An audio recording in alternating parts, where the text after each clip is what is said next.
Have a look at the quality of the AAP's performance there. Yes, Jay. Rahul, we just first vote shares have started settling down. We'll do that and we'll explain it with the chord afterwards. Yeah. Now what's happening is that in North Gujarat, now Rahul, there are 2 points to today's vote share story. Okay. If this vote share trend continues, first, there is a genuine accretion of votes to the BJP. I mean, that should be a headline. For Yes. a party which was said to be battling anti-incumbency, there seems to be a genuine accretion of votes. And 6% increase in vote share. And Padmaja, don't forget that this party, as you have yourself said, has been in power and it's going to break a new sort of political 27 years later, you are increasing your vote share by 6%. That is the headline. Even the left dominance in Bengal was not this. Not this, absolutely. Yeah. And the other side of the story is, so while the BJP seems to have a net addition to its kitty in terms of vote share, the Congress, we have got stabilized vote shares for 2 regions right now, North Gujarat and South Gujarat. The Congress has actually lost substantial vote. In South Gujarat, it's lost close to 11% of the vote. In North Gujarat, in the seats that we have data, it's losing in excess of 20%. But not to the Aam Aadmi Party, which is interesting. It's actually almost 3/4. Aam Aadmi Party gaining. Wait. So in North Gujarat, the Aam Aadmi Party is about 17%. Exactly. In Wait a South minute. Gujarat, 13 only. That's my it. point. No, No, I'm sorry. What the Congress loses the Aam Aadmi Party. No, The BJP you there is an anti-BJP wave in Gujarat, clearly in Himachal. But this is How pathetic. How pathetic. This is a deal. Don't arrest Manish Sisodia. We allow you NCD One second. and you allow us. No. Okay, Gujarat. Please. This is the deal. No. This is the deal. One second. Gentlemen, one second. Gentlemen, please. Okay, Raja Gopal. One second. Please, gentlemen, please. Please. Congress is winning Himachal. Okay, sir. please. With respect, One second. I I think we are making it a bit frivolous. Just 1 minute, please. 30 seconds. Let's just bring some order. Sanjay Jha, look, we can today find an alibi, a ghost in the room, an elephant in the room, and say it looks like the AAP. And the AAP has brought us. But look at, are we overemphasizing the AAP factor in Gujarat? 11% vote. In a state where the BJP has been in power for 30 plus years, there is anti-incumbency, no one denies it. But it's not as if the Kejriwal model is gone up. It's not even as if Kejriwal is winning bagfuls of seats. Yeah. Are we getting a bit? BJP votes have gone up. Are we overemphasizing? Exactly, there's an accretion. Now let me tell you. Even this whole business of saying that, oh, there's an anti-incumbency, it's not being borne out. Why are more people voting for the BJP in a low turnout election? Well, let me tell you. People kept away from the polling booth because the AAP and the Congress both didn't give them an option. So they kept away. Yeah, I don't know whether vote share will finally settle, Rahul. It has but, settled. but there is one message is very clear. One message is very, very perceptible. Which is that the Congress is paying a massive price for giving the Aam Aadmi Party Punjab on a silver platter. Now look at Gujarat's numbers. Yes. Think about it, Rahul, that today, and he's right, Tehseen is right to the extent that there was anti-incumbency against the BJP government. But if the BJP is increasing vote share, as you're saying, it is. and the number of seats logically, because the opposition is split, then I think the message is very clear that the Congress is literally collapsing in Gujarat. And let's bite the bullet. Now we'll substantiate that. And I'll tell you the Dr. tragedy. Raman wants to come in. No, just one second. And I'll tell you the tragedy.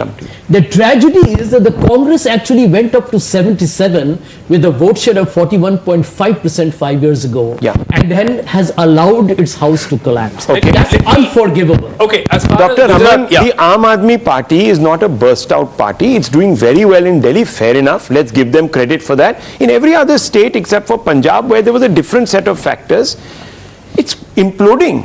Okay. It's not even on this. It's a media creation. It's a social media creation. Let's look at these very trends. Respond to BJP. An hour ago, the Congress was leading in some 45-50. Yeah. They're now down to 29-28. AAP was leading in 3, AAP is leading in 8 now. Yeah. Some channels are saying AAP is leading in 11 or 12. Now the point is not that. My point is this 17% or 18% that the AAP is taking is effectively sinking the Congress in Gujarat. Now, are we in agreement on that? And the last point, I don't think we are. I don't think it bears out. I don't think it bears out. Yuvraj wants to come in. Yes. We need to discern facts from hypothesis. One, my good friend Tehseen said कि आप BJP का vote खा रहा है. I don't think there was AAP since 1995. Second, you cannot have all the airtime. You can respond. You cannot have all the airtime. Kindly allow me to respond. When AAP took over the reins in Delhi, they devoted the vote bank of Congress. There was no BJP back then in Delhi. Second, इन्होंने ये कहा कि Manish Sisodia is not being arrested. That means they have a tacit deal between BJP and Aam Aadmi Party. Sir, Rahul ji, Sonia जी को भी arrest नहीं किया. So does it mean that they have a tacit deal between INC and BJP? Okay, let me take this question across to Mukesh Agnihotri. Mukesh Agnihotri is the leader of the Congress, groomed, hand-picked and groomed by Veerbhadra Singh himself. He is the leader of opposition in the Himachal Assembly, contesting himself from Haroli as well. And the shots that we are getting are of the celebrations already starting in the BJP office in Ahmedabad. Mukesh Agnihotri ji, यहाँ पर विवाद ये चल रहा है, चर्चा ये चल रही है कि आम आदमी पार्टी किसकी बी टीम है. बीजेपी को डैमेज कर रही है हिमाचल में, कांग्रेस को डैमेज कर रही है गुजरात में, या फिर कुछ किसी को डैमेज नहीं कर रही. आप पार्टी का हिमाचल प्रदेश में प्रवेश ही नहीं हो सका. एक सोची समझी साजिश के तहत इसको लाया जा रहा था, लेकिन ये हिमाचल प्रदेश में इसका कोई अस्तित्व नहीं है, ये कोई शुरुआत नहीं कर पाई और इसलिए सीधी फाइट है बीजेपी और कांग्रेस में और कांग्रेस जीत रही है और ये पूरे देश के लिए एक नई शुरुआत है हिमाचल प्रदेश. क्या आपको हिमाचल लगता प्रदेश है की सरकार इसका श्रेय अगर कांग्रेस जीतती है हिमाचल में, अभी तो ये ट्रेंड्स ही हैं, तो इसका श्रेय किसको जाता है? आपकी जो लोकल लीडरशिप है, या प्रियंका गांधी को, या राहुल गांधी की भारत जोड़ो यात्रा को, या खड़गे जी को? नहीं, देखिए, ये जो हमारी जीत हो रही है ये कोई एक दिन की जीत नहीं है. ये पूरे 5 साल लड़ाई लड़ी गई है इस सरकार को हटाने के लिए. जयराम सरकार जो नॉन परफॉर्मर सरकार थी, और इसमें प्रियंका गांधी जी ने हमारी बहुत मदद की है जी. प्रियंका गांधी जी ने जितना समय दिया, जितनी रैलियां की, और हमारे Himachal the Congress is fallen back once again, so these numbers are oscillating. So obviously आपको बहुत धन्यवाद ज्वाइन करने के लिए. बहुत धन्यवाद मुकेश अग्निहोत्री. जाते जाते आपको बता दें कि अभी कांग्रेस 32 पर आ गई है, बीजेपी 36 पर आगे चले गए. तो 36 का आंकड़ा सच में है, यहाँ पे एकदम नेक एंड नेक चल रहा है. पुरुषोत्तम रूपाला जी बात होगी. Purushottam Rupala ji, member of parliament of course from Gujarat, senior leader from there, is also here with us. Mr. Rupala, first of all, the leads that we have so far, 182 leads from Gujarat, 137 BJP. नमस्कार. नमस्कार. राम राम आपको. तो 137 जो अभी Leeds है, क्या ये भाजपा का करिश्मा है या फिर आम आदमी पार्टी का वोट कटाव है कांग्रेस के वोट का?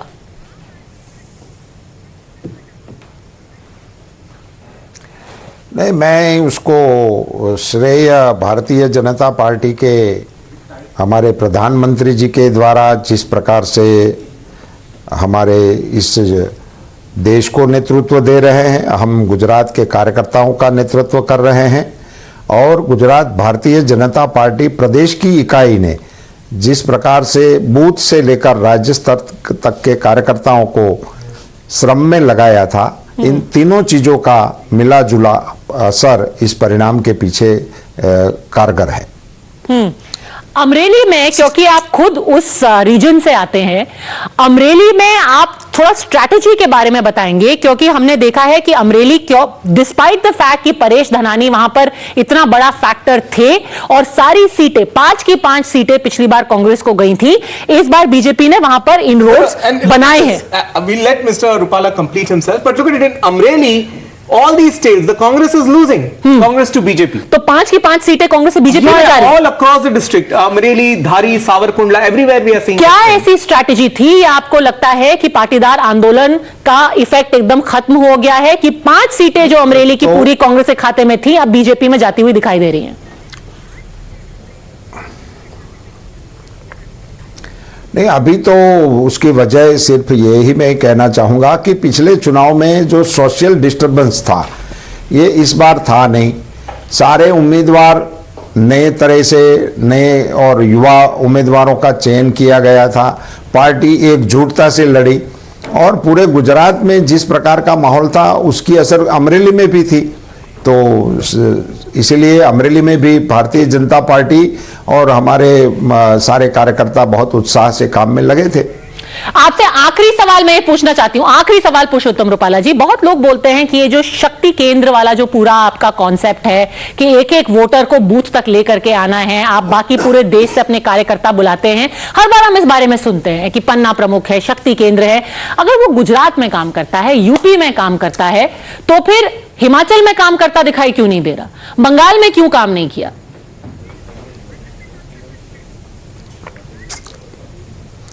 देखो, प्रादेशिक इकाइयां हर प्रदेश की हमारे राष्ट्रीय नेतृत्व के मार्गदर्शन में एक प्रकार से सही काम करती है, मगर गुजरात की इकाई बहुत समय पहले से, जब से हमारे प्रधानमंत्री जी वहां के संगठन महामंत्री हुआ करते थे, तभी से उन्होंने एक बहुत ही अच्छी प्रणाली का वहां प्रस्थापना किया हुआ है। आज भी उसी प्रणाली के चलते हुए गुजरात की इकाई वो बूथ से लेकर राज्य स्तर की इकाइयों को चुस्त दुरुस्त रखते हैं, काम में लगाते हैं। और चुनाव में भी। Thank you mister Rupala, thank you for speaking to Times Now. करने में we will come back to in a short while. Let's quickly go viewers and have a look at how the larger picture is now beginning to emerge in both Himachal and Gujarat. Let's look at this. We have state-of-the-art technology to try and put all this together for you. So here we are, we're seamlessly moving, viewers, into the larger picture, and let's quickly take you into this. What we're going to see, viewers, on your screens in just a short while are the map really from inside of the assembly, and that's where it is. You can have a quick look. It's going to come up right there. Well, we've lost that signal, the chroma is out, but there you can see it. There it goes. Here it is.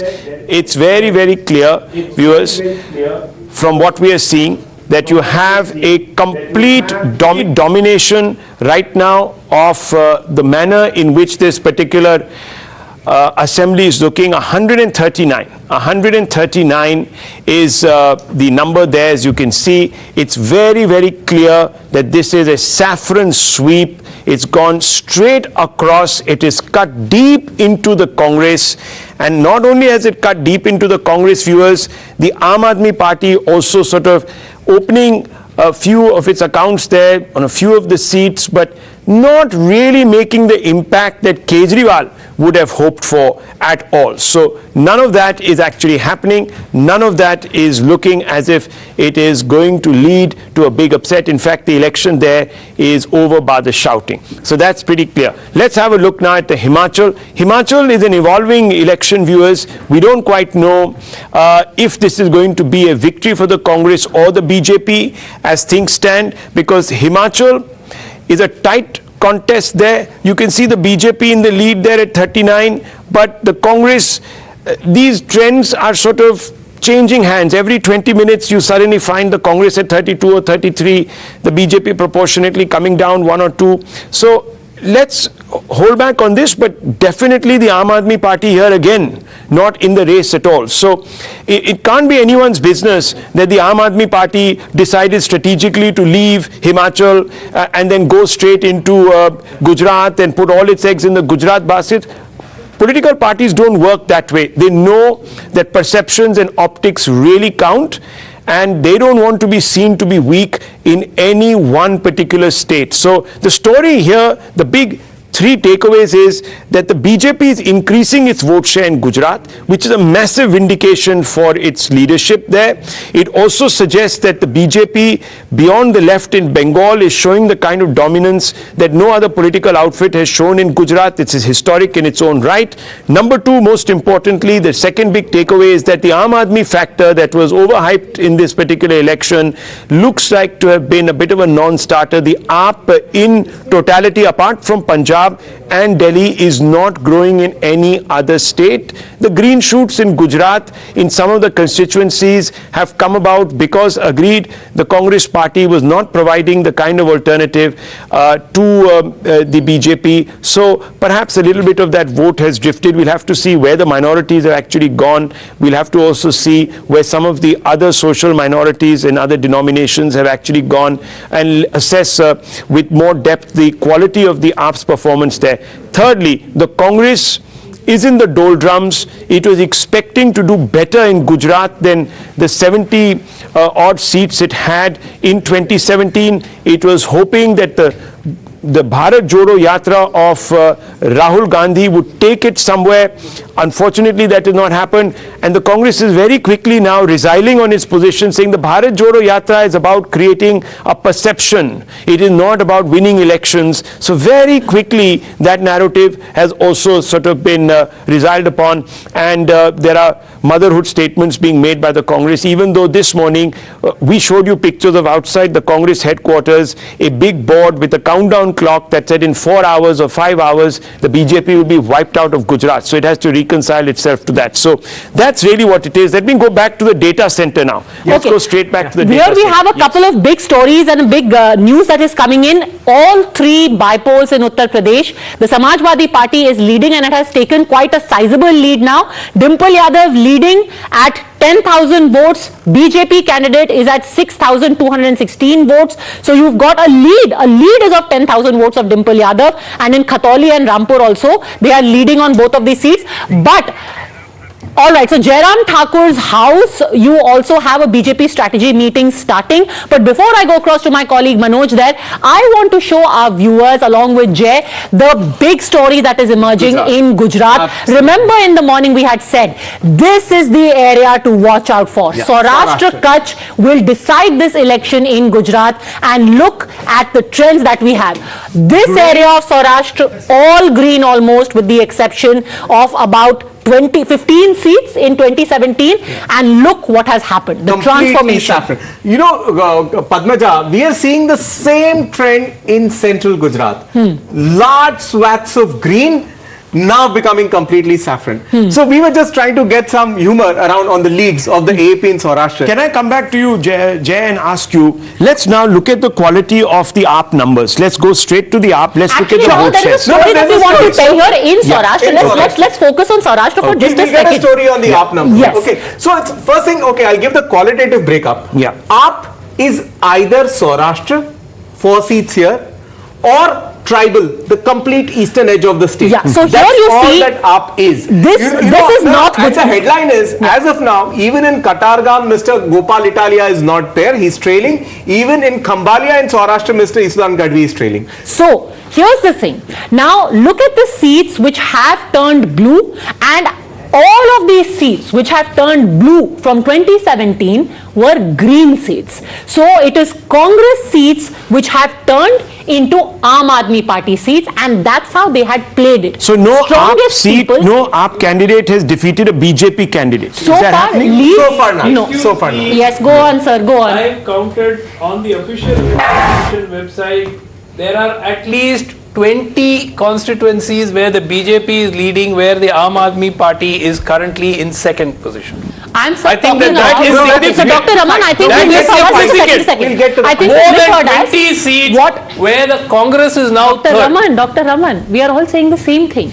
We said at the beginning that of the 7 leads that we see of the Aam Aadmi Party, the seats which have turned blue are the seats which were erstwhile green. So the seats that seem to be converting are erstwhile Congress seats. Now, let's tell you the story. One BJP seat that is converted. Which is Limkheda, which also is, by the way, a tribal seat. Now, let's take a look at the story over here. In Saurashtra, these seats which are turning blue are rural seats. Yeah. Here, in north and south are all on the margins, which are all tribal seats. Yeah. Who is this a vote bank for? Garib, Dalit, Shoshit, Congress's core vote bank, and the Aam Aadmi Party is impacting there. The final interesting story from here is what we discovered, the 2 seats which seem to be converting right now. One Somnath, which used to be occupied by the Congress. Vimal Bhai Chudasma. The takeaway is, if you promise you're going to lift prohibition, you're going to win. Okay, no. No, so wait. There is another, there's part 2 to this story. Somnath from Congress seems to be going to Aam Aadmi Party, and the other story, the other seat which seems to be going from Congress to Aam Aadmi Party again is Chotila. What do these two have common? That they both have very big temples. Incidentally, Chotila falls in the Surendranagar constituency, entirely rural belt, and massive. This entire, along with Amreli, even Surendranagar almost entirely had gone to the Congress. Why? Because in 2017, Rahul Gandhi had walked up almost 1,000 steps of the Chotila Mandir to go to the top and do darshan. Okay. So 2 temple towns, Congress to One second. Let me just quickly sum this up. Viewers, all this data fantastically interesting, but what does it tell you? It tells you that wherever the AAP has gained, it has gained at the expense of the Congress marginally. Okay. Let's be very certain about this. The Aam Aadmi Party said that 2 of its big stalwarts are definitely going to win. Am I wrong? Yeah. They said Mr. Italia and Ghadvi are going to win. Right now they're trailing. But one second. Look, I'm just going by our data. I don't know where you're fishing out. So, okay. Yeah. Okay. So, 3,295 one second. I don't know how quick they're updating, etc. I'm giving you Times Now data, and I hope they win for the AAP's sake. Because if they don't, the AAP is really right now existing on the digital space. Well, whatever. Number two, most importantly, I don't think the BJP is actually hanging its election fortunes on how the AAP is performing. I think the BJP is in Gujarat, going in there to win that election, just like it is doing in Himachal. It's not really bothered too much about the AAP, and the AAP has not even made a dent in Himachal. We'll look at the Himachal numbers once again. But I just want to very quickly put this on record, viewers. Maybe there is an overemphasis through the morning on the Aam Aadmi Party. It seems that there is an obsession, except in Tehseem's mind, who wants to find a scapegoat. 1 minute, allow me to finish, gentlemen. I'll allow you all. Please, I'm only putting my hypothesis. You can contradict it all you want. I'm only saying, viewers, there might be an overemphasis on the AAP factor because the AAP happens to have an effective communications department that permeates a lot of chat rooms. Very quickly, people want to disagree. The data that Jay is putting out, the fact that the AAP is taking Congress seats and thus helping BJP take a gain shows very categorically that AAP is helping the BJP. We should quickly cut across to Aishwarya, because in the midst of people where Modi chants have already started, over to you, Aishwarya, take it away. Well, that's right. This is the BJP headquarters here in Ahmedabad, and people over here are cheering as the BJP is heading towards the historic victory. And we'll go across to the people. Confident है आप पूरी Bharatiya Janata party बढ़ रही है. पूरे गुजरात में दादा का बुलडोजर चल गया है. पूरे गुजरात में दादा का बुलडोजर चल रहा है. कहेंगे आप बड़ी जीत के आगे पार्टी बढ़ रही है गुजरात के अंदर. क्या कहेंगे बड़ी जीत के आगे गुजरात के अंदर? भारतीय जनता पार्टी बहुत बड़ी लीड से जीतने वाली है, मगर अभी थोड़ी देर के लिए राह देखिए. सेलिब्रेशन जिस तरीके से चल रहा है ऐसे ही जारी सर. 11 बजे के बाद सेलिब्रेशन शुरू होगा. 11 बजे के बाद चालू होगा. आप क्या कहेंगे?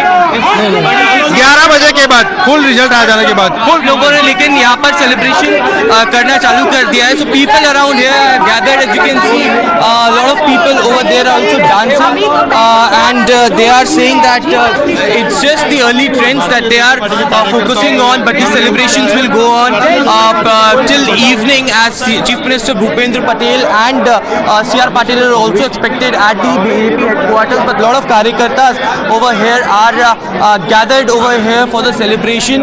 There were chants of Modi here at the BJP headquarters as Prime Minister led the entire campaign for them, and they are heading towards the big victory. Clearly, people over here are very much excited as to, the early trend suggests that BJP will be eyeing towards a big victory in the state of Gujarat. आप लोग अभी early trends आ रहे हैं और आपने मान लिया है कि बीजेपी एक बड़ी जीत की है. बहुत बीजेपी की आज गुजरात में बहुत बड़ी जीत होने वाली है. 151 पार कर देगी बीजेपी और कांग्रेस और आपका सुपड़ा साफ हो जाने वाला है। 150 क्रॉस कर देगी बीजेपी, यही आपको लगता है? 150 पार? हमारी पार्टी का जो प्रवक्ता जो बोल रहा है बहुत अच्छी बात है। So the Karyakartas believe that 150 will be the number that BJP will be crossing over here, but the Karyakartas have started gathering over here at the BJP headquarters, and in a short while we are expecting CR Patil and CM Bhupendra Patel to also arrive. Back to you.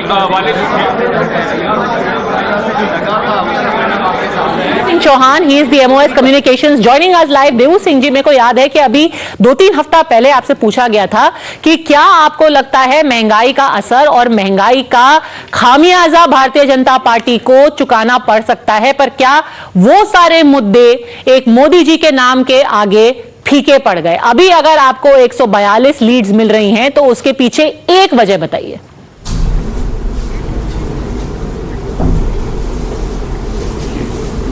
Hello देवू सिंह जी, आपको आप क्या सवाल दोहरा सकती हैं? जी, मेरा सवाल ये है, सुन नहीं पाए, महंगाई का आवाज आ रही है लेकिन ब्रेक होता है। हाँ, महंगाई का मुद्दा था। जो ग्रामीण थे वो कह रहे हैं कि 24 घंटे बिजली नहीं आती है, पानी भी रुक रुक के आता है, उसके बावजूद 142 सीटों पे लीड दिखाई दे रही है। उसके पीछे एक वजह बताइए।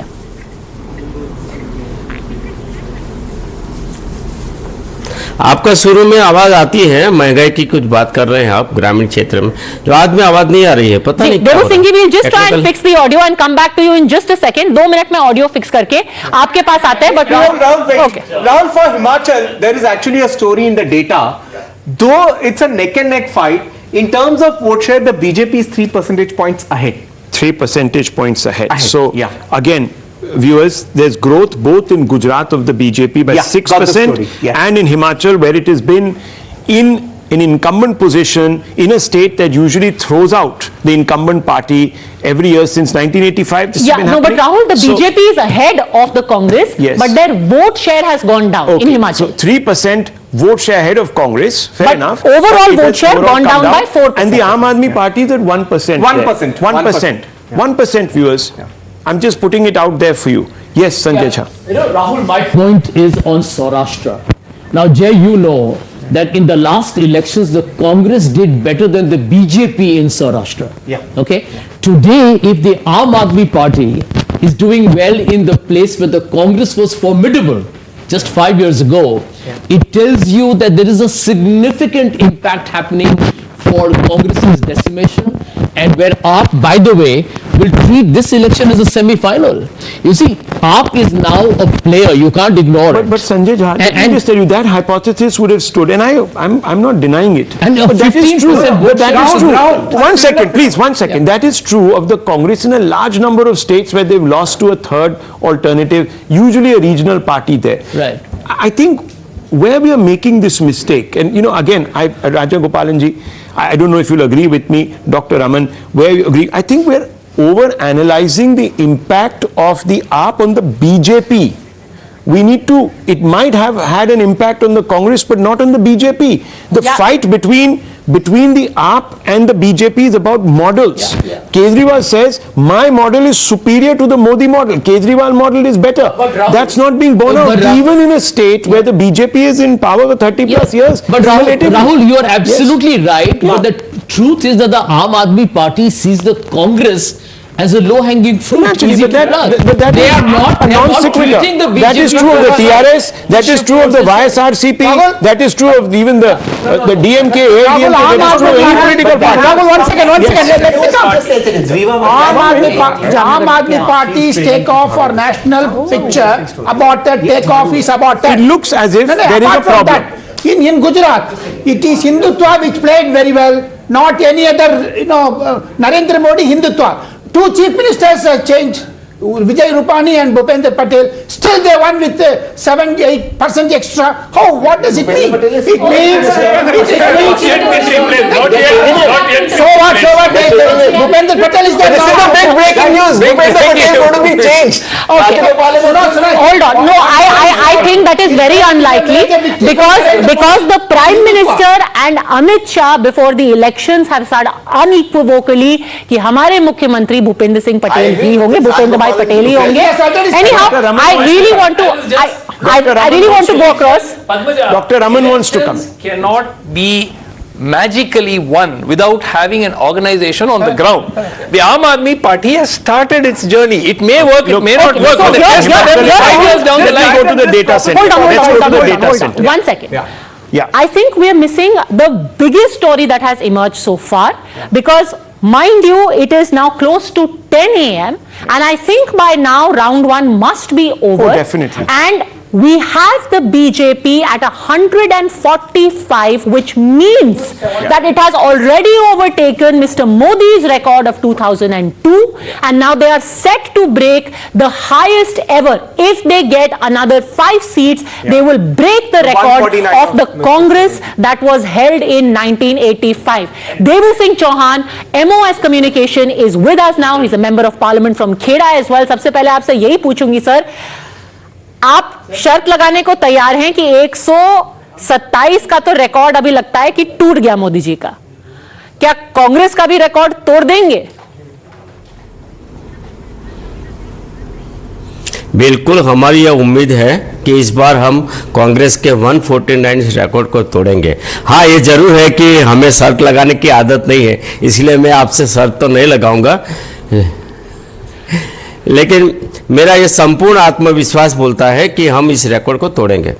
अभी अभी आम आदमी पार्टी ने ये ट्वीट किया है, मनीष सिसोदिया ने, कि हम अब नेशनल पार्टी बन गए हैं, डिस्पाइट द फैक्ट कि उनका अभी वोट शेयर करीब 1% से 10% के बीच में स्विंग कर रहा है हिमाचल और गुजरात में। क्या कहेंगे इस क्लेम के बारे में? देखिए, आम आदमी पार्टी एक क्लेम जरूर कर रही है, क्योंकि उनको पता है कि जब कोई एक पार्टी किसी स्टेट में वीक होती है तब उसको बेनिफिट होता है। आप जानते हैं कि पिछले 27 सालों से गुजरात में जिस तरीके से भारतीय जनता पार्टी के संगठन शक्ति और जिस तरीके से सरकार चलती है, उसके सामने Congress day by day weak हो रही है। जब कांग्रेस वीक होती है तो उसका सीधा फायदा कहीं ना कहीं आम आदमी पार्टी जैसी पार्टी को मिलता है, और ये उम्मीद वो करते हैं कि उनको वोट शेयर बढ़ेगा। हाँ, हो सकता है उनका वोट शेयर बढ़ेगा, लेकिन हम ये नहीं मानते हैं कि उनका इतना वोट शेयर बढ़ेगा कि वो नेशनल पार्टी बन जाए। आप क्योंकि खेड़ा से आते हैं सर, अभी हाल ही में एक घटना हुई थी और बहुत वो चर्चित भी थी कि एक गरबा पंडाल से कुछ मुसलमानों को निकाल करके उनको पुलिस ने पीटा था। वहां पर बॉयकॉट भी हुआ था, कुछ इलेक्शन का, कुछ मुस्लिम बस्तियों में इलेक्शन का बॉयकॉट भी किया गया था। क्या आपको लगता है, बहुत लोग ये कह रहे हैं कि गुजरात की राजनीति ऐसी हो गई है कि अब मुसलमान जो है, मुसलमान वोटर, उसकी आवाज अब सुनी ही नहीं जाती। एक मुस्लिम ने बॉयकॉट किया, फिर भी उसका कुछ असर नहीं हुआ, क्या कहेंगे? देखो, ये बिल्कुल गलत बात है। गुजरात में मैं ये मानता हूँ छुटपुट घटना कहीं हुई है तो वो मेरे डिस्ट्रिक्ट में हुई है, वो भी पहली बार। जो हमारे नवरात्र सबसे बड़े हमारा जो फेस्टिवल रहता है, उस फेस्टिवल में पहली बार पथराव हुआ है, और जिन असामाजिक तत्वों ने पथराव किया है उन पर कड़ी से कड़ी एक्शन भी लिया गया है। और जो कांग्रेस का कोशिश रहा है समग्र घटना के दौरान, क्योंकि वो जो इम्पीचमेंट की पॉलिटिक्स करते करते कांग्रेस ये भी भूल गई कि कहीं हम इस सामाजिक सौहार्द के वातावरण को खराब कर रहे हैं, और इसका खामियाजा कांग्रेस को भुगतना पड़ा है, चाहे वो खेड़ा में हो चाहे देश में हो। जी, आप कह रहे हैं कि अपीजमेंट का ब्लोबैक ही हुआ है। देवू सिंह जी, आपका बहुत धन्यवाद। आप कह रहे हैं कि 149 का तोड़ा जाएगा इस बार record. 489 votes, another significant election taking place in Uttar Pradesh, viewers. Dimple Yadav now in the lead by 21,849 votes. Important, Mr. Raja Gopalan. Sympathy factor is always there. Sympathy now, it's sympathy. Earlier it was not sympathy. Earlier when she was trailing, you people were saying You that see, look... 24 she will be defeated. Okay, 24 she will be defeated, but not now. What does that mean? Anyhow, viewers, at the top of 10, as we near the top of 10, 4 or 5 big headlines that are emerging. Himachal Pradesh still in the balance, though it appears that the BJP is squeaking ahead, but also finding the going extremely tough. It might have gained vote share over the Congress party, but it is not translating into a massive gains of seat. So much so that the lead there in the state is changing hands every moment. It's 32-33 in favor of the Congress there right now. The Aam Aadmi Party, a non-starter in Himachal Pradesh. The second big headline that is coming through, viewers, is coming from Gujarat, where the Aam Aadmi Party's claims of being the opposition, the real opposition to the BJP, is not really fructified. It has dented the Congress, but not so far dented the BJP at all. So the Kejriwal model, when compared directly head-on to the Modi model, is not resonating. Even in certain seats where its stalwarts are contesting, the party is not assured of returns. So the AAP factor perhaps is being overemphasized. More than that, another headline, the BJP, even though it has been for 3 decades in power, close to 3 decades in power in Gujarat, has improved its vote share, viewers, by 6% or thereabouts. The Congress's vote share down 14%. The Congress, which takes me on to the next big headline, is a non-starter in another big state which sends upwards of 26 MPs to be exact, to Parliament, is gone in Gujarat. Massive erosion in just 5 years. BJP is growing despite the incumbency. Congress is shrinking, and crumbs of the Congress are being picked up by the Aam Aadmi Party, which is very true also of the Congress in other states. Wherever there is a hint of a triangular contest, it's the Congress that first goes out of the equation. So those are the 5 main headlines as we speak. What to make of them nationally, Dr. Raman? One quick point, I just did the count. Okay. The Aam Aadmi Party is currently the second in Gujarat in 31 seats. Okay. Second in Gujarat in 31 seats. And now, that is thanks to the Congress party and Rahul Gandhi. Agreed, they haven't dented the BJP. But it's absolutely, but for a new party in the state. No, you Dr. Raman, here's how to lay it out. Before we look at data, let's remember one thing. With the greatest of respect, sir. Bharat Jodo Yatra, because Rahul Gandhi is busy joining Bharat, so Aam Aadmi Party has picked up all the crumbs of Congress. I want to say one thing. Always hold people to the standards they have. They set for themselves. When the elections was being fought, Aam Aadmi Party went in and Mr. Kejriwal said कि हमारी 90 सीटें आ रही हैं, ये मेरा Delhi model versus Gujarat model. He didn't say ये Rahul model versus Delhi model. He said I am fighting Mr. Modi. So we are comparing you to Mr. Modi, and compared to Mr. Modi, you are nowhere there. You are there in 5 seats. Yeah, now let's look at the squad diagram, the next data science property. Actually, the extent of damage will really become clear over here. Okay, now this entire circle is all of South Gujarat. Okay, a blue edge on a circle means where the AAP is doing well. A green edge on the circle means where the Congress is doing well. Look at the distribution of the circumference of the circle. AAP is this little 3 bits, Congress 3 bits, the rest is all saffron. I think that's telling the story now. Okay, let's go to the big wall here. Now remember when we are talking about... And the big about numbers. Viewers, just have a quick look. This is a top of 10. We're taking quick stock of the overall picture. 182 out of 182 leads and trends. It's pretty safe now to call the state of Gujarat, in fact, for the BJP. These numbers are not going to dramatically alter. You might see on the verge of history. You might see erosion more perhaps in the Congress numbers. You might see the AAP number going 1 or 2 up or down. But the fact of the matter is that the BJP has completely coursed ahead. It is, as Padmaja was saying, on the verge of making history of a type that has not been recorded ever since the left experience in Bengal, and that was also about 20 years ago, viewers. Very quickly, let me also go across to the spectrum here, and we'll now tell you about the quality of the BJP's performance in Gujarat. Jay. Yeah, lovely. Look at this. Okay, now on the spectrum, there is this blue, which is the AAP. Okay, it's taken the tribal seat of Bhiloda from the Congress. But other than that, this end is supposed to be the green end, the oppositions.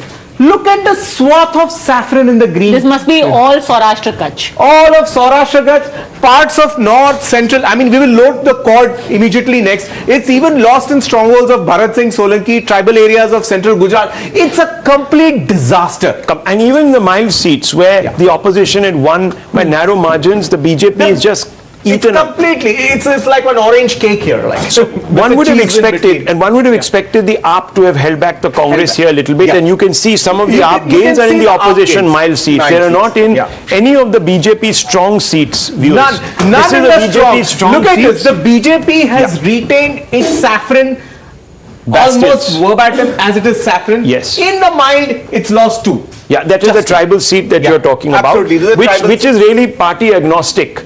Agnostic. So the AAP gaining this or losing this doesn't really make much of a difference. The Congress getting one here. There's only one upset here in the spectrum. Yes. There's a tribal, and in between, if there is one blue switch, there was one upset. Rivaba was trailing in Jamnagar North 2 minutes ago. Okay. So maybe that could be one upset. Well, we'll have to see. We'll have to see. And very quickly in the swing seats. So just a couple of quick updates on some of the major seats. Gujarat Chief Minister Bhupendra Patel, who is contesting from Ghatlodiya, it's in Ahmedabad. He, by the way, last time won with the highest margin. This time he is leading by 23,713. But interestingly, somebody who may overtake him in terms of the margin of win is Harsh Sanghvi, because he is leading with a margin of 20,000 votes right now from his seat of Majura, which of course falls in the Surat area. So that's the latest. Gopal Italia, like we said, from Katargam, he is trailing, and Vinod Bhai Moradia, the BJP is leading. I can tell you one thing. In Khambalia, I have personally seen, which is where Isudan Gadvi, the CM face of the Aam Aadmi Party, I'm going to stick my neck out and say that that is not going to be won by the Aam Aadmi Party. You don't think so? No. Even though he might be leading right now? No, they are not leading right now. They are not leading right now. So Khambalia is a seat from where he was fielded, but largely, even though he's a popular journalist, but people there perceive him as an outsider, and in all likelihood, this seat which is currently represented by the Congress may be taken over, is my hunch, by the BJP. And this is purely based on my own.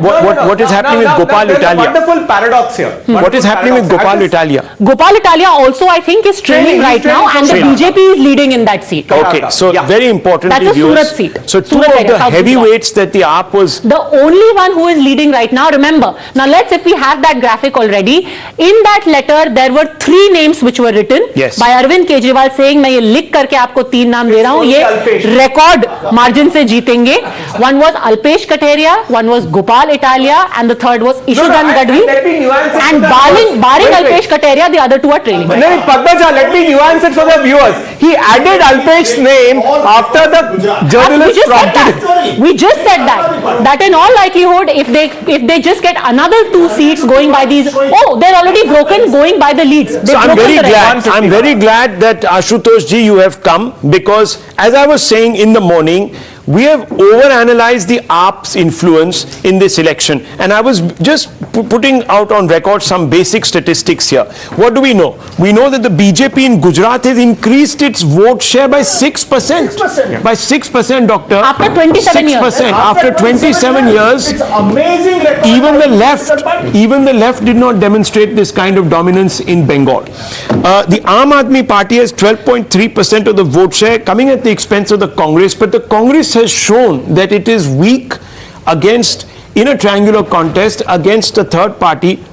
The BJP holding its own in every contest against the AAP except for one, I think, where there might be other factors at play. Rahul, one factor. Rahul, as you said. No, one second. Now, see, the important thing is, if you add Congress vote percentage and the AAP vote percentage, it is traditionally 38%, which Congress has been getting since 1995. Yes. So that means BJP has not lost even a single vote in the last 27 years. That's amazing. That's an amazing, it's in fact gained the vote shares. But it also makes the news that the new entrant, which is... Sir, please do not go by that. Do not go by that, because the Congress is so weak that even if a person without a party had stood, he might have actually won a couple of percentage points of the vote. Please, that would be wrong. Look at Himachal. Himachal, you are nowhere. A percent vote. Himachal, how can you say? not aiming at. No, please ask Mr. Ashutosh. That was the first traditional experiment, lab experiment that the Aam Aadmi Party constructed. No, I'm sorry, you can't write off one state. One thing we have to agree. Look at Goa. Look at Goa. Look at Uttar Pradesh. Look at Haryana. Rahul, again in Himachal Pradesh, yes. the story is BJP is sustaining a very valiant fight. Sustaining a valiant. See, okay, contradict that. Look at Congress contradict. Already BJP in the state and at the center, and the Prime Minister himself campaigned in Himachal Pradesh, claiming that double engine ki sarkar. He said that the people of Himachal Pradesh are going to benefit if BJP comes back to power again, but still the people went with Congress. But Lokesh, so it's a big message. I agree with you right now. I agree with you right now to a point. Lokesh, while Congress is not winning Himachal decisively, that's the story. That's a story. That is. So you lose Goa, you lose Uttarakhand, you lose Punjab. Uttarakhand, Goa and Punjab, you could have won. मुझे तो ऐसा लग रहा है कि आशुतोष सुबह सुबह शाखा अटेंड करके आ रहे हैं युवराज पोखरना होम मिनिस्टर बनने वाले the way he is grinning from year to year. क्या हो गया भाई युवराज? You look like you have won the election from The truth has to be told. I don't think I have anything much to speak because Ashutosh जी जब से आ गए मुझे लग रहा है काम ये कर रहे हैं डॉक्टर आज सुबह सुबह उठ के वो शाखा से अटेंड करके आए I'll try and make a draw it out for you. As I said a couple of days ago कि 11 states की सरकारें बीजेपी को हराने की कोशिश कर रही हैं, लेकिन गुजरात में बीजेपी को हराना मुश्किल ही नहीं, नामुमकिन. There was a Kejriwal model that was supposed to replicate the Delhi model. The success, by the way, that's of gone the viral in Delhi. Yes, and it was supposed to be an alternative to the Modi model. That hasn't happened, viewers. It hasn't happened in Goa. It hasn't happened in Uttarakhand. It hasn't happened in another small state. Let's put it like that, of Himachal today. We are seeing the results there. The Aam Aadmi Party can say we abandoned Himachal, but that's their problem. I agree with you on that. Building trust. Building trust is not one day, and this Aam Aadmi Party has to understand that they cannot come in. But the model is not converting people. Very important. They cannot do that. I want to make it very clear. Just one second. Because one has to understand why is it that BJP keeps on winning in Gujarat. Now you take another example. For example, and I'm talking of Bastion. You take Amethi. It took 50 years for someone to actually defeat Congress in Amethi. Now, why did that happen? And why is that not happening in Gujarat? Because people of Amethi realized that yes, it is all very, all very well for you to say this is our bastion, but development to karo. Yes. If BJP was not doing any development in Gujarat, they would not have gotten these results. Revdi is what the Prime Minister said. Do not fall for Revdi. Yes. The Gujaratis are pragmatic. They are capitalistic outlook there. They are not going to fall for Revdi because they know what happens. Two things that I want to say. Yeah. Since we keep talking about Revdi, this term was used on the election campaign duration not by somebody from the BJP, but by Montek Singh Ahluwalia and by Praveen Chakravarti, who said कि ये जो आप old pension scheme promise कर रहा है कांग्रेस और आम Aadmi party, this is the real Revdi and it is going to be suicidal. Praveen Chakravarti was publicly shut down by the rest of the Congress, saying कि it's his personal opinion, and here are economists who were calling the shots in the Congress government, and they are saying, what are you doing? You are going to turn into Sri Lanka if you bring this back, and yet people went ahead and made those promises. Now, before we go across to GVL Narasimha Rao, Member of Parliament, and ask him about this sweet sour emotions he must be experiencing right now, very quickly, from Kutch Saurashtra, some interesting stories, where, first of all, let's see the big picture over here, Jay, where we have 20 seats. Remember, 54 total seats in Kutch Saurashtra. BJP has retained 20 I'll complete the story. and gained 22. So out of 54... So it had 20... Wait, hang on. It had 23. Just go back to that, please. Yeah. It had 23. Okay. Now... Okay, now we can load the same thing here if you want that. No, let's see it here. Yeah. So now what's happened is, it had 23, it lost only 3. It retained 20 but gained a huge 22. Now look at this graphic, the chord diagram, it illustrates it so well. This is all the seats in Kutch and Saurashtra. The blue of AAP is just so much, only 4 seats. The green of Congress is so much, it's just 8 seats.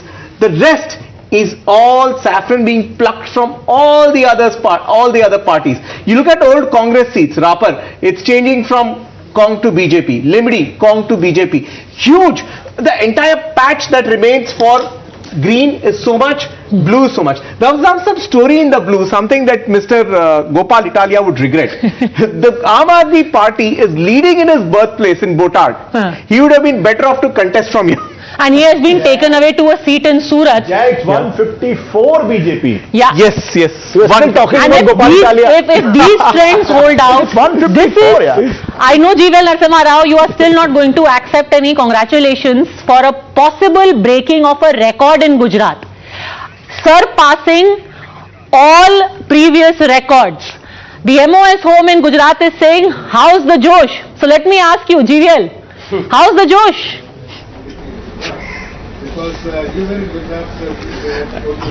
Padmaja, good morning to you, all the guests on the show and the viewers. We are really delighted about the manner people of Gujarat have blessed BJP, and I'm really not surprised. This was a prediction which I gave in the month of July. We expected to win. At that time my prediction was 138 for the BJP. We seem to be completely breaking those records, and my best estimate was 145, and we seem to be doing even better. So I think, and with an improved vote share, you see, mind you, lot of people have not highlighted this factor. In 2017, when our tally went down to 99 seats, the lowest ever, we still polled 49% vote. And we polled 1% more than 2012. So when you analyze now, so I would like you to also please take a historical view. Yeah. We polled 1% more, but our tally went down to 99. But today, if we are able to retain our vote share, we are actually improving according to the data currently available. But even if you are able to retain and get a spectacular win, I can call it only a super duper performance. There can be nothing better, nothing more blisterous. Siddharth is supplying to us, GVL Saab, just listen to this very quickly. The Patidar effect in 2022, BJP leading in 38 of those seats. Yeah. Congress 8, AAP 1. 2017, the BJP had only 29, Congress 17, AAP 0. The vote share of the BJP in 2017 in the Patidar seats was 50%. Now it is actually, now it is at 53.86%. So the swing is a positive of 3.29 in Patidar. So this is one area where if anyone hoped to make a gain, it would have been here, but that's also not happened. Congress vote share 25 in Patidar areas in 2017. Today it is. Perfect. You read it. We just loaded that graphic. Okay, you loaded the graphic. Let's have a look. Yeah. Yes. Yeah. So 2017 in the Patidar dominant seats, the BJP was 50.57% of the vote. Now it's about 55.12. Okay. Now let's go to almost all across. You look at whether the coalies. Okay. The BJP was 44.54 in 2017. Now it's 47.36. Minority dominant clusters. BJP was 45.75 in 2017. Now it's 49.25. You go to Saurashtra rural, which was actually the Achilles heel for the BJP in 2017.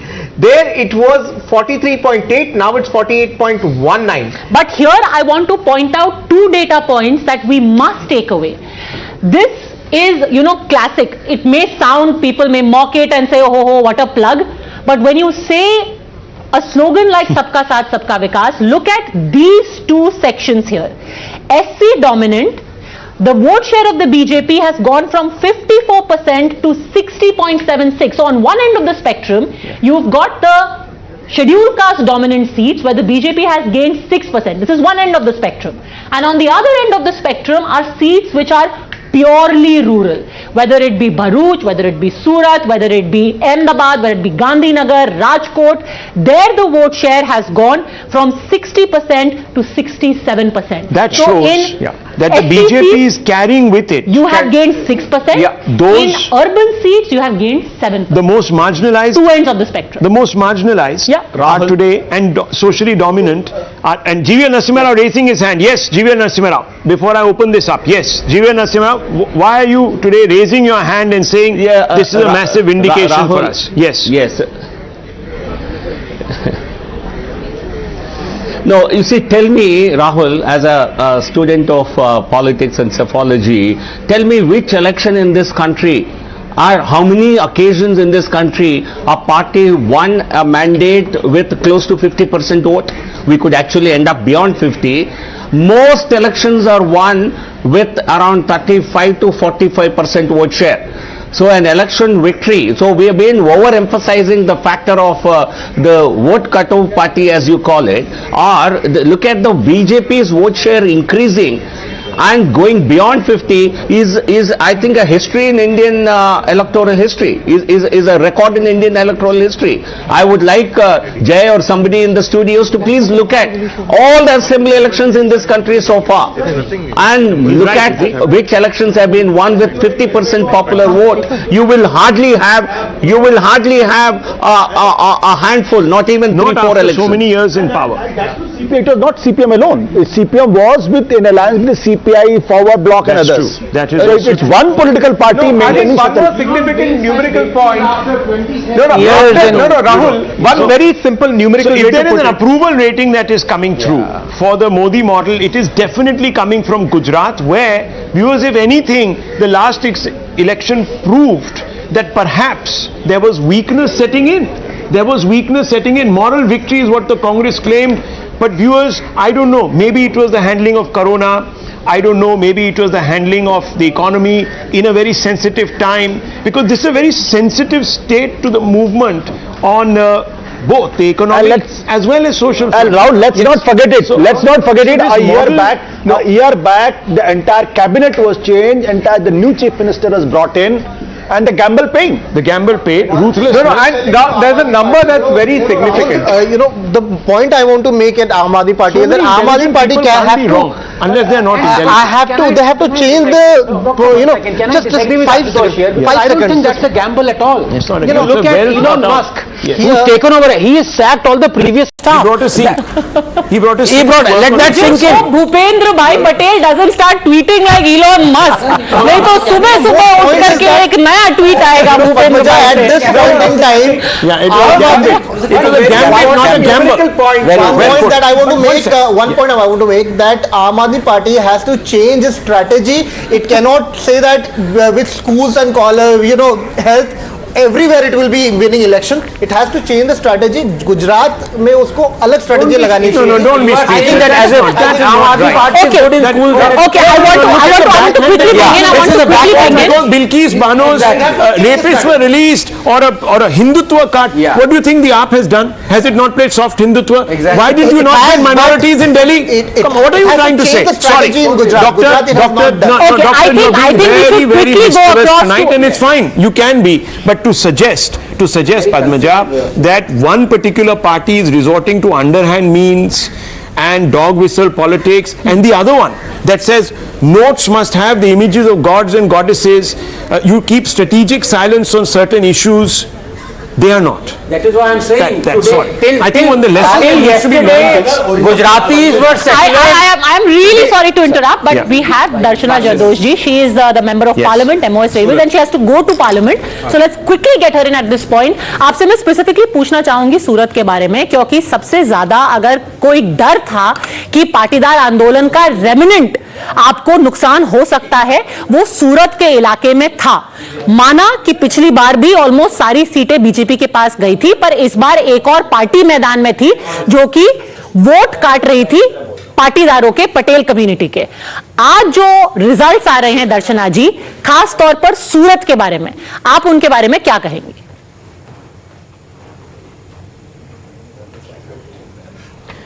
सबसे पहले तो मैं सभी को नमस्कार करूंगी और बताऊंगी कि ये गुरुवार की सुबह हमारे लिए रिकॉर्ड तोड़ होने वाली है, और हम लोगों ने कभी भी ये बोला नहीं कि सूरत में एक भी सीट जाएगी.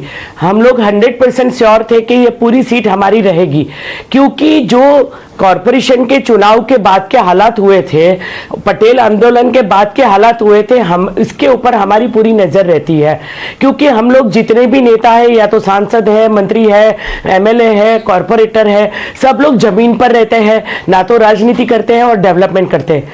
सूरत is the fastest growing city of the world, और जो डेवलपमेंट है यहाँ दिखता है। कोई भी, अगर आप जितने के मीडिया के मित्र आए होंगे, जितने भी पॉलिटिकल पार्टी के लीडर्स आए होंगे, उन्होंने कहीं पे भी राजनीति की शुरुआत करी, उन्होंने वहां जाने की कोशिश करी कि भाई कॉरपोरेशन में थोड़ी सी सीटें हमारी चली गई है, तो उसका कारण भी हमने ढूंढ लिया था, क्योंकि BJP is party with the difference.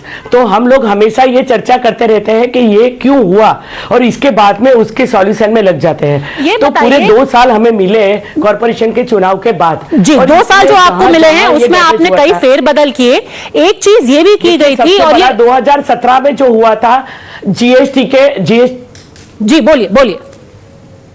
GST के कारण जो हालात हुए थे कि पूरे देश की नजर उधर उस समय भी सूरत पर थी, और उस समय भी सूरत ने क्लीन शिप दिया था, क्योंकि जीएसटी जितना बड़ा मुद्दा था, वो लोग जो रोड पे थे वो आज ये बात नहीं थे, और इसके कारण ये दोनों चीजें अलग हम लोग सोचते थे कि 2017 के हालात अलग है, 2022 के अलग है, क्योंकि 22 के हालात जो उत्पन्न हुए हैं इसमें कांग्रेस एग्जिट ही नहीं करती, क्या वहां कहीं पे भी थी ही नहीं, और आप पार्टी ने जो उनका रोल चालू किया था वो कॉरपोरेटर के चुनाव से आधार पे किया था। तो ये कॉरपोरेशन, जहां हम लोग ट्रिपल इंजन की सरकार बोलते हैं कि भाई कॉरपोरेशन हमारा, एमएलए हमारे और संसद भी हमारी, तो ये उसको कैसे हम लोग पिरामिड की तरह सेट कर ले। तो ये कॉरपोरेशन की जो भूल थी, या तो कह सकते हैं कि हमारा, हम लोगों का जो पिष्ट पिंजन था, कि हम लोगों ने निकाला था कि भाई क्या इश्यू रहे होंगे, तो बहुत माइनर इश्यू थे और उसको सॉल्व करते चले गए, और इसी के कारण हम लोग श्योर थे। आपको 2 सवाल और पूछूंगी। पहला सवाल ये है कि एक फेरबदल ये भी किया गया कि जब कैबिनेट रीशफल हुआ, बहुत से लोग ये कह रहे थे कि खास तौर पर इसी गुस्से को एलिविएट करने के लिए गुजरात को ज्यादा रिप्रेजेंटेशन दिया गया, मनसुख मंडाविया जी को लाया गया, आपको लाया गया काउंसिल ऑफ मिनिस्टर्स में। क्या वो भी एक फैक्टर था कि रिप्रेजेंटेशन गुजरात का और प्रबल किया गया काउंसिल ऑफ मिनिस्टर्स में?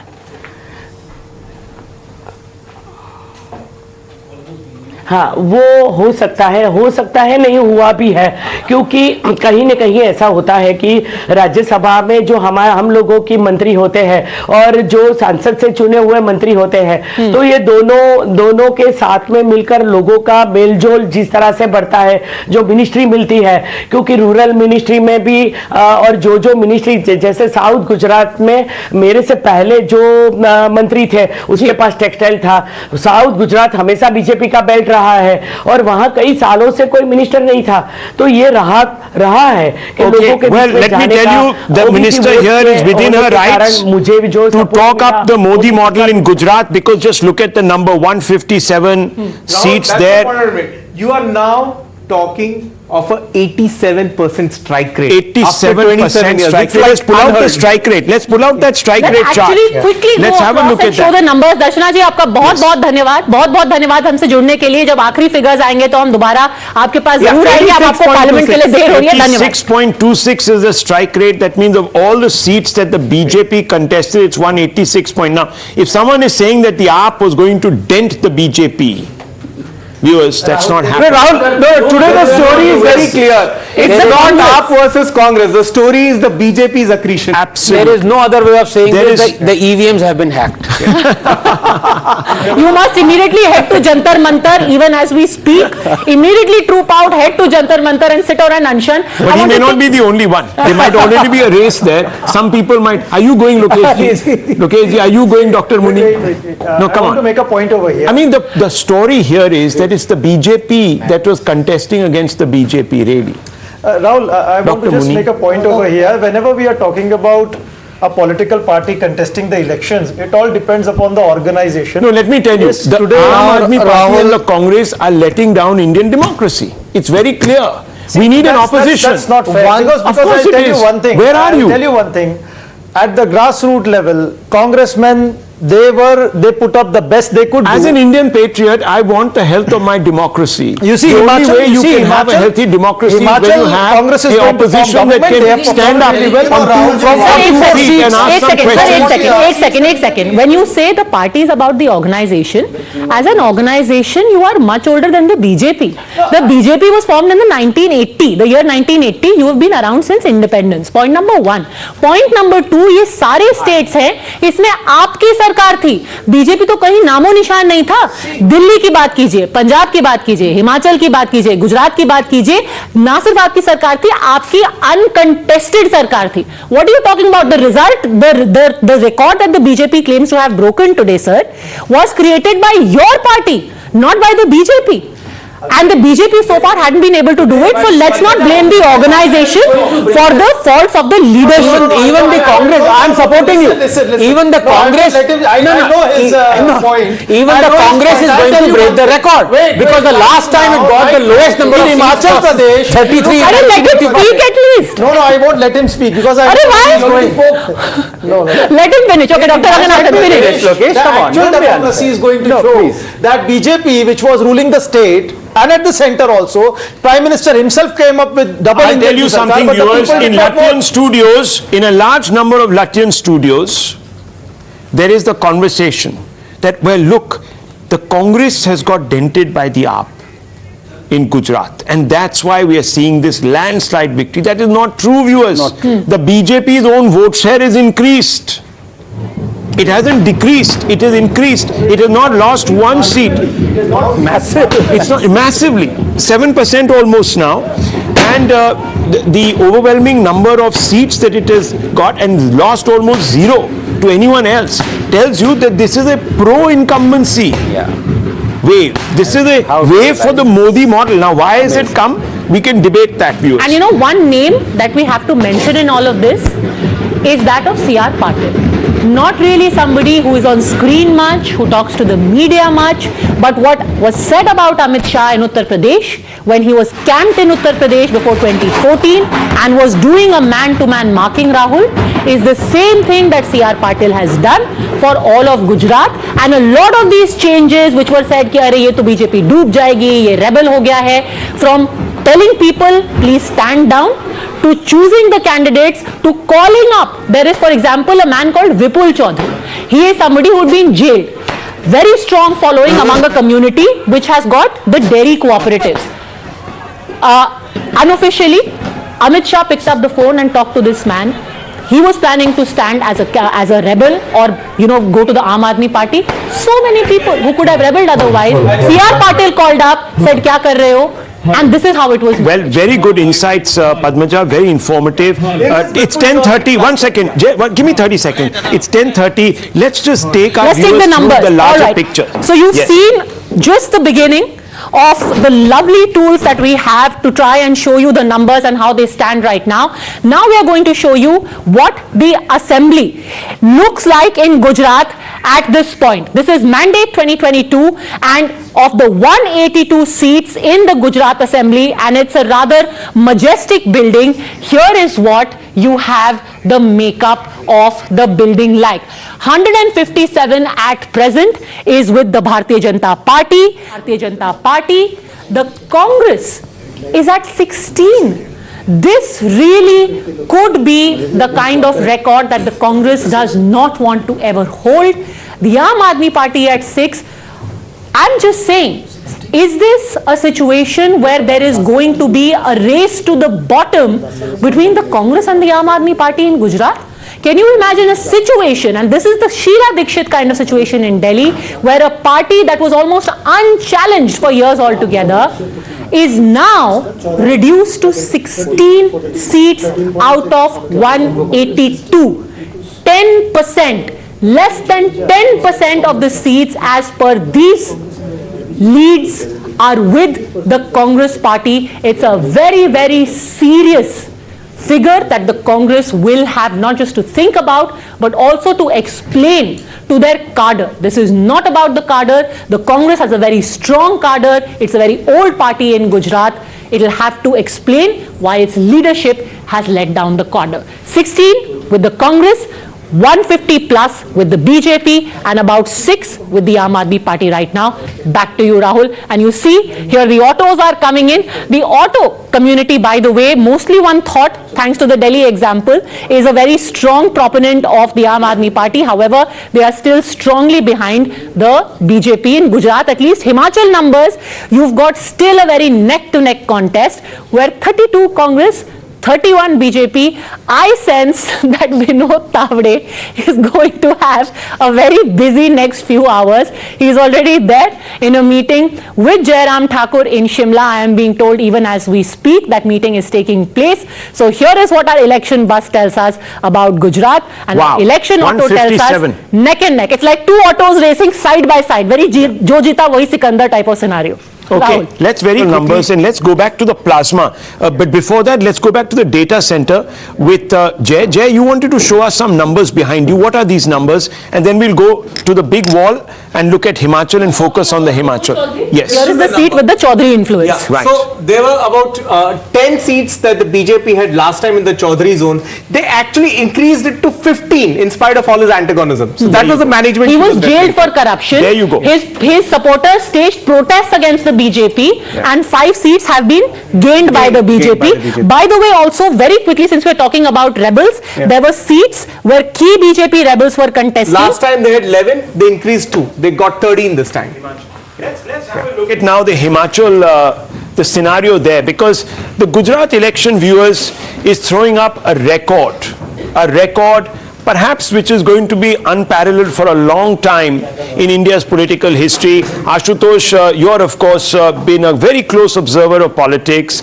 That kind of domination may not happen again in Indian politics for a significant period of time, the Gujarat domination. But never say never in Indian politics. So yes, Ashutosh ji, very quickly before I bring in the Himachal. See, if you go by numbers, obviously the Gujarat has set a new example. I think no other party has dominated the state for such a long time. It's not fair to compare with the West Bengal also, because in West Bengal it was not CPM alone. CPM was supported by CPI, Forward Bloc and other political parties. So one party domination, if at all it can be compared with, I think, the Delhi where the Aam Aadmi Party got 67, which is again unprecedented, again repeat 62. But then for another 15 years, if they could do, then it's comparable. I think it's amazing, unprecedented, historic, and this has to be analyzed why this is happening. Dr. Sambit Patra joins us, national spokesperson of the Bharatiya Janata Party. Dr. Patra, first of all, your quick reaction to the results that we are seeing. Results only in the sense that I think that in Gujarat it's not going to change much. So it's safe to say that these results will, or these trends will hold and they will crystallize into these results. But Himachal remaining tight, what's your overall take? What's your overall take? See, first, I would say these are trendsetters, you know. As far as Indian politics is concerned, this is a trendsetter, because rightly, just before joining, you were discussing as to how in the Indian polity, this is a case study. Despite being in power for 27 years in Gujarat, yet again repeating itself, and this kind of majority that we are seeing is something which is phenomenal, which is humongous. And this does not happen for no reason. This happens because of performance. And I always maintain that, remember, when we talk about the PM just does not mean Prime Minister. PM means pasina and mehnat. Just imagine, I was there in Gujarat and I was flabbergasted. I was observing the Prime Minister at this age, the kind of hard work that he has put in, the pasina and the mehnat that he has put in. It was almost akin to as if he was a booth level karyakarta. I mean, despite the fact that there are other leaders in other political parties who claim themselves to be youth leader, we did not see youth leaders campaigning, but we saw our Prime Minister campaigning day in and day out. This is a trendsetter in Indian politics, that you have to perform, and despite the performance, you have to campaign, you have to work hard. Pasina bahana padega. This hard work in Indian politics is the new trendsetter. As far as Himachal is concerned, I would say it's not an easy task in Himachal to retain your government, because remember, Rivaj.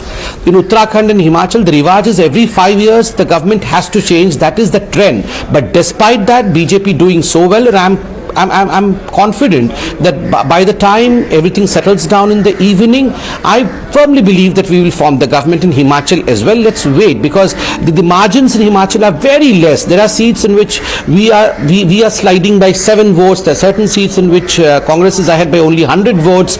So I believe we have to let things settle there for a while, and then the outcome would be clear. Okay, so the big claim that, and look, a large number of journalists who are analyzing elections in some other studios, in Latyan's studios, etc., are saying that, look, the BJP should not become overly confident about what has happened in Gujarat. It's basically their B team, which is the AAP, that is working very hard to undermine the Congress. And a large number of Congress leaders are also saying this.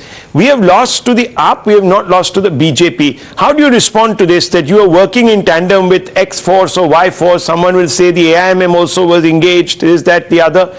How do you respond to those journalists? Because if you look at Gujarat, you have increased your vote share by 7%. You increased your seat share. You haven't lost a seat to the so-called Kejriwal model, i.e. Aam Aadmi Party, except for maybe one seat where, for another bunch of factors which we'll get into later with Jai Mruk, there has been a loss there from the BJP's kitty to the AAP kitty. But apart from that, you haven't. So how do you respond to this charge that is being made constantly against the BJP, that it hunts with the AAP hound and runs with then obviously the hair of the AAP where it is required?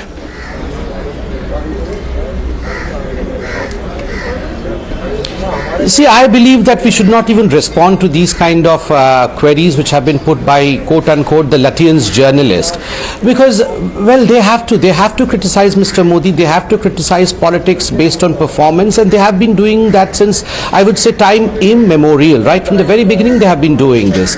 And I don't understand, these very journalists who say that probably Aam Aadmi Party is the B team of BJP in Gujarat, but these very journalists stand firmly with the Aam Aadmi Party when it's a discussion about Delhi.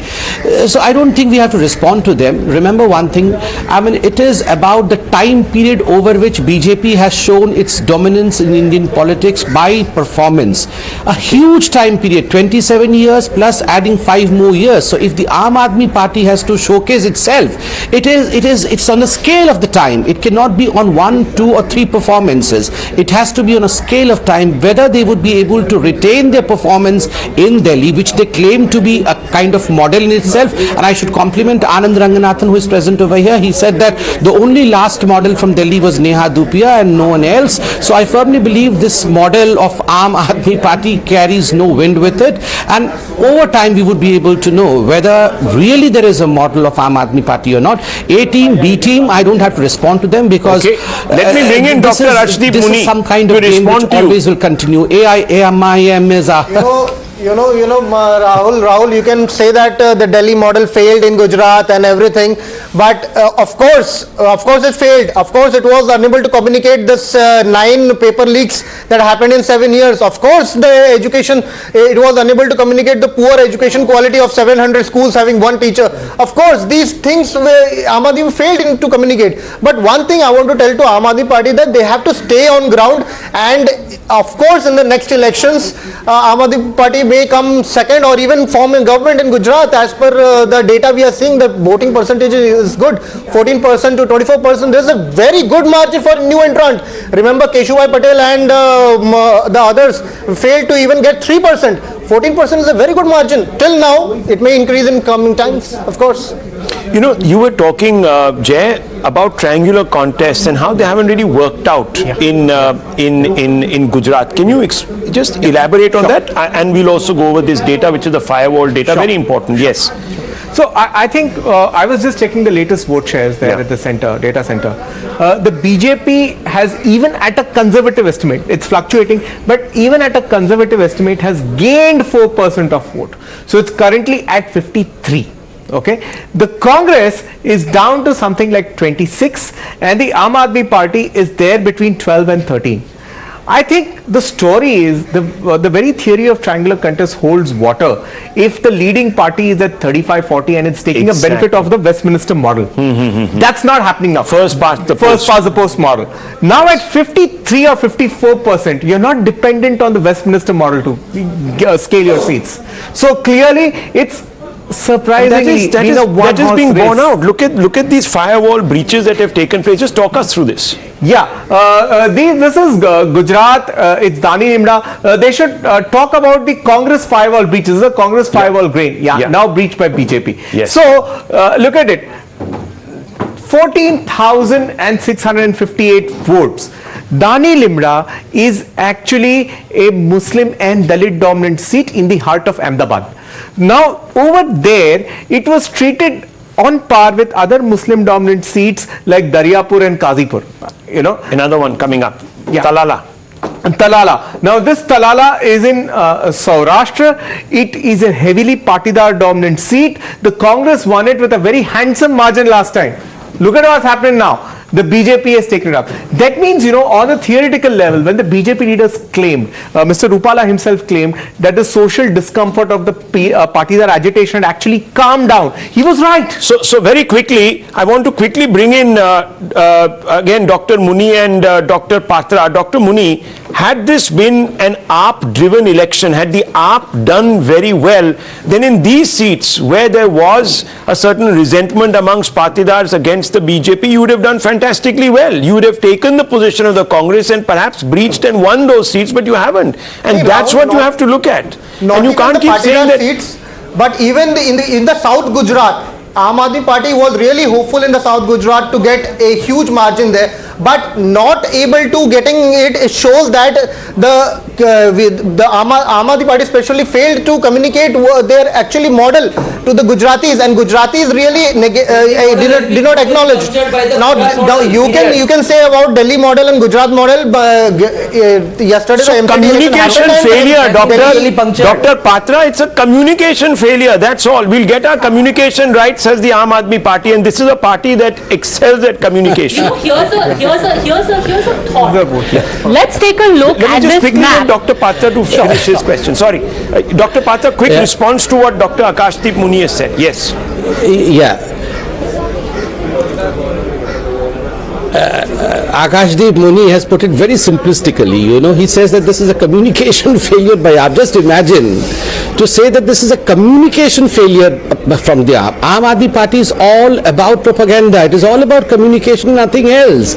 They are communicating morning till night. I mean, you open the newspaper, the front pages of Aam Aadmi Party, you open the television, it's always Arvind Kejriwal with his double XL shirt speaking about what he has done, in fact, which is not existing on the ground. So it's all about communication. AAP, all about propaganda and nothing else. And then Mr. Muni, my good friend, still says that it is not about communication.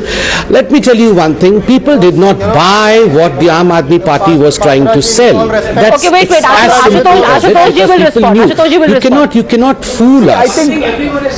I think, I think another factor. Kejriwal was saying that according to Intelligence Bureau, we are winning. तो ये उनके कौन से sources हैं IB में, ये please बता दें डॉक्टर मुनी. व्हाट्सएप ग्रुप पे. बिकॉज फर्स्ट टाइम उनको इंटेलिजेंस ब्यूरो से निकालो.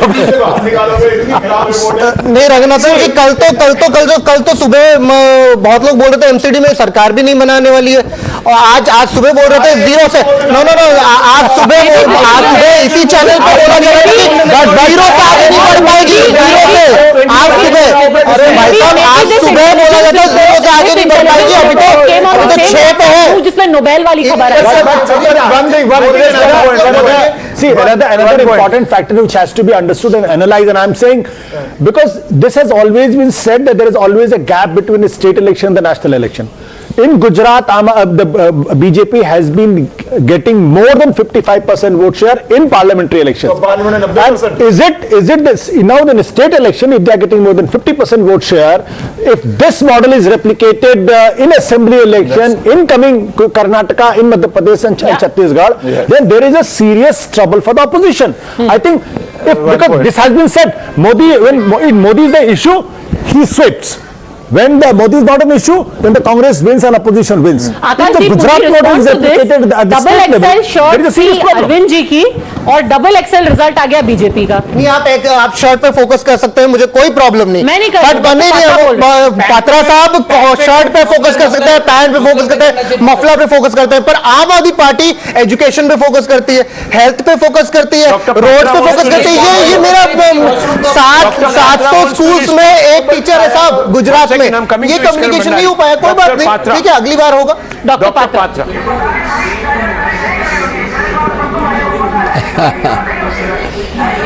See, I mean, in fact, Mr. Muni has shown what the Aam Aadmi Party is all about. Communication, communication, communication. No performance, only communication.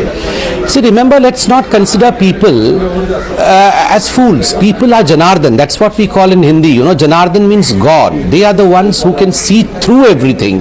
They decide.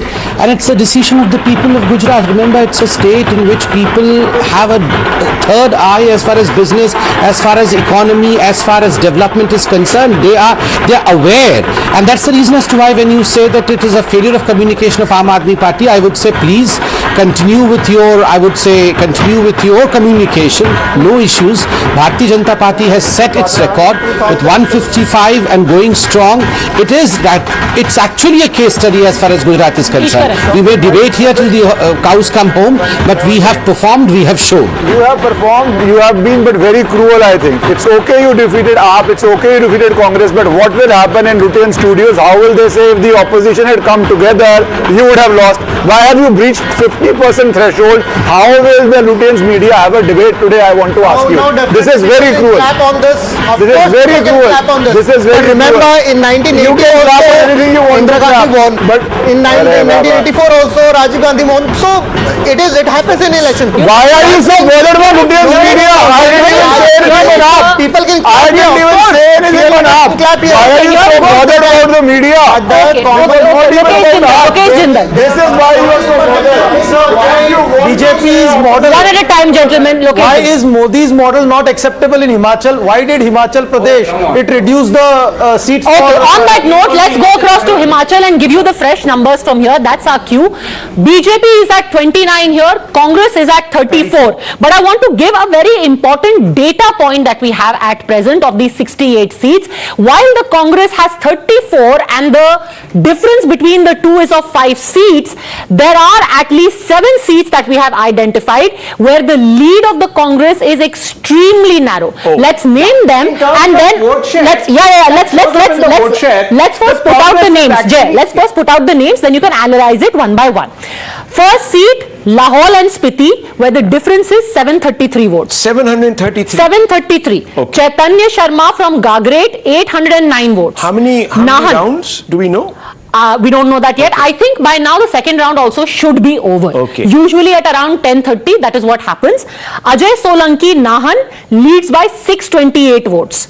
Then you have Rajesh Dharmani leading, wait for it, by 277 votes. Okay. Dhani Ram Shandil from Solan, 586 votes. Satpal Singh Raizada, 104 votes, and this is the cherry on top. Bhavani Pathania is leading by 11 votes right now. Malinder Rajan from Indora, 354 votes. So we have 1, 2, 3, 4, 5, 6, 7 seats where the margin is between 500 to 12. Okay, Vijay Rupani, former Chief Minister of Gujarat, is live.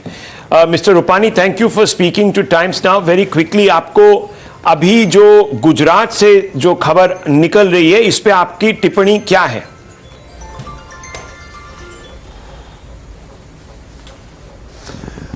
वैसे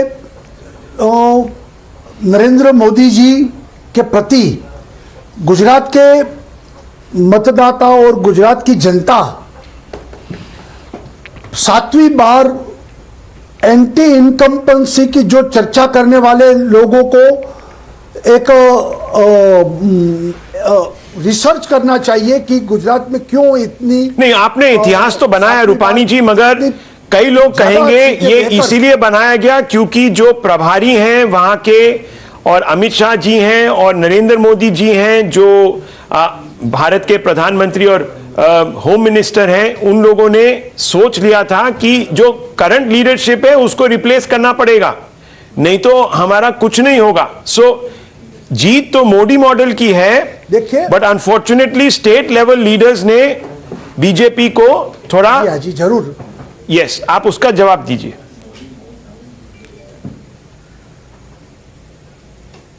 मैं वही कह रहा हूं कि गुजरात ही ऐसा state है कि जहां भारतीय जनता पार्टी अलग अलग तरीके से प्रयोग कर सकती है. जैसे हमारी हाईकमान ने बताया कि पूरी लीडरशिप चेंज करना है और नए लोगों को व्यापक तौर पर स्थान देना है. हम सब लोगों ने उसमें पूरा सहयोग किया. और आपको बताऊं कि अगर इस बार भी हम सब लोग जो सीनियर लोग लड़ते तो 1-1 लाख वोटों से जीतते, उसमें कोई शंका का कोई सवाल ही नहीं था. लेकिन पार्टी ने जो स्ट्रेटेजी तय की थी उसमें हम सब लोगों ने अपनी तरफ से सहयोग दिया है. और इस स्ट्रेटेजी के तौर पर गुजरात की जनता आज 155 सीटें बीजेपी को दे रही है. इसका मतलब यही है कि भारतीय जनता पार्टी के प्रति पूरा भरोसा गुजरात की जनता को है. नरेंद्र भाई मोदी के नेतृत्व में सब लोग आज भी प्रसन्न है और उनका व्यक्तित्व भी बरकरार है. बिल्कुल. Just to give a background to our viewers, Vijay Rupani ji of course comes from Rajkot. He relinquished his own seat and he said that this contest I am not going to have, I am going to step back. Rajkot की जो शहरी सीटें थी सब में जो sitting MLAs थे उनको रिप्लेस कर दिया गया.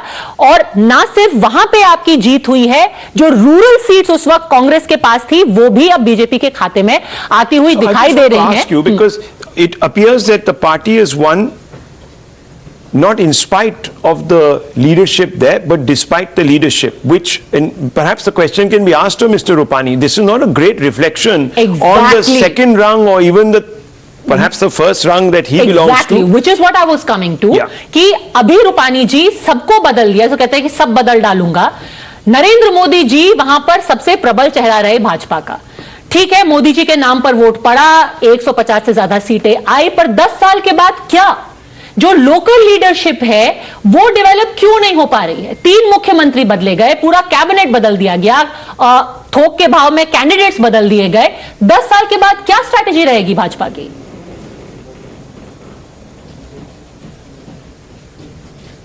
देखिए, कोई लीडर्स अलग अलग लीडर और लीडर बढ़ गए हमारे. जैसे हम सीनियर लोग थे, आज भूपेंद्र भाई के साथ अलग टीम भी बनी. तो भारतीय जनता पार्टी ने अलग अलग लीडरों को और बढ़ावा दिया है. लीडरशिप में भी बाकी लोग इंक्लूड हुए हैं. तो मैं मानता हूं कि उसमें लीडरशिप खत्म नहीं हुई है. श्योर नरेंद्र मोदी के नाम पर चुनाव लड़ा गया. नरेंद्र मोदी के नाम पर लोगों ने आज काफी सीटें भी दी है और विकास की राजनीति प्रस्तापित की है. पिछले 2 दशक में जो विकास हुआ है और पिछले 5 साल में भी हमारी सरकार ने. But Mr. Rupani ji, would you accept that you have let down? No. Will you accept, Rupani Saab, that you have let down the BJP in the state by actually still being dependent on brand Modi? No one has created a identity around themselves in the state of Gujarat, and this will become a problem going forward. That is why Kejriwal says, मैं 24 की लड़ाई नहीं लड़ रहा हूं, मैं 29 की लड़ाई लड़ रहा हूं. यहाँ डॉक्टर मुनी बैठे हैं, वो कह रहे हैं कि हम तो अब शुरुआत कर रहे हैं, अब हम जल्दी से परास्त कर देंगे बीजेपी को. वहां पर कोई नहीं है, ब्रांड मोदी है, बस वो ब्रांड मोदी अभी थोड़ा सा में चलेगा, उसके बाद वो भी गया.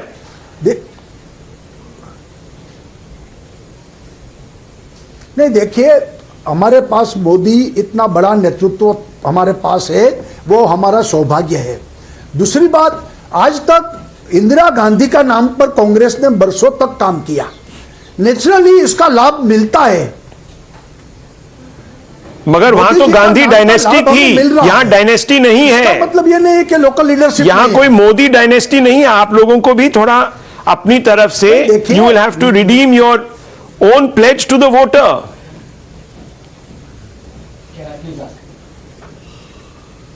देखिए, मोदी का नाम भी बहुत बड़ा है, पूरे देश में नाम है उनका. ओके। और गुजरात तो काफी मोदी के नाम पर, क्योंकि गुजरात के हमारे सपूत है, मोदी जी को सब जानते हैं और डायरेक्ट मोदी जी सबके साथ कनेक्ट भी है। Okay, I think Dr. Ranganathan has a question. Yes, go on, Dr. Ranganathan. ये रूपानी जी, फर्स्ट ऑफ ऑल कॉन्ग्रेचुलेशंस, आपकी बहुत ही ऐतिहासिक विजय पे। लेकिन आपसे मैं थोड़ा डिसएग्री करता हूं। जैसे आप कह रहे हैं कि लोगों ने काम किया लेकिन फिर भी हमने रिप्लेस किया न्यू ब्लड लाने के लिए, तो मेरे ख्याल से इट डिफाइज लॉजिक। अगर कोई अच्छा काम कर रहा है तो उसको रिप्लेस नहीं कर सकते। बाय दैट लॉजिक मोदी को रिप्लेस क्यों नहीं किया गया? क्योंकि मोदी अच्छा काम कर रहे थे, आपको रिप्लेस किया। आप अच्छा काम कर रहे थे, क्यों किया आपको रिप्लेस? Why not? देखिए, मोदी जी अब हमारी पार्टी का हाई कमांड है, संपूर्ण उनके नेतृत्व के आधार पर पूरे देश में ये पूरा हम पार्टी आगे बढ़ रही है। गुजरात में हमारी जो रिले रेस है उसमें सभी लोगों ने अच्छा काम किया है। केशुभाई से शुरू हुआ था, मोदी जी ने काम किया, बाद में आनंदीबेन और बाद में मैं था। हमारी भी सरकार ने 5 साल अच्छा ही काम किया है और पार्टी ने इसलिए रिप्लेस किया कि नई टीम काम करे जी और नए लोगों को जिम्मेवारी दे, इसलिए हम सब लोगों को रिप्लेस किया है। जी, आपका बहुत बहुत धन्यवाद विजय रूपानी जी। आपने अगर सैक्रिफाइस किया, then that sacrifice in the larger interest of your party has paid off. I think Dr. Sambit Patra wants to make a point, and I want to quickly get a reaction in from the Congress. Digvijay Singh has just spoken to us. Dr. Patra, yes, 30 seconds.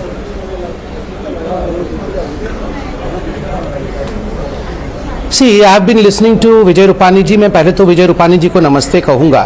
और यहाँ चर्चा का विषय कौन replace हुआ कौन replace नहीं हुआ, उससे बड़ा विषय है यहाँ पर। आप सोच के देखिए, यही परिवेश अगर कांग्रेस पार्टी में होता, आज आप अशोक गहलोत जी और सचिन पायलट जी की लड़ाई देख रहे हैं। नकारा, निकम्मा, गद्दार, क्या क्या हो रहा है। Look at the discipline, look at the dedication of the कार्यकर्ता ऑफ भारतीय जनता पार्टी। मैं तो रूपानी जी का चरण स्पर्श करता हूं। आज ये इस प्रकार का कार्यकर्ता होता है बीजेपी का। आप सोच के देखिए, एक फॉर्मर सीएम है, कितना इनका भाव देखिए, क्या सादगी है, कितनी सिंप्लिसिटी है, क्या कार्यकर्ता का भाव होता है। इन्होंने क्या कहा, मुझे रिप्लेस कर दिया, मुझे कोई परेशानी नहीं है, पार्टी की जो इच्छा है मैं इच्छा का पालन करूंगा। ये कहना आसान नहीं होता है, ये करना आसान नहीं होता है।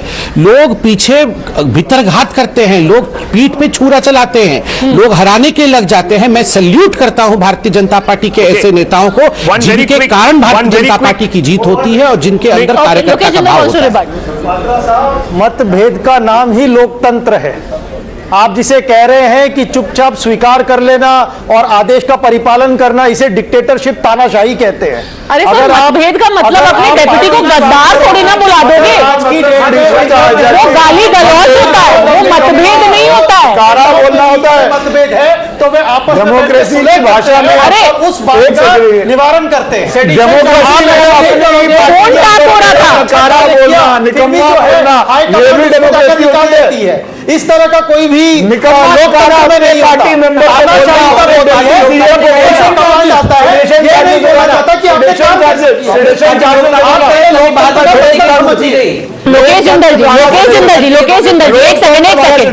एक सेकेंड। लोकतंत्र ये नहीं होता कि अपने डेप्यूटी को कहो कि 1-1 करोड़ अमित शाह से लेकर के सब बैठे हो। ना ये होता है कि उनके फोन टैप हो रहे हैं, ना ये होता है कि उसको बोलो, ना ये होता है कि उसको बोलो कि निकम्मा और गद्दार है। लोगों ने सर ये होता है, चुनाई है, ये होता है गाली गलौज। दूसरी मतभेद नहीं होता है, मतभेद और गाली गलौज में बहुत फर्क होता है। Quick update, one second Lokesh ji, quick update. I hope घर में ऐसी भाषा नहीं होती। Gentleman, one second. I hope घर में निकम्मा नकारा नहीं बोलते। Second, quick update coming out of Gujarat is Isudan Gadvi started to lead on his own From seat Khambhalia. by about 17,000 votes. That's what I'm just hearing, and it's being flashed on our screen also.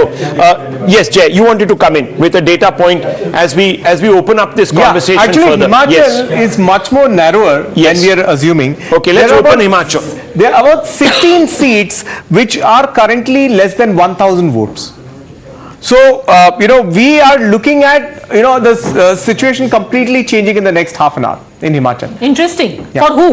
Or the BJP? Yeah, it could be in favor of the BJP. Okay. Well, it could be anyway. Yeah. It could be anyway, as you were saying yourself, that there are about 8 seats where it's a wafer, very close, wafer less thin, than and one 500. there was about what, double digits or something, double digits. So it'll be very interesting, viewers, to see that. And I would like to get Dr. Sambit Patra's response on Himachal. Dr. Patra, while we all agree with unanimity that BJP in Gujarat, powered by the Modi model, call it double engine, what have you, has caused ahead, why isn't the Modi model clicking with the voters of Himachal for a second time? You have obviously defeated that cycle in Uttarakhand, but here it seems to be a problem. Why? Dr. Patra, are you there? See, Rahul, as far as Himachal and Gujarat is concerned, go ahead. Yeah, I'm there. Can you hear me? Yes. See, as far as Himachal and Gujarat are concerned, let's have a comparison between both of them. It's not that the Modi magic is not working in Himachal. The magic is working everywhere. The issue is Himachal is a small state. ये एक पहाड़ी इलाका है, पहाड़ी state है, तो it has its different semantics, compared to Gujarat. Here, the individuals also matter. These are small constituencies, small voter base. So, of course, every individual who has a personal connect with the voters, it does matter. So, if you have a dissident, I mean, number one, we have 16 seats over here which have a margin of 1,000 votes. So I think within 1 hour or half an hour, the picture would be more clear than what it is now, number one. Number two, because we had certain dissidents in certain seats, we were doing good. Expectations were more from Bharatiya Janata Party. We had more people expecting tickets. So there were certain dissidents in certain seats. I believe that has eaten into a chunk of our vote share, which is in fact reflecting in the result right now. But I still would be waiting for the final results to come. I firmly believe that by the time it all consolidates, Bharatiya Janata Party will do considerably well and we can form the government. That in the evening, the parliamentary board members will reach the BJP office, and at 6 p.m. the Prime Minister is also expected that they will be there at the BJP headquarters in Delhi. So 6 p.m. is the time. The entire parliamentary board will gather around and Mr. Modi will also be there. Himachal is the story we are talking about. Yes, now. let's have a quick look at the big numbers on Himachal. 68 out of 68 trends coming in. Viewers, the scenario is for the BJP delicate, to say the least. Also for the Congress. While the Congress numerically is in the lead here, 35 seats there. In obviously the first trends that are coming in. The problem for the Congress is that some of its leads are as slender as 70, 80 in one of the seats, and less than 700. There are about 6 seats which are bunched between that number. So those can change hands. 1 second, again, 30th BJP, 30 and 34. Again, these numbers change, right? Just a few minutes back, we were showing you how the BJP was in 28 and now suddenly it's gone on. Now let's just go quickly here at the vote share. And if you see that the vote share, and this is very, very important, viewers, in 2022, the vote share for the BJP has reduced by about 5%. 2017 it was 48. The Congress vote share increasing just a little bit in comparison. But viewers, the Aam Aadmi Party at just 1%, the others at 12, the others significantly have 4 seats. So in tight contests such as this, where the halfway mark may either be short by 1 or 2 or maybe just over by 1, the others can play a big role in the end analysis. So this is a tight contest, but history will be made if the BJP can swing back. Let's go to the data center now with Jay and Padmaja. So now, according to the Election Commission figures, let's quickly talk about Election Commission figures. Congress is leading right now on 35 seats and the BJP is leading in 30 and independents on 3. This is according to the Election Commission figures. Let's quickly also tell you that Jairam Thakur has won his seat. According to the Election Commission, the Chief Minister has won. Over to you, Jay. Perfect. Now, let's look at the two maps. 17 and 22. The entire territory of the old Punjab, which is actually called the new Himachal, more or less going in favor of the Congress. Huge green swath here. But the lower hills, that is where the Congress has pockets, but BJP has retained a huge section of the Kangra district almost completely. Now, what does that actually say? You know, if you're going to look at the vote shares, now that's where the really interesting story is. The tally between the two parties is actually fluctuating between 30 and 35 only. The BJP is not slipping below 30 for the last 20 minutes. The Congress is not going above 35. I think the real cliffhanger story comes from two numbers. There are about 18 seats which are less than 1,000, 16 seats less than 1,000 votes, in which 7 of which the Congress is leading, 9 of which the BJP is leading. So even if they swap, they're going to come to 30 to 32. Now, there is another question I have. If you go back to the comparison the vote share, which is a still interesting number. The vote share still says that the Congress is about half a percentage point behind the BJP. The BJP is at 43.37, the Congress is at 42.87. That and that number of 16 seats, 7 Congress, 9 BJP, all less than 1,000. This is going to be a cliffhanger. That tells the story. Because see, here it shows you how from 49% in 2017, the BJP may have come down to 43%, but like Jay said, they are still maintaining a lead ahead of the Congress. Now, if you go back to the map, Jay, this will be very important because Himachal for the BJP, remember, is a state where not only is there a seat of Jairam Thakur, the region that Jairam Thakur has influence, which is to be defended, but also that where Prem Kumar Dhumal has his influence, Anurag Thakur has influence, and Nadda ji has influence, because all of these leaders come from Himachal. So in the spider web, we can actually track the influence regions of Mr. Dhumal specifically. Yeah. So we just opened a spider web. Now it's actually looking fascinating on the spider web. What happens in Mr. Dhumal's region is he does manage to save his skin. The saffron envelope is going beyond the green envelope. I mean, there is some, you know, sort of consolation prize. There is this other one which is actually the OROP belt and the Agniveer belt. That is the place where the distance between the two envelopes is maximum. Yeah, look at the 16 to the Congress, 7 to the BJP. This, I think, is something that could be the deciding factor. Just stay there with us. I just want to quickly run through the spectrum once, and I'll toss back to the digital center in just 30 seconds, the data center there. Look at the spectrum, viewers, and what does it tell you? It tells you that here the BJP that had very solid showing in the last election in 2017, and you can see these are stronghold seats. It has lost 3 or 4 of those. Now that will be worrying for the BJP because it tells you that there is a significant amount of anti-incumbency in the state of Himachal. In the mild, which the NDA had, or the BJP had quite consistently sort of hung on to last time, you can see a number of Congress incisions there.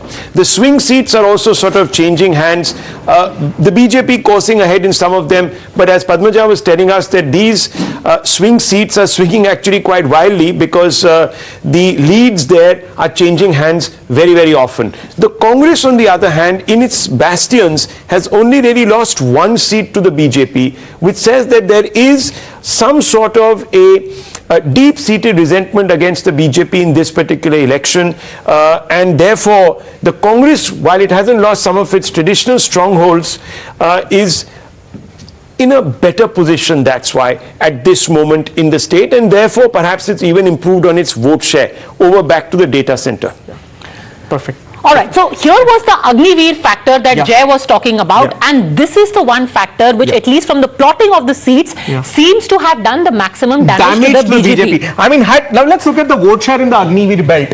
Had that, you know, sort of an issue not come up, then perhaps they would have done that. Now look, all across the state, the vote share difference, the average is just 0.5%. So very close. When you see but in the Agniveer belt, Armed Forces belt, we are talking of a 3.7% vote share lead for the Congress. So had it not been for this belt, in all the other belts, the BJP does take almost a good share of the votes. It does well in the Dhumal influence belt. It does well in the upper hills. This is the one where the difference is maximum. Now, if you go back to the map, if we, just put it in sharp relief for our viewers about which are the regions here in comparison, if you see, which is Mr. Dhumal's area of influence, which is the region which is Naddaji's region of influence, and the one which is for Jairam Thakur. So we can actually plot for the BJP which leader has managed to bring back a better report card. Jay. Well, this is certainly Mr. Dhumal's area of influence. Okay. He has much to cheer for then. Good. He indeed. By the has way, much to that is cheer. not the only one. Hamirpur, yes, is an area of influence, but it is also a region where Amit Shah went to campaign. Absolutely. So they did a lot of their campaigning over here. The Prime Minister also, I think, went and campaigned in this area. So most of their campaigns were centered around this. This is the area that they have managed to hold on to. Now, if you see this area, because this is the other big pocket, what are the main issues here, Jay? And what is the nature? Is it an apple belt? Is it a rural belt? Is it that Fauji belt? Which one is it? This green patch here that you're suddenly seeing green, large green with a few see the spots of comparison. saffron. This was saffron. Yeah, now it's green. become green. This is the armed forces belt. So this is where not only the Agniveer agitation, even the OROP agitation, which was before the previous election, it was these very districts which were impacted. So maybe the next elections that follow, Rahul, Karnataka, this may not be such a big factor, but also we have Madhya Pradesh, which sends a considerable amount 10 of past 11 in the morning, viewers. Let's try to get a sense of what to make, the top headlines, takeaways, etc. of this particular exercise that we have been reporting on since 7 in the morning. Let me start with Smita Prakash. Your top 3 takeaways, Smita Prakash.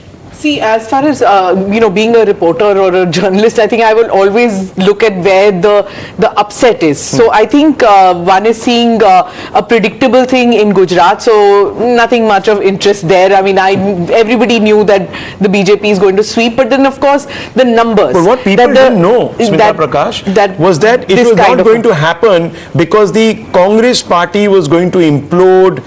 No, I think the BJP has done much better. See, in Gujarat, they never got over that vacuum created by the loss of Ahmed Patel. They never got their act together. They didn't get a replacement for Ahmed Patel. They had nobody to do their strategizing. They had nobody who was going to get in the votes. So they were completely at loss as far as Gujarat is concerned. But that is the interesting part, Smita ji, and because also in Gujarat, actually, even had the Congress and the AAP not been in the exercise, the BJP actually was not depending on them in any which way. Their fortunes have not been dented. In fact, the BJP has gained some 3 or 4% over last 4% gain. It's also, what I feel about the BJP advantage. is, and remember here you've not seen any kind of accusations of booth capturing, poll violence, nothing of that sort which you saw in West Bengal to see that. You're seeing in Gujarat a complete swing in favor and, beating even West Bengal's record now by the end of this tenure. So I'm asking you, was this entire AAP hype over, sort of No, see, as far as the Aam Aadmi Party is concerned, the fact that they are coming inching forward, that they are making a dent. They have taken away, not for the BJP, but taking away from the Congress. But it's the Himachal factor which you were talking about, and it's really sad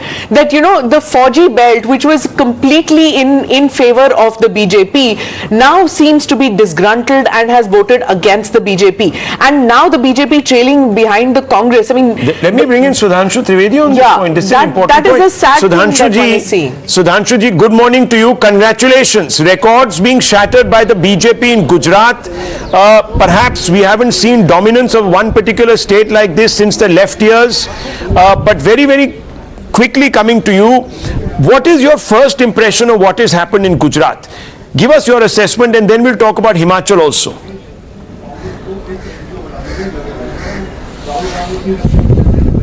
Actually, if you look at Gujarat, since Sri Narendra Modi became Chief Minister in 2001, the level of development and the pace of development which Gujarat has achieved, it has having 3-pronged dimensions. Number 1, development. Number 2, requirement of the poorest of the poor. And number 3, Gujarati Asmita or the Gujarati pride. and Gujarati Gaurav. All three were combined. And one more thing, after he became Prime Minister, 2017 Gujarat election was in, you can say, a little bit unnatural conditions because of the Patidar movement, the socio-political situation was different and the GST was implemented. This was the first election in which a normal, usual situation was there. So the support base for Modi ji was on its real representation. And second thing, this is also the home state of the Home Minister. Third thing, our Chief Minister was working and Modi ji has said कि नरेंद्र का record Bhupendra के नेतृत्व में टूटेगा. And the organization was working so meticulously that we were having 78 lakh workers on booth level, which were having the mobile verified 78 lakh some thousand workers. So it means if they are capable of converting just 2 or 3 votes more, then we were in the position of crossing 50%. And as Smita ji was saying, on the other hand, Congress was first time contesting without Ahmed Patel. और मैं तो ये कहना चाहूंगा कि Congress has got 23 or 24 seats, whatever they are getting, it is an achievement because for the first time in the history of India a party is getting some seats without fighting the election. मतलब इस पे तो मुझे वो बात याद आती है कि एक आदमी ने बहुत अच्छी हाई रेपुटेड कंपनी की गाड़ी खरीदी और वो कुछ ही किलोमीटर चलने के बाद रुक गई, तो उसने कंपनी को फोन किया तो उन्होंने कहा साहब हमारी गाड़ी कैसे, हमारी कंपनी की गाड़ी कैसे रुक सकती, इतनी पुरानी कंपनी है. जब आके खोला तो उसने बोनट खोला तो उसने कहा साहब इंजन लगाना तो भूल ही गए थे. तो उसने कहा फिर ये चल कैसे गई, कहा इतना तो वो रेपुटेशन पे चल गई. तो मुझे लगता है वैसे ही हुआ, कांग्रेस ने तो इंजन लगाया ही नहीं था. आप तो डबल इंजन की बात कर रहे थे, वो मैदान छोड़ के खड़े थे. तो ये 22-23 सीटें जीतना, ये मेरे विचार से एक पॉइंट होना चाहिए कि कैसे जिया. And one more thing, MIM has contested on 13 seats and all the intellectuals and the left-oriented political analysts have given an impression that this was the reason of defeat of the Congress party. Now Aam Aadmi Party has made a severe dent in the vote base of Congress party, but I have not seen any of such interpreter or intellectual or analyst is saying that Aam Aadmi Party has become a vote katwa for Congress or the reason of the damage or other things. But that's why I am saying there is a requirement of understanding the things in real perspective and the ground realities. And lastly, I would like to say Gujarat has given a message. This is the place from where Mahatma Gandhi came, who led the freedom movement. This is the place from where Sardar Vallabhbhai Patel came, who united India. And this is the place from which the most popular Prime Minister of the independent India, Shri Narendra Modi, came. And in the 21st century India, I think Narendra Modi is the let me bring in Rashid Alvi. Rashid Alvi ji, the Congress losing. Language used against them has also given and furthermore the Congress losing emotional thing in against Gujarat. The Congress, I think, which is being seen in the decimated performance of the Congress in the Okay, there you go. Rashid Alvi, respond to Dr. Sudhanshu Trivedi. Important points he has made. It's not looking good for you at all, the national level. Yeah, it is all. We are not very strong in Gujarat, but at the same time, opposition votes are divided. Not so much, sir. Please. Avesi. No. Don't blame it on anyone else tonight, because the Aam Aadmi Party has not damaged you in the way that you would have thought, or anyone else in Lutyens media is hoping that they have, because they would have given you this alibi. Unfortunately, that is not the case. We have the statistics here. Yes, please give the statistics. What was the Congress vote share last time? 42 point something. As of now, as of today, the Congress and AAP put together is 3 percentage points less than that. I mean, so AAP is also not an answer. It's not the complete answer. Sir, the fact of the matter is that the BJP, AIMIM first of all is a non-starter. 13 seats that they were contesting on. आपने उनका एक candidate भी चुरा लिया. उसके बावजूद आम Aadmi party का खाता नहीं खुला है. अब बात करते हैं जो आपका वोट शेयर कम हुआ है. वोट शेयर चलिए आप आम आदमी पार्टी को ब्लेम कर दीजिए, बट द फैक्ट इज आम आदमी पार्टी का वोट शेयर हटा भी दें आपकी कमी से तो भी एक गैप बच जाता है, which means that some of your vote share has actually gone to the Bharatiya Janata party. Explain that. ये कौन से कट्टर कांग्रेसी थे जो कि प्यार की राजनीति करते करते भाजपा के प्यार में पड़ गए?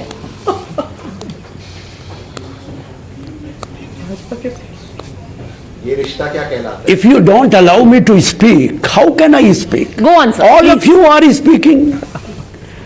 Let me answer properly. Have patience. Listen to me. Go on, sir. Aam Party and Awaisi, they have been put by Bharatiya Janata Party in Gujarat. It is beyond doubt, but I am not blaming them. I am not blaming them. My first sentence was that we are not strong in Gujarat, but the way Bharatiya Janata Party has played its role in Gujarat, it was very unfortunate. They have not contested this election on the basis of developments. Dr. Trivedi, would you like to respond? विकास पे आप नहीं लड़े, इसीलिए कांग्रेस हार गई. Listen to me. Let me complete. If Home Minister of the country, he has said, हमने 2002 में सबक सिखाया था, बदला लिया था. Do you approve it? Whether how can you justify it? Bharatiya Janata Party, he is the Home Minister of the country. He is not Home Minister of Bharatiya Janata Party or one community. Okay. As a citizen of this country, so parochial politics, scratching at the wound of Gujarat is the reason why BJP has won. Dr. Sudhanshu Trivedi is what Rashid Alvi Bhai is saying. Could you respond to him?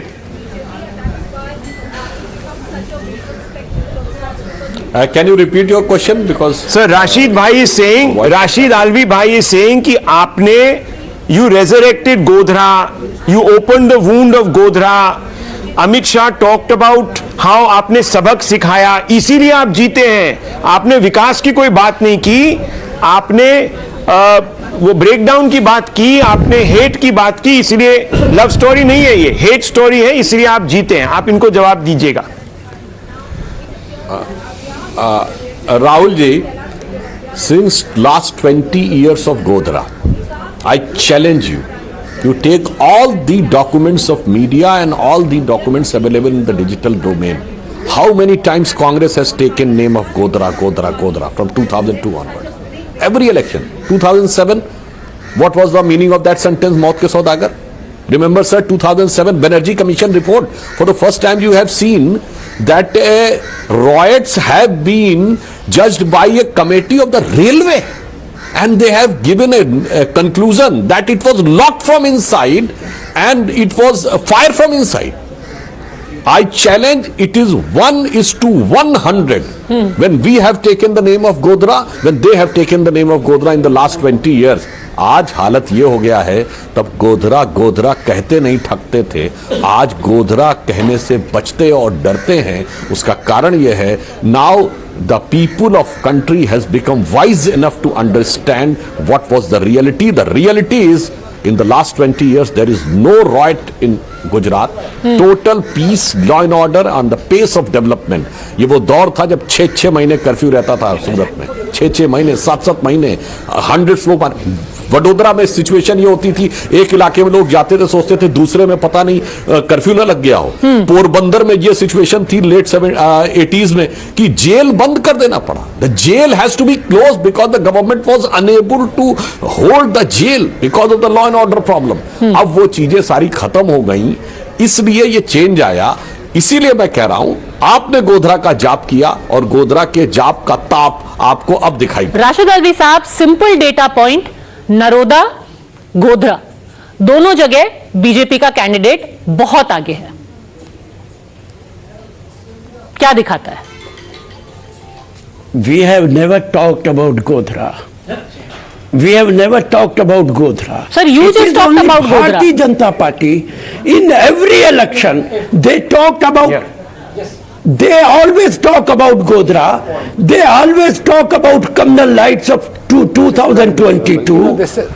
Padma, can I please come in? And not only in Gujarat, everywhere in the whole of country, they always contest on the basis of communal election. Sir, okay, let me just ask you a simple question before Sudhanshu ji responds and Dr. Ranganathan comes in. I am asking you a simple question. BJP contested a communal election. Listen to me. Are the people of Gujarat communal to have rewarded the BJP? चलिए BJP communal है. क्या गुजरात का voter भी communal है कि उसने गोधरा और नरोदा दोनों जगह बीजेपी को जिता दिया? क्या वो वोटर कम्युनल है? आप देखिए, अगर आप मेरी बात सुनना नहीं चाहती हैं तो मेरे बैठने का कोई फायदा नहीं. Let me complete what I am saying. Sudhanshu जब बोलते you never interfere. When I speak you start to speak. Please, if you have asked me to speak, okay, sir, please complete your point. 30 seconds. Then I will bring in the other guests. I ask you,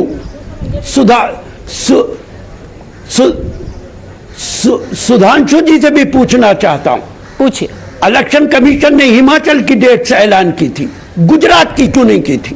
Gujarat की dates बाद में क्यों announce की? इसलिए की because Election Commission was working under the pressure of your government. Okay. And they wanted that first of all रेवड़ियां बांट दी जाए. Okay, I think now you know, Rashid आलवी जी, अगर आपको बस एक रैंट करना है तो आप करिए, तो आपको मैं पूरा समय दे दूंगा.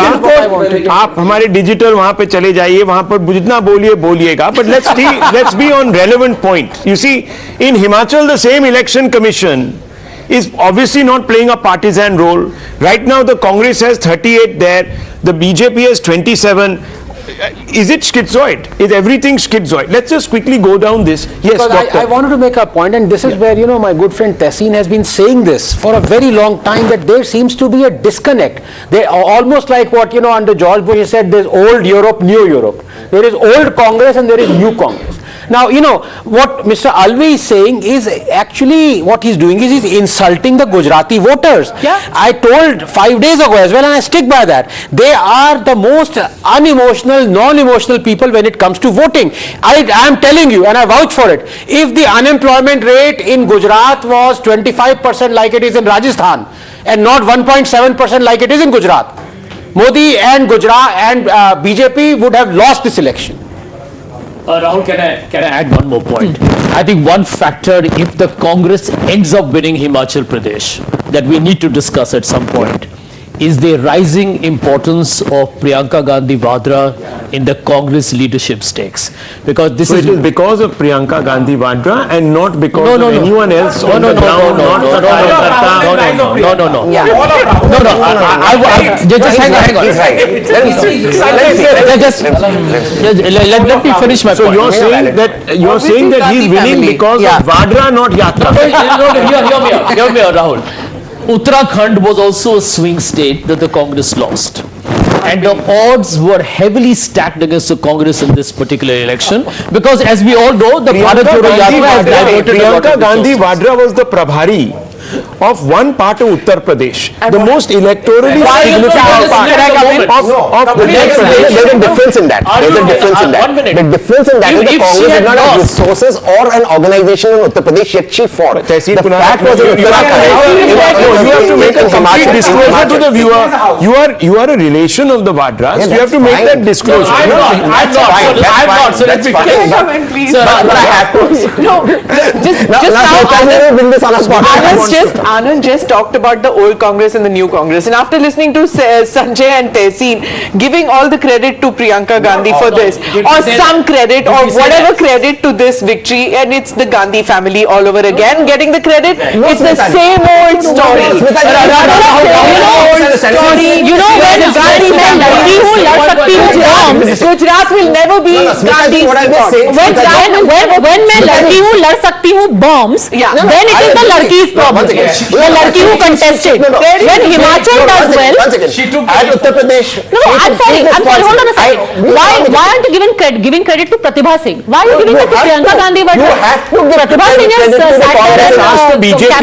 Let's ask the BJP.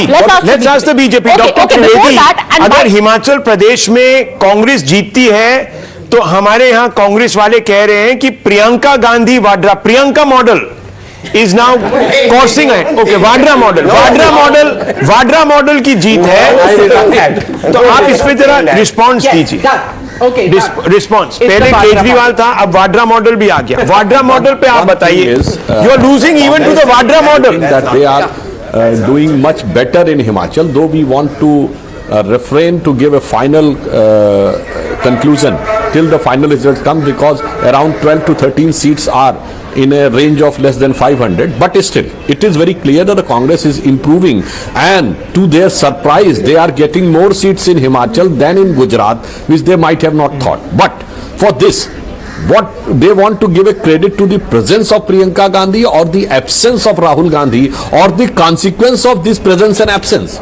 Now I think they have to decide that what is the reason for this, because up till now we have seen that whenever Congress was able to achieve any electoral victory or gain, they used to give credit to Rahul Gandhi and Sonia Gandhi, and you can say incidentally both of them were absent. So whom they will like to give a credit, even if they do not form the government, at least they have improved their situation. Okay. I think this question to be asked from the Congress. Firstly, Smita, with due respect to you, I never said that Priyanka Gandhi will get a singular credit for the victory in Himachal Pradesh if it were to happen. So you misquoted me for the record. Point number 2, and this is important here, the Congress spent significant resources in Gujarat. Its leaders, its entire effort to try and win was more in Gujarat, and she was left by and large pretty much on her own to galvanize and make sure that the Congress crossed the line. So I think this is a significant vote towards the BJP rather than the Congress campaigning out there. It seems like they are more annoyed with the BJP over various things. A factor which added certain percentage. A certain amount of percentage. She got in a certain amount, whatever.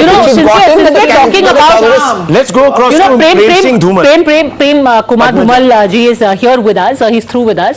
Dhumal ji, जो हम अभी आंकड़े देख रहे हैं, एक ये map अगर हम एक बार दिखा दें, 38 है कांग्रेस के पास, 27 है बीजेपी के पास। अब जो गैप है धीरे धीरे और बढ़ता जा रहा है। लेकिन कंसोलेशन प्राइज ये है कि अभी भी वोट शेयर के मामले में बीजेपी 0.25% आगे है। 0.25% आगे है। आपका जो इलाका है लगभग वहां पर बीजेपी ने अपनी सीटें बचा रखी हैं।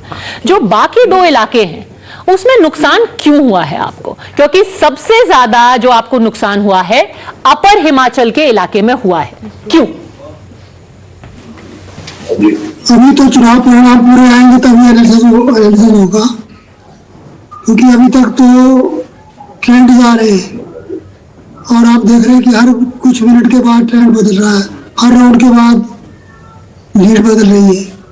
तो जब अंतिम परिणाम आएगा तभी कुछ कहा जा सकता है कि कारण क्या रहे होंगे। लेकिन कुल मिलाकर ये चुनाव जबरदस्त हुआ है।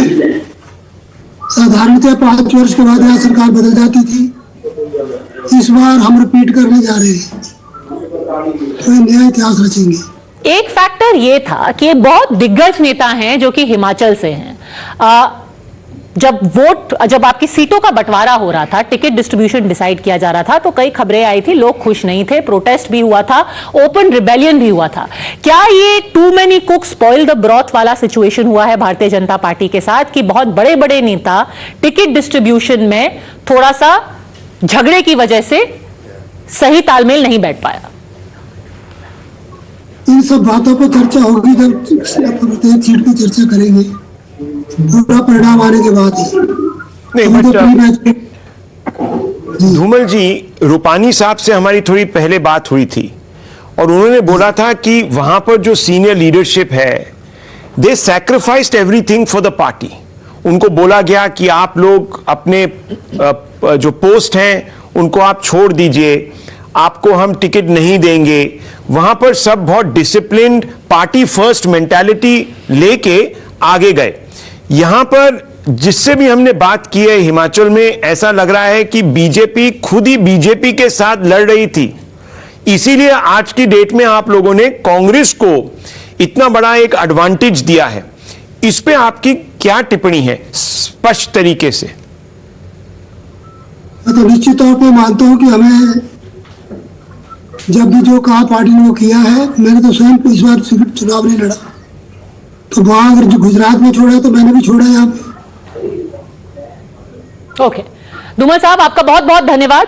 अभी भी कई सारी ऐसी सीटें हैं, करीब 15 ऐसी सीटें हैं जहां पर बहुत क्लोज कॉन्टेस्ट है। The familiar bugbear of any election is the much reviled EVM, and already the Bharat Jodo Yatra has united to declare war on the EVM. We've got a fresh reaction coming in from Digvijaya Singh. Let's listen in to what the Congress has to say about the EVM. ओहो, भाजपा ने चुनावी प्रक्रिया को hijack किया हुआ है. Muscle, money, machine, ये 3 हथियारों से वे नतीजे अपने पक्ष में कराते हैं. बेशुमार पैसा, दादागिरी, झूठे निर्दोष लोगों पर प्रकरण और दबाव, राजनीति के आधार पर ही सारा ये काम हो रहा है.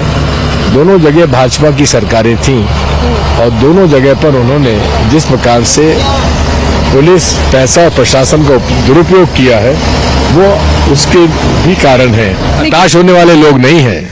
हमने So here is what I want to say, and I want to bring in Vivek Silas of the Samajwadi Party, Kamar Zaman Chaudhary of the Congress, and Guru Prakash of the BJP on this. But Vivek Silas, I want to first ask you, आपको लगता है EVM गलत है जैसे कि कांग्रेस को लगता है?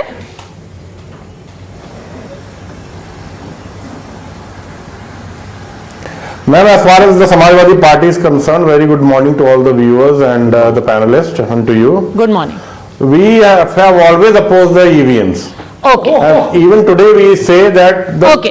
Now just pause for a second, because this EVM has given the Samajwadi Party's Asim Raja a lead of 6,177 votes ahead of BJP's Akash Saxena in Rampur Sadar. The same EVM has given Dimple Ji a lead of 65,752 votes ahead of Mr. Shakir of the BJP in Mainpuri. अब ये EVM अगर गलत है तो आपको तो फौरन कहना चाहिए कि जो मैनपुरी का रिजल्ट है, रामपुर का रिजल्ट है, हम इसको खारिज करते हैं, भाजपा दोनों में जीतनी चाहिए, क्योंकि ईवीएम तो गलत ही दिखाती है. देखिए मैम, सबसे पहले तो गुरु प्रकाश जी को बधाई दूंगा गुजरात के लिए. अरे आपने क्वेश्चन को क्यों बोल कर दिया? अरे देखिए, या तो ईवीएम गलत है या फिर मैनपुरी का नतीजा गलत है. ऐसे नहीं है. अब आपको बधाइयां याद आ रही हैं. अभी तो ईवीएम को आप गाली दे रहे थे, अब आपको बधाइयां याद आ गई. ऐसा थोड़ी ना होता है. बताइए ना, ईवीएम गलत है या मैनपुरी का रिजल्ट गलत है? मुझे बोलने तो दीजिए ना. चलिए बोलिए. मैम, अगर ईवीएम ना होता ना तो इस समय जो आप 65,000 बोल रही हैं, 1,30,000 से हम बड़े होते हैं. और जो आप बता रही हैं रामपुर के लिए 6,000, वो हम 12,000 से आगे होते. That is the problem. That is the problem. BJP is not rigging the EVM to make you lose. The BJP is rigging the EVM to reduce your margin. मतलब ये कैसी रिगिंग है कि रिगिंग भी ढंग से ना कर पाए? In spite of all the Padmaja ji, in spite of all the atrocities that the Bharatiya Janata Party has done to the people of Uttar Pradesh, and they are rigging the election, in spite of that, the people of Uttar Pradesh stand strongly with the Samajwadi Party, and we are winning in all the 3 by-elections in Uttar Pradesh at the moment. And you are actually also winning a seat in Gujarat, by the way. आपको पता नहीं होगा, गुजरात की seat भी और non likelihood आपको जाएगी. गुरु प्रकाश, ये तो आपने बड़ी कोशिश की, एड़ी चोटी के आपने जोर लगाया, बट उत्तर प्रदेश की जनता है जिसने आपके ईवीएम रिगिंग के बावजूद जता दिया.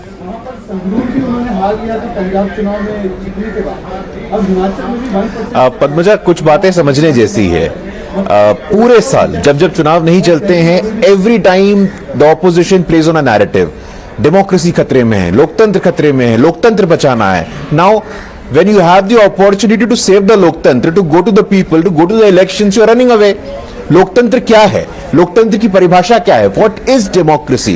And for God's sake, I request Mr. Digvijay Singh with folded hands, please don't raise question mark on the institutional integrity of constitutional bodies, of the Constitution of India, Election Commission, sir, Judiciary, sir.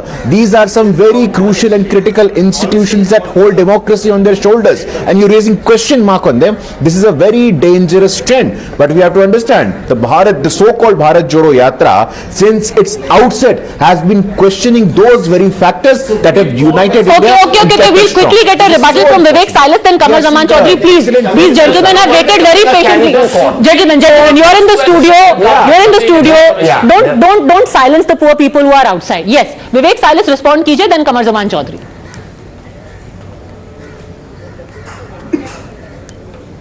Yes, ma'am. It's a very, it's a very clear thing, and it's good for the democracy also. The Bharatiya Janata Party should know that neither they are invincible nor they are impregnable. They can be defeated. We have seen in the MCD polls yesterday, and today in, as your TV screen is showing, today in Himachal Pradesh, definitely the Congress has an edge at the moment. But Gujarat, definitely Bharatiya Janata Party holds strong. And bring in Mr. Guru Prakash. Mr. Guru Prakash, 3 by-elections in Uttar Pradesh, prestige battles. Yogi Adityanath ji was campaigning there. Yet, it seems that Mulayam Singh Yadav ji's legacy is still, at least in these bastions, resonating. How do you explain this? Because this was a golden opportunity for you to take the narrative forward that dynastic politics has no future. But quite clearly, Dimple Yadav ji and others seem to be in the lead.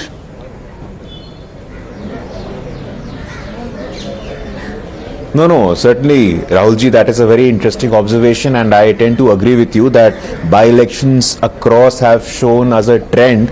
If you do an analysis, you will see, but we have a by-election in Bihar as well, from where I come. Kurni in Muzaffarpur, that has a different way to it. But certainly, we'll do some homework, we'll do our analysis, we'll do where did we lack the selection of candidate, because Manpuri, and that's a huge margin, more than 65,000, it's definitely an area of concern for us. But we congratulate the Samajwadi Party. Otherwise, if you look at Uttar Pradesh on all the counts, law and order, infrastructure, connectivity at the level of Lucknow, we have been doing phenomenally well. These are definitely some of the speed breakers. We'll do some introspection. And I would like to go back to Atal ji. Atal ji used to say, there's a very famous line, हम विजयी हुए हैं, हमें विनम्रता है. हम विजयी हुए हैं, हमें विनम्रता है, पराजय में तो आत्ममंथन होना चाहिए. तो जहां हम विजयी हुए हैं, हम विनम्रता के साथ स्वीकार करते हैं. जहां हम पराजित हुए, हम आत्ममंथन करेंगे. इसमें कोई दो राय नहीं, कोई बुराई नहीं. How do I square this? Just very quickly before I bring in Kamru Zaman ji, that is definitely a cause. I want to ask you this. Have a discussion. There have been a number of elections. In Delhi, you had, of course, the municipal election.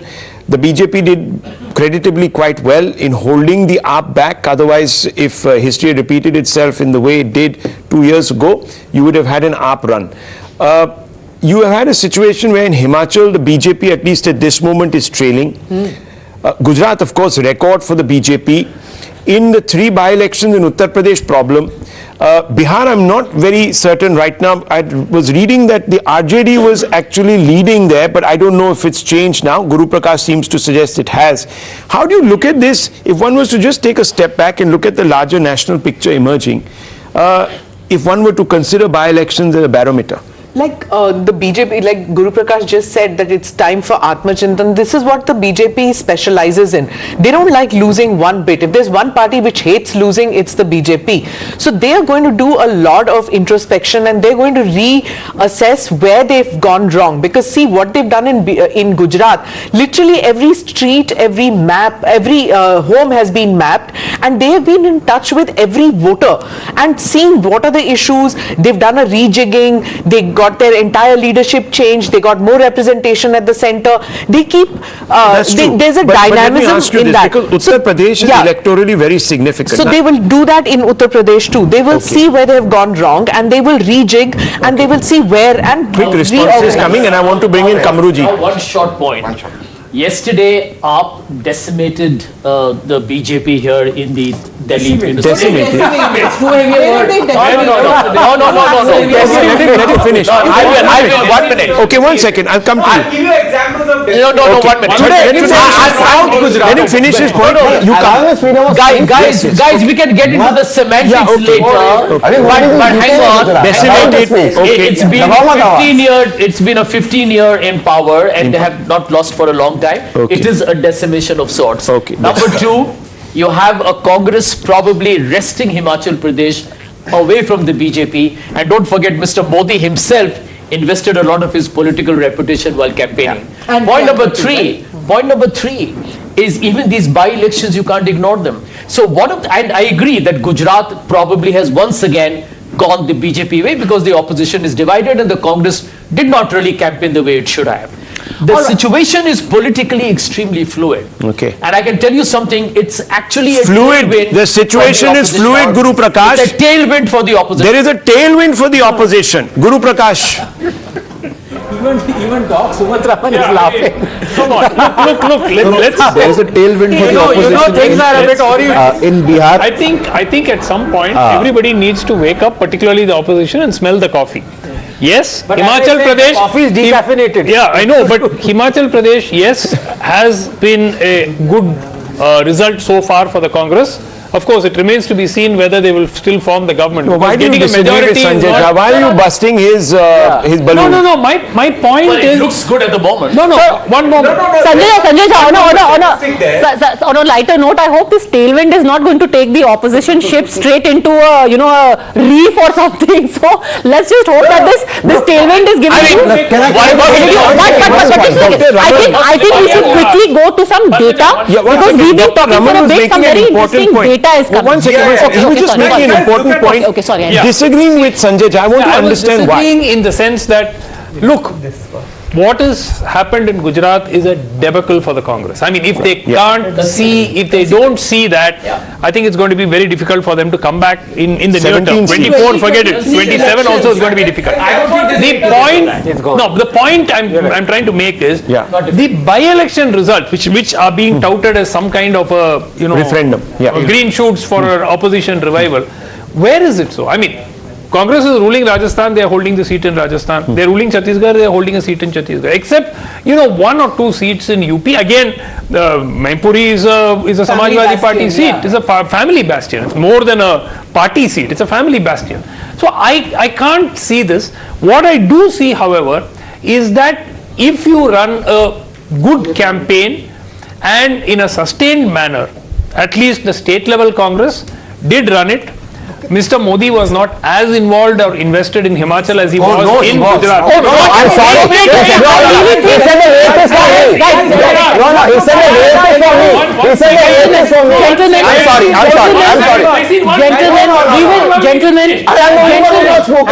Gentlemen. Mr. Raman, he was in Gujarat. I'm not saying he wasn't invested. I think it's important to return to data now because when we are talking about decimation, let's take a closer look at Gujarat, region by region now, and let's see what the story is, starting with South Gujarat. Now here we actually personify decimation today. Of the 35 seats, Rahul, the Congress has won. It starts its regional tally with 1. It's got just 1. Virtually the whole of, it's retained just 1 tribal seat. The whole of South Gujarat, 1 tribal seat for Congress, 1 for AAP. The rest is all saffron. Let's go to the next. We go to the central Gujarat region. Here again, Congress is decimation personified. There's just 1 seat, Lunawada, a tribal seat. The rest of all, I mean, what should be indeed shocking, Tehseen, for all the congressmen, strongholds of Mr. Solanki like Anand and Kheda, complete rout. Zilch. What happened to one of the biggest leaders, Jignesh Mevani? North Gujarat. Let's see North Gujarat. Region by region. Okay, now we are going to see North Gujarat. Here is it. There's some saving grace. Yet single digits, only 9, not into double digits. The BJP 42. Look at this. So Vadgam, others to BJP means even so Jignesh Mevani is losing. He is trailed in Vadgam. Jignesh Mevani is losing Vadgam to the BJP, and here also the Aam Aadmi Party AAP is gaining 1 from the. See, it's actually a sorry story in North Gujarat. Vadgam, the star campaigner Mevani losing to the BJP. What was a Congress hard stronghold, a firewall, Bhiloda, being lost to the Aam Aadmi Party? I mean, that's not a story to write home at all. That's true. And now finally let's take a look, because again keep reminding our viewers that we had said at the beginning, if you want to get the story of Gujarat, look at Kutch Saurashtra. We've already shown you central, north and south, and here in Kutch Saurashtra, 19 retentions by the BJP, 24 gains. Last time, do you know how many seats did they have? 20. No, they had 23. 23. So they're actually gaining as much as they had. More than that. More than that. So they had 23, all 23 decimation. seats. They have gained 24. Look at the Congress. They have retained 4. They have got 2 and they are 6. Where were they last time? So 30. can I ask you a question based on this 30 data? to 6. The Congress can't even blame the AAP or the MIM like Rashid Alvi has been. How much has the AAP gained over here? 4 seats. Just 4 seats. 4 seats they have gained. How much has the Congress lost? The Congress has lost more than the Aam Aadmi Party and what has would gained. this translate into vote share terms? Do we have that? Vote In share? Saurashtra, I just saw it a while ago. In Saurashtra, the BJP's vote share is 50. The AAP is 16. And the Congress is at 26. That was in Saurashtra. So that doesn't even add up to 50. That doesn't add up to 50. It is not how much It doesn't even add up to 50. Yeah. It is how Congress, which has lost to the BJP, has lost because of AAP. That is the real point. See, that is the I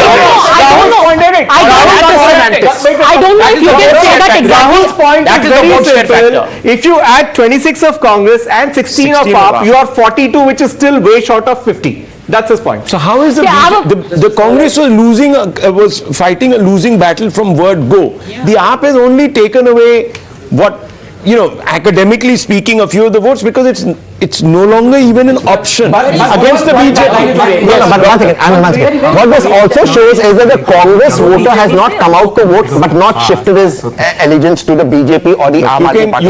With the 50% vote please listen to what doctors, I agree with what Dr. Singh. I completely not the agree. sarcastic doctor, but the good doctor. The good doctor wake up and smell the coffee.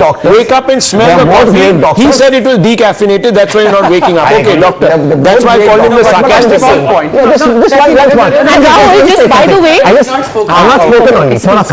No, but it also shows how the Congress should fight its elections, especially with Himachal. I again go back to the point I've been making and you've been supporting me. In Gujarat, the campaign was led by left loonies, by people who came up with bringing about... you were trying to shoot from my shoulder. No, I'm not shooting from your shoulders. And Himachal was a nationalist campaign. You had issues, you had a policy. You can be against the old insurance policy or for it. You had something concrete. You can be for Agnivir, you can be against it. You had a policy. You told the people, should we come in power, this is what we do. And we are deferring to you now because it is the rule of the Vadra. It needs to be centrist. Gandhi is over. Nehru was centrist, Patel was centrist. If I may. There is only one quick point. Patel was right of center, but not centrist. I think Yuvraj has spoken in very long. Look, there is only the biggest story of the Gujarat election is very simple. Dr. Raman, last time I said I am Yuvraj. No, just 1 second. One more point after. Sure. When did you check now? Look, 1 second. Few seconds ago. The biggest story for me on Gujarat is when a party after 27 years in power is able to increase its vote share. I think that while it may be a great positive for that party itself, it speaks extremely eloquently about the state of the opposition. One. Okay. And second, I expected the BJP to win comfortably, but I thought, in fact, at the start of the show, I was mentioning to Anand that they would probably lose 2 to 3% or 4% or even up to 5% of their vote share from 49 to 44, 45. But that was my hasn't prediction. They're now up above 50. Yes. Okay. That is the story. Yuvraj. Frankly, when it's about Saurashtra, it's not at all Aam Aadmi Party in the picture, not even in the fray. I'll tell you why.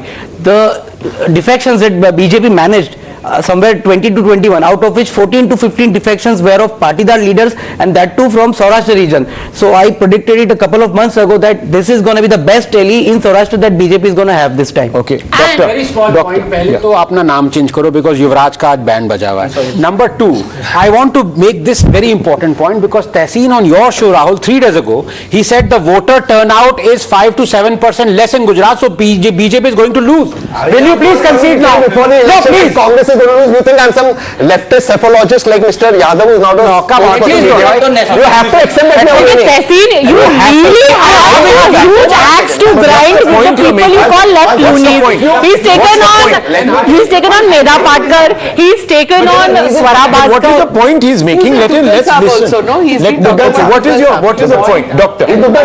Some days he's Kisan Neta, some days he's anti-Muslim trader, sometimes he's... Tehseen, you're eating into someone else's time. You're eating into doctor's time. Sorry, I'm so sorry. No, but I have to speak about the bill. Just to tell you this, because now you have to concede the reason why the voter turnout was less is because people are so satisfied with the job that BJP has done. You were saying the opposite. They have increased the vote share by 5%. Sanjay. Sir, it's vice versa. Okay, I want to bring in Guru Prakash at this point, and before that, a quick sidebar to just remind viewers that, remember, I said an hour ago I'm going to stick my neck out on Khambalia and say that the Aam Aadmi Party, in all likelihood, its CM face is not going to win it. Right now, it shows that it's going from the Congress to the BJP. Remember, I said that Aam Aadmi Party, Isudan Gadbi, is going to split the vote, and the Congress strongman from there is actually going to give his seat to the BJP, and that is what is happening in Khambalia right now. When we were talking about voter turnout, Guru Prakash, everyone argued कि BJP का voter घर पे बैठ रहा है because they are very upset with the BJP.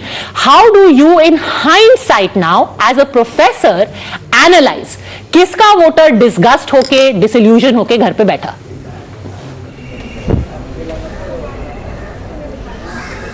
नहीं, अभी कहना जल्दबाजी होगी. It's too early to make a comment on this issue now, but we have to understand a couple of things. And I was patiently listening to my friend Tehseen. Tehseen, you need to get out of this vision. Left, right, center, it does not apply to Indian politics. It is a Western concept. We are left in many of the economic policies. So let's not take that argument all over again. You have to do some introspection. I'm remembering Kabir here. Kabir said, "Bura jo dekhan main chala, bura na milya koi." So aapka you need to turn the searchlight inwards. Instead of doing that, you're just going here and there.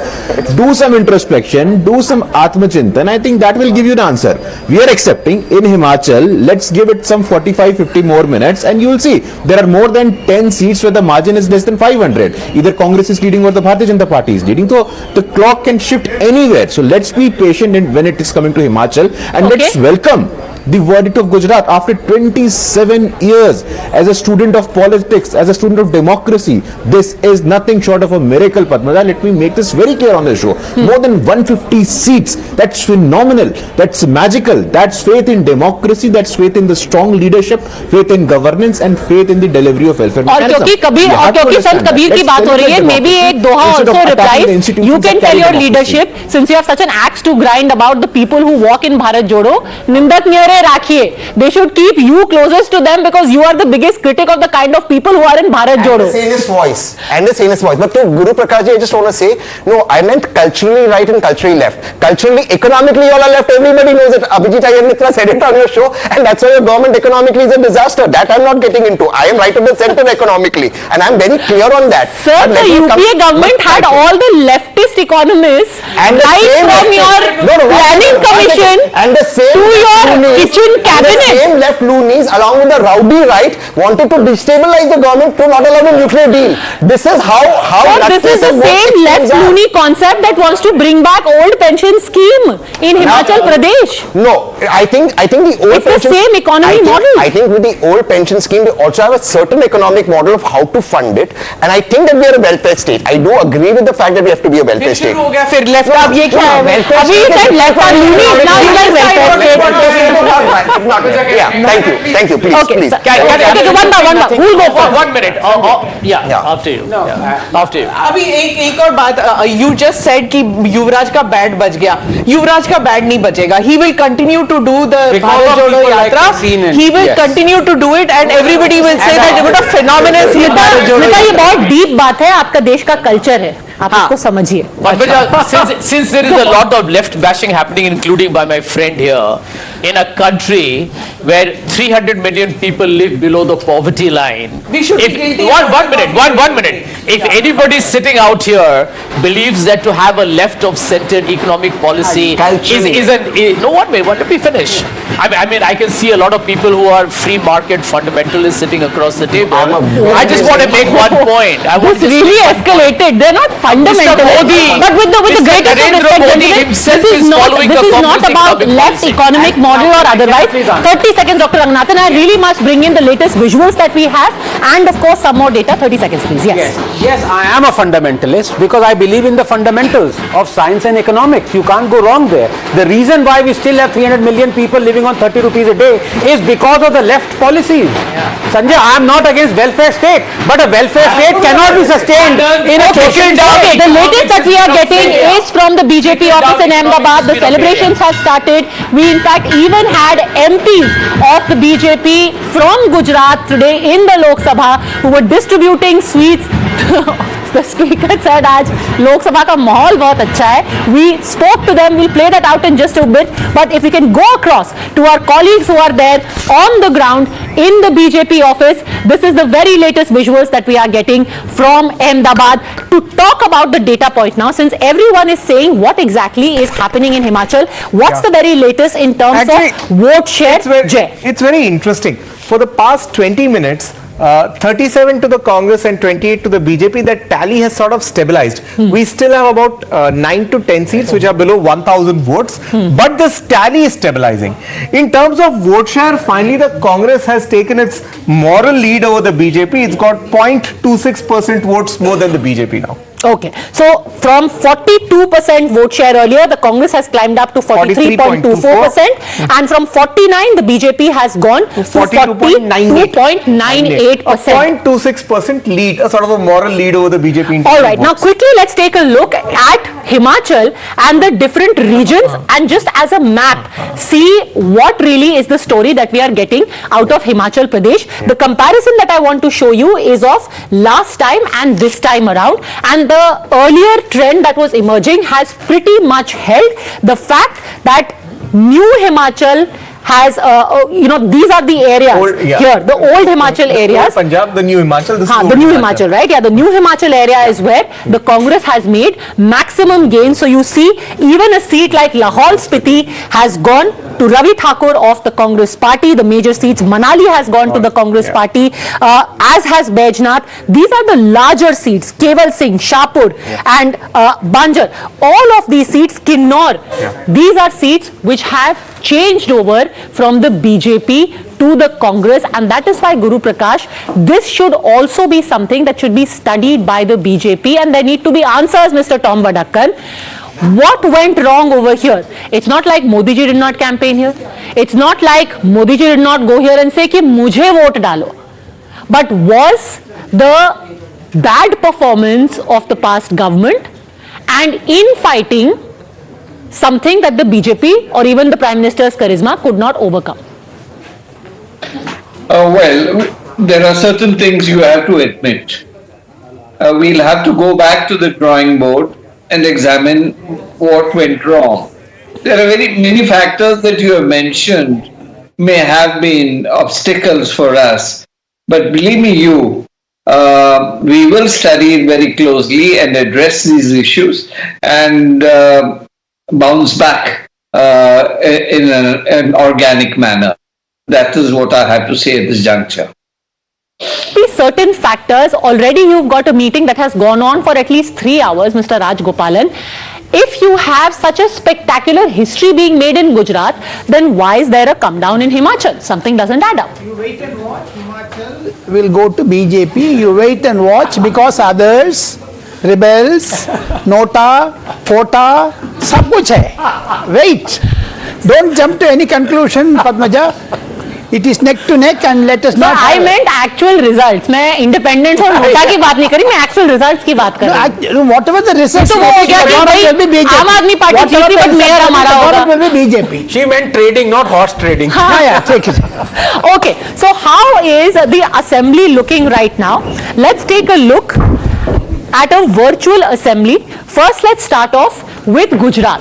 What is the Gujarat Assembly? Remember, today at 6 p.m. the Parliamentary Board is going to meet. The Prime Minister, in all likelihood, is going to be there. He's obviously going to be there, and there is going to be, of course, a celebration of the kind of performance that we have seen in Gujarat. Out of 182 here, a huge swath of saffron, 154 of the BJP, 19 from the 18 earlier, one leg up, 18 to the Congress, and you've got the Aam Aadmi Party at 6, much higher than many people were willing to give to them. But clever allocation of tickets, and of course at the cost of the Congress. 2 seats at least that we have tracked are coming from the BJP to the Aam Aadmi Party in Saurashtra, but the rest of them, most of them, are coming from the khata of the Congress. This is the picture of Gujarat right now. In Himachal, of course, the Congress is ahead. Let the auto rickshaws roll out so we can see what the tally of Himachal is. Now it seems to have stabilized in favor of the Congress party, and it is maintaining quite a comfortable lead of about 9 odd seats ahead of the BJP. There it is, 28 for the BJP, 37 for the Congress, and yeah, so my math is right, a lead of 9 and a vote percentage lead of just about 0.6%, right Jay? 0.6, 0.7%? 0.26, not even 0.6, it's 0.26% vote share lead that the Congress has in Himachal over the BJP. This, viewers, is the picture as we see it right now, and it's more or less stabilized pretty much along the lines that we had told you, but history definitely made, and this is the story of the day. If you have a party which has been 27 years in power, Gujarat for very long was known as the laboratory of Hindutva. This result has made it a laboratory of how an election can be meticulously planned to the last detail and won with a brutal majority. Navika. Yes, decoding the elections, and Gujarat is really a study that should be done by political analysts and political science students, because 154 seats, that too after 27 years of being in power, and out of these 27 years, remember, for 21 years these votes have come in the name of one man called Narendra Modi. And Narendra Modi and Gujarat, that's the magic, that's the chemistry, and that is what you're seeing on your screens. 156 even as we speak.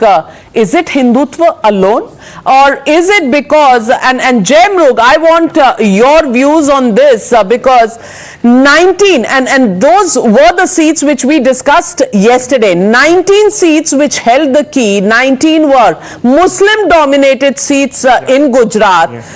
We kept our eyes on that, and out of these 19 seats, 14 seats have gone to the BJP. And if you can look at that cluster of the Muslim seats, isn't there a story we have to tell? Yeah,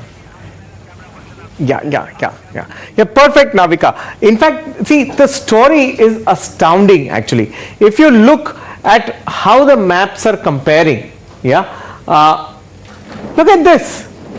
You know, it's 1 seat in South Gujarat, 1 seat in central Gujarat. In fact, ये जो यहाँ तक का पूरा industrial belt है गुजरात का, they've practically abdicated it to the BJP. You're looking at a strike rate of 85% as of this tally, 85% strike rate for the BJP. You know, even if you look at actually what's happening, you know, across those different demographies, the minority clusters, tribal, the spider web, you can actually study it as an envelope. You know, the better party has a greater envelope. There is only a saffron envelope line. The Congress, the blue, they're almost in the center, which means across all demographies. Sabka saath, sabka vikas, sabka matadan. Practically that is the way it has happened. Everything here has gone, the saffron envelope is huge, it's practically big. You know, even if we look at the spider webs, you know, some of the other charts, the chord charts, okay, it's very fascinating. You look at this, let's take South Gujarat here. In South Gujarat, the Congress is now finally showing up 2, okay, Surat East, the minority dominant seat, and Vasna, 1 tribal. मतलब दोनों categories में से एक token prize उठाया and the tally closes there. This is practically not moving beyond. That's the point. And Anand Ranganathan, I want to ask you this. The issue is not just about a record performance, bettering their earlier record as at the Times Now Summit, Mr. Amit Shah told us. But the question is also about the fact that seats have been won in areas which were never thought to be the BJP stronghold. Muslim seat तो आनी नहीं थी कभी BJP के पास, क्योंकि हिंदुत्व का message है गुजरात में. And in the Muslim dominated seats, if Narendra Modi gets you a victory, what does that mean? What it means is that, of course, there is some amount of, I'm not denying an emotional connect, I'm not denying charisma and of course the Modi wave, but you have to back it up with governance, with development, and the kind of development the Gujarat, the whole state has seen for the last, forget about last 5 years, for the last 15-20 years is unprecedented. No other state will be able to do. That's why I said, Navika, 3 days ago, that it is a flagship state for the BJP. उनको वहां पे हराना मुश्किल ही नहीं, नामुमकिन है. Bilkul, and joining me on the panel this afternoon is Tom Vadakan, leader of the BJP, also with us this afternoon, Brijmohan Srivastav of the NCP. And what do you think, Mr. Srivastav? Is this a message of BJP all the way, and is there a lesson for the opposition parties that if the BJP can come to power with a thumping, record-breaking performance in Gujarat after 27 years of rule, then clearly the opposition has failed to understand Modi magic? Navika ji, one is very clear that a campaigner like Narendra Modi ji is not available with any party. It's very loud and clear. And what immense labor he has done in that in Gujarat, where he worked more than 27 years, but still he has not taken a second to rest. So it is no doubt it is a lesson to the all political parties. We have to identify peoples who can work just like a respected Narendra Modi ji, and it's a magic of the Narendra Modi ji in Gujarat, because the Gujarati peoples feel that if he will defeat Modi ji in Gujarat, then it will be difficult for him to become the leader of BJP. And if we discuss regarding the विकास, तो आपकी advice क्या है Congress party को, क्योंकि Congress party Gujarat में they are below 20. What is your advice as an opposition friend of the Congress? What is your advice to them? Not we are. I told you ना, हमको इस पर फिर से विचार मंथन करना होगा. एक दूसरा, मैं ये नहीं मानता कि जो स्थिति गुजरात में आदरणीय नरेंद्र मोदी जी की है, वैसी स्थिति या वैसा गौरव, गुजराती गौरव की बात वो पूरे मुल्क में नहीं कर पाएंगे. गुजरात के लोगों ने उन पे आशीर्वाद इसलिए दिया कि लोगों को लगता था कि अगर नरेंद्र मोदी जी को यहां पर कोई नुकसान होगा तो उनकी पूरी देश में छवि उनकी प्रभावित होगी, और उसको उन्होंने पूरी तौर से भुनाया. आज वहां पर Is this only about Gujarati Asmita? I want to ask you, Ishkaran. तो अगर गुजराती अस्मिता थी तो पिछली बार 99 क्यों नहीं आए, पिछली बार 150 क्यों नहीं आए? It is not only because Modi ji is a tireless campaigner, which is what they seem to be saying. It is also because this campaign is backed by 5 years of governance, 5 years of development. I mean, last from election to election. Yeah, 27 for that matter. 27. It's such a mind-boggling number. From 27 years, and to increase your vote share after 27 years is unprecedented anywhere in a democratic world. But let us be very clear on two aspects of this. One aspect of this is because what is being shown that they are sweeping Muslim-dominated seats also. That shows that fake secularism as a narrative in which you do not give women basic rights. You have laws like triple talaq, in which Shah Bano, a judgment which gives women basic right of maintenance, gets overturned by the brute majority of parliament. When you do things for women, when you do things on development for Muslim community, they vote for you, which is a lesson which these fake secularists also need to learn, because I think that is a huge talking point which we are not covering. Lokesh Jindal जी, ये तो बड़ी दिक्कत की बात है. आप ही के घर में तो सेंध लग गई, लेकिन if it is your vote bank politics which is at stake now, and उसकी that whole policy, that whole concept and that whole model of politics is going to fail, तो आपका होगा क्या? We are glorifying Modi magic beyond its actual impact on the field. Now when we talk about Himachal Pradesh, it's the home ground for the BJP president. But we are not talking about Himachal Pradesh, we are talking about Gujarat. 16 rallies was carried out by Mr. Yogi. Mr. Modi himself said he had emotional connect with Himachal Pradesh. In fact, Kripal Parmar, who was a BJP rebel, he was called personally by the Prime Minister, but he did not budge. He did not join the BJP. He still went on. And we see Himachal Pradesh, it gave a befitting reply to BJP when it is not coming to power. However, the point over here is, we are trying to The point over here is that you are not sticking to the point of debate. We are trying the to point here is you are not sticking to the point of debate, Anand Rajanathan.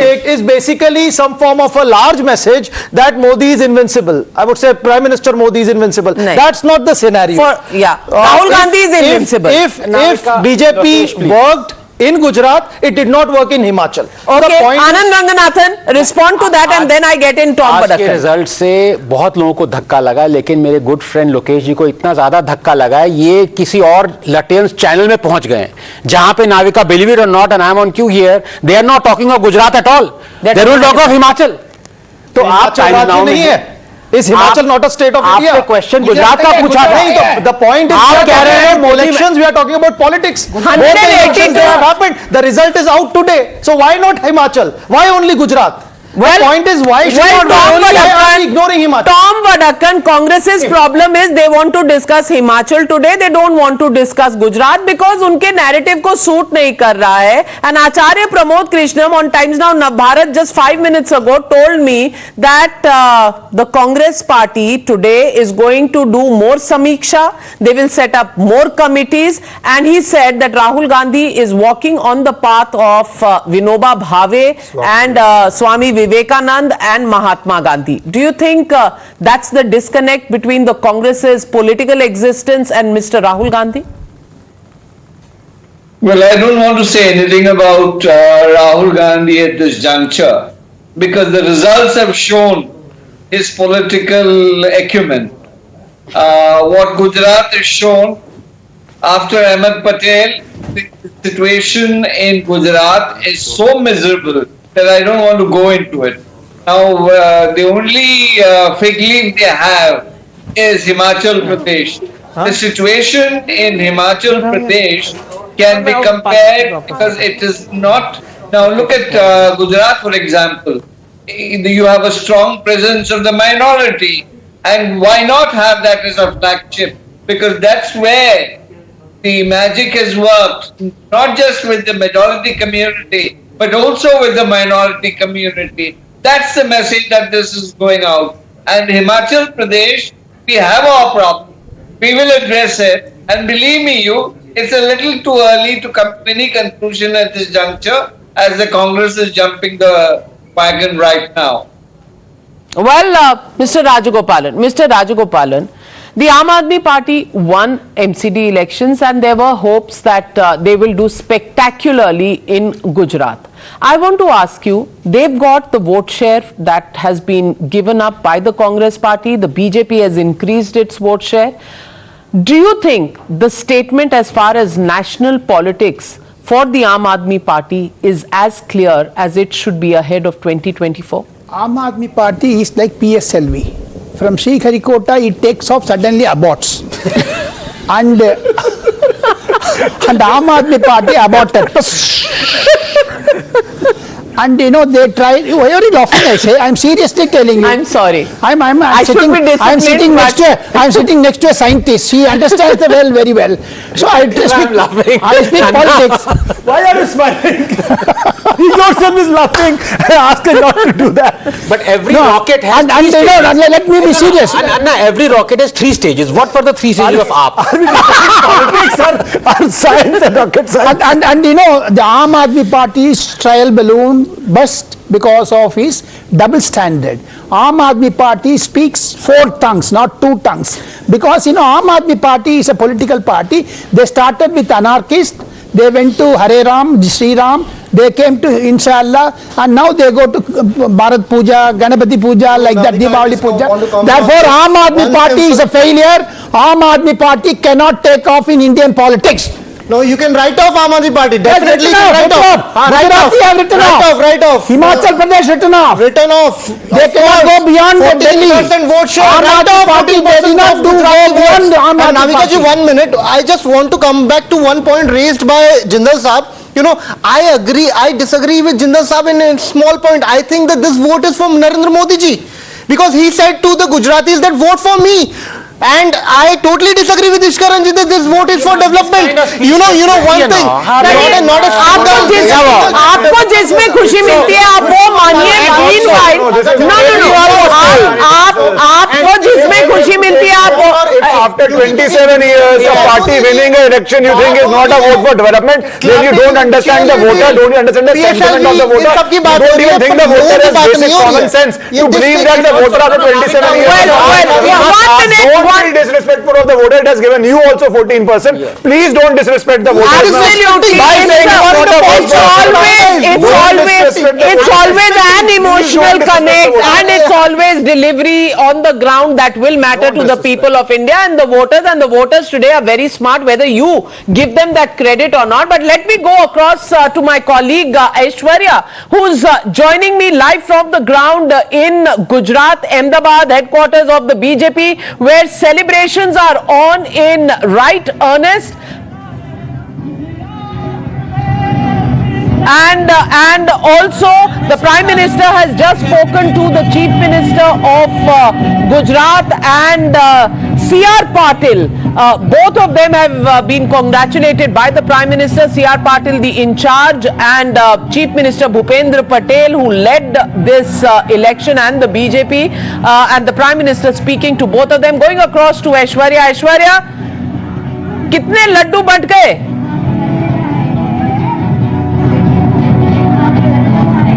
देखिए लगातार यहाँ पर लड्डू बांटे जा रहे हैं BJP के द्वारा, क्योंकि आप देख सकते हैं the visuals over here at the BJP state headquarters here in Kamalam. The celebrations are in full swing. Namo band is performing on one side, Garba is being performed on one side, and sweets are being distributed on the other. Firecrackers are being busted, and clearly BJP Karyakartas have gathered over here as we just breaking down this story that now the Prime Minister have also congratulated C.R. Patil as well as Bhupendra Patel on the huge victory that the BJP has got. There you can see now Pradeep Singh Vaghela over there congratulating and meeting the Karyakartas of the Bharatiya Janata Party. Clearly this is huge mandate for the BJP, and therefore the reason perhaps celebrations have begun since morning. We'll go across and speak to the leaders of the BJP who was waiting for such kind of mandate. Pradeep जी क्या कहेंगे? इतना बड़ा historic mandate मिला है, गुजरात की जनता ने आपको दिया है, क्या ये एक्सपेक्टेड था?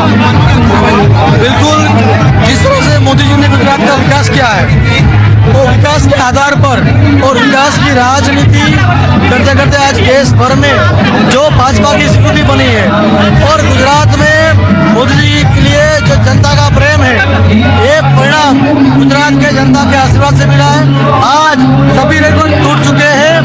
आज गुजरात में बनाए हुए एक नारा था, इस नारा को गुजरात की जनता ने एक अपने एक वोट की ताकत से गुजरात का जो डेवलपमेंट हुआ है, एक वोट की ताकत से मोदी जी को समर्थन दिया है, एक वोट की ताकत से मोदी जी ने इस गुजरात को डेवलप स्टेट बनाया है।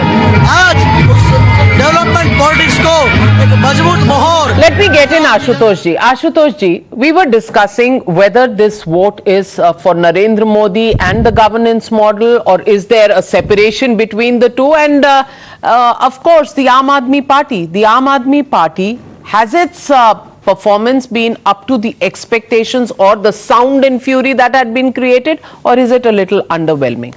See, I think we're still discussing Aam Aadmi Party. I'm really baffled because this election is has to be analyzed by years in the coming years, that why after 27 years a party being in the government could manage such a spectacular victory.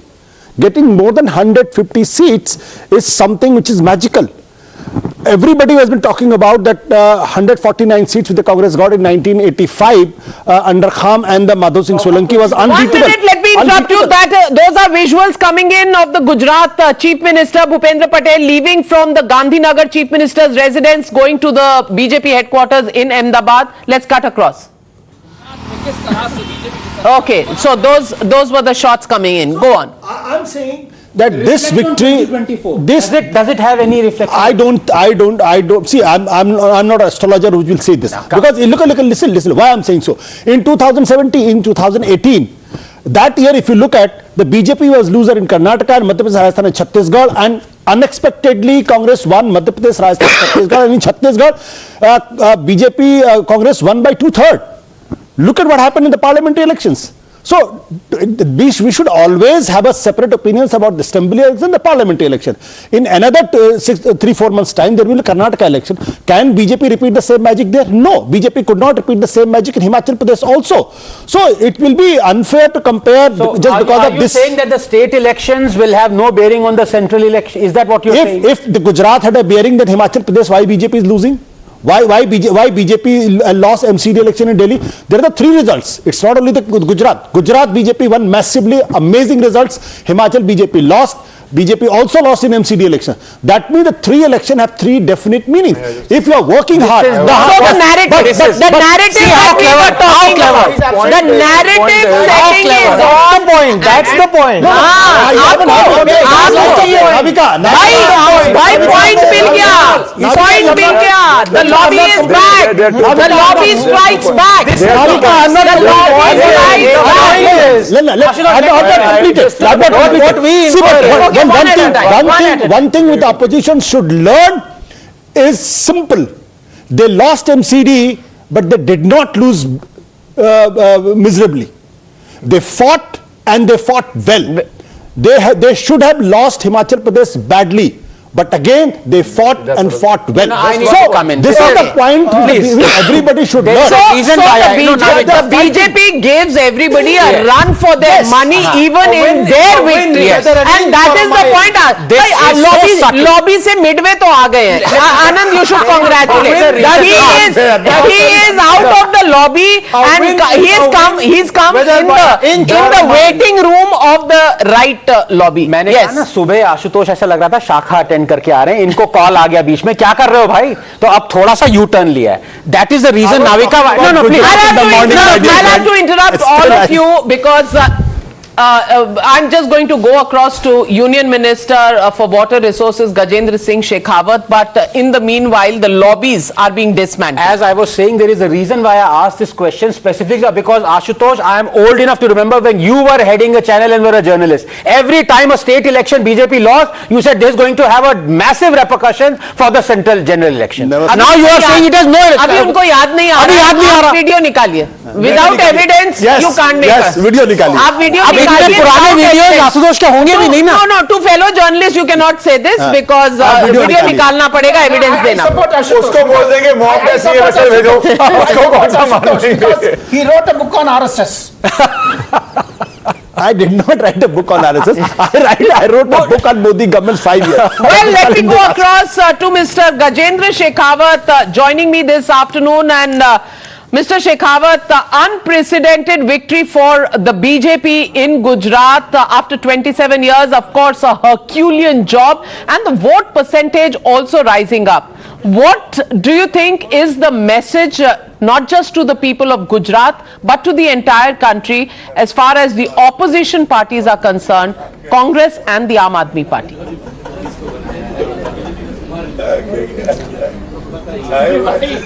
देखिए, गुजरात का जहाँ तक प्रश्न है, it is unprecedented, but it was not unexpected. We were confident.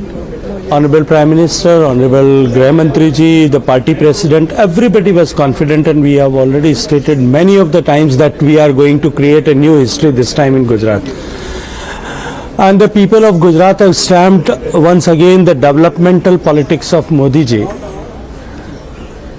जितना भी कीचड़ उछालने का कोशिश किया था, जितनी भी तरह से कोशिश किया था, सब everything has been wiped out.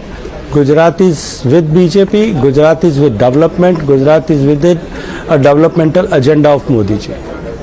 But Himachal में ऐसा नहीं हुआ. ऐसा क्यों? क्योंकि वहां भी तो रिवाज बदलने की बात हो रही थी, पर हिमाचल में ऐसा नहीं हुआ.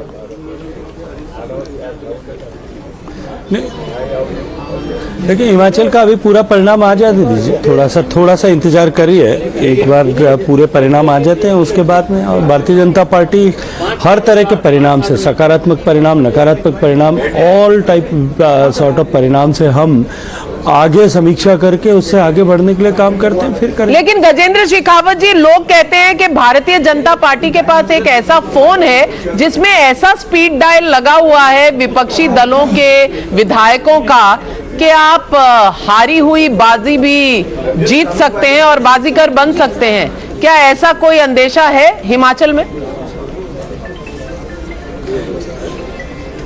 चलिए, मुझे लगता है कि इन सब विषयों पे अभी टिप्पणी करना बहुत जल्दबाजी होगी। Still let the results announce, अभी तो पूरे परिणाम आ जाने दीजिए, उसके बाद में इस विषय पर हम चर्चा करेंगे। आप भाग रहे हैं, सवाल सीधा है, सटीक है, और ऐसे सवाल अक्सर बीजेपी उठाती रहती है, लेकिन आज आप थोड़े से शर्मा रहे हैं, थोड़े से बच रहे हैं इस सवाल से, ऐसा क्यों?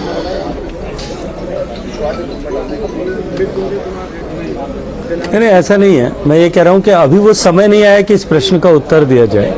समय आने दीजिए, समय अपने आप से सब प्रश्नों का उत्तर अपने आप दे देगा। मैं आपसे पूछना चाहती हूं कि क्या अगर हिमाचल के चुनावों के नतीजे गुजरात से इतने फर्क होंगे तो इसके लिए नेशनल नैरेटिव या 2024 पर क्या असर होगा? इस पर आप कुछ टिप्पणी देंगे? देखिए, मैं तो नाविका जी मैं तो नाविका जी, इस तरह से 2019 के चुनाव से पहले जो नतीजे आए थे, 2018 में राजस्थान, मध्य प्रदेश, छत्तीसगढ़ का जब नतीजा आया था, तब शायद इसी तरह के नैरेटिव बनाए गए थे और ढूंढने की कोशिश की गई थी। लेकिन परिणाम क्या हुआ था 2019 में, पूरे देश ने देखा है, आपने और हमने सबने देखा है। जहाँ तक हिमाचल का प्रश्न है, मैं तो इसको इस दृष्टिकोण से लेता हूँ, गुजरात से सटा, दिल्ली से सटा हुआ, पंजाब से सटा हुआ राज्य, जिसको लेकर के आम आदमी पार्टी ने इतने बड़े बड़े दावे किए थे, एक भी विधानसभा में अब तक जो परिस्थिति है उसके हिसाब से वो जमानत बचाने की स्थिति में भी नहीं है। गुजरात में जहां लिख करके दावा किया गया था कि अब की बार गुजरात में आम आदमी पार्टी सरकार बना रही है, वहां शायद जो है उंगलियों पर गिन सके इतने भी शायद नहीं जीत पाएंगे। इसलिए अभी जो वर्तमान परिणाम है उनको थोड़ा इंतजार करिए, देखते हैं आगे क्या होता है। इस बार 3 चुनाव हुए थे, एक म्यूनिसिपल कॉर्पोरेशन और 2 राज्य। म्यूनिसिपल कॉर्पोरेशन में आप हारे, हिमाचल में आप हारे, गुजरात में आप जीते और रिकॉर्ड ब्रेकिंग परफॉर्मेंस। आप जानते हैं कि चर्चा नैरेटिव की जरूर होगी। आपके हिसाब से इन चुनावों के नतीजों का मैसेज क्या है?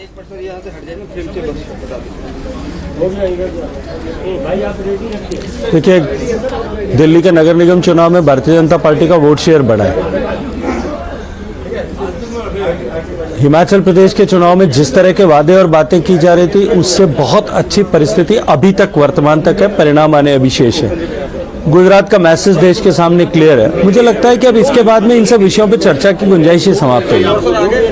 गजेंद्र शेखावत जी, आपका हमारे साथ जुड़ने के लिए तहे दिल से शुक्रिया, धन्यवाद। और उधर तस्वीरें आ रही हैं, those are the pictures coming from Ahmedabad, the BJP headquarters, where Chief Minister Bhupendra Patel has come and is meeting with BJP Karyakarta, C.R. Patil with him, and that is the defining picture of the moment, Mr. Rajagopalan. Of course, it's a picture. Even at 6 o'clock, if Mr. Narendra Modi goes to BJP headquarters, that picture will speak furthermore. By the time the Himachal Pradesh will also be settled. My understanding of the entire thing is, Navika, 2024, 2029, we are all talking about coming next year by December, the same time, Rajasthan, Chhattisgarh, Madhya Pradesh will all go for polls. What is going to be the Congress narrative for these 3?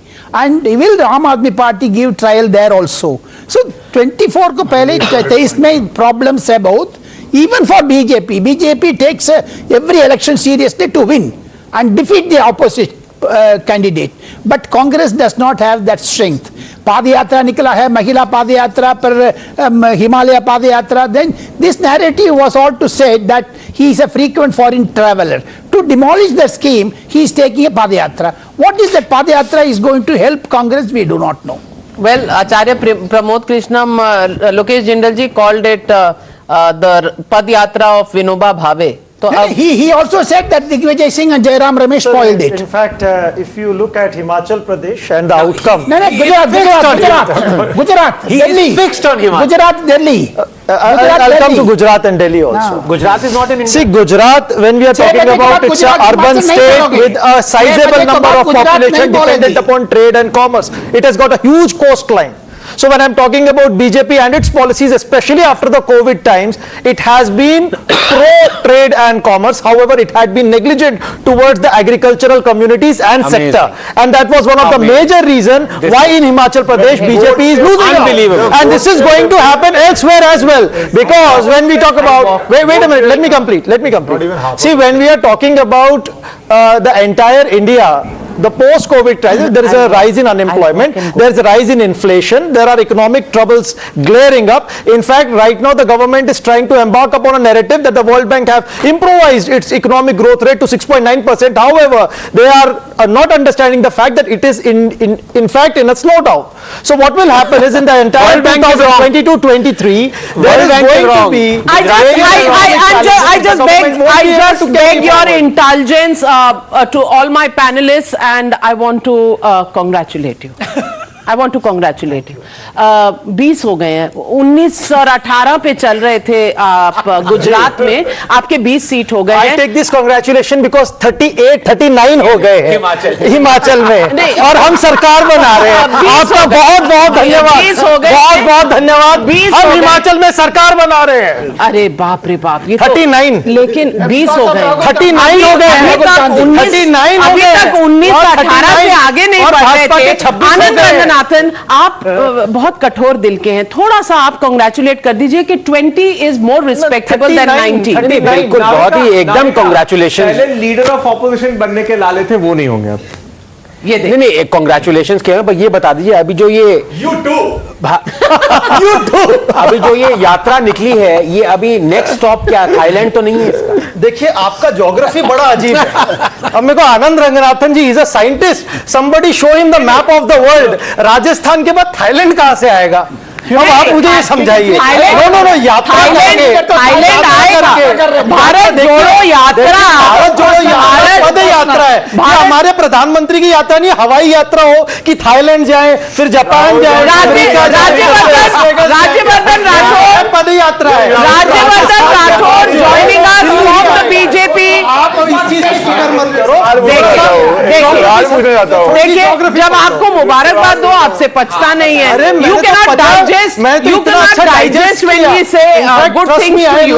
So Rajyavardhan Rathore of the BJP, former minister, is joining us. Rajyavardhan Rathore, the big debate in the studio at this point is that Congress has managed to get a respectable number in Gujarat because they were hovering around 18 and 19. They've now come to a respectable 20. How would you respond to the numbers of the opposition in Gujarat, given the fact that vote share of the BJP has gone up and some seats like Harsh Sanghvi's seat, which is the Home Minister's seat in Gujarat, the vote share of the winning BJP candidate Harsh Sanghvi is 87.5%. What's the message?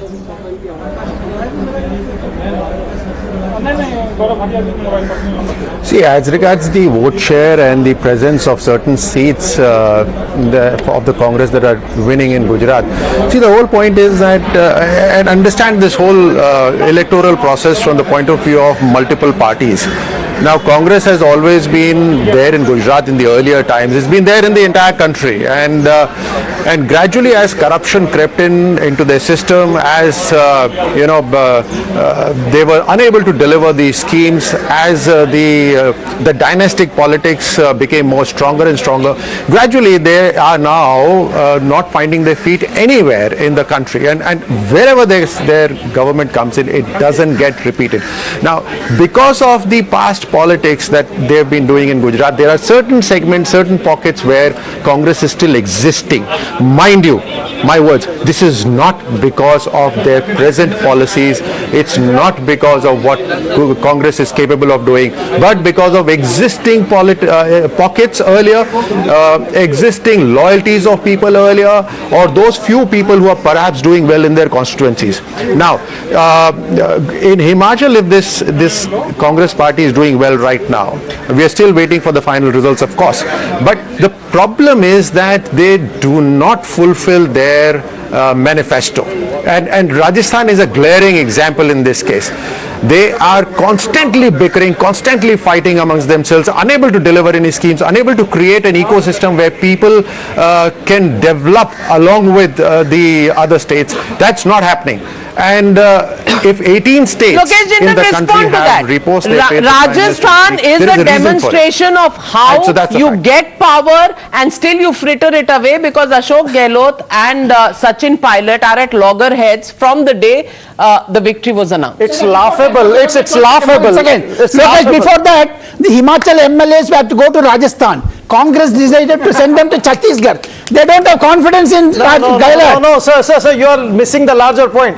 In fact, he said that Congress does not fulfill its manifesto. Then why is it that in Himachal BJP didn't come to power? And when you're talking about our cadre rebelling, what about Kripal Parmar? He didn't even listen to your Prime Minister, who telephoned him not to go, not to rebel. Please answer on this. The Prime Minister happens to be the country's Prime Minister. It's not their Prime Minister. But she's from their political party. So I'm telling. Rajyavardhan Rathore, respond to that. Because had he also campaigned for Congress, I would have said. No, it's okay. Let me answer this. Yes. This is objective. How do you say that? It's all right. Let me answer to that. It is hilarious, absolutely.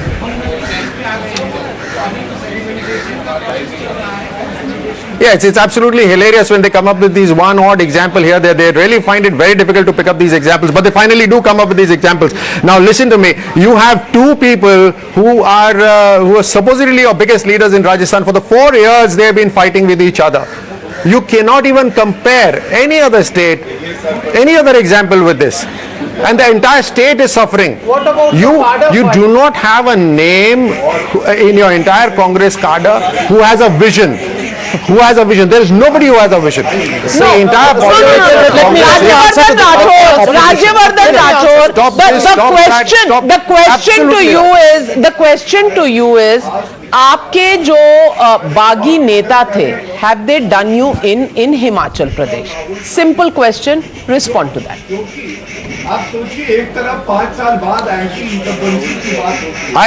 So at this moment I cannot say this, but yes, that could be a factor. We're going to analyze everything later. It's certainly not because of the policies of Congress that Himachal they're doing well in Himachal right now. It's certainly not because of that. It's all because of their individual leaders where they're winning. Yes, collectively they win, perhaps. But what are they going to do after that? They have no vision at all. Question, and Lokesh Jindal, you may want to return. They cannot even stay together. They cannot even stick together. You may want to return the congratulations because you are back down to 19 now. In Gujarat. We are 39 in Congress, and we are going to in Himachal, and we are going to cross 40 now. Now one question. So now the point. Okay, 1 minute. Himachal question coming. Yes, exactly. It mystifies me as to the state where that has most resource is actually Himachal. So why are you taking your MLAs to Chhattisgarh? No, why is BJP hell-bent upon taking MLAs to Guwahati? So now answer this: why are MLAs in the Maharashtra taken to Guwahati? First, you answer this question. So you tell me. Assam is a good result. Your response to my question is a question. You are because Gehlot is there. You are setting for example. Gehlot will work for BJP. For BJP. No. Let me answer. In Rajasthan, Inception level. They can't. It's tourist season. The apartments are very expensive there. So that is why nobody will go to Rajasthan. BJP.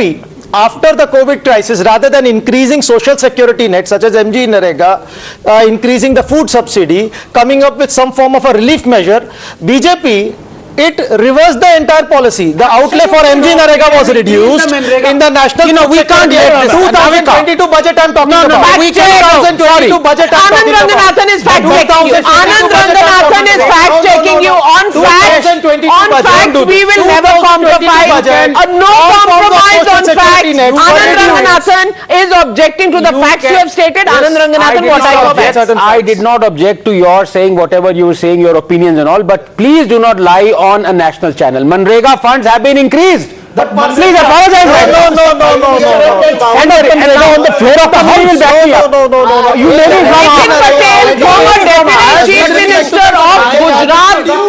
Gentlemen, Nitin Patel, 1 minute. Nitin Patel, former Deputy Chief Minister of Gujarat, joining me live. Nitin Patel ji, congratulations to you. Record-breaking performance by the BJP in Gujarat, 154 seats. Did you expect this, and did you expect the opposition to virtually fold up, corresponding the BJP? सबसे पहले तो आपका धन्यवाद कि आपकी channel के माध्यम से पूरी गुजरात की जनता का जो मैसेज है बीजेपी की, जो ये भव्य जीत है, वो आप पूरे देश को और दुनिया को पहुंचा रहे हो। आज हम सबको खुशी है कि गुजरात ने आज पहली बार बीजेपी को एक रिकॉर्ड तोड़ बम्पर जीत दी है, और इसके लिए भी हम गुजरात की जनता का धन्यवाद करते हैं। आप सब जानते हैं, इस प्रकार प्रधानमंत्री नरेंद्र भाई का ये होम स्टेट है, और नरेंद्र भाई के नाम से, नरेंद्र भाई के काम से, और गुजरात की जनता ने जिस प्रकार से पिछले 27 साल से बीजेपी को लगातार सपोर्ट किया है, इसी प्रकार इस चुनाव में भी अगले 5 साल के लिए बीजेपी को बम्पर जीत दिलाई है। ये हमारे लिए बहुत खुशी की बात है। नितिन पटेल जी, ट्रायंगुलर कॉन्टेस्ट से आपको फायदा हुआ है, बीजेपी को फायदा हुआ है? कि आपकी कॉन्टेक्स्ट से मैं पूछ रही हूं कि ये जो आम आदमी पार्टी और कांग्रेस में वोट बटे हैं, इससे बीजेपी को कितना फायदा हुआ है? यानी कोई वोट बचे नहीं है, दोनों का वोट जो मिले हैं उसका साथ मिला लो तो भी वो हमारे करीब भी नहीं पहुंच सकते। तो किसी ने किसी का वोट नहीं काटा है, प्रजा ने सिर्फ हमको वोट दिया है। ऐसा नहीं है कि आम आदमी पार्टी का और कांग्रेस का वोट कहीं मिला लो तो हमारे बीजेपी का कैंडिडेट पीछे हो जाए, ऐसा एक भी सीट पर नहीं हुआ है। तो कोई जगह ऐसा नहीं हुआ है कि किसी के वोट काटने से ये हमारी जीत हुई है, ये हमारी क्लीन जीत है। आम आदमी पार्टी और कांग्रेस के लिए इस चुनाव में क्या मैसेज है? देखिए, गुजरात की जनता हमेशा राष्ट्रवादी रही है, गुजरात की जनता हमेशा देशभक्त रही है और धर्म प्रिय भी रही है, सांस्कृतिक प्रिय भी रही है। जहां धर्म है, कल्चर है, वहां बीजेपी रहती है, गुजरात की जनता रहती है। और बीजेपी को जिस प्रकार नरेंद्र भाई मोदी जी ने पूरी दुनिया में भारत को नामना दिलाई है, तो लाखों गुजराती एनआरआई वो फॉरेन भी रहते हैं, तो उनके लगातार मैसेज भी यहाँ हम सबको मिल रहे थे कि दुनिया में अगर भारत की शान बढ़ानी है, गुजरातियों की पहचान बढ़ानी है, तो बीजेपी की गवर्नमेंट जरूरी है। तो इस प्रकार गुजरात की जनता ने लोकली जो हमारा काम है वो देखा है। पिछले 27 साल से किसी भी प्रकार का काम हमने बाकी नहीं छोड़ा है, और भारत सरकार बनने के बाद 8 साल में आदरणीय मोदी जी के नेतृत्व में भारत सरकार ने भी हमको बहुत गुजरात को सपोर्ट किया है। ये सब मिला के गुजरात की जनता ने बीजेपी को इतनी बड़ी जीत दिलाई है। नितिन पटेल जी, आपको बहुत बहुत बधाई इस जीत के लिए, और आप हमारे साथ जुड़े इसके लिए बहुत बहुत धन्यवाद। Coming back to the studio, Anand Ranganathan, for the Aam Aadmi Party, yesterday you made a statement that the Aam Aadmi Party is like Ajay Devgan in Phool Aur Kaante. I want to tell you, where do you stand with respect to that statement yesterday? No, I think as far as Delhi is concerned, I stand by my statement. But as far as Gujarat is concerned, I think Arvind Kejriwal is not Ajay Devgan, he is Kamal R. Khan. With due respect to Mr. Kamal R. Khan, because what he was saying and the kind of announcements he was making, that AAP is going to come to power in Gujarat, here is the next chief minister of Gujarat, these are the number of seats, I mean थोड़ा तो respect रखो. 20 कह रहे थे आप. नहीं, let me finish. और दूसरी बात जो मैं अभी अब मैं एक सबसे इंपॉर्टेंट बात करेक्ट करूंगा कि लोग इलेक्शन जीतते क्यों हैं. और मैं बार बार ये कह रहा हूं, और मैंने ये लोकेश माय गुड फ्रेंड, इन्होंने मनरेगा की बात करी, मैंने इनको अभी डेटा दिखाया है. मैंने कोविड के टाइम पे 2022 में 25% पोस्ट कोविड 2022 होगा. भाई साहब आप अभी लीड कर रहे हैं हिमाचल पे, पर इसका मतलब ये नहीं कि आप आनंद रंगनाथन की आवाज बंद कर देंगे. बोलने दें उन्हें. झूठ बोलेगा डेमोक्रेटिक. मुझे भले ही आप बंद कर सकते हैं. चलिए आनंद जी, आप अपनी बात कह दीजिए. 40,000 करोड़ का एडिशनल किया था कोविड के टाइम पे, जब सबसे ज्यादा जरूरत थी गुजरातीज को. ओके, और उसके बाद इस बजट में सेम रखा है. और मैं आपको इसलिए दिखा रहा हूं बार बार वो चीजें, क्योंकि ये उन आर्टिकल्स उन्होंने मीडिया पोर्टल लिखा है जो आप सपोर्ट करते हैं. In I showed you this. 22-23. So, and now coming back to document. Okay, but the point is settled as far as Manrega is concerned. For the Aam Aadmi Party. For the Aam Aadmi Party, now there is a serious reflection, because आप मुझे सुबह ये कह रहे थे doctor साहब कि हम नेशनल पार्टी बनने वाले हैं. अब मुझे ये बताइए कौन से नेशन की बात कर रहे थे आप? मैं नेशन की बात करता हूं. मैं नेशन की बात करता हूं. गुजरात के हिस्ट्री में किसी भी थर्ड पार्टी ने अब तक 14% वोट नहीं लिए. और दूसरी बात मैं आपको बताना चाहता हूं, स्मृति ईरानी भी हारी थी 2014 में. और वही मैं बोल रहा हूं. पंजाब में भी आम आदमी पार्टी हारी थी, पर फिर वो वापस आई और जीत के गई. और 1980 में भी 1980 में भी लोग जीते थे. 1984 में भी लोग जीते थे. पैदा भी नहीं हुई थी, लेकिन Eswaran Bhandari. No. 1 minute. There is an important point that comes out of what Dr. Akashdeep Puni says. In Punjab, in the first election, they got a small percentage of votes, maybe not too many seats, but in the second election, they swept Punjab, the Aam Aadmi Party. Do you think in Gujarat, this is a laboratory experiment, and do you think we cannot take the Aam Aadmi Party lightly when it comes to becoming an alternative to the Congress Party? Good question. See, that is the exact question, because the entire fight of AAP is with Congress. BJP has breached 50% vote share. AAP has managed to get something from Congress. AAP got a lot of things from Congress in Delhi. AAP got from Congress in Punjab. There has not been one instance where AAP has managed to get even 5% of BJP vote share in any state where BJP is dominant. Let me finish. 2015. Let's talk about 2015 Delhi. 30. UP they entered. How many I didn't interrupt you, please. Sorry. UP they entered. What happened? Which was a BJP ruled state. Haryana they entered a BJP ruled state. What happened? So every BJP ruled state they go, they come a copper. But here, because the voters of Congress were so frustrated with Congress after 27 years of defeat, no frustration for the Congress today. They've taken out their fireworks. जल्दी खत्म हो गए. Maybe पुराने store किए हुए थे, use नहीं हुए थे, लेकिन इस वक्त there are some fireworks going on in the Congress headquarters. Congress headquarters थोड़े से लोग तो हैं जो सेलिब्रेट कर रहे हैं. आने की जरूरत भी नहीं पड़ेगी मुझे. 2 points. First of all, I think I'm coming. 2 points. 2 quick points. First of all, in 1985, when the Congress got 149 seats, the vote percentage was 55%. In 1990, 3-corner contest, Congress was reduced to 30% vote. So just because the BJP has won this time, it will repeat the same. That's the second point. Aam Aadmi Party in the first strike is somewhere which doesn't look very dangerous. But in Delhi, in Punjab, in Delhi they got 29% votes, and next time they got 67 seats. So the data, thinking in the data on that, and data always gives you the real picture. And what's the data saying? Yeah, see, the problem of Aam Aadmi Party is actually slightly different. जब वो पंजाब में 2022 में उन्होंने किया big, उनका जो debut vote share था 2017 में अराउंड 24%, रिस्पेक्टेबल था. Okay, in 2015 they took Delhi in a big way. In 2013 the debut vote share was respectable, about 29%. Here the problem is different.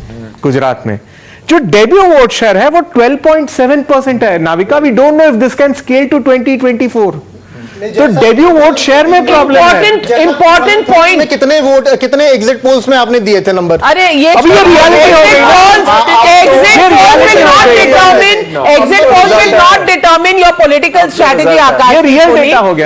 The point that he is making is extremely important, and Ashutosh alluded to that point, that 12.7% is not 24%. Plus, let me quickly add, BJP what I'm not saying the is- Congress of Punjab. The BJP of Gujarat will not be the Congress of Punjab. See, Yes. Different beast you are fighting. I tell you, in Punjab, Will be not crossing 10% vote share. That's another 12%. आप के बारे में मत कहिए तो बेहतर है, क्योंकि आपने तो बयान में सीट कहे थे. You said 92 seats. I'm going back to Rajyavardhan Rathore.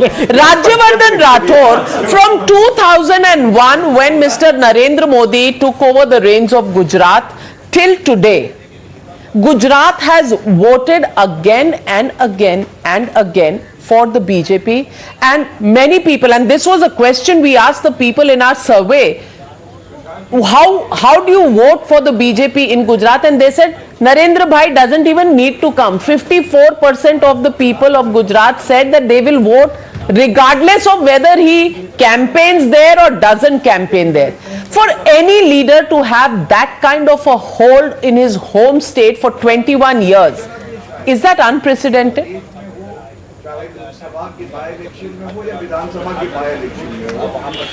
Absolutely, that is unprecedented, and I was listening to the whole debate that was going on. I'll make 2 points in Navika. Number one is Bharatiya Janata Party, under the leadership of Prime Minister Modi, does not wait for 5 years to go to the public. Every year, it's giving account of its work. Number one. So infrastructurally, in terms of development, it is accounting for its work. It is accounting for each of the MLAs or members of parliament as to what work they've been doing. So therefore, they are creating a sense of confidence in terms of development. Number two, it's not about what other political party do we have to contest against. No, it's not. These other political parties, one of them has not even proven itself anywhere, and it's finding its feet very difficult in one of the states. The other political party is on the verge of extinction. Now, we do not compete with them. We are solely, completely focused on, are we doing our work to the best of our ability? We are our own competitors. That is why we are repeating ourselves in various places, and we are in maximum number of states. And lastly, it's not just development. It's just not a report card. There is an emotional connect with the people in terms of what does this country want. Really, it's not about just a railroad or just water reaching houses. What does this country need emotionally?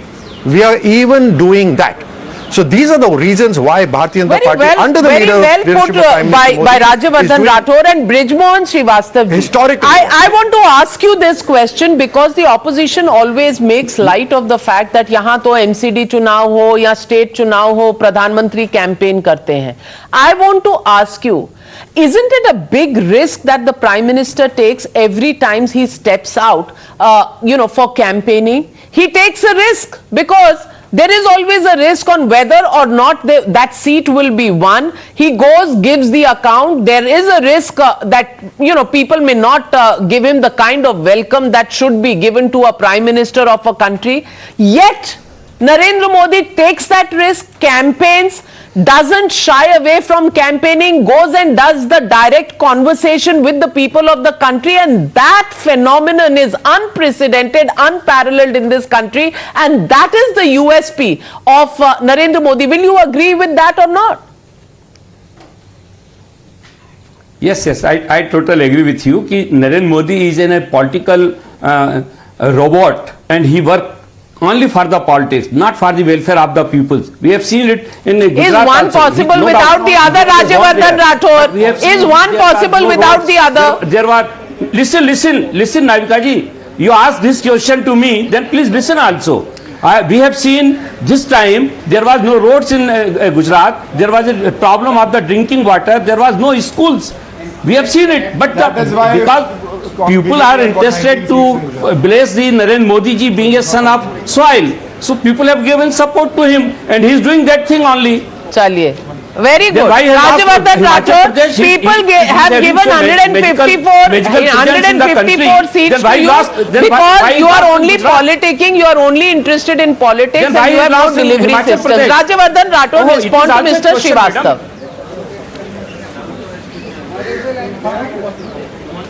Politics को हिंदी में कहते हैं राजनीति, right? सो इस तरह की नीति बनाना ताकि जनता की सेवा हो सके, देश का विस्तार हो सके। अब जो पॉलिटिक्स ये बोल रहे हैं, with the inverted commas politics, वो पॉलिटिक्स हो रही है राजस्थान में, जहां पर पुलिस का काम सिर्फ ये है कि कौन सा विधायक किससे बात कर रहा है, कौन सा मंत्री किससे बात कर रहा है, कौन किसके गुट में जा रहा है। मतलब ये आपको जो सत्ता मिली है राजस्थान के अंदर, कम से कम वहां तो आप प्रूव कर देते कि आपको सत्ता मिली है, कुछ काम कर रहे हैं। पूरा वहां He is the MP from Rajasthan, my friend. He is the MP from Rajasthan, and he doesn't know anything about Rajasthan. I think हमारे संन्यास लेने का टाइम आ गया है. Knowing that right from all forms of medical insurance to all forms of unemployment insurance, it has been unprecedented in Rajasthan. In Rajasthan, all forms of social sector schemes are being provided to the masses, and the work on the front of roads and everything, whatever has taken place under Mr. Gehlot, is unprecedented. And in Rajasthan, Social engineering of the telephone. almost deputy CM is democracy. देशद्रोह अपने deputy CM पे case डालते हैं democracy के अंदर। In Rajasthan, what are you talking about? Last point before Rahul Shankar walks in, Anand Ranganathan, I have to give you the final In the morning, my good friend Lokesh here promised me that if I ask him a yes or no question, he will actually answer yes or no. So did Mr. Gehlot file sedition charges on Sachin Pilot? Yes or no? Yes. See, when you're talking,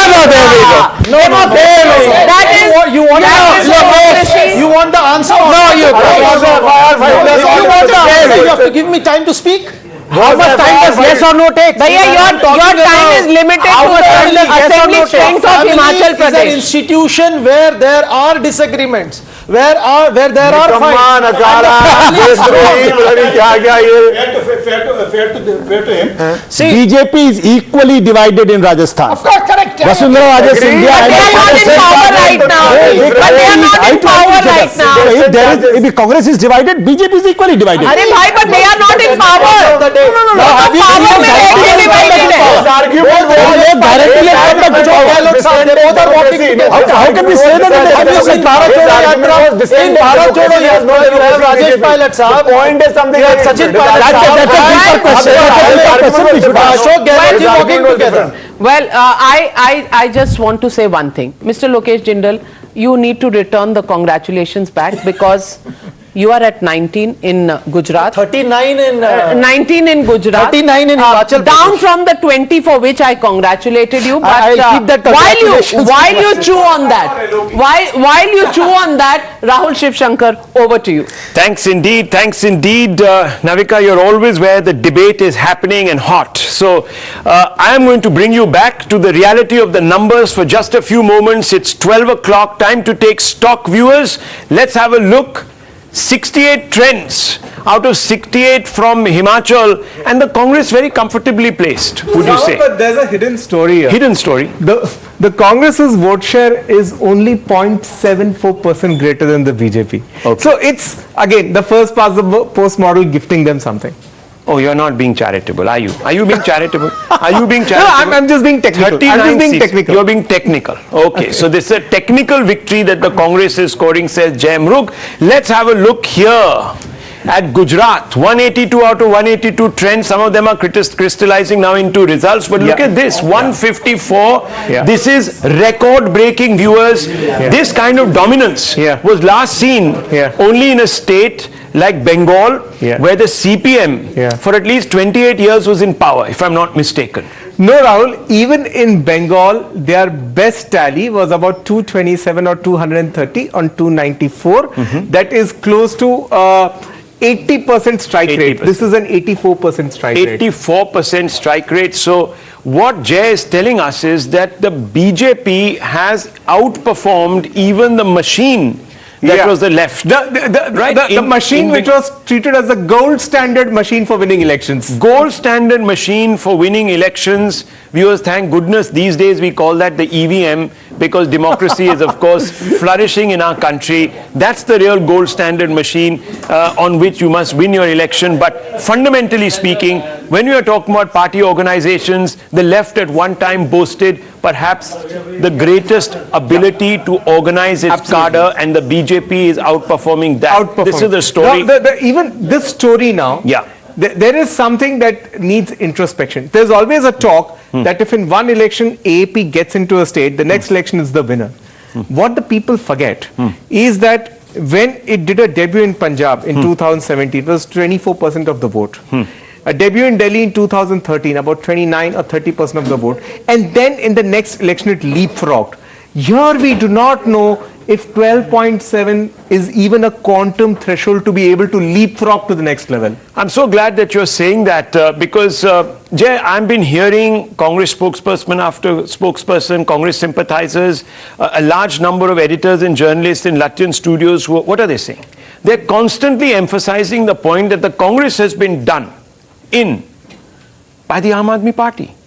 That is the B team of the BJP that is at work. And you have a completely different psephological insight. I'm not talking about rhetoric. On times now, we do not base an argument without the hard fact. And I'm going to take you now across to our data center, where Jay will test his hypothesis against the facts. So let's go and have a look. Let's have a look. You're saying that the AAP has hit a wall of sorts in this election. In Himachal, 1% of the vote. And in Gujarat, it is not the miracle debut that the AAP was thinking. In Delhi MCD, it lost about, what was it, 10, 12, 13% of its vote? Yeah, or yet even in more. Delhi MCD, it scaled up from 37 to 17 to 40. 40 odd. But here... But it lost... If you compared its performance in 2020 in the Vidhan Sabha, it came down by about what, 15, 18%? Easily 15% of the vote. Easily 15, 18% of the vote. Okay. So here in Gujarat, you're saying that it's the BJP that was actually outperforming the BJP. It's the BJP that has not just swept, but has actually taken a pro-incumbency advantage. Absolutely. It's an incumbency advantage. This is not in any way an election that it has not lost any vote shares. Absolutely. It has gained. Now look at this. The BJP's gain is 3.11%. Okay? That's the change. That's the change. So there's a vote after all these years of 3%. It's a pro-incumbency vote. Pro-incumbency. Now, this is commendable because even all the exit polls hinted at a minor anti-incumbency vote. There was a low turnout. Low turnout. People said this is a now sure sign. We stuck our neck out saying that a cadre-based party would pull out more, but everybody said, low turnout means they're going to lose. That did not happen. Quite the opposite. Okay. Now, the issue here is, look at this 12.7. Yes. This is a vote share at which even prospective future MLAs are not going to find your party attractive. I see. So this is the AAP's vote share. 12.8. It is capped at about, let's give them 12.8. That's the change. And this is a negation of the vote for the Congress by 15. So even if you add these two, it still doesn't make up that number. No, it doesn't make up 53. If you add them also, you are still looking at something like 40.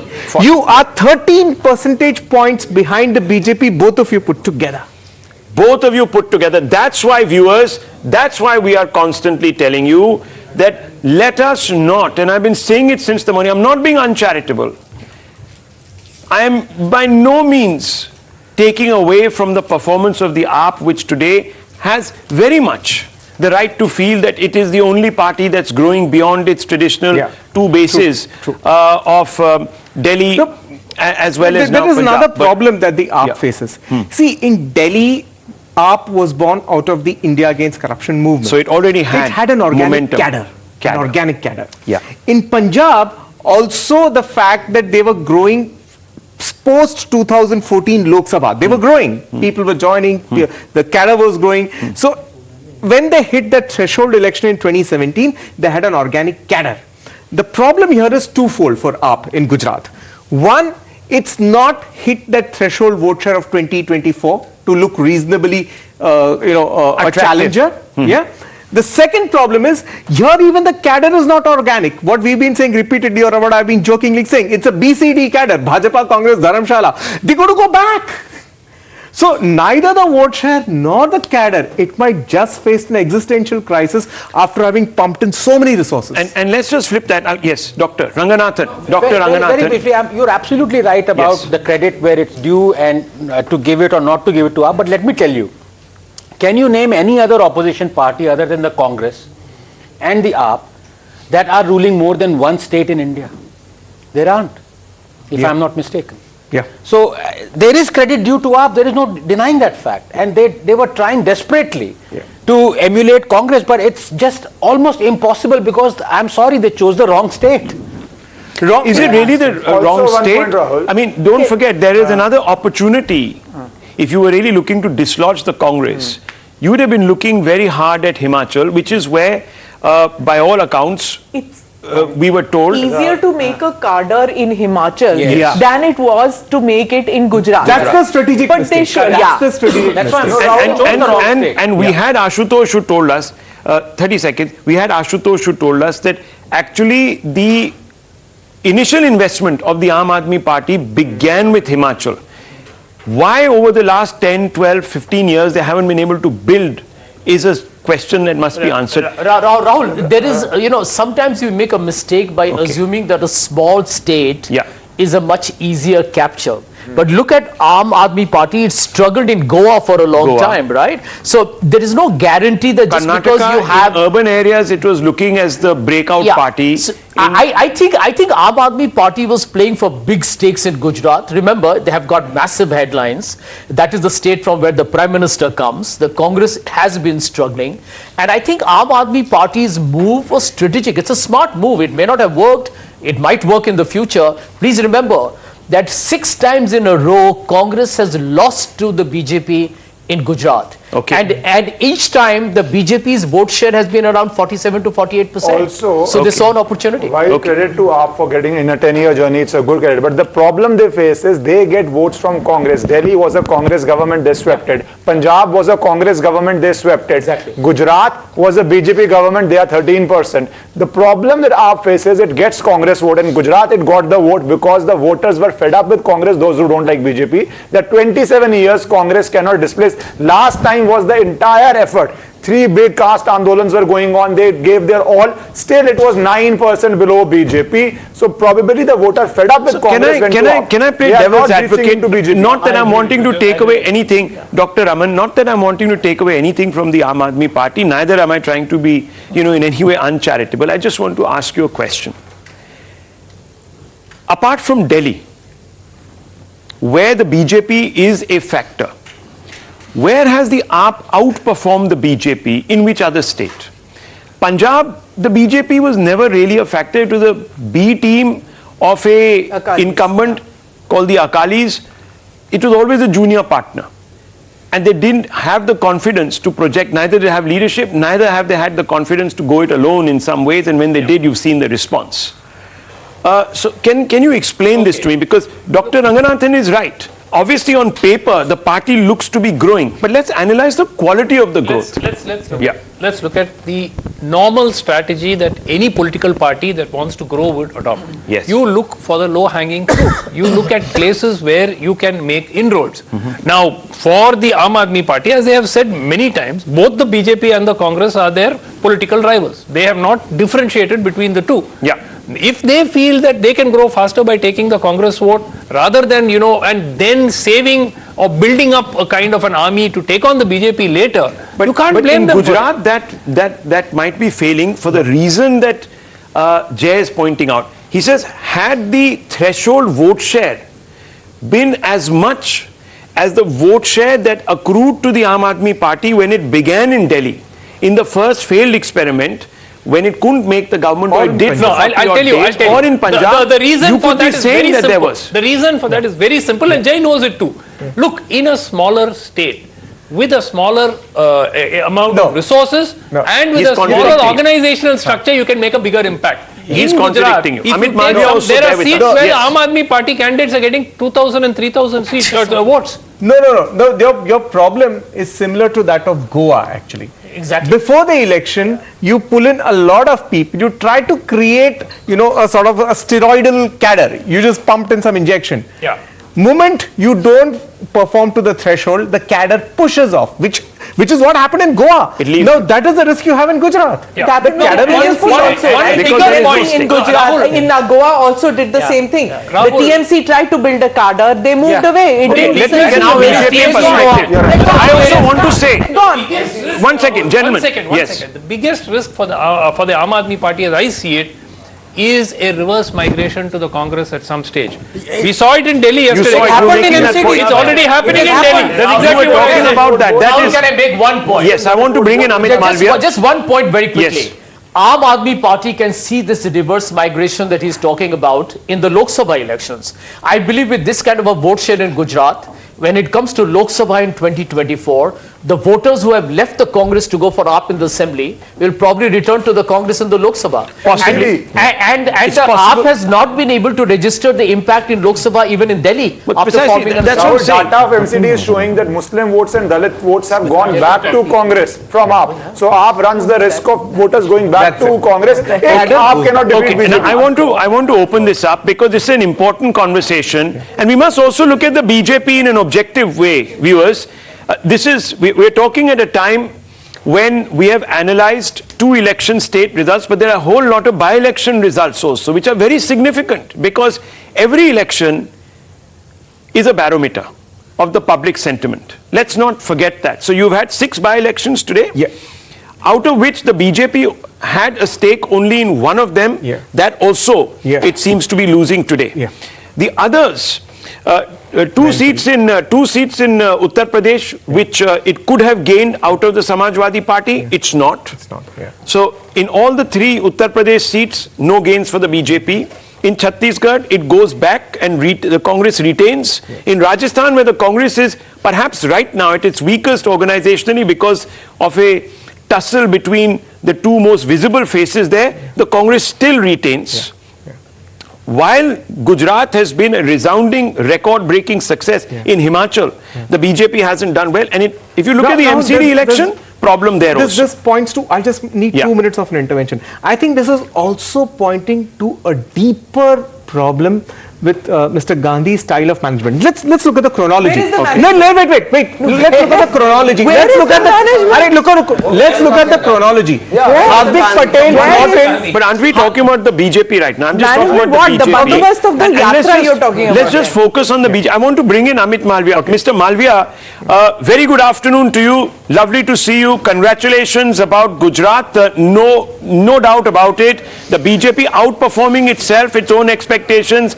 And it shows that you're obviously doing something right. That even in a low turnout, more voters have voted for you than any time in the past. And you are sitting today at an obviously enviable record.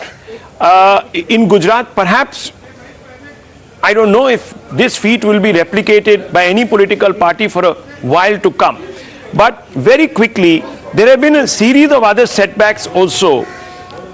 How do you see the BJP's performance at about 12:15 today? If you look at the overall performance, how do you see it?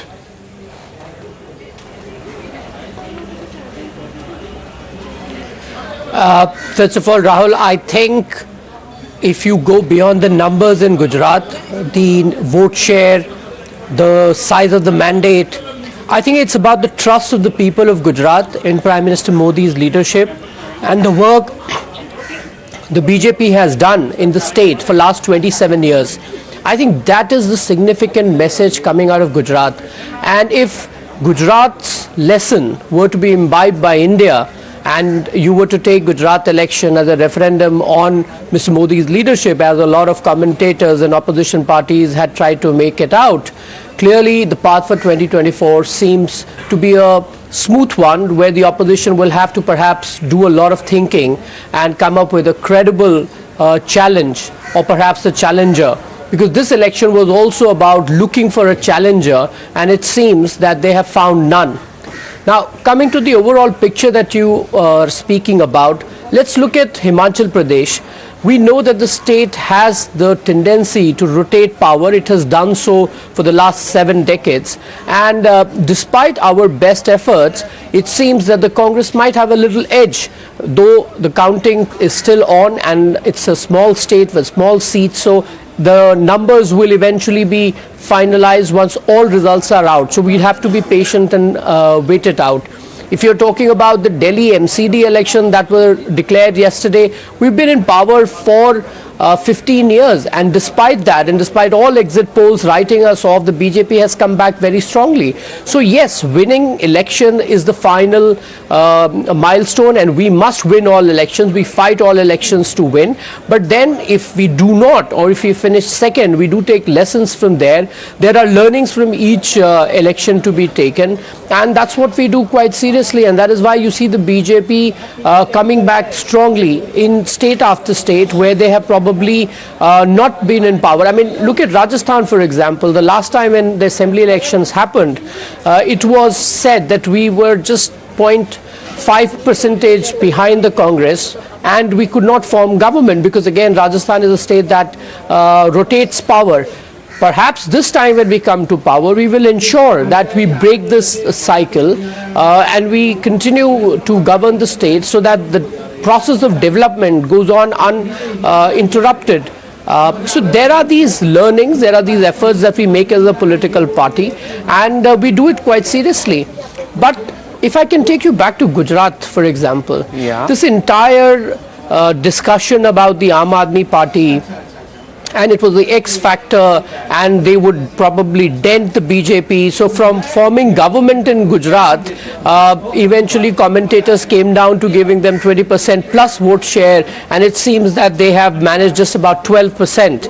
So this dichotomy or this gap between people's understanding of what really politics was all about, it is not so much a number game as it is about aspirations, as it is about being entrenched in the society, entrenched with the people that you represent. It's far more complex play of emotions, aspirations, and of course the leadership that you provide at the local level. Let me interrupt you, because you're talking about the invincibility of Modi's messaging, the Modi model.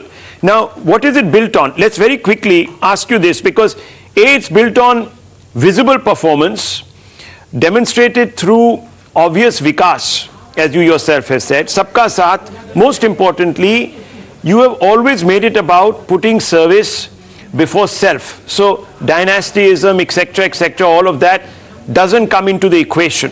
Now, the Congress will look at it and say, well, if this message was resounding, then all those parties that are dynastic parties would today have imploded. But that hasn't happened. The Congress is still around, whether you like it or not. In Himachal Pradesh, it has stolen a march over you. Now you can say that's a narrow victory, this, that, a victory is a victory. Number two, Samajwadi Party, that's emblematic of a certain kind of dynastism, has also managed in what has now become the Karm Bhumi of Yogi Adityanath and of course his electorally significant state of Uttar Pradesh. You haven't made any inroads. You haven't even been able to retain the seat that you had there in the Jat heartland. So that doesn't speak volumes about what you were suggesting. How do you explain this?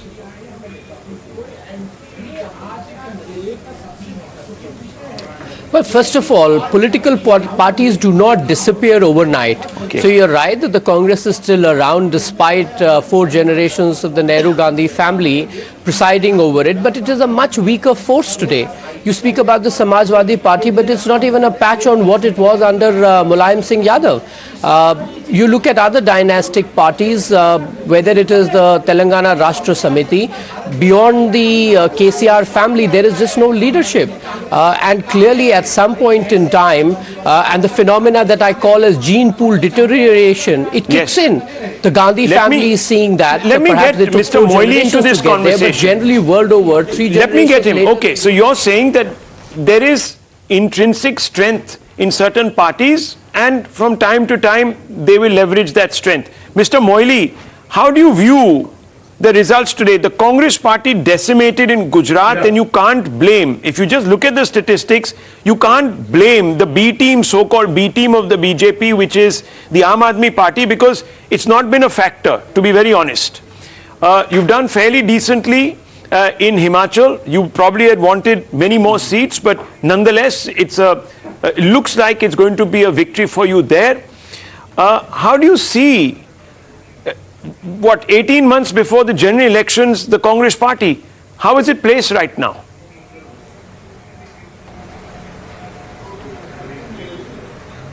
Yeah, I don't want to speak to the future, but not the past, but not the legacy. But the question is that, having seen many elections, I must tell you that, it is not the performance of a government of India or the state government or the skill of any leader. It is the skill of winning the election.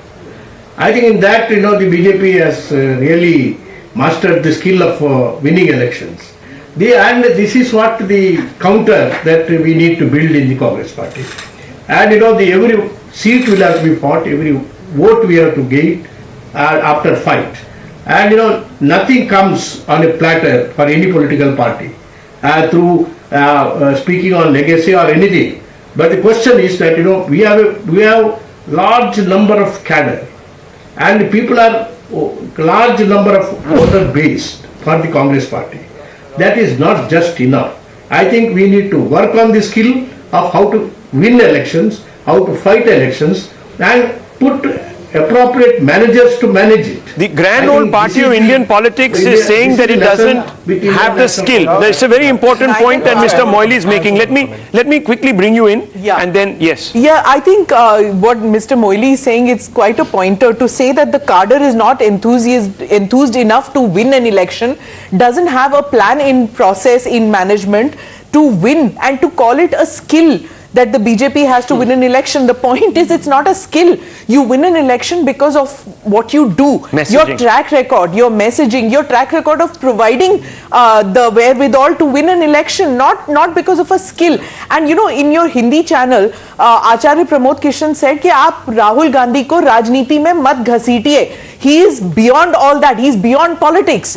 So if a person like Rahul Gandhi is beyond politics and he has to be ghasitoed into Rajniti, then what cadres are you rejuvenating through Bharat Jodo Yatra? There's no point asking them to rejuvenate themselves, because if your own leader doesn't want to get into politics, then what rejuvenation, what skills, and why have any kind of professional management to win an election? Because Rajniti is considered way below winning. There has been a tradition in Indian politics where some of the biggest cogitators and agitators have actually not taken an active role in politics. I mean, are you suggesting that he's comparing himself to some sort of a JP? Like, yeah, okay.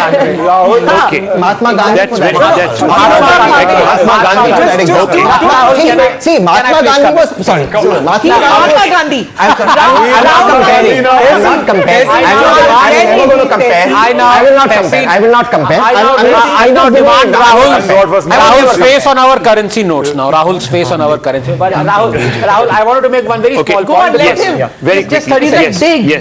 I want to congratulate my good friend Amit Malviya on today's news in Gujarat. But I wonder if one should look a little bit deeper into his comments, specifically in Himachal, where he says that the BJP, it's too early to say, the BJP would like to continue its work of development in Himachal. Let me remind him that the same statements were made in Karnataka, where BJP poached 15 of the 16 Congress MLAs. They resigned, then they fought the by-elections, and 13 of them were taken and made ministers. Is he planning the same in Himachal?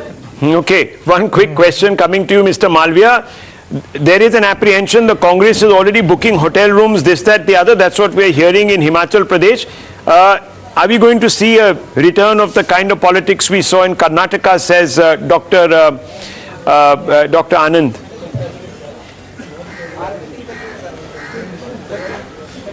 Well, I feel bad for the Congress party that they don't trust their legislators, and what is worse is that they have nothing to keep them glued on to the party. But as far as we are concerned, we'll respect the people of mandate of the people of Himachal.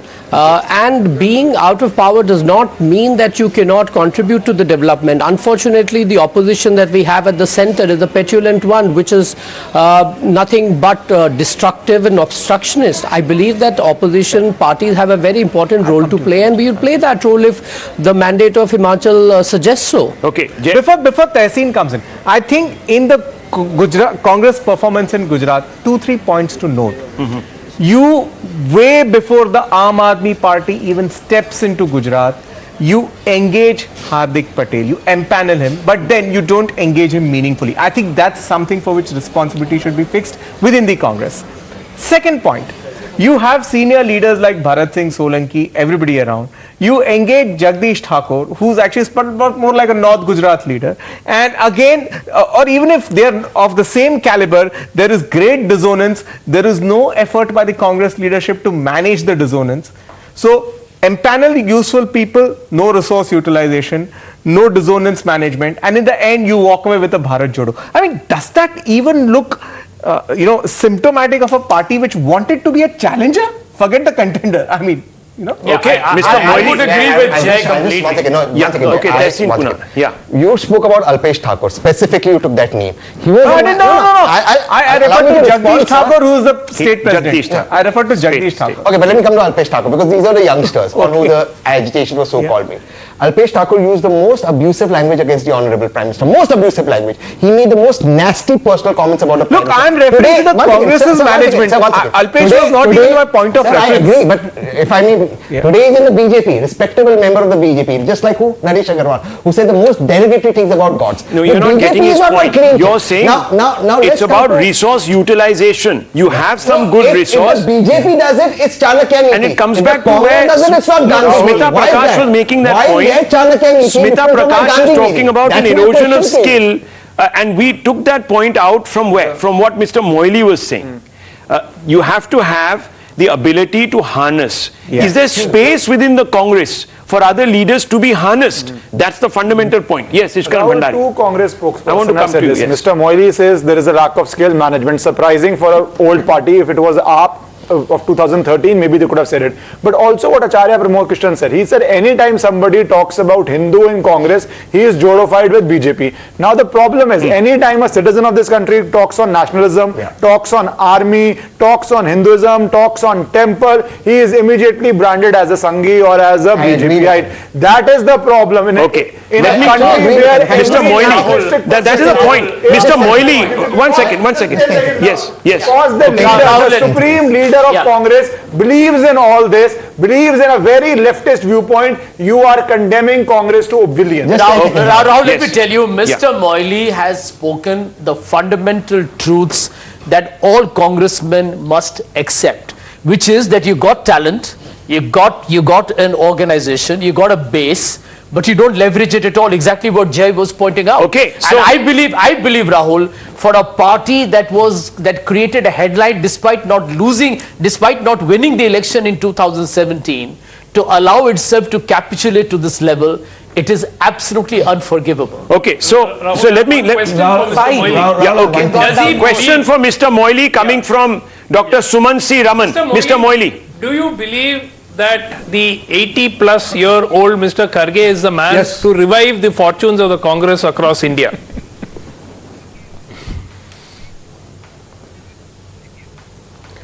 It's quite possible, he is quite resourceful leader, and he knows the skill and everything. Now question is that not one leader or two leaders or a group of leaders can deliver goods.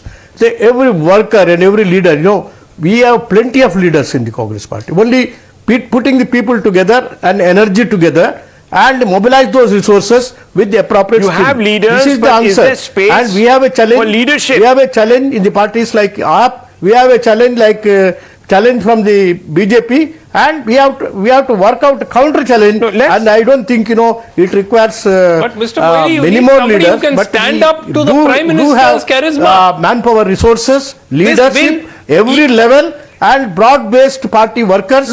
and it Right is only man for the the question wrong of post is what Dr. tuning up. C. Raman Entire seems to be suggesting. Sanjay Jha has also pretty much echoed that point Why of are we view. not realizing that? We are not People realizing have voted for Mr. Modi and you don't have a leader to stand up to him. Look, I think the Congress needs to learn from its win in Himachal. What did the Congress do right in Himachal that it did wrong in Priyanka Gujarat? Gandhi. One second. No, forget Priyanka Gandhi.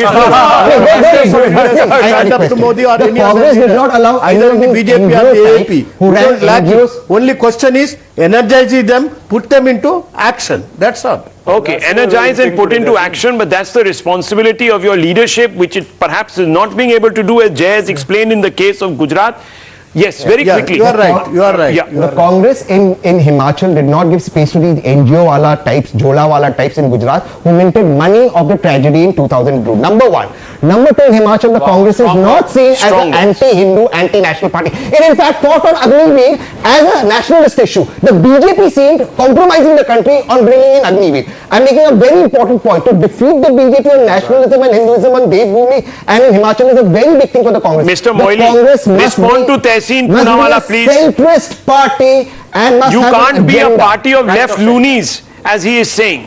Left reactionaries, left loonies, strong words by Tehseen Poonawalla, sir. That is where you are being branded by a large number of electors. Mr. Moily, quick response to Tehseen Poonawalla.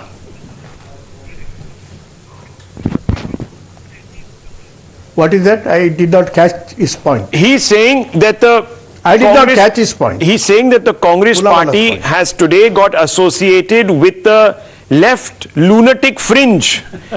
And that is the reason why the party has become almost marginal.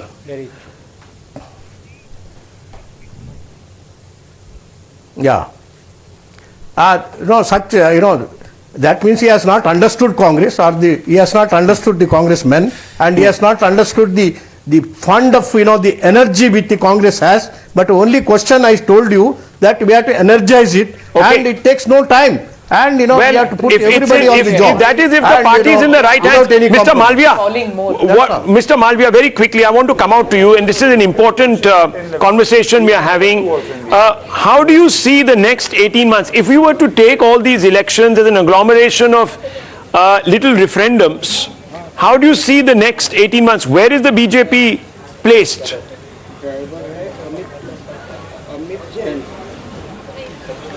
Look, Rahul, we are very clear. We fight every election to win that election because at the end of the day, we want to be in power. We want to serve the people of the country. There's a lot of things that are happening at every stage, from the central government to the state to the local body elections. And if the BJP is present in every governance structure, it makes our job that much more easier. That is why if you see states like Gujarat, Madhya Pradesh, now Assam, and some others where the BJP has a dominant presence are doing extremely well as far as governance and development perhaps you is didn't concerned. understand my question. You look I'm at, asking you, Delhi as a city, is last there a 8 national years, message? Nothing much has happened because we've had the Aam Aadmi Party government. No, perhaps you're not understanding my Of course question. there I'm is a only asking you, what is the message, and national like I said, message if that the what BJP is Gujarat's taking away? mandate today is like. Yeah, go ahead.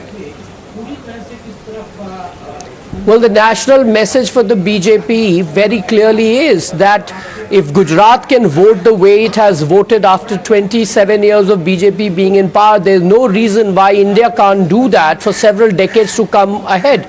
And we are going to work to ensure that the credibility of the party, the charisma of the leadership, the local leadership is so well entrenched with every state, The BJP with feels every that it has a constituent tailwind of that state, coming that out of this round. BJP becomes the natural power, Natural party of governance. Sorry, Natural party of governance. The BJP becomes the natural party of governance. That's what he's saying. And that He's is saying- what we are aiming to. And this particular election result has actually cemented that impression. That is what he's saying. Is the IB director resigning today? One second, Dr. Raman. I think, Mr. Malviya, first of all, congratulations, because this is a stupendous win. There's no doubt about it. I think. Are you congratulating him for Himachal as well? No, I'm not. I'm saying, as far as Gujarat is concerned, it is. Himachal, they've lost, and one hopes that they would sort of accept that the verdict is against them, and they will sit in the opposition at least in the near term. Now, that is something that we'll have to wait and see. At least we'll have to wait till evening or tomorrow to know if that will be the case. But the point really is that more and more and more, the BJP is becoming a single leader party. Today, this win, I don't think any of us, I don't think even Mr. Malviya will argue and say that this is the win for the Prime Minister's appeal to the people of Gujarat, the confidence that they have in him and the faith they have reposed in him. And this is the case across different states where they can't literally get him to campaign extensively. The BJP does face setbacks. And while for the moment it's great to, it's very good, the point is long term. The BJP started as nobody is bigger than the party. You know, so you are saying the BJP's strength is also its weakness. It's becoming the also its weakness. It's not. It's over dependent on one leader. No, that's not the case. See, with the BJP, it used to be said that without the RSS, the BJP is nothing. Then it's being said without Modi, BJP is nothing. The point is, BJP, RSS, Modi, cadre, everything is one. They all function as one unit. Just like you cannot, if you try to separate the cadre in the Congress, Rahul Gandhi separate, Priyanka Gandhi separate, Rajiv Shukla separate, you can't do that. Mr. Moily talked about energizing to get new leaders. You know who is right now one of the best young leaders in the BJP? Is actually a congressman, Himanta Biswa Sarma. Yeah. So he is not in Congress right now. He possibly is a potential Prime Minister. Same with Yogi. So it is wrong, Dr. Raman, when you say that Modi is all alone out there. He's discovering a lot of new talent. The BJP will be delighting. One second, the BJP will be delighting. One second, viewers. 5 years ago, let me tell you, the BJP, one second, I'll come back to you. The BJP will be delighting in the fact that today the conversation is once again back on Mr. Modi. And that, for it, as a party aspiring to win the next general elections, is perhaps the best outcome. Would you agree? Would you agree? Because at the end of the day, it's about personalities. There is Mr. Modi, and the question will always be asked, who else? Rahul, data has also proved that 2014, 2019, every time it's a Lok Sabha election with Prime Minister Modi on the ticket, the vote share in every state goes up. As a national party, they have an advantage, and then Prime Minister as a national party, they have an advantage. So even Himachal, they have lost is only 0.5%. Let's be very clear. 0.74%. Very quickly. So you see what will happen in Then we are going to dissect the numbers. Let me tell you, Mr. Modi has subsumed the BJP, which in a great number of ways will have a damaging repercussion on the BJP over the coming years. But 75-year ceiling, 75-year ceiling is going to come soon. No, it's my second point. It wasn't for Yediyurappa. No. It wasn't for Yediyurappa. Please, let's not even kid ourselves. And I think Rahul, the second point was very critical. That end of day, this is a party that we all agree here on the panel, and you know it as well, invests humongously in fighting an election. And what the results of today show is that the BJP can be defeated. It is a myth that the BJP is so unassailable that it will win elections at will. It's not true. It can be defeated, and I think it's for the opposition to really take charge. Where is the opposition? That's the fundamental question. You look at Gujarat, it seems to have shrunk. Just have a look at this. We'll go to that. Just look at the maps. Let's focus on this screen right now. This is the data center viewers, and we've been showing you these numbers all through the morning. What do we see? Here is the map, and let's color this map. 2017 on one side. Green. And here is 2022. Can we put on the overhead camera, Director Saab? Let's fire it. That's it. Wonderful. There we are. Here you can see this swath of green. And remember, this morning, we were saying that these two areas, these were the battlegrounds. Were the battlegrounds. And the BJP has swept those battlegrounds, isn't it? This is 2022. 2022. You were saying. Yeah. Now, to just understand the actual areas of strength. This is 2017. 2017. 2022, few pockets of AP in Saurashtra, right? This is a Patidar dominant seat, Visavadar. This is but he's getting it from the Congress. He's getting it from the AAP Congress. is getting it again from except for Botad. Two from the BJP, two from the Congress. The interesting point in this map is whatever remains of the Congress only remains here in North Gujarat. That's it. Central, South and Saurashtra, they've completely conceded space. Now let's look at the details. This is South Gujarat. Okay. So this is the lowest ever tally other than a zero. The lowest non-zero tally you can have, that's one seat. And that's what the Congress is having. So it's retained one tribal seat, that is Vansda. The AAP has made a debut with one tribal state, that's Dediapada. The rest of the entire region is almost with the BJP. Just look at it. In fact, these green, half green patches are seats that were formerly held by the Congress.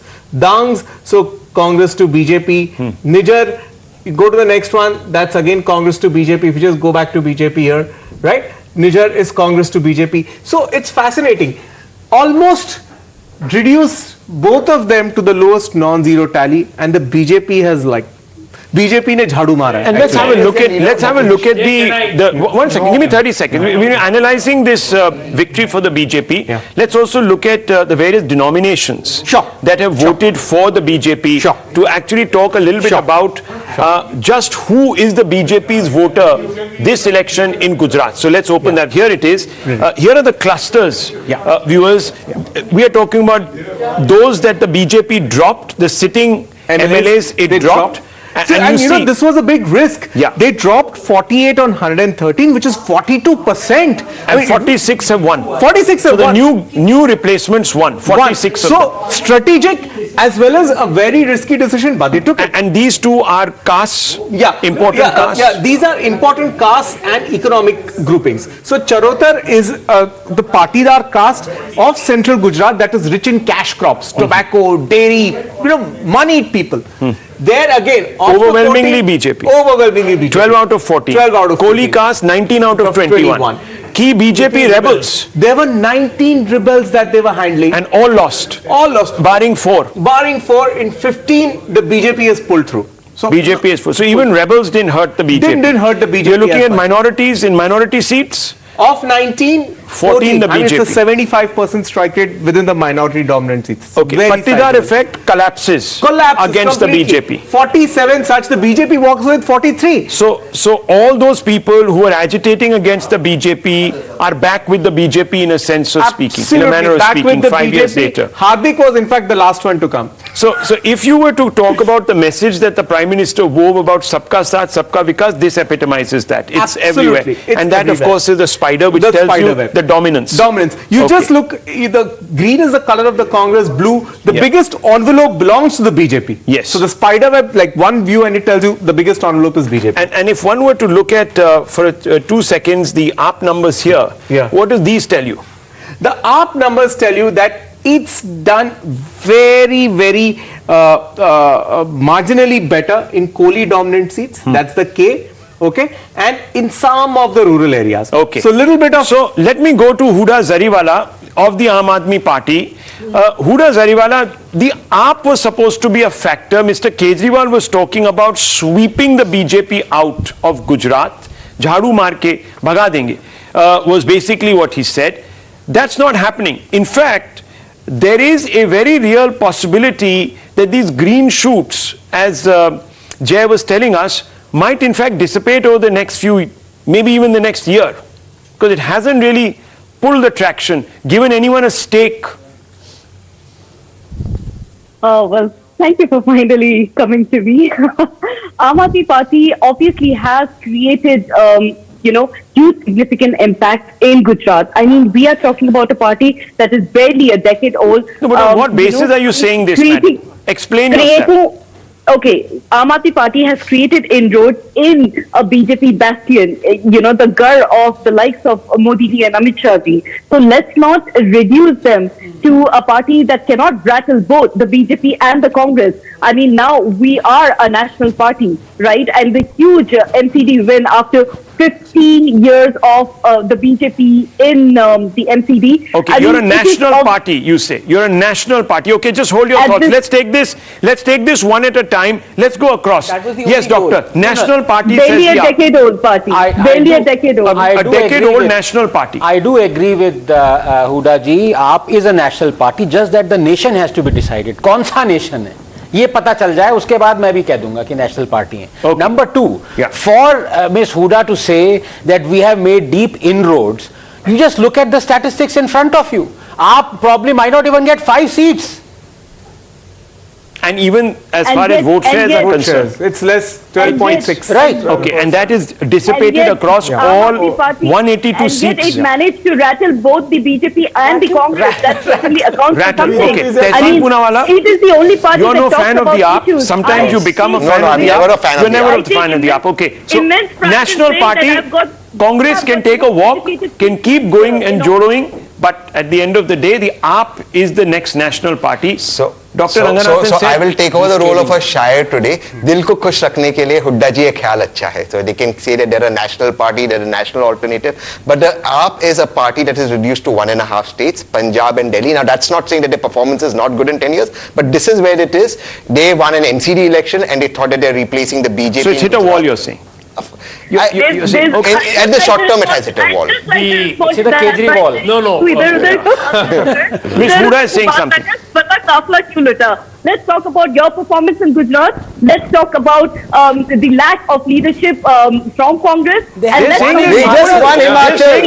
Himachal jeeta. You got zero in Himachal. Yeah. I mean, They won Himachal, they won a by-election or Yeah. three. Three In by-elections. fact, Three today. by-elections. So, yes, Doctor. The fact Dr. is, Suman Siraman. AAP has not rattled the BJP in Gujarat. No, They've is rattled the AAP Congress the in national Gujarat. alternative I think is the we'll- question. No, national alternative. First of all, the AAP doesn't exist in southern states. So, for the start, that itself means that you can't. They But can he's become saying it's a at national best alternative. a Why are you Hindi being belt- churlish? No, I'm talking the reality right now. Okay. They could look at taking, rattling the Congress further in some more Hindi belt states going forward in the near term. But beyond that, I mean, the ball is basically in the Congress. You're almost saying this is a reality. I know what Aam Aadmi Party. No, I know what he's trying to do. You are actually in a very perverse way, very clever way, trying to reunite the opposition against BJP. Yes. Rahul, it's a difficult day. One second, gentlemen. Ishkaran Bhandari speaking, yes. It's a difficult day for AAP today. Let us be clear. Yes, for a 10-year-old party, they are doing reasonably well, but they are doing reasonably well to be in opposition space. Even there, Congress having managed to win Himachal Pradesh and they being less than 20% is not a very good day for them. Of course, they have a long journey ahead, but today they have hit a wall. Hit a wall. Okay. Yeah, you know, Rahul, I don't think a political party's aim should be to rattle other parties. They have to, if the aim was to become a national party, maybe they have achieved that. But the point is that in 2023, there isn't much time. So Chhattisgarh, Rajasthan, Karnataka, they don't have enough time to build a cadre or to provide any kind of an alternative to the Congress in 2023 or in 2024. And they got no momentum out of it. Rahul, in my opinion, just the a Congress decade-old will, in a deep Rip Van Winkle sleep, will wake up after this Gujarat knockout blow because of AAP, in my opinion, has been instrumental in the Congress's decimation. And if the Congress wakes up, then I think AAP has hit a plateau. Well, there is half of what... But they'll be an irritant. Well, the AAP will continue to be an irritant for the AAP will Congress. continue to be an irritant. Now, viewers, let us very quickly move across. It's 1 o'clock. We're going to be focusing a little bit on the Himachal picture. We are going to take a quick break, isn't it? We're going to take a quick break and we're going to be right back. Himachal and what next? Viewers, from Uttar Pradesh and the other by-elections. We're going to put it in a national perspective for you. Stay with us. Don't go away.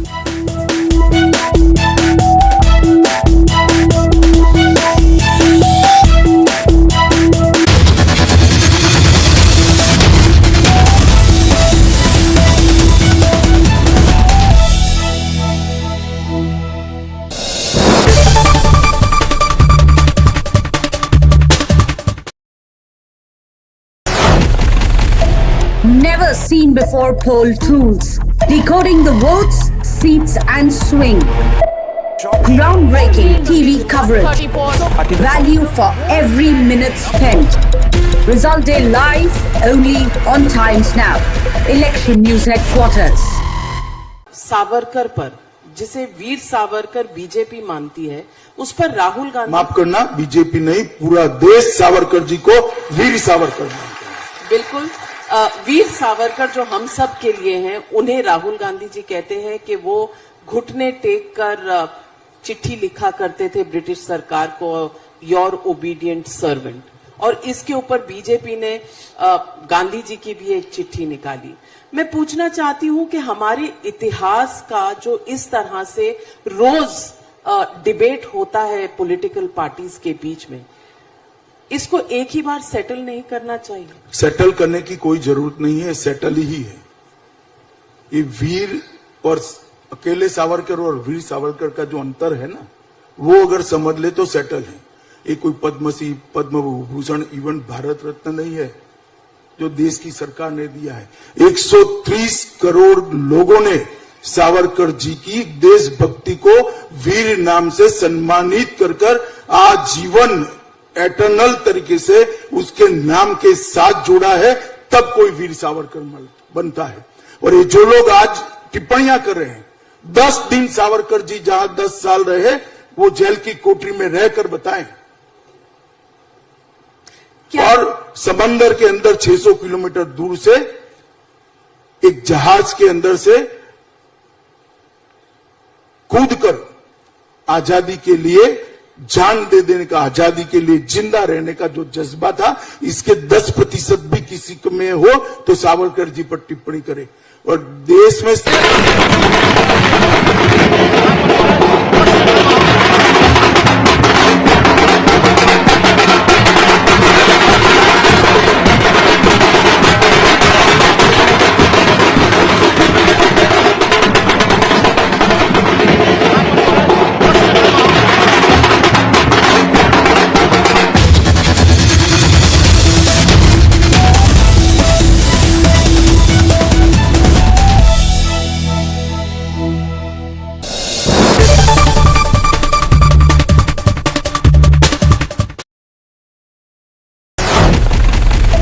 Never seen before poll tools.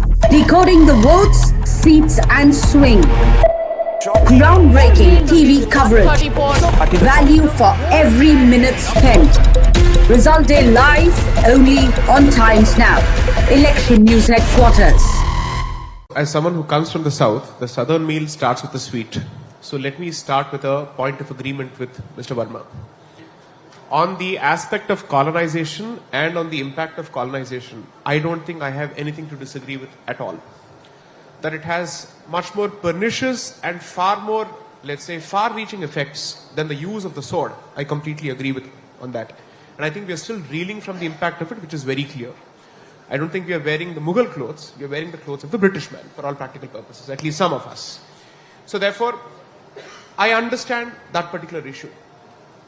But this much is clear from the points made by Mr. Khurshid and Mr. Verma, that one believes that that was a wave of migration, and the other is clear, citing material, that this was not a migration, this was a bloody invasion, as bloody as it could get in the history of humankind. Now, this is what I wish to highlight to make one point.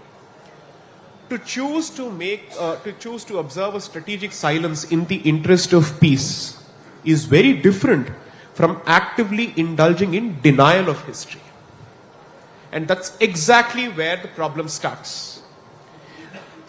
So if an entire school is established that goes about whitewashing stuff as opposed to saying, let's not touch this particular aspect of history, which I think is also not possible. How do you choose to remain silent over one particular aspect of your history? That's not going to happen. So then the only option is to speak about it.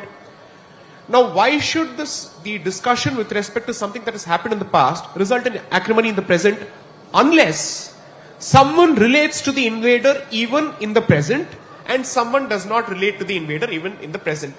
In which case, the two-nation theory is well alive and kicking. That's one. But factually speaking, one particular trope I think needs to be busted because I think it's been sold well beyond its sell-by date. I'm sorry to say, after partition, people did not choose to stay here. The elections prior to the partition of 1946 spoke volumes. And that's a very clear decision taken at the ballot. And therefore, when you choose to speak about history, let's be clear that perhaps practical considerations came into existence which prevented a mass migration, but certainly not patriotic considerations or Bharatiya considerations. I think that myth needs to be busted and we cannot sell it any further. 3. On Ganga Jamni Tehzeeb, well, while I have several reservations with Dr. Ambedkar, the one thing that he was crystal clear about in his book Pakistan or the Partition of India, which was published on the eve of the partition. Two books were published by Rajendra Prasad in 1946 and Dr. Ambedkar in 1946. In which he clearly says that the so-called Ganga Jamuni Tehzeeb, or the syncretic culture that is celebrated over and over again, is a product of the incomplete conversion of the converted Hindu to Islam. And therefore, multiple waves of attempts have been made on a regular basis to remove the remnants of that Hindu-ness from that particular convert, which is what has been pushed in this country as what we know as Wahhabism. To say that the new convert shall identify himself with the early converts to Islam, and therefore you cannot have any ties whatsoever or any cultural practices whatsoever which remind you of your ancestor. That starts with the language, that moves to dressing, so on and so forth. So let's be clear. If acrimony is the result or is going to be the result of a discussion with respect to the medieval period in current day Bharat and contemporary Bharat, that is because there are still people who relate to this particular person or this particular period. Had that not been the case, why should there be a resistance with respect to the reclamation of a particular, let's say, structure that was built by an invader? Whether it's Babri Masjid or Gyanvapi Mandir or so on and so forth, these were built by invaders. Obviously, they were not built after the independence of this particular country. This is not a structure that has come into existence after 15th of August 1947. Why do you relate to this particular structure? Because the mindset that has been imposed on you at the peril of the sword and let's say at the pain of death prevents you from accepting your past, and therefore it's going to be a constant tussle each time there's a discussion with respect to the past. So I refuse to buy the fact that history is no more relevant or that it's possible for us to have these discussions objectively. I agree with Mr. Verma on this point. It cannot be objective. That's exactly why I concluded my first opening submission by saying all of us have our biases. It's impossible for us to say that we don't have biases. We are human beings. Impossible. We may choose not to bring out certain proclivities and, let's say, ideological leanings to the fore for reasons of pragmatism, whatever it may be. But let the evidence speak for itself. But if the evidence leads to a different conclusion and it has consequences on the street or elsewhere, then the people who choose to resort to the street merely because truth is being presented in a public forum. Hello and welcome. You're watching our continuing coverage here, and in the next 40 minutes we are going to tell you that when we are saying history has been made in Gujarat, how was this history made? Because it's not just about the sheer number of seats, but we will point out to you the sheer margin with which some of those seats are being won by the BJP. Stay tuned, because now we are going to begin to go into the micro analysis of the data, which we love so much here at Times Now, along with Jamruk. But first, the headlines.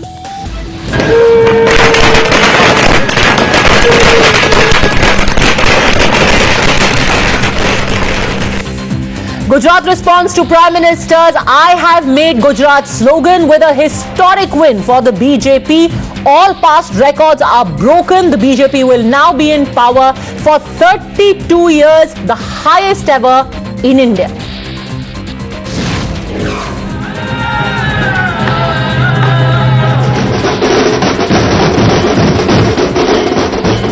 After 27 years in government, the BJP actually manages to increase its vote share in Gujarat by a whopping 7%. Shows trust in the party has grown further. Janata dismisses challengers. Rahul Gandhi pips BJP to the post in Himachal, confirming the hill state's trend to vote out the incumbent. Winning party MLAs to be taken out of the state. Congress says they fear poaching by an aggressive BJP.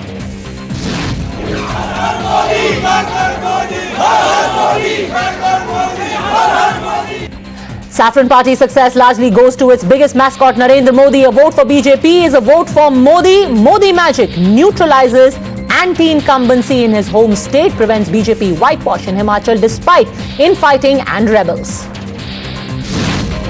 Aam Aadmi Party's bid to frame assembly polls as a war between Delhi model and Modi model of governance boomerangs up, loses to BJP in the most direct contest as Janata endorses Modi model. Some of the biggest names of the Aam Aadmi Party in Gujarat, including the CM face, continues to trail.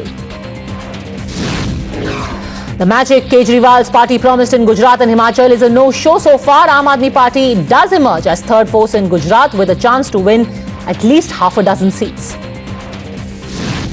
Congress slumping to its lowest tally in over 2 decades in Gujarat, but capitalizes on BJP divisions in Himachal for a convincing win in a close race. Debate continues if the party is in decline. The question though is, kaun banega Mukhyamantri? Mainpuri blesses Bahu Dimple after sitting MP Mulayam Singh Yadav's demise. Salvages Samajwadi Party's prestige and relevance in UP politics by defeating BJP's bid to uproot the SP in its bastions. Congress leader Digvijay Singh triggers fresh controversy, says BJP's electoral success is nothing more than a misuse of money, muscle and power and the support of EVM machines.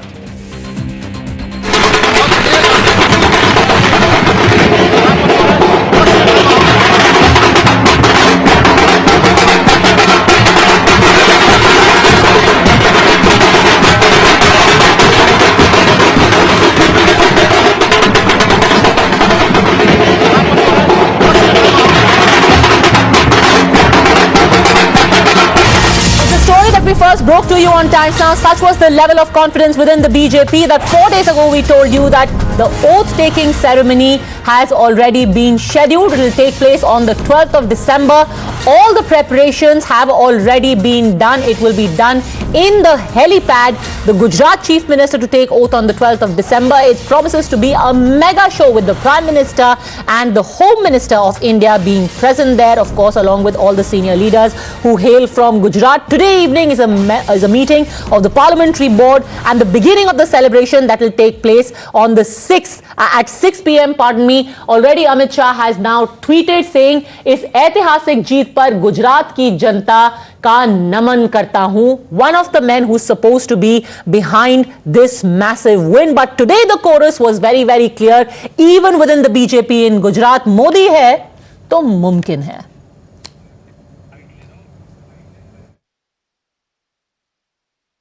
ये एक बार फिर साबित हो गया है कि गुजरात के लोग अपने प्रिय नेता श्री नरेंद्र भाई पर अपार विश्वास, प्रेम और आशीर्वाद की वर्षा करते हैं। गुजरात की जनता के इस जनादेश को हम विनम्रतापूर्वक स्वीकार करते हैं। गुजरात की जनता ने एक बार फिर देशद्रोही तत्वों को नकारे और राष्ट्रवादियों को सेवा का मौका दिया है। भाजपा की यह भव्य विजय 27 वर्ष के भाजपा के सकारात्मक कार्यक्रम यह है। हमने जनता की सेवा और कल्याण को आदर्श मानकर कार्य किया।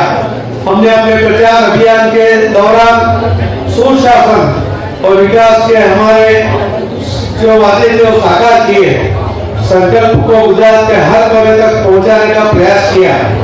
आदरणीय प्रधानमंत्री श्री नरेंद्र मोदी जी के विकास कार्य को धरती पर उतारने का काम गुजरात की भूपेंद्र पटेल सरकार कर रही है। इसी का परिणाम इस चुनाव के नतीजे हैं। ये चुनाव गुजरात के नागरिक, भारतीय जनता पार्टी और मोदी जी के बीच में जो संबंध है, जो विश्वास है, वो विश्वास और संबंध के चुनाव में आज गुजरात की जनता ने सत्ता के लालचुओं को पीछे ढकेल दिया है। देश के प्रधानमंत्री देश के प्रत्येक व्यक्तियों के लिए सोचते हो, एक ऐसी सोच को लेके प्रधानमंत्री जी आगे बढ़े जिससे देश की प्रत्येक महिलाओं को, देश के प्रत्येक व्यक्तियों को स्वाभिमान से जीने का हक मिले। Respectively from the BJP headquarters of Delhi and Ahmedabad is Sabyasachi and Aishwarya. But Aishwarya, to you first, tell us what are the preparations and what is the oath-taking ceremony going to be like? I have to place it on record that Aishwarya is the journalist who broke it well ahead of anyone, even before the results were out 3 days ago. Over to you, Aishwarya. Well, the preparations now are underway as the dates have been decided.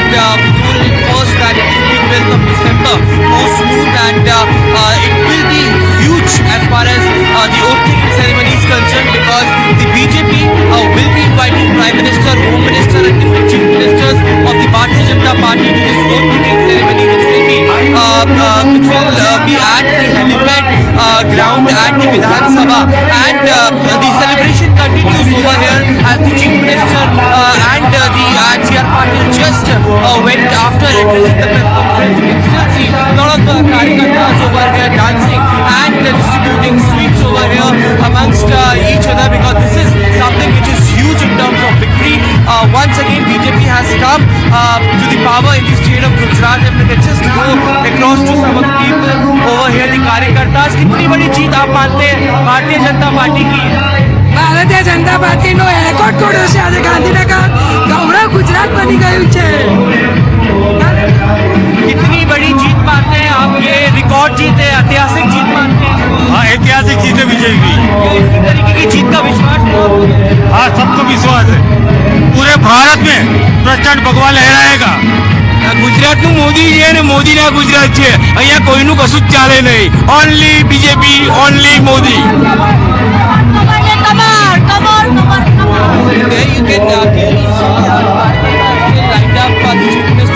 Okay, Gujarat में सिर्फ मोदी जी है. I think the results have pretty much borne that out. Let me get in Akanksha and Sabyasachi as well. Akanksha, I can see that the preparations for the celebrations have already begun. We have seen this happening after every election where the BJP wins in full force. Karyakartas from across the country with their get-up, the dhols, the flags, they are all there. So I guess I have no option but to just throw it over to you. Take it away, Akanksha.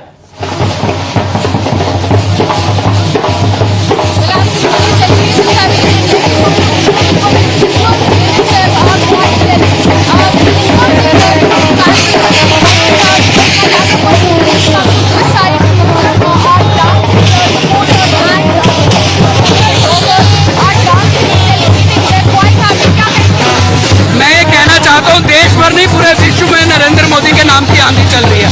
और आप note कर लीजिए 2040 तक Narendra Modi ji PM रहने वाले हैं और देश का कोई माई का लाल उनको पीएम बनने से नहीं रोकता.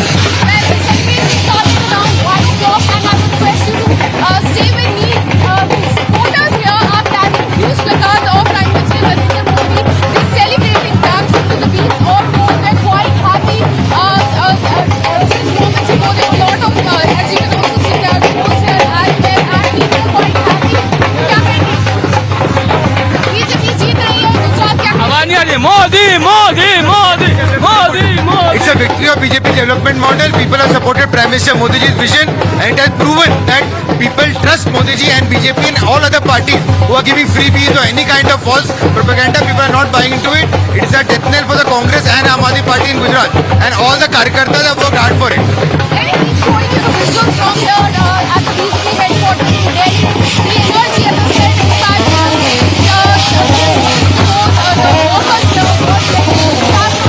Okay.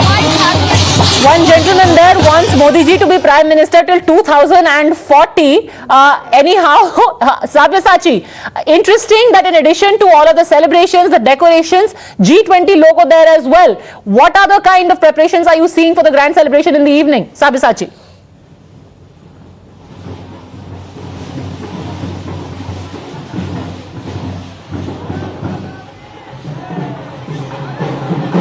Okay, I think Sabyasachi is having a bit of a difficulty hearing me over the drums. Sabyasachi, over to you. Take it away.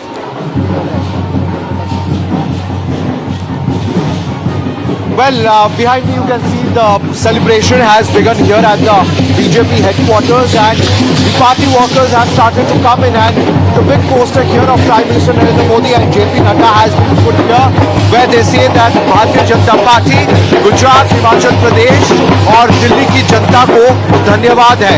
So this is a poster that they have put up before Prime Minister's arrival here at the BJP headquarters, and the BJP has created history when it comes to the Gujarat result, and large amount of voters are continuously coming in.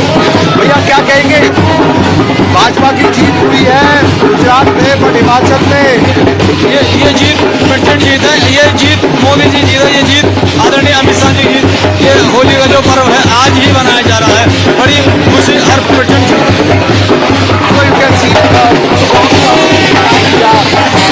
supporters members of the Bharatiya Janata Party are dancing to the rhythms and also the cutouts of Prime Minister Narendra Modi have also been brought out here by BJP supporters. You can see here are the cutouts of Prime Minister Narendra Modi and large number of supporters are expected to come in soon anytime. We'll get some more reaction. Sir आपसे पूछूंगा कि जो नतीजे आए हैं गुजरात में history record हुआ है 7वीं बार भाजपा की सरकार बनी है क्या कहेंगे? नतीजे तो आने वाले थे लेकिन 150 सीट का अनुमान था लेकिन जो अनुमान से ज्यादा आया है क्योंकि ये डबल इंजन की सरकार है। अनुमान से ज्यादा आया है, अनुमान से बेहतर परफॉर्मेंस हुआ है सो फार और अनुमान से भी ज्यादा अब वहां पर सेलिब्रेशन शुरू हो गया है. Yes, a bit of a dampener there when it comes to the results in Himachal, but the Gujarat results perhaps have more than made up for it, Mr. Rajgopalan. Of course. 150 plus. Gujarat 150 plus is going to be a trendsetter for 2024, and moreover with this regional parties like DMK, YSR Congress, TDP, and other political TMC, Nitish Kumar, they all will have a rattled atmosphere. Because DMK was asking about the South Indians, Tamil progress, everything they were saying. But Kashi Tamil Sangam Modi organized in Kashi. Now Modi has won in Gujarat. What is the message for DMK from this? DMK should be alert on Modi in future. Apart from that, Congress in South is very weak. Will DMK take a plunge into dumping Congress in Tamil Nadu and go with any other alliance? But The alliance chances. Yes, fair enough. Maybe the DMK will Not dump only the DMK, Congress. not only DMK, KCR also. But in a sense, let me play devil's advocate. Actually, the weakening of the Congress will make the DMK stronger and a stronger opposition to the BJP in Tamil Nadu. They should try, but at the same time, they are afraid of their own family problems. What Prime Minister spoke on 15th of August from Red Fort, Gaur Parivarvad and plus corruption. Gaur Parivarvad to khatam ho gaya. Tamil Nadu mein hona hai. So therefore, they will definitely be taking an interest. KCR and Mr. Stalin should be aware of what Gujarat results have shown. But and second, final point. No, I am talking about South. Okay. Final point. This Gujarat election, Jay Murug may be a cephalogist in-house cephalogist, but I gave you a different interpretation. Okay. I was recently touring abroad. NRI votes. Because of NRI votes, Modi won 2% extra in Gujarat. I am challenging that. Because NRIs outside Gujaratis, they want that Modi should come back to in Gujarat, in Bharat. That type of feelings they have. So therefore, whether it is USA or UK or Australia or any other part of the world, NRIs, overseas Indians, they want Modi to be back in India in 24. So therefore, things are there. Okay, I'm just going to at this point, we've got big news coming in from Mainpuri as well. But before I do that, I want to actually point out to you the scale. This is the big news that we're getting, that Shivpal Yadav, it seems that, when you have a victory, Jay, it solves a lot of things. तो अभी जितना मन मुटाव था शिवपाल यादव और अखिलेश यादव के बीच में, अब now that Mainpuri and Rampur are in the kitty, तो अब PSP और SP merge हो गए. Now only SP remains. So चलो, all is well that ends well. But that being said, I'm now going to, let's quickly listen into Shivpal Yadav. Then I want to go across and give you some very important data. Listen in. परिवार के अंदर आप लोगों के संबंध और प्रगाढ़ होंगे इस जीत के साथ? बिल्कुल, हम लोग एक साथ रह करके ही अब जो भी चुनाव होगा हम लोग पूरा परिवार एक होकर के ही रहेगा. अखिलेश जी से आपकी बात हुई कुछ? अभी उन्होंने कुछ कहा? आप लोगों का आपस में कोई संवाद हुआ हो? अब परिवार है, परिवार में तो, और ये हमारी बहू की जो जीत है, जो परिवार एक होकर के लड़ा, इसकी वजह से बड़ी जीत हुई है. और तीनों ही सीटों पर एक जगह आपके सहयोगी थे आरएलडी के, वहाँ पर भी बढ़त बनाए हुए हैं. रामपुर के बारे में क्या कहेंगे? बहुत कम मतदान हुआ वहाँ पर. तब भी जीत हो रही है, जितना उत्पीड़न के बाद भी जीत हो रही है. तो ये क्या दर्शाता है? क्या भाजपा सरकार के कामकाज के ऊपर भी आप कहेंगे कि एक तरह का मैंडेट है लोगों का? बिल्कुल, भारतीय जनता पार्टी के सरकार के खिलाफ मैंडेट है. Okay, quick word from Amir Haq joining us live from there. What prompted this coming together and merger? Merger and acquisition. 2 seats acquired, 2 parties merged. Amir. Well, Padmaja, obviously the kind of performance that Samajwadi Party has been able to put together in these Lok Sabha by-polls in Mainpuri, because clearly I have come at least 2 to 3 times over the last 1 week to Mainpuri, and I have seen leaders from both sides campaigning, but it was quite clear that the Samajwadi Party leaders were quite jittery looking at the kind of huge challenge that the BJP actually posed before them, which was why this win, although it hasn't been declared, but the margin with which Dipal Yadav is leading comes very close to 2 lakh votes, and therefore it is quite evident that the Samajwadi Party will pull through in these Lok Sabha by-polls here in Mainpuri. This seems to have brought back uncle and nephew together, and which was why we are in Saifai right now in the SS college here. And let me show you this car which is used by Shivpal Yadav, and the party flag is now of Samajwadi Party, while earlier it was that of Pragatishil Samajwadi Party Lohiya. So clearly, this election seems to have cemented the relationship between Akhilesh Yadav and Shivpal Yadav, and has brought the entire Yadav family together once again. In fact, right now into this college in Saifai, both Shivpal Yadav as well as Akhilesh Yadav are sitting together with a number of other leaders from the party, discussing the strategy ahead as far as UP politics is concerned. But definitely this is bound to raise the heckles within the BJP, because BJP was actually relying on this oscillating performance by Shivpal Yadav over the last several years, especially since late 2016, when Akhilesh Yadav and Shivpal Yadav both parted ways, and therefore this definitely, you know it better than anyone, having tracked UP politics for so long, that nothing succeeds like success. एक बार एक दो जीत हो जाती है, सब भूल चूक माफ भी हो जाती है. But when we are talking about Jeet, I want to go straight across to Jay now. And thank you, Jay. A huge round of applause for Jay here in the studio. He's been on his feet since 6 in the morning without a morsel to eat. But we all love watching you, because this is so much fun. Also. He's a Gujarati. देखो, कर्तव्य ही, सेवा ही समर्पण है. Jay, सेवा ही समर्पण है. He's extracting some 15-20 more minutes from me. और आपकी समर्पण में कितनी सेवा है. Now, what we are trying to do is that we are showing you the margin of the wins of the seat that the BJP has won, and to tell you the story behind it. Nobody better than Jay to do it. So let me start one by one. I have chosen about 10 seats, okay, randomly. The first seat we're talking about is Udna. 60,915 is the margin of the win over there for the BJP. Yeah. Why is this? Udna, Jay. Yeah. 84 and Udna will just be above here, above Bardoli. Okay, it's in this cluster of Surat. It's a little small. We're not able to get it. Now, what happens in Udna is Udna was already a stronghold of the BJP. Okay. Now, what happened round about this time is the Aam Aadmi Party fielded. Now, the BJP candidate is Vivek Patel.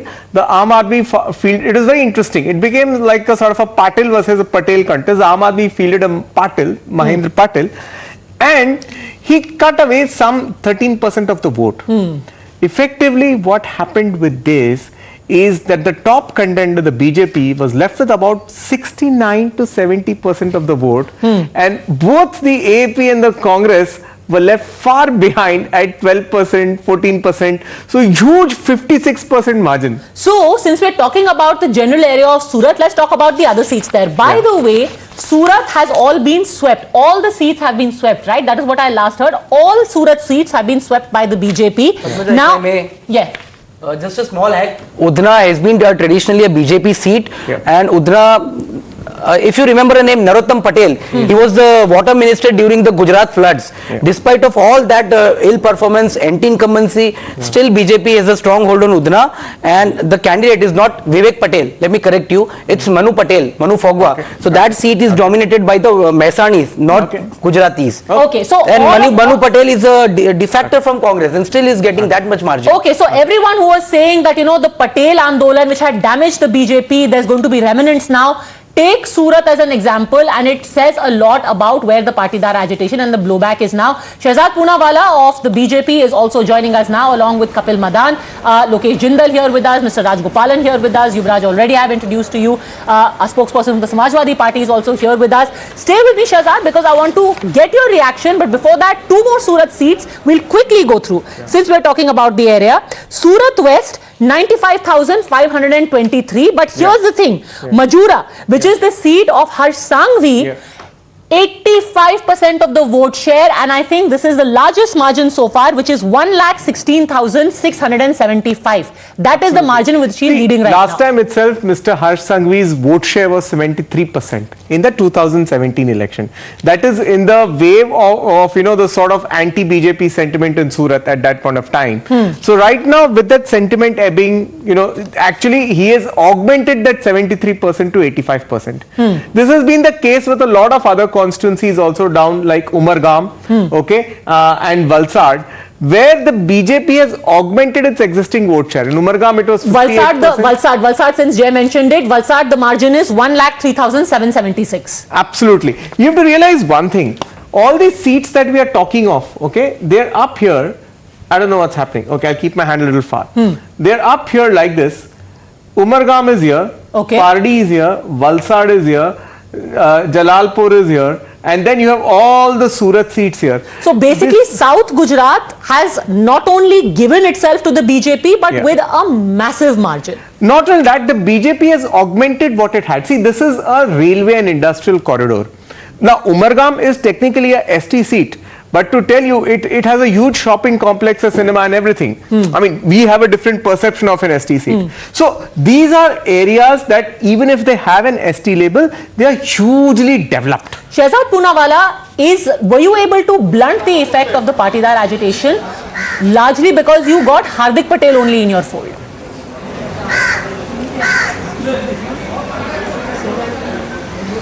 Padmaja, I think to reduce this to just one movement that has been curtailed or one movement that has been taken out of the equation would be unfair. This is not a vote of addition and division. This is a vote of chemistry. This is a vote based on chemistry, and this clearly shows that after 6 terms, if for the 7th term we are getting elected with a mandate which is much bigger than the mandate that even Madhav Singh Solanki managed, and that was on the back of a caste-based alliance. It was on the back of a sentiment nationally that prevailed after the unfortunate assassination of Indira Gandhi ji. If after all of that, today the mandate being given to us for the 7th time is such a high mandate, it reflects 2 or 3 signals. One, that there is a brand of vikas and performance that Prime Minister Modi and the government of Gujarat, the BJP government, espouses, which the people of Gujarat feel that is delivering on their aspirations. 2, it also shows that the Congress party, which was the principal challenger, is no longer in a position to be that. And thirdly, even those who came into the fray. Now look at the biggest takeaway of the elections today. Punjab was a state that Aam Aadmi Party held. Close to Punjab is Himachal. They have been reduced to 1% vote. Here they came, they said, unki Andhi hogi. The Aam Aadmi Party is down to less than 2, forget the Andhi, they are not even getting 2-digit seats. The Aam Aadmi Party just about scraped through yesterday in the MCD elections with a 34 more words than us after 15 years of anti-incumbency. The overwhelming message, as much as it is that there is a brand Modi which stands for Vikas and performance, is that there is few takers for the Aam Aadmi Party model beyond Delhi and Punjab. That is also getting evidently clear, whether it's Uttarakhand, Uttar Pradesh, whether it's Maharashtra, Haryana, elsewhere, people are not buying into this Aam Aadmi Party model. Akash Muni and Kapil Madan both want to respond to you. Of course, you can say that there are no takers, but it is. आपने तो बोला था 0 seats मिलेगी, 5 seats मिल रहे हैं गुजरात में आपने बोला था कि 0% मिलेगी, 14%, 12%, यहाँ पे मुझे दिख रहा है 12.8%. तो आपने तो सुबह बोला था कि 0 सीट्स मिलेगी. जी मेरे साथ थे शो में. और दूसरी बात मैं आपको बताना चाहता हूँ कि ना सिर्फ पंजाब में नहीं, सिर्फ हरियाणा में भी हम सरकार बनाएंगे. in future. We will be going to Haryana as well. Akashdeep in मुनि जी, Gujarat. एक सेकंड में आपको एक चीज सुनाना चाहती हूँ, उसका सिर्फ ऑडियो आएगा क्योंकि मैं कहीं से प्ले कर रही हूँ, ये सुनिए। Adampur bypoll is not an indicator है। आदमपुर भी सुनिए ऑडियो आएगा। मार्जिन से बन रही सूत्रों के मुताबिक आईबी की एक रिपोर्ट आई है। उस रिपोर्ट में गुजरात में आम आदमी पार्टी, आज अगर गुजरात में चुनाव हो तो गुजरात में आम आदमी पार्टी की सरकार बन रही है। तो कल नहीं मैंने सुन लिया। कल सुबह सारे बीजेपी स्पोक्स पर्सन बोल रहे थे कि हम सरकार बना रहे हैं एमसीडी में, हमारा मेयर बनेगा एमसीडी में, पर शाम तक तो नहीं बना। 2 साल पहले, कुछ साल पहले हज, एक ट्वीट है शहजाद जी, आपको याद होगा, हज हार्दिक, अल्पेश और जिग्नेश, ठीक है, हा और वो तो आ गए आपके साथ, तो जा भी फ्यूचर में आ जाएंगे। तो हज क्या बीजेपी में है आजकल? अभी तो जिग्नेश जी अपनी सीट हार चुके हैं, तो आई डोंट नो वो हज पे जाएंगे या तीर्थ यात्रा पर जाएंगे, बट वो फिलहाल अपनी सीट हार चुके हैं कांग्रेस से लड़ते हुए। But anyway, respond to that, सबको थोड़ी थोड़ी रेवड़ी मिली है। इनको आम आदमी पार्टी को एमसीडी मिला है, आपको गुजरात मिला है, कांग्रेस को हिमाचल मिला है। शहजाद पूनावाला।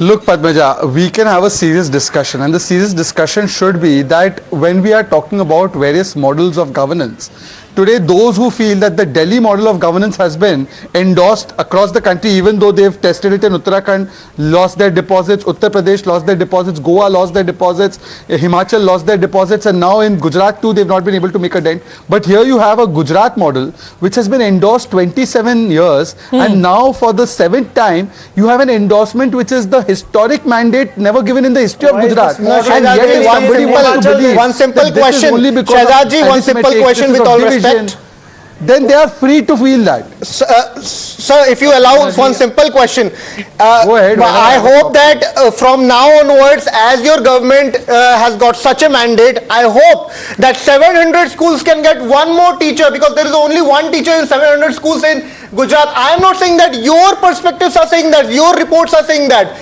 एटलीस्ट स्कूल्स दे दीजिएगा, रोड्स दे दीजिएगा, हेल्थ सेंटर्स दे दीजिएगा, लोगों को इतना बड़ा जनाधार मिला है, थोड़ा सा काम कर लीजिएगा। सिर्फ मोदी जी को मत बुलाइएगा कि नहीं कि मेरे नाम पे वोट दे दीजिए। If your question is over, grassroot पे काम कर लीजिएगा sir. One question I wanted to ask. If your question is over, one question.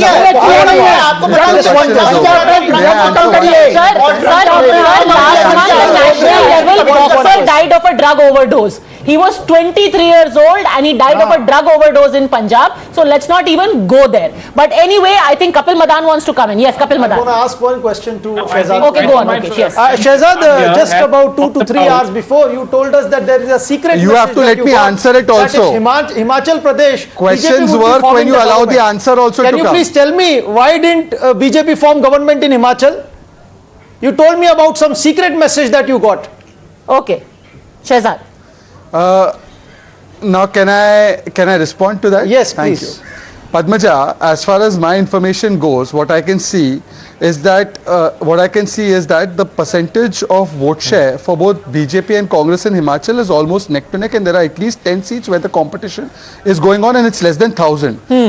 Constituencies in Himachal are extremely small, so I want to wait for gap is 13 seats for it to finalize, and we can have a detailed vislation or a discussion on the Himachal results. But having said that, Arey Baba, wait na, please. I'm saying we'll have a discussion. Padmaja, you invite me at 3:30 or 4 p.m. I'm happy to come back. Okay, 5 p.m. But what I'm saying, Padmaja, is that the result that is finalized, here Mr. Akashdeep Muni is 5 p.m. No problem.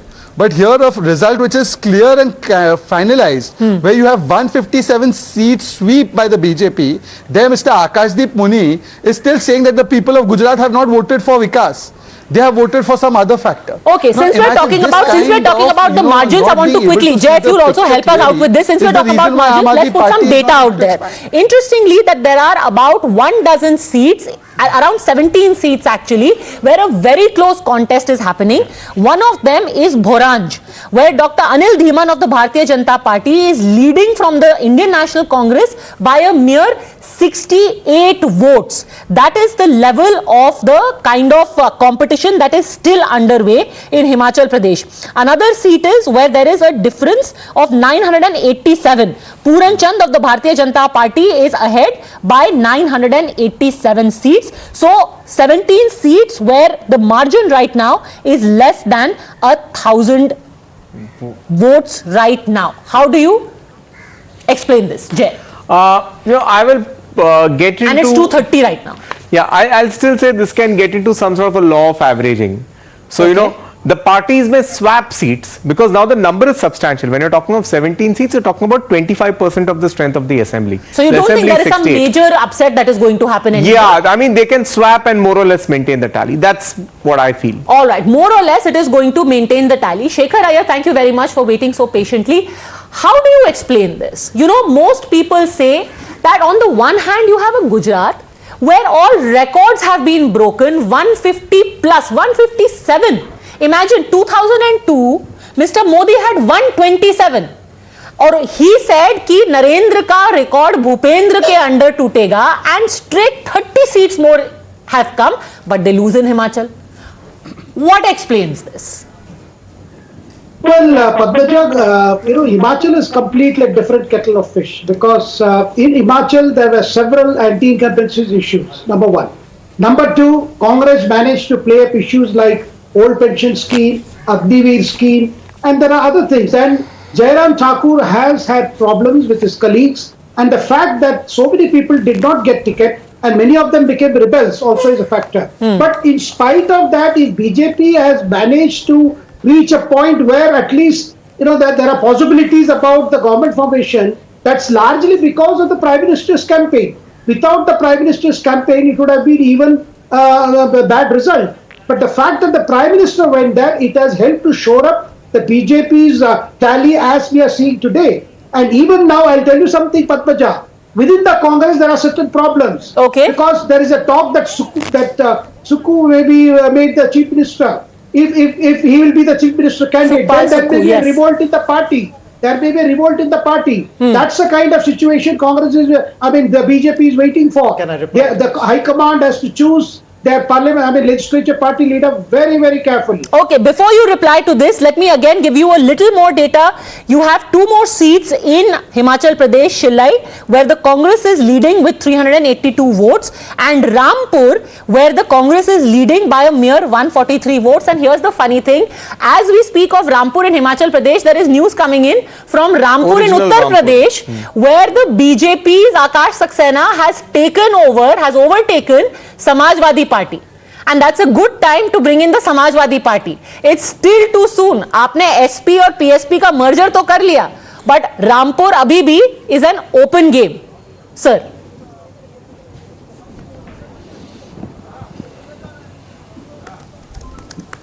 Bharatiya Janata Party has totally misused the government machinery, and we have already requested the election commission. We have given n number of evidence to the election commission that how they have tried to tamper with the district administration, and they have not let the voters come out and vote. That's why we have seen that the vote swing in Rampur has gone from 63%, gone down from 63% in 2022 general election to 32%. This is almost just half. So actually we were thinking that the BJP minister, more than 50 minister and chief minister, they were campaigning and then trying to motivate the voters to come out and vote. But actually I think they were trying to threaten the voters not to come out and vote, because they were aware that they are going to lose this election. And I think these by-poll election, I am quite sure that we are going to win all of these seats, and these by-poll elections should be seen as a litmus test for 2024 as far as Uttar Pradesh is concerned. They must have threatened Mainpuri also. या तो ये है कि मैनपुरी के voters Gabbar हैं, and after being threatened they are like, नहीं अब तो हम फिर भी वोट करेंगे समाजवादी पार्टी के लिए. Of course, I can tell you, I see. Rampur में तो टापू बनता है, उनको तो कम करना चाहिए. I can tell you, a Samajwadi supporter in Mainpuri was hit thrice by a BJP worker in Mainpuri on the voting day. His wife was accompanying him, and he got himself admitted into a hospital. This is what was happening. Many MLAs, ex-MLAs, police were after them for no reason. They were illegally detained. Okay, very quickly, let's take a round of reactions. For a change, even the Congress is not agreeing with you, sir. Shahzad Poonawala, then Lokesh Jindal, Yuvraj Pokhariya. First of all, let's quickly take a word from the accused. Shahzad Poonawala is the accused in this case. Let him respond. Yes.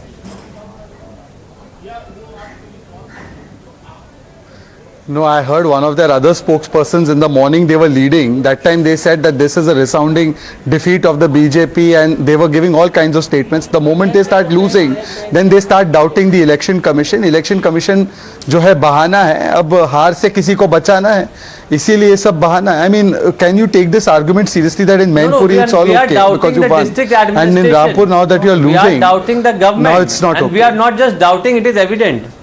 You can doubt everybody. You can doubt everybody. The election commission is in charge. They are conducting the elections with the officials. So ultimately you are doubting a constitutional authority which you are entitled to do so. You've even called the vaccine a BJP's track record with respect to impartiality of election is not very good. So let's not go over there. Now Mr. Iyer was talking about Mr. Modi's influence in Himachal Pradesh. So Mr. Yogi... BJP is Akash Saxena leading Rampur by 6,746 votes, by the way. Mr. Yogi, he carried out about 16... You know why is Rampur कीजिए ना. Rampur Samajwadi party का गढ़ है और रामपुर में lead करना का गढ़ है. आजम खान ने प्रचार किया था.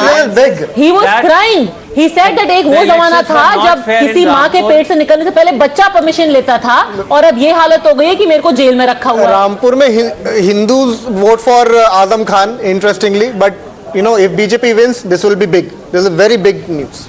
Yuvraj, you wanted to speak. The opposition cannot keep on cribbing for years and for years. They need to understand that BJP is a serious political party. It stays perpetually in election mode. आप हमेशा ये opposition complain करती है कि a sword of ministers were campaigning, PM himself was campaigning. Was there serious politicians? Let them do that. आप लोग क्यों घर पे बैठे रहे तो मुझे समझ नहीं आता. और ये एक नैरेटिव ना, it is a very cliche narrative. When BJP is swinging the election तो आपको ये लगता है कि ईवीएम इज हैक्ड, लेकिन जब आप जीतते हो तब it is a move to 2024. Even as we speak, the 25th round is over and now Akash Saxena is leading by nearly 11,000 votes. Mr. Rajgopalan. Here Dimple Yadav is winning because of sympathy vote of Mr. Mulayam Singh Yadav. Here in Rampur, it is anti-Azam Khan vote, that is why BJP is winning. And moreover, my understanding of UP, very little bit of, because I went to Rampur during the assembly elections, Rampur is different clay altogether because Azam Khan had a hold over that. Now that has gone into TIS. Azam Khan is likely to be, in dock. Yogi Adityanath administration is a kudos to his administration. And here, by the way, Mr. Abbas Haider, I want to tell you something, because Rampur, when the investigation was opened into the charges made against Mr. Azam Khan, आपको पता है कि 5 complainant मुसलमान हैं. तो ये जो पूरा बताया जाता है कि भाजपा सरकार ने उठा करके आजम खान को विक्टिमाइज किया है, जो लोग कह रहे हैं कि हमारी जमीन छीनी गई है, वो कोई हिंदू नहीं है, वो रामपुर के मुसलमान ही है. ये मुस्लिम बाहुल इलाका है. ये आई डोंट नो, मुझे नहीं पता ये आई डोंट नो ये हिंदू मुस्लिम एंगल कहां से ले आए आप. आई एम नॉट श्योर ये कहां से आ गया, but the problem is if 60% Azam Khan साहब always said that the BJP is the villain because they are anti-Muslims and the Samajwadi Party is looking after the interest of Muslims. पर ये कैसा interest है कि मुसलमान की जमीन को हड़पा जाए? ये तो कोई इंटरेस्ट नहीं है ना. It is not about interest of a particular community. Mulayam ji बोलते कि मुझे मुल्ला मुलायम बोलो. ऑफ एनी पर्टिकुलर मुसलमान का एंगल तब आया. These matters are sub judice. Azam Khan ने and Hindu Musliman angle, I'm saying that only 32% voters have voted in this election. Isn't it alarming for you? I mean, isn't it unprecedented? It is indeed alarming. Maybe it's alarming for you only 32% that the voter did not turn out. Came out to vote. Maybe the alarming thing is that the voter simply did not turn out because there was a sir आप ये बता दीजिए, आप ये बता दीजिए. चलिए ये बाइपोल आप आ गए. इससे पहले रामपुर में ही this is the assembly bipole, right? We are not losing. इसके पहले आप रामपुर का लोकसभा बाइपोल भी तो हारे. वो क्यों हारे? Please let me complete. No, we are not going to lose this by-poll. I'm telling you with total conviction. But there was an atmosphere of terror being created in Rampur. This is everybody. But even who gave complaint against that? Tell you what was happening there. People were natural. You can see a police officer of a circle officer rank who was asking a voter to go back because he was not letting him. I'm just being told that celebrations have started. That there is a roadshow celebration. That's of the Samajwadi Party or of the BJP. What is the celebration that we are talking about here? Against the Bharatiya Janata Party. I think Akhilesh Yadav.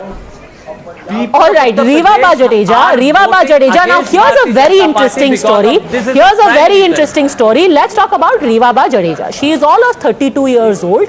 About a couple of years ago, she started an NGO. She of course is the wife of Ravindra Jadeja, but now she's a full-time politician. A couple of years ago, she started an NGO where she was getting young girls, she was paying for the marriage of young girls, right? And the Prime Minister wrote a letter appreciating. She got this ticket replacing a BJP MLA called Hakuba. Now Hakuba is a local strong man, but the reason that he was replaced was because the court had refused to quash a case of rioting against him. Now Hakuba was replaced, and look at what the BJP did. There are 3 urban seats in Jamnagar which Hakuba was made election in charge of. So उनकी seat लेकर के रीवा बा को दी and Hakuba को उन्हीं के election जिताने का इंचार्ज बना दिया. And here is the result, if I am not mistaken, Reeva Ba Jadeja has also won by a margin of about 20 to 30,000 votes. A 32-year-old lady. What does that tell you? Lokesh Jindal, 32-year-old lady. Okay, Dimple Yadav has won Mainpuri. Abbas Haider साहब वहाँ डराने धमकाने, गलत EVM, police की गुंडागर्दी, कुछ भी काम नहीं किया. चलिए, congratulations, Mainpuri has been won. Netaji की लेगेसी आपके पास सुरक्षित है. डिंपल जी जीत गई हैं ये election. Congratulations. Any thoughts? Abbas Haider sahab. Mainpuri has been won. We are going to win Kutiana in Gujarat, and we are also going to win Rampur as well as Khatoli. We are quite sure about it. Sir, let's be very honest. You are winning Kutiana in Gujarat because of Kandal Jadeja, not because of your party symbol. वहाँ पे हर किसी को पता है कि वहाँ वो Samajwadi party पे लड़ते हैं. जब वो एनसीपी से लड़े थे ना, पहले एनसीपी से लड़े थे, वो एनसीपी को जिताया था. आपकी सिंबल ले लिया, आपके सिंबल पे जीत गए. ऐसा थोड़ी ना कि कोई वो एसपी के सिंबल की वजह से जीते हैं. वहाँ संतोष बेन जडेजा के नाम पे जीते हैं, वो समाजवादी पार्टी के सिंबल पे नहीं जीते. At least we have got a seat in Gujarat. अरे वाह, Congratulations. ये देखिए, ये आप angle. Congratulations. Can you give similar angle to BJP who are winning seats in different states? I mean, ये एंगल आपने समाजवादी के लिए दे दिया. साहब, आपकी समाजवादी पार्टी में ये परंपरा रही है कि बाहुबलियों को टिकट दिया करो, भले कितने हजारों केस हो उनके ऊपर, बाहुबलियों को टिकट देते हैं आप लोग ताकि आप जीत पाए, और उसके बाद आप लोग ज्ञान देते हैं कि गुंडागर्दी ये कर रहे हैं, गुंडागर्दी वो कर रहे हैं. समाजवादी पार्टी हर उस व्यक्ति को टिकट देगी. Okay, we are getting another bypoll information. Remember, there are 5. Okay, we are getting another bypoll information. The BJP has taken Kurhani from the ruling Mahagathbandhan in Bihar. So they have taken the Kurhani seat in Bihar away from the Mahagathbandhan. Kedar Prasad Gupta has defeated Manoj Singh Kushwaha of Chief Minister Nitish Kumar's JDU by 3,645 votes. So it's not over till the fat lady sings, and we have all the results in hand. So 2 bypoll wins, or at least 1 win and 1 lead now. Shahzad Poonawala, thoughts?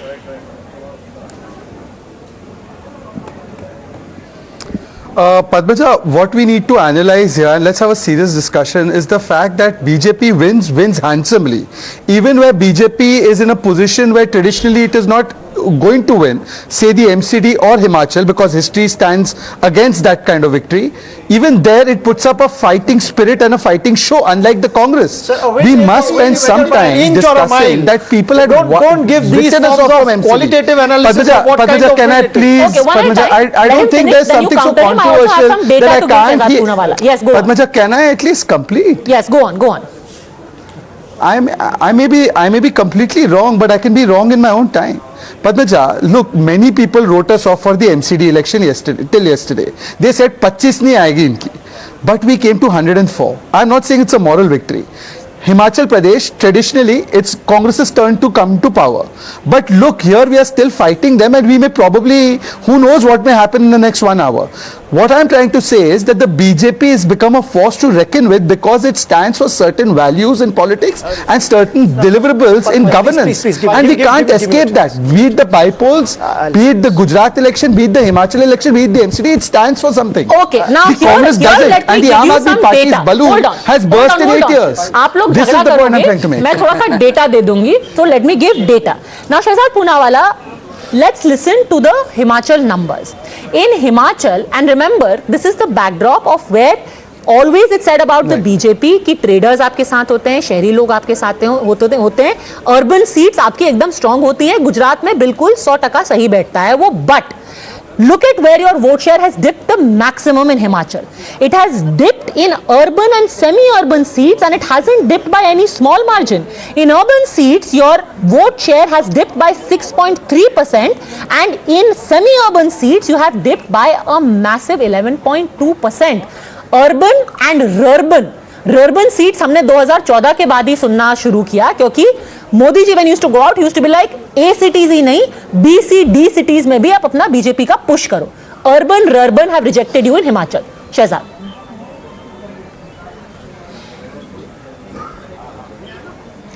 Well, I don't know the kind of urban expanse Himachal has. I don't think it's too much, but you may well be right. You may well be right. Of course, that has happened, but even after that, what we can see right now is that the vote share of BJP and Congress is neck and neck. I think it's 0.2% more for the Congress compared to the BJP. What I'm trying to say is that even if we lose with a certain amount of dignity and grace. I'm not saying we've lost the Himachal elections. Don't take that from my statement. But what I'm trying to say is, look at where the Congress is today. 17 seats in Gujarat. What are they bragging about? What are their supporters bragging about? They got 9 seats in the MCD. What are they bragging about? The Aam Aadmi Party, with all its advertising budget, got 30 councillors. We are the opposition in Gujarat. What are they bragging about? They've got 1% vote in Himachal. So whatever. They've got 5 seats in Gujarat. Even if you get 182 seats, still you are going to form the same government. What difference does it make? Sir Himachal में अभी सरकार और opposition अभी मत declare कीजिए. अभी भूपेश बघेल और विनोद तावड़े पहुंच चुके हैं वहां पे. अभी थोड़ा टाइम लगेगा कि कौन सरकार है और कौन ऑपोजिशन है. आपकी हिस्ट्री बहुत अच्छी नहीं रही है. Shekhar Aiyar will testify to that. आपकी हिस्ट्री नहीं अच्छी रही है. इसमें आप हमेशा मध्य प्रदेश में बोला आप तो ऑपोजिशन हम सरकार, देखिए क्या हुआ. आपने गोवा में बोला आप ऑपोजिशन हम सरकार, देखिए क्या हुआ. Hold your horses. Congratulations on Himachal, but hold your horses. Shekhar Ayyar, reflect. Yes, Padmaja, indeed, it's going to be very, very close call, and this is first part of the story. The second part of the story will be the government formation. I mean, at the risk of repeating myself, the Congress party has to decide on the chief ministerial candidate. And Times Now was reporting yesterday that late night meetings were going on at various faction leaders' houses as to push for who should be the CM candidate, because probably they expected this kind of an edge. That I do not know what is going to happen. Of course, some of the top leaders are there. Mr. Huda is there. Mr. Rajiv Shukla. They are all great fundraisers and fund managers. But this is beyond management of funds, because all these MLAs, they have got the ticket with great difficulty and won with great difficulty. So they all are looking at their own future, and there are strong factional alliances. So this is going to become a big game, and you can go on saying that BJP will take away people. 16 rallies were conducted by Chief Minister Yogi. Half a dozen rallies were conducted by the Prime Minister Modi. Then there was, it is the home constituency of your state president, of JP Nadda ji. Despite all this, despite Prime Minister Modi saying that I was in charge of Himachal Pradesh, despite Shekhar Iyer पे क्यों गुस्सा निकाल रहे हैं? उन्होंने थोड़ी ना कोई वोट शेयर कम किया है. Okay, and just by the way, I want to quickly, before Shehzad also responds to this. Okay, Yuvraj also wants to respond. I want to quickly clarify. Right now, the vote share is 42.53 of the BJP in Himachal and 43.55. So a good 1.01% lead has been taken in terms of vote share by the Congress. Yes, respond, Shehzad.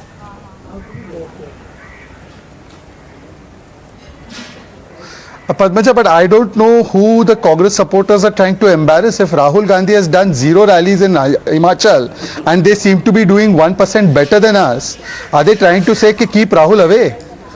I am very proud that every leader of my party, however big or small the election, goes and participates in it. Whether we win, whether we lose. Then what are you trying to convey? Want him to be president? What are you trying to convey about Rahul? I mean, he is there. He has to be there in the Bharat Jodo Yatra. You want him to be there in Gujarat. You want him to be there in Himachal Pradesh. I don't understand. He should be everywhere. I mean, he is doing a Pada Yatra. He is not traveling in aircraft. He is not carrying all the government machinery with himself. He is not keeping aside the governmental task and carrying out the political interesting that if Rahul Gandhi comes, BJP has the problem. If Rahul Gandhi doesn't come there, BJP has the problem. अरे करे तो करे क्या, बता दीजिए आप. The thing is that results पे भी आप बात कर रहे थे MCD के, MCD results historic है. I am just wondering. I am just. को क्या प्रॉब्लम है भाई? आप बोलिए वाह राहुल जी वाह. करे तो करे क्या, बोले तो बोले क्या, वाह राहुल जी वाह. On that note, let me quickly cut across to Rampur.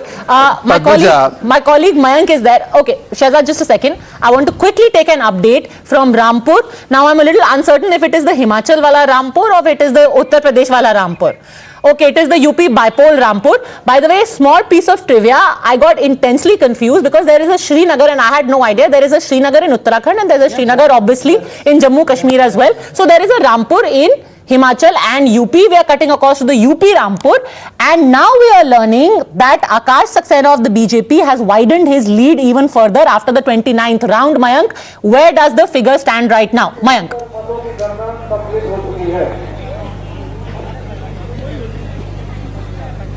Well, absolutely. The total number of rounds which has to be done by the Election Commission and the presiding officer here in Rampur Counting Center, 29 of them have been completed, and Akash Saxena is now leading by nearly 18,000, and that is some significant margin compared, if you talk about a bipole assembly election and comparing, because only 34% of votes were polled on the polling day. So, and remember, this will be a big victory for Akash Saxena, because this is not the first battle of Akash Saxena against the Samajwadi Party. Earlier in the main assembly election, he was defeated, by 55,000 votes by Azam Khan himself. And now that he is leading this battle against Azam Khan's one of the most important confidant of Azam Khan, so it will be a sort of redemption for Akash Saxena and also for the BJP in Rampur, because, they took back the Azamgarh and on also Rampur parliamentary constituency. And now winning this Rampur Sadar Assembly constituency,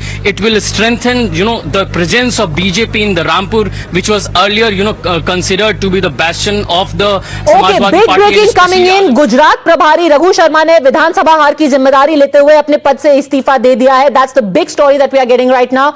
Raghu Sharma spent almost 3 months roaming around Gujarat, arranging for rallies of Mr. Khadge, of Mr. Gandhi, of campaigning there, and now he has tendered his resignation, taking responsibility. So जब जीत होती है तो प्रियंका गांधी जी को श्रेय मिलता है, पर जब कहीं हार होती है तो रघु शर्मा इस्तीफा देते हैं. I am going to leave it at that because I have to take a very quick break, gentlemen. Very, very quick break. Back in a couple of minutes. Don't go anywhere.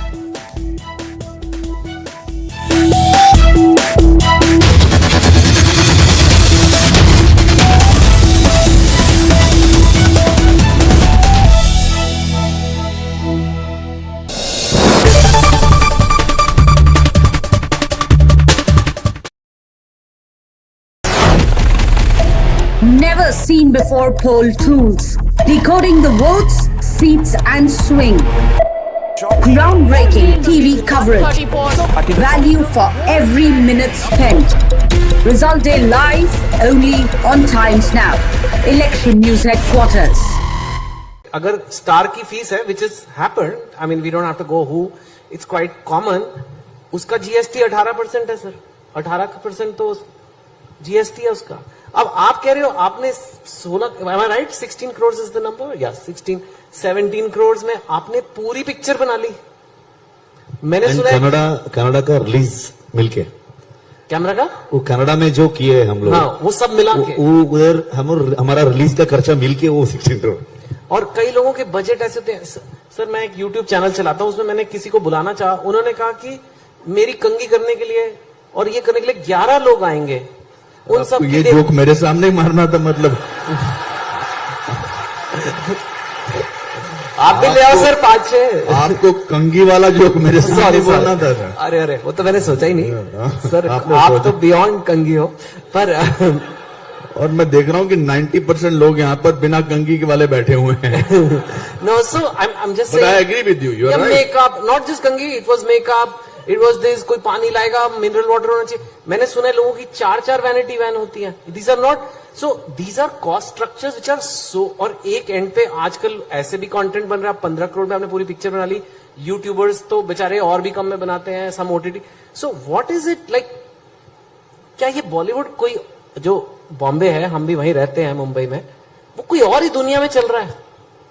या आप लोग कैसे, मतलब where, how can you make a film for 15 crore and they are making film for 400 crore और उनकी नहीं चल रही है और आपकी चल रही है? ये कैसे हो, कैसे रहा है? What is this? देखिए, ऐसा नहीं है. अभी कार्तिक आर्यन की फिल्म भूल भुलैया 2 चली, बहुत अच्छी. संजय लीला बंसाली की फिल्म विद आलिया चली, बहुत अच्छी. तो ऐसा नहीं कि बड़े बजट की फिल्में चल नहीं रही हैं. जैसा कि मैंने बताया कि लोगों को एंटाइटलमेंट अच्छा नहीं लग रहा है. बताइए, एंटाइटलमेंट किसी को समझा? मतलब कि हम आपको बताते हैं कि अभी फिल्म कैसे बनती है, हम आपको बताते हैं कि क्या होना चाहिए फिल्म में. They are not interested in that. They are interested, they spend their money. Also change होता गया ना. पहले तो हमारे पास, हम सादे फिल्में देखने चले जाते थे, फिर डिफरेंट साधन हुए. आज लोगों के पास एंटरटेनमेंट के कितने साधन हैं. आप मॉल में चले जाइए, खाना खाने की जगहें हैं, ओटीटी प्लेटफॉर्म्स हैं, वगैरह वगैरह, कितने सारे हैं. तो now they don't like anything. I will go back to the same thing, anything which smells of fakeism, if there is a word like that. They just don't understand that. They will rather go to see a Kantara, they will rather go to see a RRR, they will rather go and see some other film. American films क्या business करती हैं यहाँ पर? मतलब they are also equally now our competitors. तो survival तो करना ही पड़ेगा ना. पर मैं अपने 38 साल में, मुझे 532 फिल्में की हैं. बहुत सारे लोग आए गए, बहुत सारे लोग आए, बट सिंसेरिटी का और हार्डवर्क का कोई ऑल्टरनेट नहीं है. मैं ये कोई ज्ञान की बातें नहीं कर रहा. तो ऐसे लगता है कि हम चलो अगर पैसे से बनानी है फिल्म, बट दिस इज, मुझे लगता है अमृत मंथन है, ये चर्निंग है. अमृत मंथन का पीरियड अच्छा होता है. इसके बाद जो आगे फिल्में बनेंगी वो शायद अलग बनेंगी, डिफरेंट बनेंगी. कभी कभी सोचने पे मजबूर हो जाते हैं ना. You know, the usual opposition voices that have been repeatedly making themselves heard. I'm not saying the usual suspects. I'm not disparaging of the opposition. All I'm saying is that there are a group of leaders who did express a great disappointment at the fact that the Prime Minister didn't collar Xi Jinping or whatever they imagined he would be doing. So there's that. And there's, of course, the China question. Can we talk a little bit about that? Look, when it comes to China, there is the reality of China, the second biggest economy in the world, our proximate neighbor, but also one with whom we've had, to put it politely, a difficult history, where we've had conflict. We have a very major boundary dispute, and where on many issues of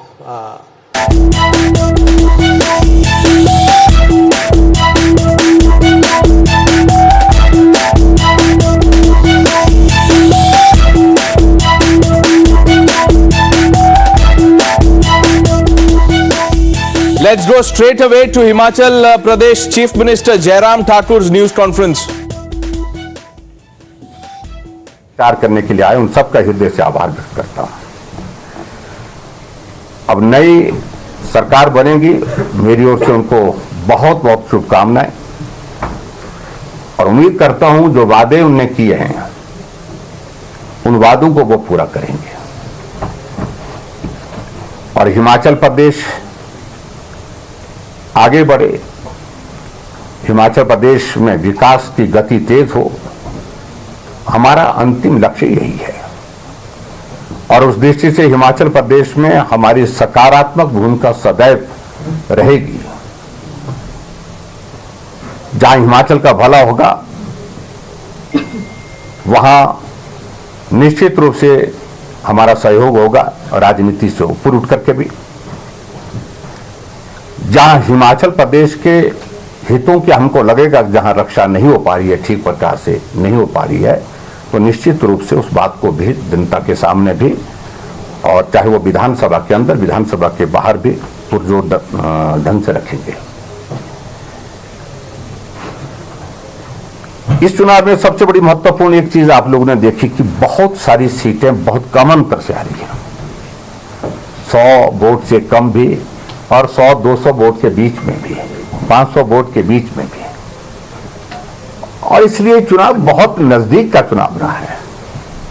लगभग 11-12 सीटें ऐसी हैं जिनमें 1000 से कम का अंतर है चुनाव जीतने हारने का। अगर वोट शेयर की अगर मैं बात कहूं, वोट शेयर में आप देखेंगे कि मात्र डिफरेंस जो है वो सिर्फ 1% का है, 1% का डिफरेंस है। लेकिन फिर भी उसके बावजूद सीटों के आंकड़े में कांग्रेस हमसे आगे निकल गई। और इसलिए मैं सिर्फ इतना ही कहना चाहता हूं, जो जनमत आया है उसका अभिनंदन, उसका स्वागत और उसका सम्मान करता हूं। और आने वाले समय में हिमाचल प्रदेश की हित की लड़ाई के लिए सदैव हम हर जगह मौजूद रहेंगे, यही मैं कहना चाहता हूं। और आप मीडिया के सब साथियों का भी मैं आभार व्यक्त करता हूं। समय समय पर आप सबके बीच में अपनी बात कहने का अवसर प्राप्त हुआ और आप सबके बीच में बात कहते हुए जिन मुद्दों को लेकर के हमने बात कही है, उन मुद्दों का आप लोगों ने सही परिप्रेक्ष्य में जनता तक पहुंचाने में बहुत महत्वपूर्ण भूमिका निभाई है। मुख्यमंत्री जी, जो कांग्रेस के कुछ नेता हैं उनके बयान सामने आ रहे हैं, वो डर है कि कहीं हॉर्स ट्रेडिंग ना हो, खरीद फरोख्त ना हो, इस तरह की उनकी तरफ से बयान। देखिए, मुझे लगता है कि इन सारी चीजों को लेकर के मैं खुद ही विराम लगा देता हूं। मैंने कहा कि हम जनमत का सम्मान करते हैं, उनका बहुमत आया, बहुमत संभालना मेरा काम तो नहीं है, वो तो उनका ही काम है, उस काम को वो करें। और मैं अभी थोड़ी देर के पश्चात अपना त्याग पत्र राज्यपाल महोदय जी को सौंपने जा रहा हूँ। सर, वोट बैंक ट्रॉन्ग लगातार हिमाचल प्रदेश में हम आपसे लगातार बात करते रहे, मिलते रहे, सब तरह से विकास की बातें हुई, प्राइम मिनिस्टर ने फंडिंग करा हिमाचल प्रदेश के लिए, जो हुई था वो सब तमाम चीज़ें हुई। आप लगातार पूरे क्षेत्र में घूमते रहे, ऐसा क्या हुआ कि ये मार्जिन, ये जो आपकी लड़ाई थी वो उसमें पीछे रह गए? क्या आपको लगता है कि मैंने कहा कि देखिए, अगर वोट शेयर में देखेंगे 1%, देखिए बहुत कम अंतर से ये सारी चीजें जो है वो चुनाव को प्रभावित कर गई हैं। और इस सारी चीज के लिए हम विश्लेषण करेंगे, हम बैठेंगे, चर्चा करेंगे और चर्चा करने के बाद फिर आने वाले समय में हम बेहतर कैसे कर सकते हैं। देखिए, भारतीय जनता पार्टी आज देश की नहीं दुनिया की सबसे बड़ी पार्टी है, इसलिए हमारा केंद्रीय नेतृत्व भी इस पर विश्लेषण करेगा, चर्चा करेगा और उसके साथ साथ में हम सब लोग भी इस पर चर्चा करेंगे। मंडी में पार्टी ने बहुत बढ़िया परफॉर्म किया, 10 में से लगभग 9 सीटें अभी जो देख रहे हैं जीत रही हैं भाजपा।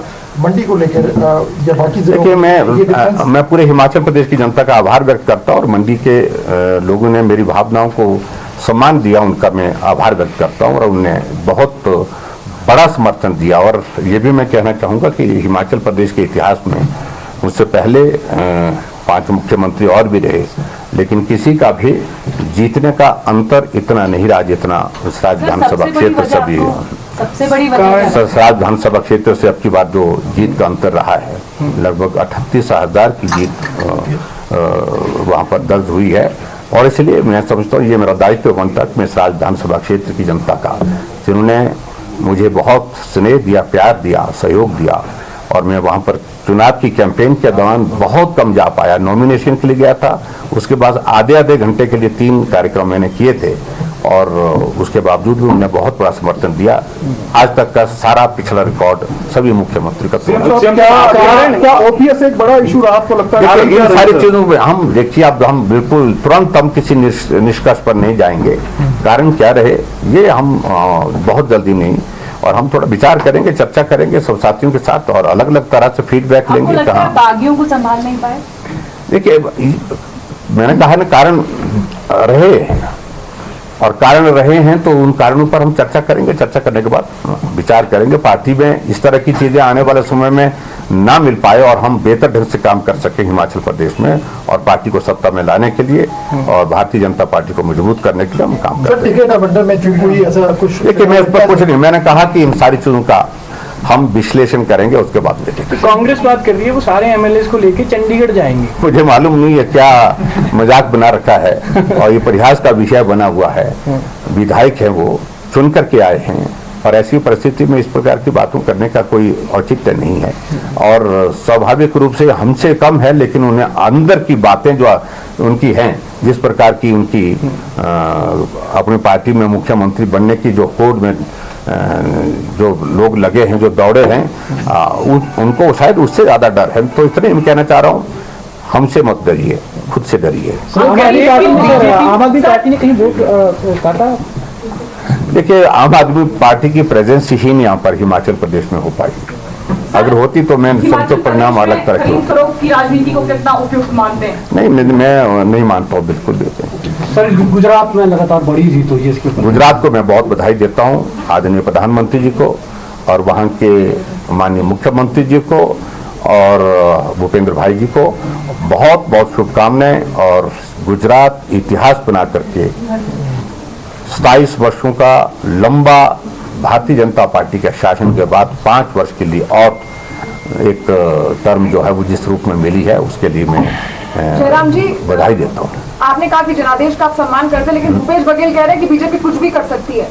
देखिए, उनके कहने का कोई मतलब नहीं हमारे लिए है। वो जो कहते हैं वो कहते रहे, लेकिन हमने अपनी बात कह दी और बाकी जो जनमत उनको मिला उसको संभालना, उसको संभाल करके रखना, वो उनका कार्य है। सर, उनको कोई हौसला देंगे सर? देखिए, मैं सभी साथियों को सिर्फ इतना ही कहना चाह रहा हूँ कि बहुत बड़ा सहयोग मिला है, हर वर्ग से मिला है।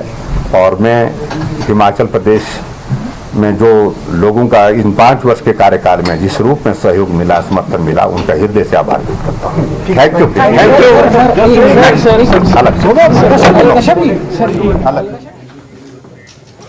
Jairam Thakur, the outgoing Himachal Pradesh Chief Minister, speaking to the media, accepting the mandate of the people and saying there are issues that needs to be looked into and we will introspect, sit together, address those issues. You're watching the non-stop coverage of the elections on India's election news headquarters. I am Pranesh. With me is my colleague Siddharth Talia. And this is something that represents a setback to the BJP in Himachal Pradesh. It stood a chance to actually break a 37-year trend, Pranesh, of governments alternating every 5 years. Unfortunately for them, they have not been able to do it. The Congress party registering an important victory, they would say. And this also comes at a time where there's been a slight erosion in the vote share of the Bharatiya Janata Party, including in belts where they would have anticipated to do well, including the armed forces belt and also the Dhuman. And there's so much to talk about Himachal Pradesh and Gujarat, but let's go to Pratibha, my colleague, who is joining us from the newsroom with state-of-the-art election tools. Pratibha, let's go over the numbers once again.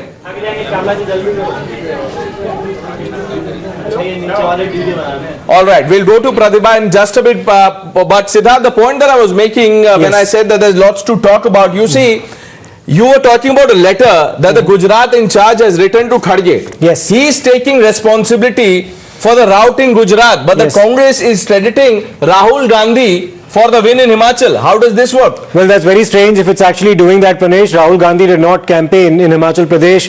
His sister, Priyanka Gandhi Vadra, very much did. And of course, the election was also fought under a reasonably strong local leadership in the hands of Pratibha Singh, who is the party president in the state of Himachal Pradesh. But some accountability on the part of the Congress being witnessed in Gujarat, where there, in charge of the state, Mr. Raghu Sharma has sent his resignation letter to Mr. Mallikarjun Kharge saying, I take complete responsibility for the party's debacle in the state of Gujarat, and please accept my resignation. And we'll talk about that when we have someone from the Congress, but we have the national spokesperson and member of parliament of the BJP, Syed Zafar Islam. Mr. Islam, thank you for speaking to Times Now. Thank you for your time. Congratulations for the victory in Gujarat. But what happened in Himachal?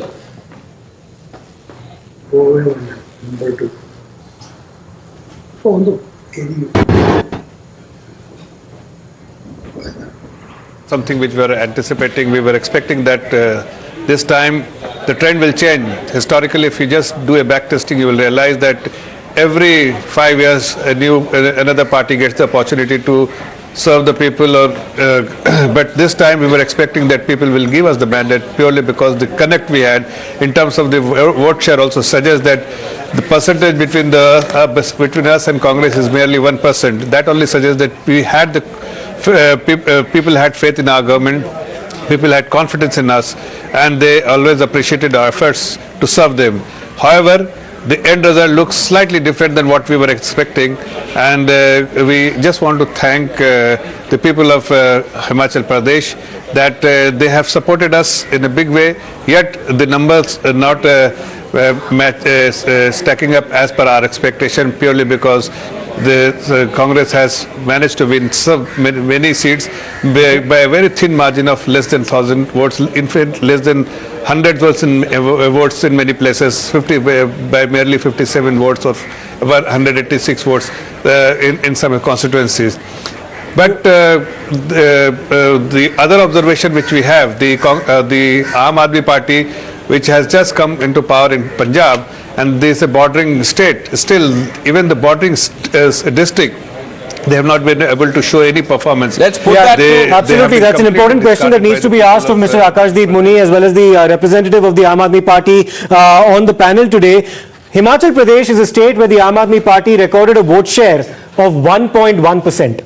1.1%, Pranesh. So this was not a triangular fight by any stretch of imagination. It was very much a bilateral contest between the Congress and the BJP in which the Congress has prevailed. But Mr. Muni, what explains the fact that there was only 1% vote share on the part of the AAP, and that too in the districts bordering Punjab, particularly in the Kangra belt, the party scored absolutely nil. What are some of the reasons why the Aam Aadmi Party has failed in Himachal Pradesh? Aam Aadmi Party never contested seriously Himachal Pradesh. They were focused in Gujarat. This has been said by the national convener, Mr. Kejriwal. Second point is that if you are talking about the bordering states. No, I don't understand this logic. What is this? Did not contest election seriously. Iska kya matlab hua, Dr. They were not focusing specifically because Satyendra Jain was the in charge of Himachal Pradesh. He was in jail. We all know that. But the point I was making about the bordering states. No, so are you conceding that 10 cost you Himachal? No, the in charge was in jail. You are talking about the bordering states. Let me come to the no, that's an admission. That's an admission, Dr. Muni. You are saying the Himachal in charge was in jail,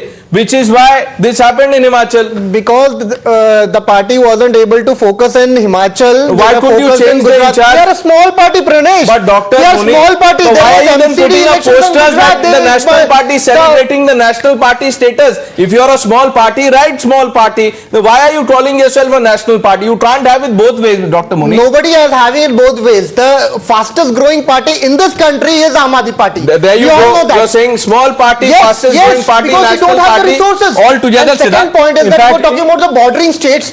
You know, Karnataka, BJP is in Karnataka. It borders with Andhra Pradesh also. It borders with other states also. Have they made an impact there? No. It means that it is not about the bordering state. Punjab, we have made government. Gujarat, there has been sizable number of vote share that Aam Aadmi Party has got. And in Haryana also, we have in future will be winning. And let's ask the BJP. Absolutely. In fact, you did contest in Haryana in the year 2014 as well. You contested about 46 seats and recorded nil. And then you had contested in Gujarat as well. You contested 29 seats in the year 2017 and you drew up a vote share of less than 1%. Yes, so the Aam Aadmi Party... Okay, some breaking news coming in. There is some breaking news coming in. Sorry, we'll have to shift our attention to our reporters. Gurpreet is joining us with a big update. Gurpreet, what's the latest you can share?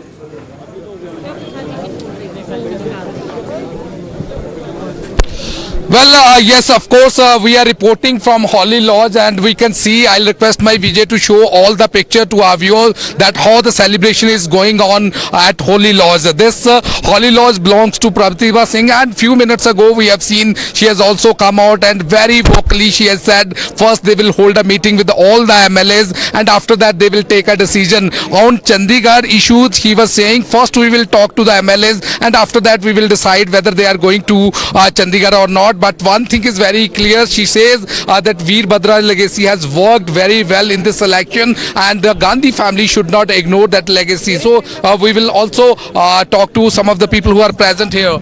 So क्या लगता है कि आज कांग्रेस ने जो mandate दिया है तो किन बातों पे मैंडेट दिया है? देखो, आज बड़ी खुशी की बात है कि हिमाचल प्रदेश की जनता ने जो है आज कांग्रेस को पूर्ण बहुमत दिया है और पूर्ण बहुमत की सरकार जो है हिमाचल प्रदेश में बनी है। इसके लिए मैं जो हिमाचल प्रदेश की पूरी जनता है, पूरे 12 के 12 जिले हैं, उनको सबको मैं बधाई देना चाहता हूं।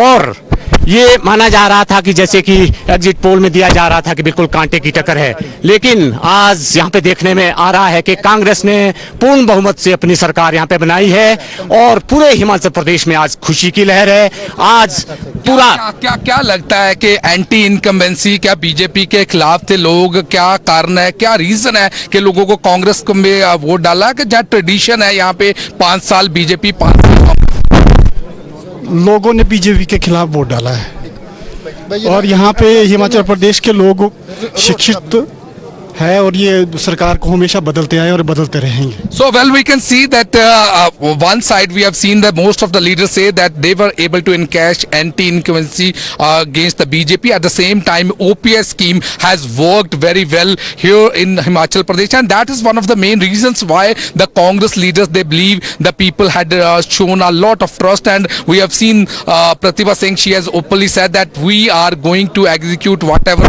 the promises we have made during the election campaign.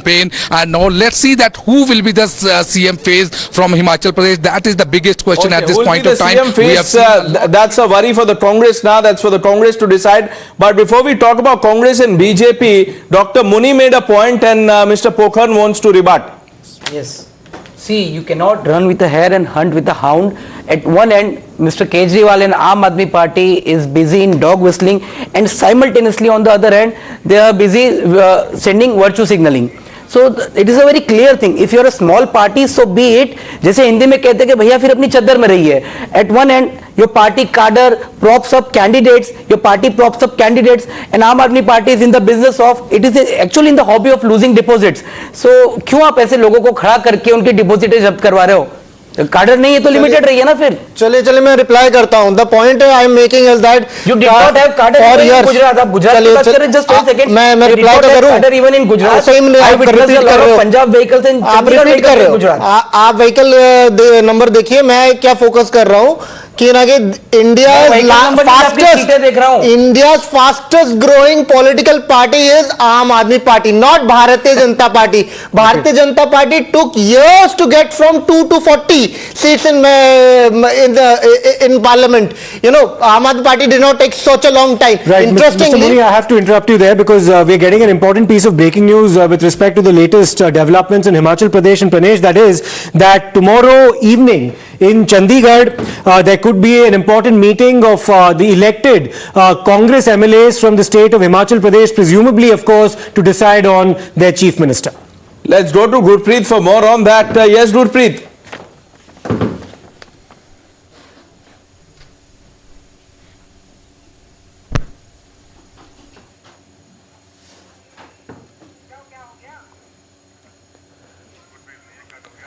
I think we've lost that line, but let me go back to Shekhar Iyer. Shekhar Iyer, are you convinced with this argument that Dr. Muni was giving, that AAP is a small party, did not contest elections seriously?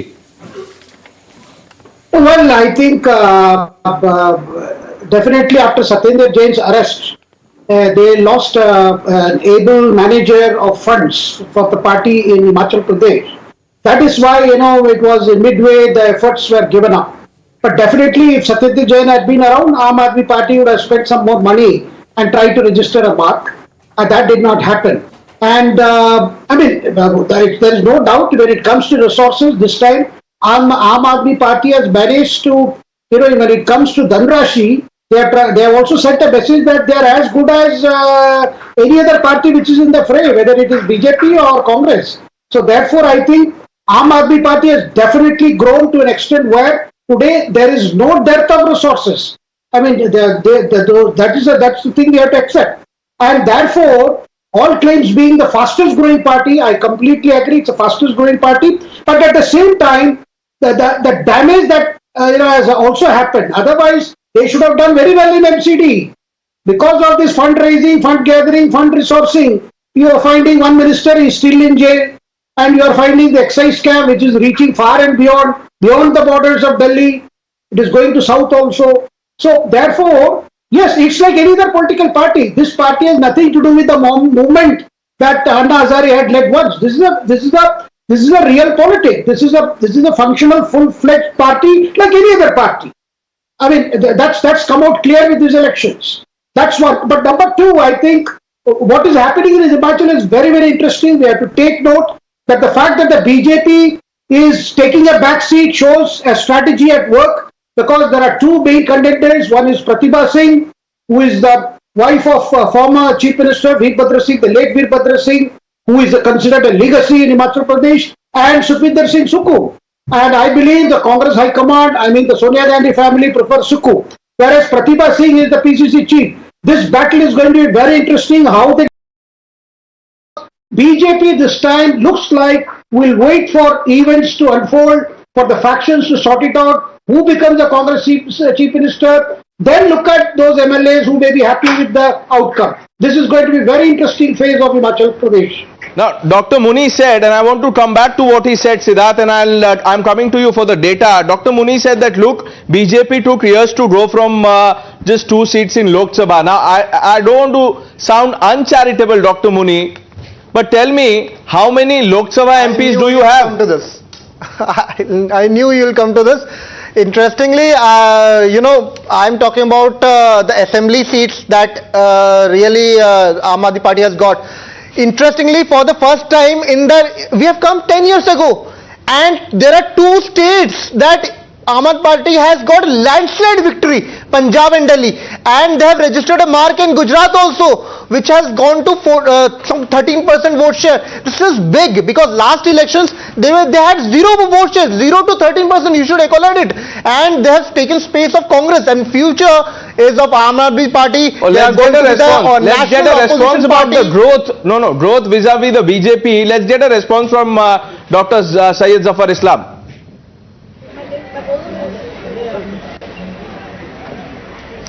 See, first of all, I do not understand why he is making a false claim that the fastest growing party national level, on a national level, because if you go to the Election Commission record, you will find 2 other parties who have actually grown as a national party in less than 5 years.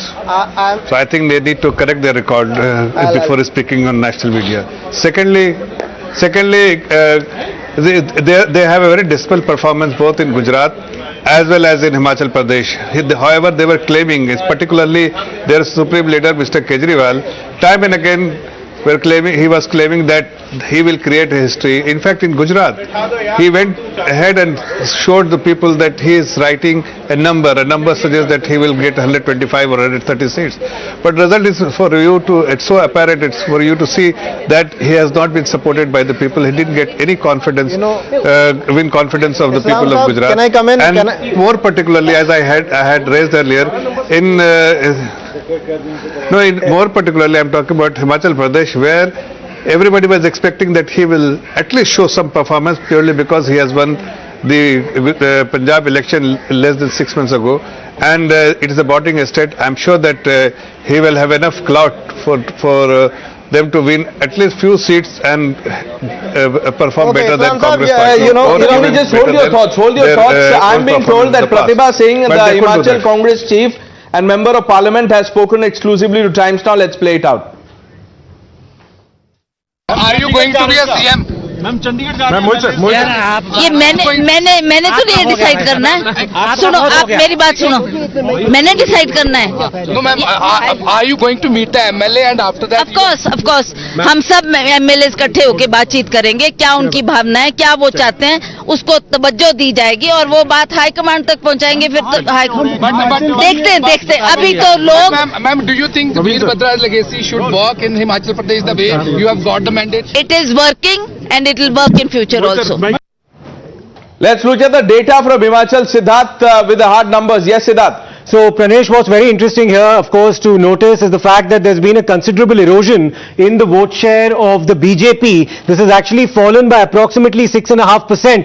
It was 49.24 in the year 2017. It's actually come down to 42.58 right now. And there's been a marginal increase in the vote share of the Congress. But what's interesting about the Congress vote share is that for a 1.4% increase in vote share, they've actually managed to traverse and win a significant number of seats. So they've been able to increase their vote share by a marginal amount, but that's actually converted into a considerable seat share increase for the Congress party. And this is something that actually also should be highlighted, which was supposed to be a triangular fight, but ended up becoming in many ways a bilateral contest between the Congress and the BJP. The Aam Aadmi Party's vote share hovers around the 1.08% mark as of now. Disappointing by its own expectations. It would have in fact considerably hoped to have done much more. And Pranesh, what's interesting is, even if we are to buy the argument that as a result of the imprisonment of Mr. Satyendra Jain, it could not really focus its energies in the state of Himachal and was able to therefore devote all its energies to the state of Gujarat. Right. Is the performance in Gujarat in itself, Pranesh, underwhelming on the part of the AAP? That's a question that needs to be asked. Well, we are taking a quick break. On the other side, we'll talk about Gujarat and BJP's performance in Gujarat. It is the Modi wave. Voters have shown Vishwas in Modi model. That's on the other side. Stay with Times Now.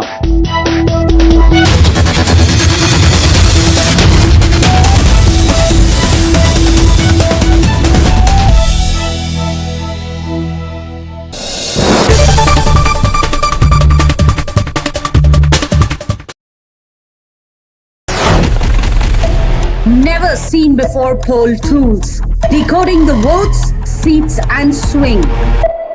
Groundbreaking TV coverage, value for every minute spent. Result day live only on Times Now. Election News Headquarters. Savarkar पर, जिसे Veer Savarkar BJP मानती है, उस पर राहुल गांधी, माफ करना, BJP नहीं, पूरा देश सावरकर जी को वीर सावरकर मानता है। बिल्कुल, वीर सावरकर जो हम सब के लिए हैं, उन्हें राहुल गांधी जी कहते हैं कि वो घुटने टेक कर चिट्ठी लिखा करते थे ब्रिटिश सरकार को, योर ओबीडियंट सर्वेंट। और इसके ऊपर बीजेपी ने गांधी जी की भी एक चिट्ठी निकाली। मैं पूछना चाहती हूं कि हमारे इतिहास का जो इस तरह से रोज डिबेट होता है पॉलिटिकल पार्टीज के बीच में, इसको एक ही बार सेटल नहीं करना चाहिए? सेटल करने की कोई जरूरत नहीं है, सेटल ही है। ये वीर और अकेले सावरकर और वीर सावरकर का जो अंतर है ना, वो अगर समझ ले तो सेटल है। ये कोई पद्मश्री, पद्म विभूषण, इवन भारत रत्न नहीं है जो देश की सरकार ने दिया है। 130 करोड़ लोगों ने सावरकर जी की देशभक्ति को वीर नाम से सम्मानित कर आजीवन एटर्नल तरीके से उसके नाम के साथ जोड़ा है, तब कोई वीर सावरकर बनता है। और ये जो लोग आज टिप्पणियां कर रहे हैं, 10 दिन सावरकर जी जहां 10 साल रहे, वो जेल की कोठरी में रहकर बताएं। और समंदर के अंदर 600 किलोमीटर दूर से एक जहाज के अंदर से कूदकर आजादी के लिए जान दे देने का, आजादी के लिए जिंदा रहने का जो जज्बा था, इसके 10% भी किसी में हो तो सावरकर जी पर टिप्पणी करे। और देश में सबसे पहला प्रतिबंध अगर किसी पर लगाया अंग्रेजों ने, सबसे पहला प्रतिबंध लगाया तो सन 57 का स्वातंत्र समर, उस पुस्तक पर, सावरकर के पुस्तक पर लगाया। सावरकर जी की पर टिप्पणी और इतनी भद्दी और ओछी टिप्पणी करने का अधिकार किसी को नहीं है। ये तो जब जाएंगे जनता के सामने, तब जनता बताएगी उनको कि सावरकर जी के लिए बोलने का क्या मतलब होता है। मेरे जैसे कई लोग जीवन में सभी प्रकार के लक्ष्यों को छोड़कर वीर सावरकर के नक्शे कदम पर देश की सेवा करने के लिए आगे बढ़े। सावरकर जी के लिए इस प्रकार की ओछी बात करना किसी को शोभा नहीं देता है। लेकिन क्या ये रिएक्शन नहीं है, क्योंकि बीजेपी भी बार बार निशाना साधती है जवाहरलाल नेहरू पर, वो भी देश के पहले प्रधानमंत्री थे। देखिए, दोनों में अंतर है। जवाहरलाल नेहरू एक राजनीतिक दल के अध्यक्ष रहे, आजादी के बाद प्रधानमंत्री रहे, और उनकी लेगेसी को एक पार्टी आज तक भुनाती रहती है। सावरकर जी ना प्रधानमंत्री रहे, ना कोई राजनीतिक दल उनका चुनाव लड़ा है। दोनों के बीच में अंतर है। सुभाष बाबू और जवाहरलाल जी के बीच में अंतर है। जब मैं राजनीति में आता हूं तो मुझे लोगों की टीका टिप्पणियों सुनने की सहनशीलता रखनी चाहिए। क्यों ना करें लोग आरोप?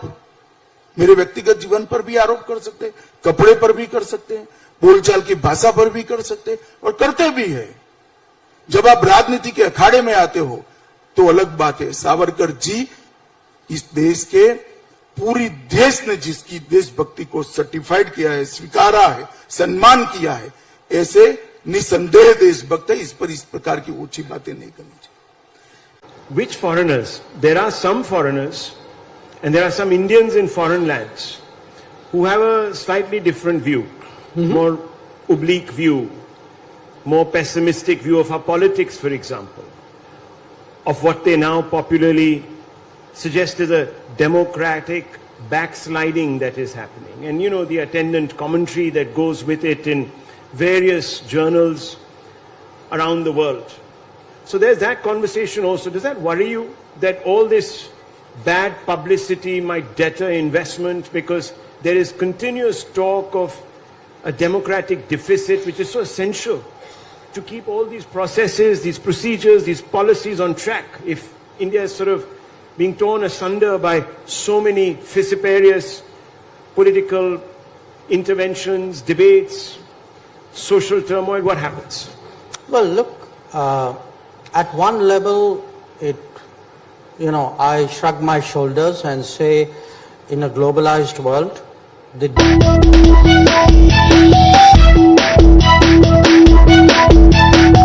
Welcome back to the Result Day non-stop live coverage on Times Now. My name is Pranesh. With me is my colleague Siddharth Talia, and news coming in from Gujarat. Isudan Gadvi, the CM face, Siddharth, of the Aam Aadmi Party, has lost by a big margin, 18,000 plus votes.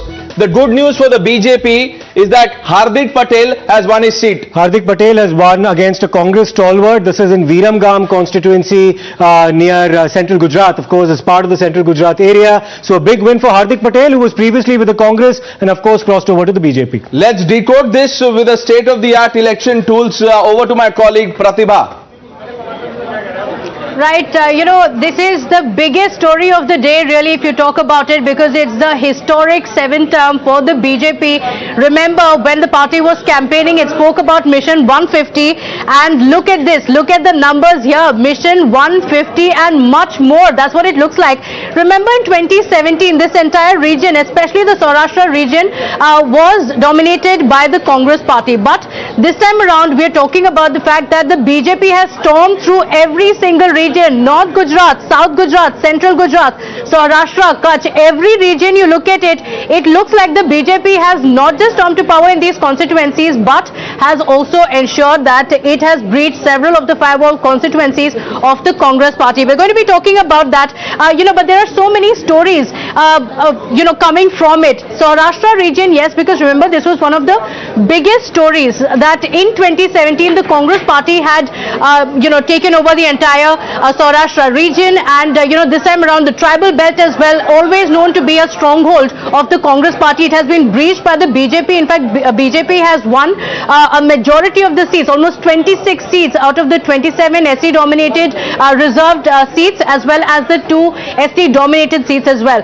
So that's one of the biggest stories, and also extremely interesting is the fact that in the Muslim dominated seats as well, the BJP has done really well. I want to bring in Jayamrugh here and taking a word from him as well. What do you think is the biggest takeaway on the success of the BJP? Modi magic, yes, pro-incumbency, call it what you may, but the BJP has also consistently put in a lot of effort in these regions which it knew were the weaknesses. Say, Saurashtra regions, the Muslim-dominated regions, the tribal regions, the BJP knew these are our weaknesses, and it worked consistently over the last 5 years on it.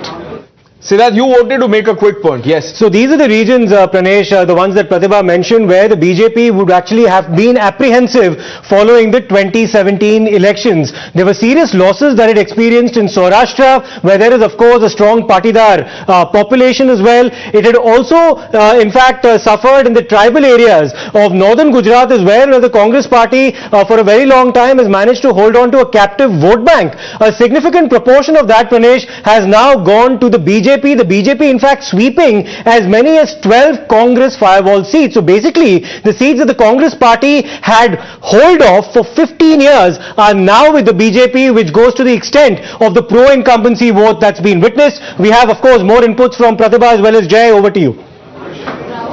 Absolutely. So, you mentioned 2017 and it's very interesting. We also want to talk about the numbers as they stand here. Look at this. Like we mentioned, if you talk about the number 150, that was the mission of the BJP. Now it's increased to much more. They have now crossed 150, much beyond that as well. And when we talk about these numbers, look at this, and it shows you the story of not just the BJP, but also remember the Aam Aadmi Party. Comparisons to what will happen in 2024. While talking about the Aam Aadmi Party, is that going to be a tough contender to the BJP? Is going to give a run to its money? Remember, Arvind Kejriwal until yesterday said that Aam Aadmi Party is going to spring a surprise, but it looks like the surprise was really for the Aam Aadmi Party. Look at the numbers here, reduced. It has just 5 seats for the Aam Aadmi Party, single digit number in the Gujarat elections. And of course, one of the biggest stories also being for the Congress Party, what it means. So, while on one side we have the BJP that has breached the 150 mark, the Congress is a very, very distant second this time around. These numbers show you what the pictures are really when we talk about the story of the Congress Party. The Congress Party as well as the Aam Aadmi Party reduced to single digits, and of course the Congress Party in terms of the vote share as well reduced a lot. So the Aam Aadmi Party, there's a discussion around whether the Aam Aadmi Party has eaten into the votes of the Congress Party or not, revived again after these discussions. But let's also talk about some of the constituencies that we've been speaking about, because remember, big battles, we've spoken about the big battles that have taken place until now, and what are the names that we are talking about. So let's take a look at who were considered the big faces this time around.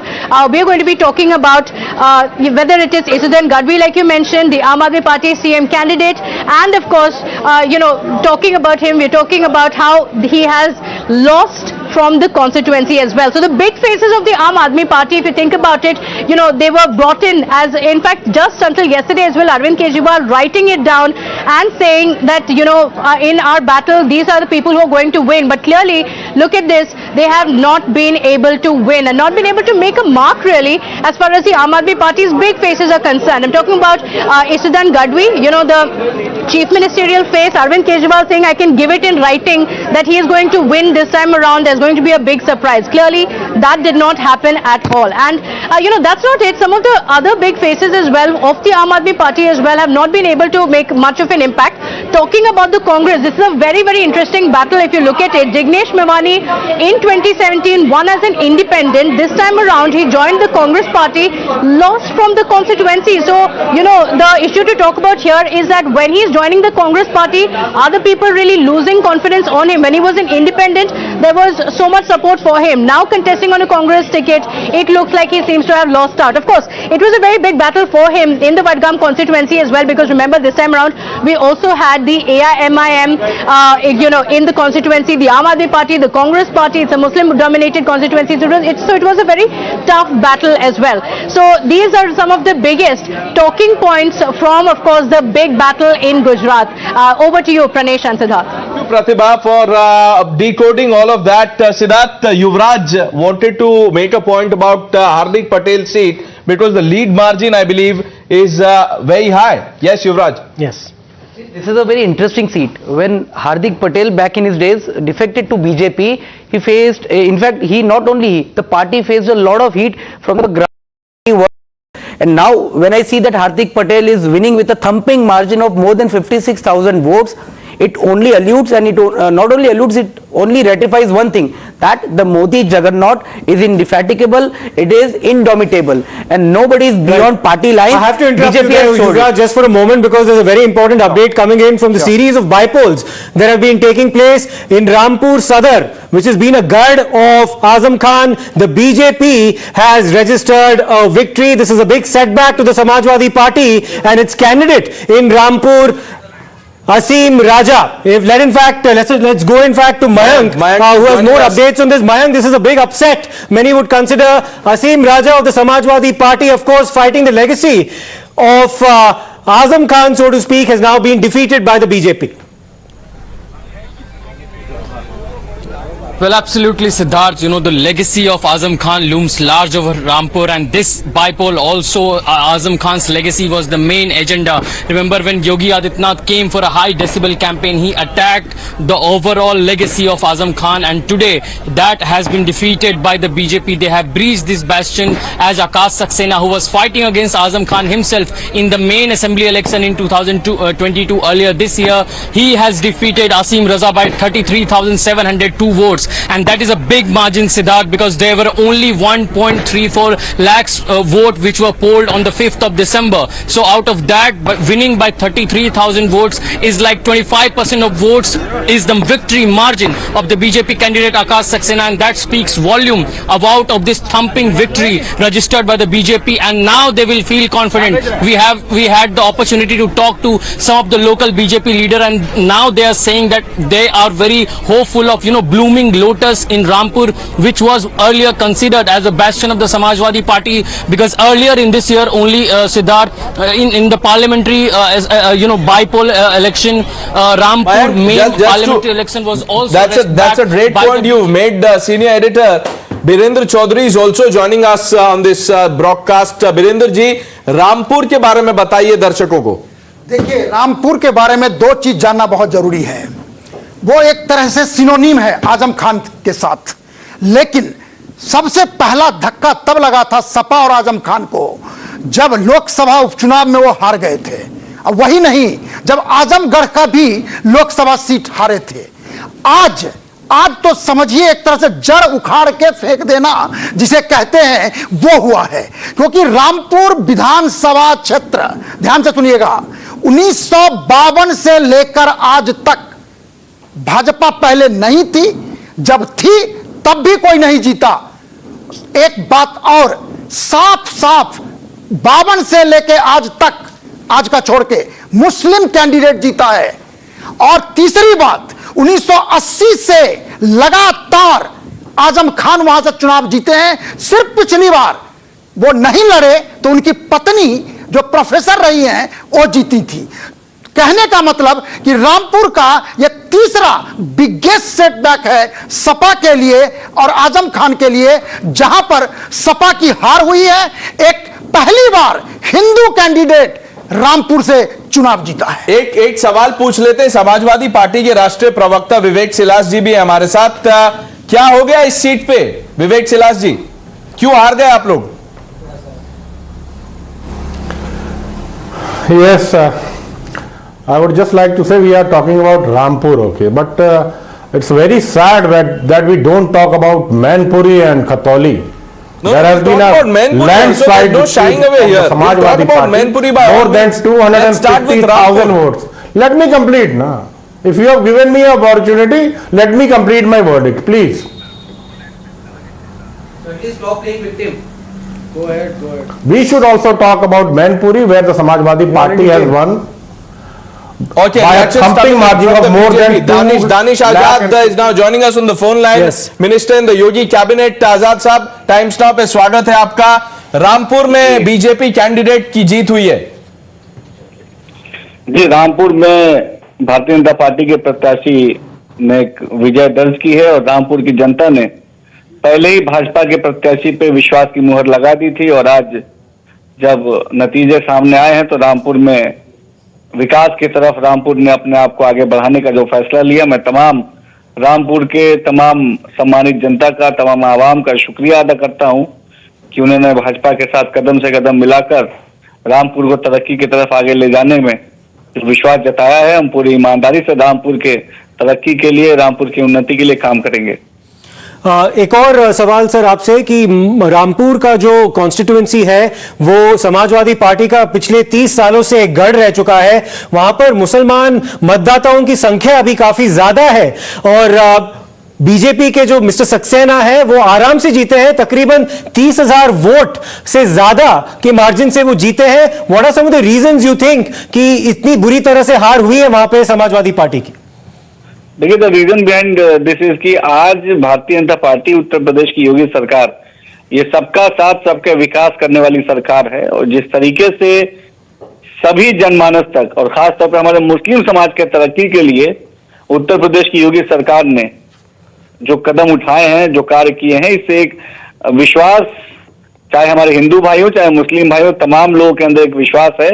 और रामपुर में लोकसभा में भी वहां के लोगों ने और इस विधानसभा के उपचुनाव में भी भारतीय जनता पार्टी के प्रत्याशी को जिताकर बता दिया है कि जिस जिस सीट को समाजवादी पार्टी अपना गढ़ बताकर और वहां के मतदाताओं को भ्रमित कर कर हमेशा उन कुर्सी के हथियार लेते थे, लेकिन अब जनता जागरूक हो चुकी है और जनता उसी के साथ खड़ी है जो विकास की तरफ उनको आगे ले जाएगा। और रामपुर की जनता ने भाजपा पे और योगी मॉडल पे पूरा विश्वास जताया। Danish Azad, thank you for speaking to Times Now BJP and calling it an endorsement of Sabka Saath, Sabka Vikas brand of politics by Prime Minister Modi. Taking a quick break, lots more lined up as we build up to our super prime time.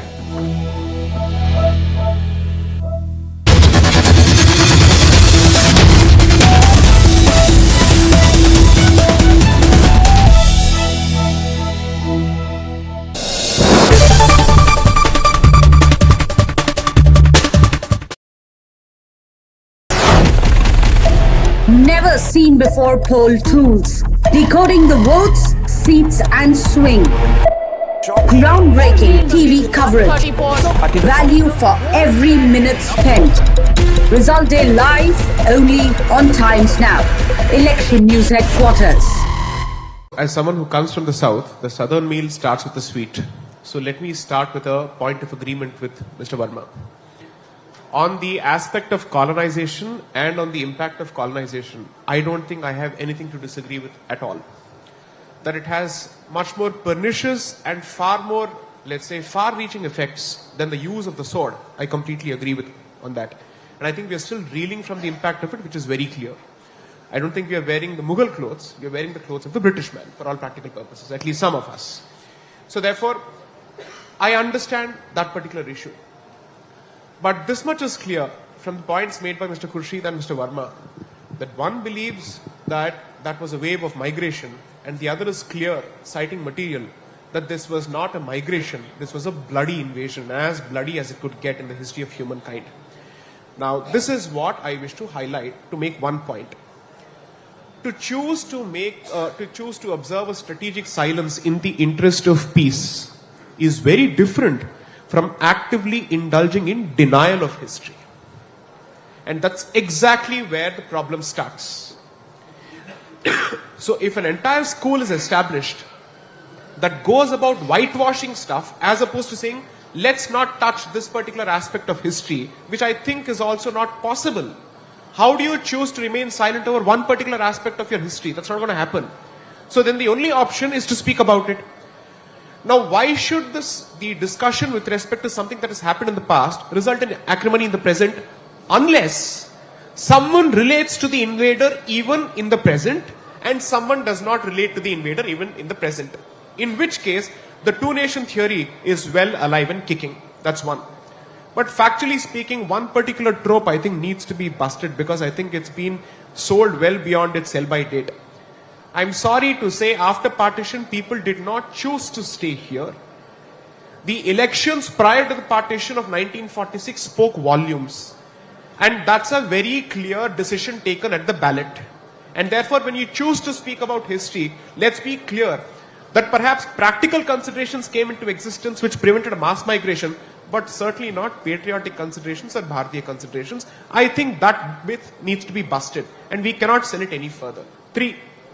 On Ganga Jamni Tehzeeb, well, while I have several reservations with Dr. Ambedkar, the one thing that he was crystal clear about in his book, Pakistan or the Partition of India, which was published on the eve of the partition, 2 books were published by Rajendra Prasad in 1946 and Dr. Ambedkar in 1946, in which he clearly says that the so-called Ganga Jamni Tehzeeb, or the syncretic culture that is celebrated over and over again, is a product of the incomplete conversion of the converted Hindu to Islam. And therefore, multiple waves of attempts have been made on a regular basis to remove the remnants of that Hindu-ness from that particular convert, which is what has been pushed in this country as what we know as Wahhabism. To say that the new convert shall identify himself with the early converts to Islam, and therefore you cannot have any ties whatsoever or any cultural practices whatsoever which remind you of your ancestor. That starts with the language, that moves to dressing, so on and so forth. So let's be clear. If acrimony is the result or is going to be the result of a discussion with respect to the medieval period in current day Bharat and contemporary Bharat, that is because there are still people who relate to this particular person or this particular invader. Had that not been the case, why should there be a resistance with respect to the reclamation of a particular, let's say, structure that was built by an invader? Whether it's Babri Masjid or Gyanvapi Mandir or so on and so forth, these were built by invaders. Obviously, they were not built after the independence of this particular country. This is not a structure that has come into existence after 15th of August 1947. Why do you relate to this particular structure? Because the mindset that has been imposed on you at the peril of the sword and let's say at the pain of death prevents you from accepting your past, and therefore it's going to be a constant tussle each time there's a discussion with respect to the past. So I refuse to buy the fact that history is no more relevant or that it's possible for us to have these discussions objectively. I agree with Mr. Verma on this point. It cannot be objective. That's exactly why I concluded my first opening submission by saying all of us have our biases. It's impossible for us to say that we don't have biases. We are human beings, impossible. We may choose not to bring out certain proclivities and, let's say, ideological leanings to the fore for reasons of pragmatism, whatever it may be. But let the evidence speak for itself. But if the evidence leads to a different conclusion and it has consequences on the street or elsewhere, then the people who choose to resort to the street merely because truth is being presented in a public forum are to be blamed. History is not to be blamed, and certainly not those people who wish to present that version of history before the public. What do you think of the relationship as it evolves? I've been reading a lot of commentary that this extension of Mr. Shi's term have been on in the BJP camp in the state of Gujarat for quite some time now, and the Chief Minister of Gujarat, Mr. Bhupendra Patel, who fought from Ghatlodia constituency in Ahmedabad, and he won by a massive margin of almost 1,10,000 votes. He's currently holding a victory rally, Pranesh, in his home constituency. Let's start live.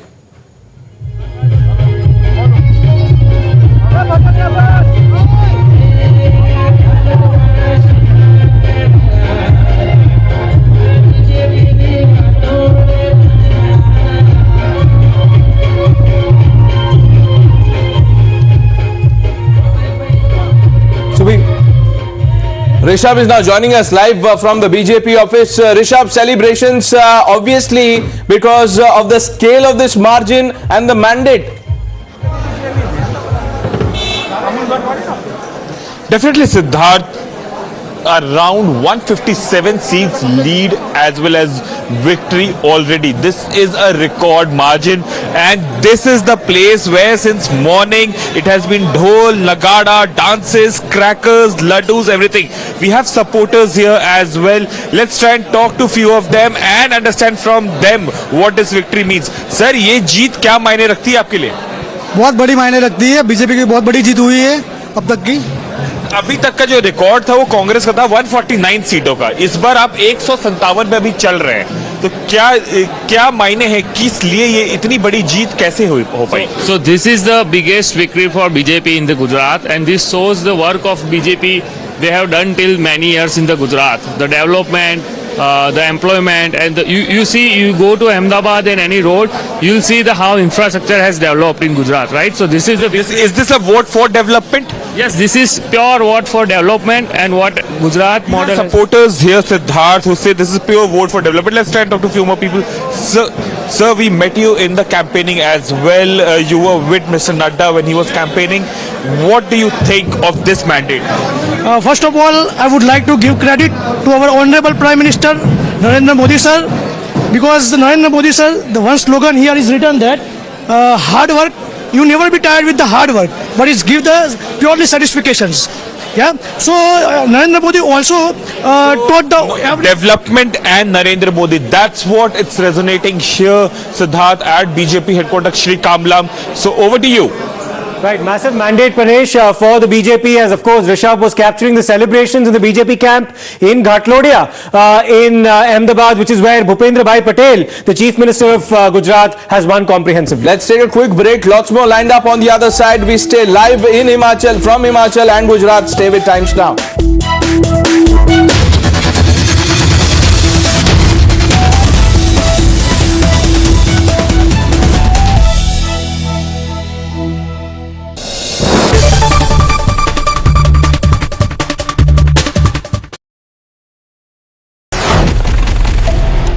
Never seen before poll tools. Decoding the votes, seats and swing. Groundbreaking TV coverage. Value for every minute spent. Result day live only on Times Now. Election News Headquarters. अगर star की fees है which is happened, I mean we don't have to go who, it's quite common, उसका GST 18% है sir, 18% तो GST है उसका. अब आप कह रहे हो आपने 16, am I right? 16 crores is the number? Yeah, 17 crores में आपने पूरी पिक्चर बना ली. मैंने सुना कनाडा का रिलीज मिलके कैमरा का वो कनाडा में जो किए हम लोग, हाँ, वो सब मिला के वो उधर हमारा रिलीज का खर्चा मिलके वो 16 करोड़. और कई लोगों के बजट ऐसे होते हैं. सर मैं एक YouTube चैनल चलाता हूं, उसमें मैंने किसी को बुलाना चाहा, उन्होंने कहा कि मेरी कंगी करने के लिए और ये करने के लिए 11 लोग आएंगे.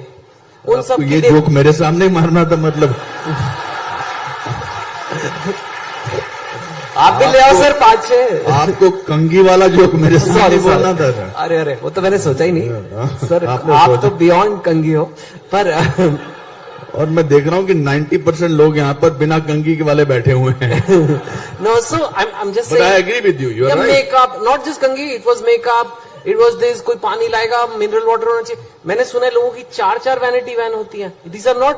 So these are cost structures which are so. और एक एंड पे आजकल ऐसे भी कंटेंट बन रहा है. 15 करोड़ में आपने पूरी पिक्चर बना ली. यूट्यूबर्स तो बेचारे और भी कम में बनाते हैं. सम OTT. So what is it like? क्या ये बॉलीवुड कोई जो बॉम्बे है, हम भी वहीं रहते हैं मुंबई में, वो कोई और ही दुनिया में चल रहा है?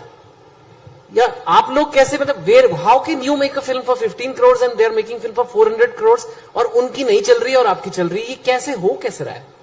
What is this? देखिए ऐसा नहीं है. अभी कार्तिक आर्यन की फिल्म भूल भुलैया 2 चली, बहुत अच्छी. संजय लीला बंसाली की फिल्म विद आलिया चली, बहुत अच्छी. तो ऐसा नहीं कि बड़े बजट की फिल्में चल नहीं रही हैं. जैसा कि मैंने बताया कि लोगों को एंटाइटलमेंट अच्छा नहीं लग रहा है. बताइए एंटाइटलमेंट किसी को समझा. मतलब कि हम आपको बताते हैं कि अभी फिल्म कैसे बनती है, हम आपको बताते हैं कि क्या होना चाहिए फिल्म में. They are not interested in that.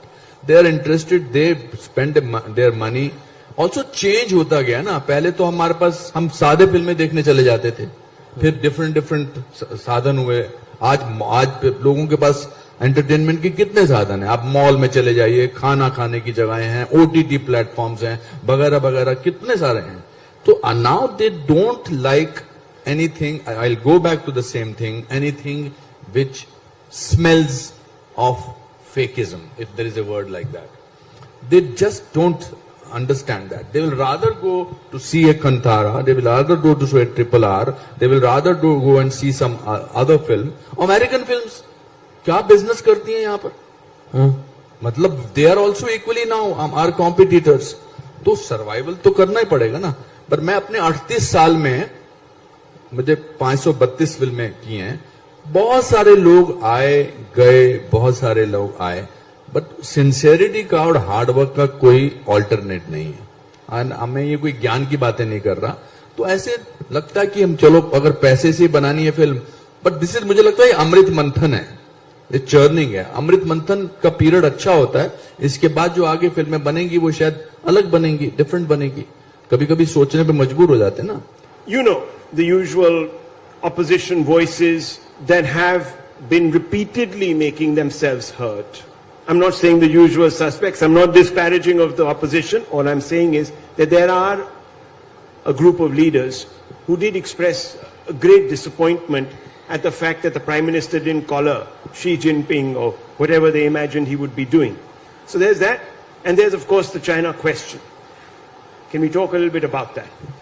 Look, when it comes to China,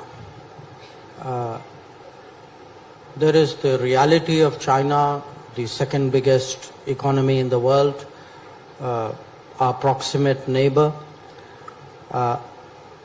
but also one with whom we've had, to put it politely, a difficult history, where we've had conflict. We have a very major boundary dispute, and where on many issues of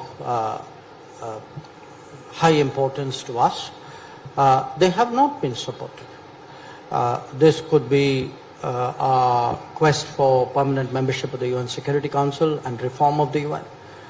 It could be our candidature for becoming a member of the nuclear suppliers group, or it could be those issues you mentioned, listing of UN terrorists, and it could be something far more basic. And this is something which goes back to the 1950s and 60s, which is their relationship with Pakistan, and how that relationship in Pakistan with Pakistan actually affects the security interests of India. These are out there. We all know that these are out there. Now, to my mind, the right way of... Hello and a very warm welcome. You're watching Times Now mega broadcast on this election day. Were we waiting for this day? And it has lived up to our expectations. While in Gujarat, it has been what was being predicted, and it has gone beyond expectations when it comes to the BJP tally. In Himachal also, it has gone beyond expectations, but in the other direction. First of all, Siddharth, let's run our viewers through the numbers as they stand right now. First up, Gujarat figures. So this is a staggering number, Priya. This is a record that's been created by the BJP. It's the largest ever seat share for any political party in the state of Gujarat. They've managed to corner 158 seats, perhaps exceeding their own expectations, relegating Congress to an extremely low second spot, where they've been reduced to 16 seats from a high of 77 in 2017. And very interestingly, the Aam Aadmi Party has in fact scored 4 seats. Perhaps they would have been expecting, given the intensity of their own campaign, to do much better. Right, and it is these 4 seats of the Aam Aadmi Party that are now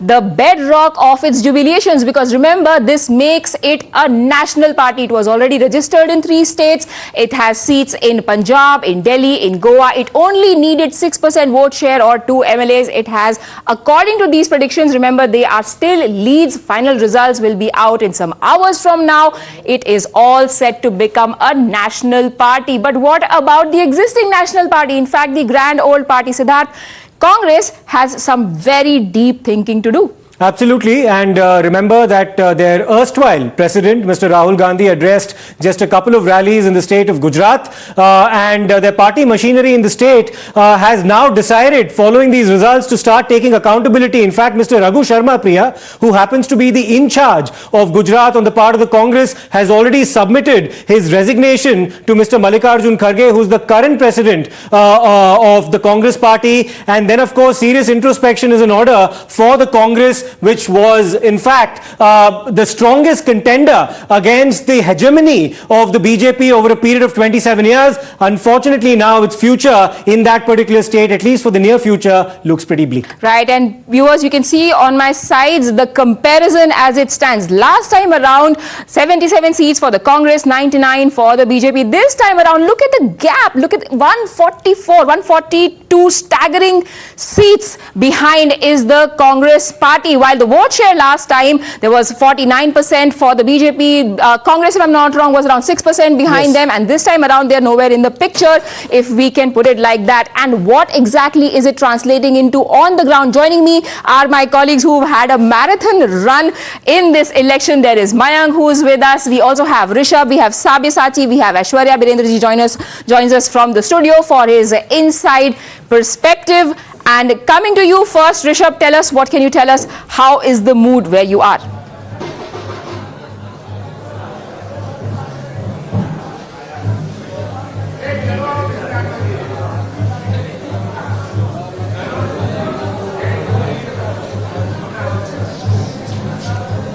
Well, we'll come back to Rishabh in just a bit, but he was very close to Bhupendra Patel and the constituency of Ghatlodia, where Mr. Patel, who happens to be the Chief Minister of Gujarat, has won by a margin of more than 110,000 votes. We'll come to Rishabh in just a short while, but let's also in fact get a word in from Akanksha as well. Akanksha, tell us where you are and the kind of... In fact, let's go back to Rishabh once again. Rishabh, you are in the constituency of the Chief Minister. Tell us about the scenes around you and take us and get us a perspective from the mood of the cadre on the ground. Going on early since 11 o'clock here. And also the amount of firecrackers that have been busted since morning here at Kamlam headquarters. It has been a non-stop celebration here since morning. There have been dhol, lagada, firecrackers, dances, and even sweets. Even before the counting began early this morning, the preparations had begun. Shows the confidence of the party here. Let's try and talk to a few of the supporters here who have been here since morning to understand what this means to them. Sir, this whole victory today has been phenomenal. 160 सीटों के आसपास भाजपा जीत रही है. क्या मायने हैं इसके? ये काफी सारा विकास बोलता है. जो मोदी जी ने अगले सालों में काम किया है, बहुत सारा विकास किया है भारत का. ठीक है, साथ ही साथ गुजरात को भी नई ऊंचाइयों पे ले गए हैं और ये उसकी मेहनत का नतीजा है. जो उनकी मेहनत का नतीजा, ये विकास बोलता है आप कह रहे हैं. सर आप बताइए, आपके लिए जीत कितनी मायने रखती है? यंग वोटर, यंग लीडर्स भी हैं आपके, हार्दिक हुए, अल्पेश हुए, ये भी जीत के आए हैं इस बार. तो ये 27 साल के राज के बाद ये जीत जो है 160 के आसपास की सीटें हैं, एक रिकॉर्ड बहुमत है, वो क्या मायने रखती है आपके लिए? ये मोदी जी का मेहनत का नतीजा है. So ये मोदी जी के मेहनत का नतीजा. You heard it here, Siddharth, Priya, that it's all about Narendra Modi still in Gujarat. It's been 8 years since he has moved out. Let's try and talk to few more people here. Sir, ये 160 सीटों की जीत है भाजपा के लिए. क्या सोचते हैं इसके बारे में? बारी बार विकास, और आप देख रहे हैं कि पूरा गुजरात कैसे विकास की ओर चल पड़ा है. उसकी जीत तो पक्की थी. ये विकास के लिए ये वोट पड़ा है. कंफर्म विकास के लिए वोट पड़ा. ये वोट एक बार बताइए, ये नरेंद्र मोदी के लिए वोट था या भूपेंद्र पटेल के लिए वोट था? विकास के लिए वोट था. और विकास के लिए नरेंद्र भाई हमारे आगे के नेता है, प्रधानमंत्री भी है. उसका प्यार, उसका जो आशीर्वाद गुजरात पे हमेशा रहता है, तो ऑब्वियसली जनता उसको जीत की तरफ ही निकाल पाएगी. Okay. आप पूरे गुजरात में रखिए, विकास की ओर निकल पड़े सबके सब. Right, Rishabh, I'll have to interject you because the state where Congress is doing well, we already see a fight for credit breaking out. We earlier told our viewers how there was jostling for who is going to be the chief ministerial candidate in the state. Now, then Robert Vadra has come out to say what, Siddharth? Well, he's in fact credited Priyanka Gandhi Vadra, his wife, with the victory that the Congress party managed to register in the state of Himachal Pradesh. And very interestingly, Priya, this comes a day before MLAs of the Congress party are expected to meet in Chandigarh. The newly elected MLAs of the Congress in Himachal are expected to meet in Chandigarh to decide on the possibility of choosing a new chief minister for the state. Let's take this across to Gurpreet Singh Cheena for more. Gurpreet, the war on credit has pretty much already begun within the Congress camp in the state of Himachal Pradesh. Yes, Priyanka Gandhi Vadra did campaign quite intensively in the state, but her husband, Robert Vadra, now crediting her with the victory for the Congress in Himachal. Is it a justified credit? Well, yes, of course, we have seen Rahul Gandhi was missing, but Priyanka Gandhi Vadra, she has visited a lot of constituency and she has campaigned for the Congress leaders also. But first of all, I request my Vijay to show that how the dance is going on. A lot of supporters, they are coming here and a lot of people, they are celebrating this victory because this victory has given a boost to the Congress at a national level, because we have seen all over the nation the Congress is being rejected by the people of this country, but now in Himachal Pradesh we have seen a lot of hope of the Congress revival. But again the question is same, the credit war is going on. We had a word with Pratibha Singh and she says that legacy of Veerbhadra cannot be ignored by Gandhis at this point of time. One of the supporters, he is with us, we will talk to the supporter also. किसको श्रेय देते हैं, क्या लगता है कि जो कांग्रेस वापस आई है, क्या कारण है? इसका सारा श्रेय जो है वो कांग्रेस पार्टी का जो है वो राजा वीरभद्र का है. स्वर्गीय राजा वीरभद्र का जो अपना एक वर्चस्व था और उनकी जो सोच थी गरीबों के प्रति, एम्प्लॉइजों के प्रति, प्रदेश के प्रति, मतलब इवन राष्ट्र के प्रति, जो उनके अपने आप में बड़ी सोच थी उनकी. मतलब आज जितना भी देख रहे हैं आप, एक राज परिवार की वजह से कांग्रेस मजबूत हुई है. So Gurpreet, while Veerbhadra Singh might be credited for the victory of Congress party right now, a little bit of contribution is also of the rebels of the BJP party, and one such former leader of the BJP is joining us right now. कृपाल सिंह तोमर जी हमारे साथ जुड़ रहे हैं. ये rebel BJP के हैं, इन्होंने independently fight लड़ी है और अभी the latest figures that we have available right now, he is at number 3. Mr. Tomar, thank you for talking to Times Now. First of all, tell us, why did you decide to contest independently?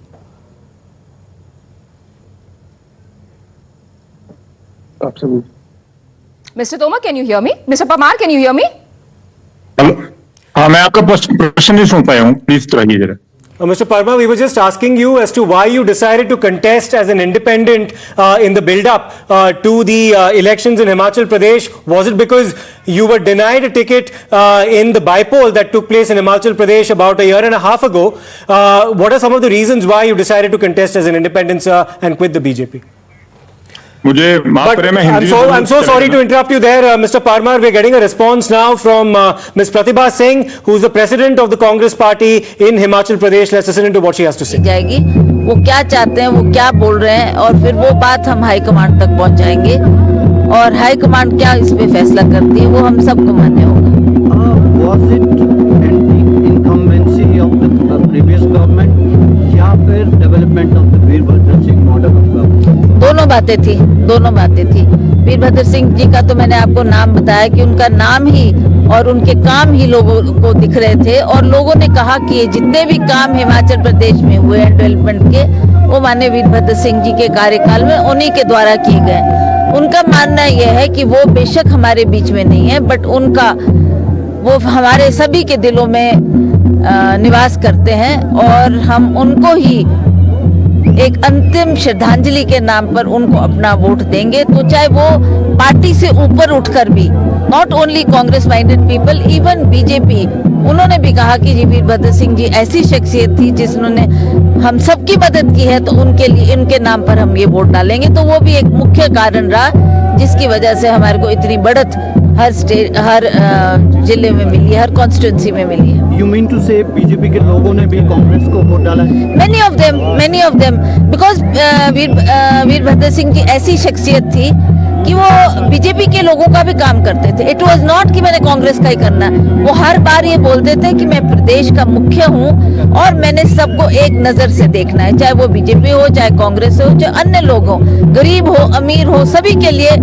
मैंने अपना दायित्व निभाना है, अपना काम करना है। तो वो लोग भी उनको उतना ही मानते थे, और जहाँ जहाँ भी लोगों को लगा कि नहीं ये श्रद्धांजलि के तौर पे एक वोट जानी चाहिए, तो लोगों ने हमारे को हर पार्टी से उठकर भी वोट दिया है। अपार्ट फ्रॉम दिस, क्या ओपीएस और दूसरे इश्यूज, इन्फ्लेशन, अनएम्प्लॉयमेंट, क्या वो भी एक फैक्टर रहे विक्ट्री ऑफ कांग्रेस के? मेजर फैक्टर्स, बिकॉज 5 साल लोगों ने मौका दिया, बीजेपी की सरकार बनी, जयराम ठाकुर जी उनके मुख्य बने, और 5 सालों में ना तो महंगाई कम हुई, ना रोजगार प्रदान हुआ, और ना ही लोगों की जो दुख और तकलीफ और समस्याएं थी उसके ऊपर सरकार ने कुछ किया।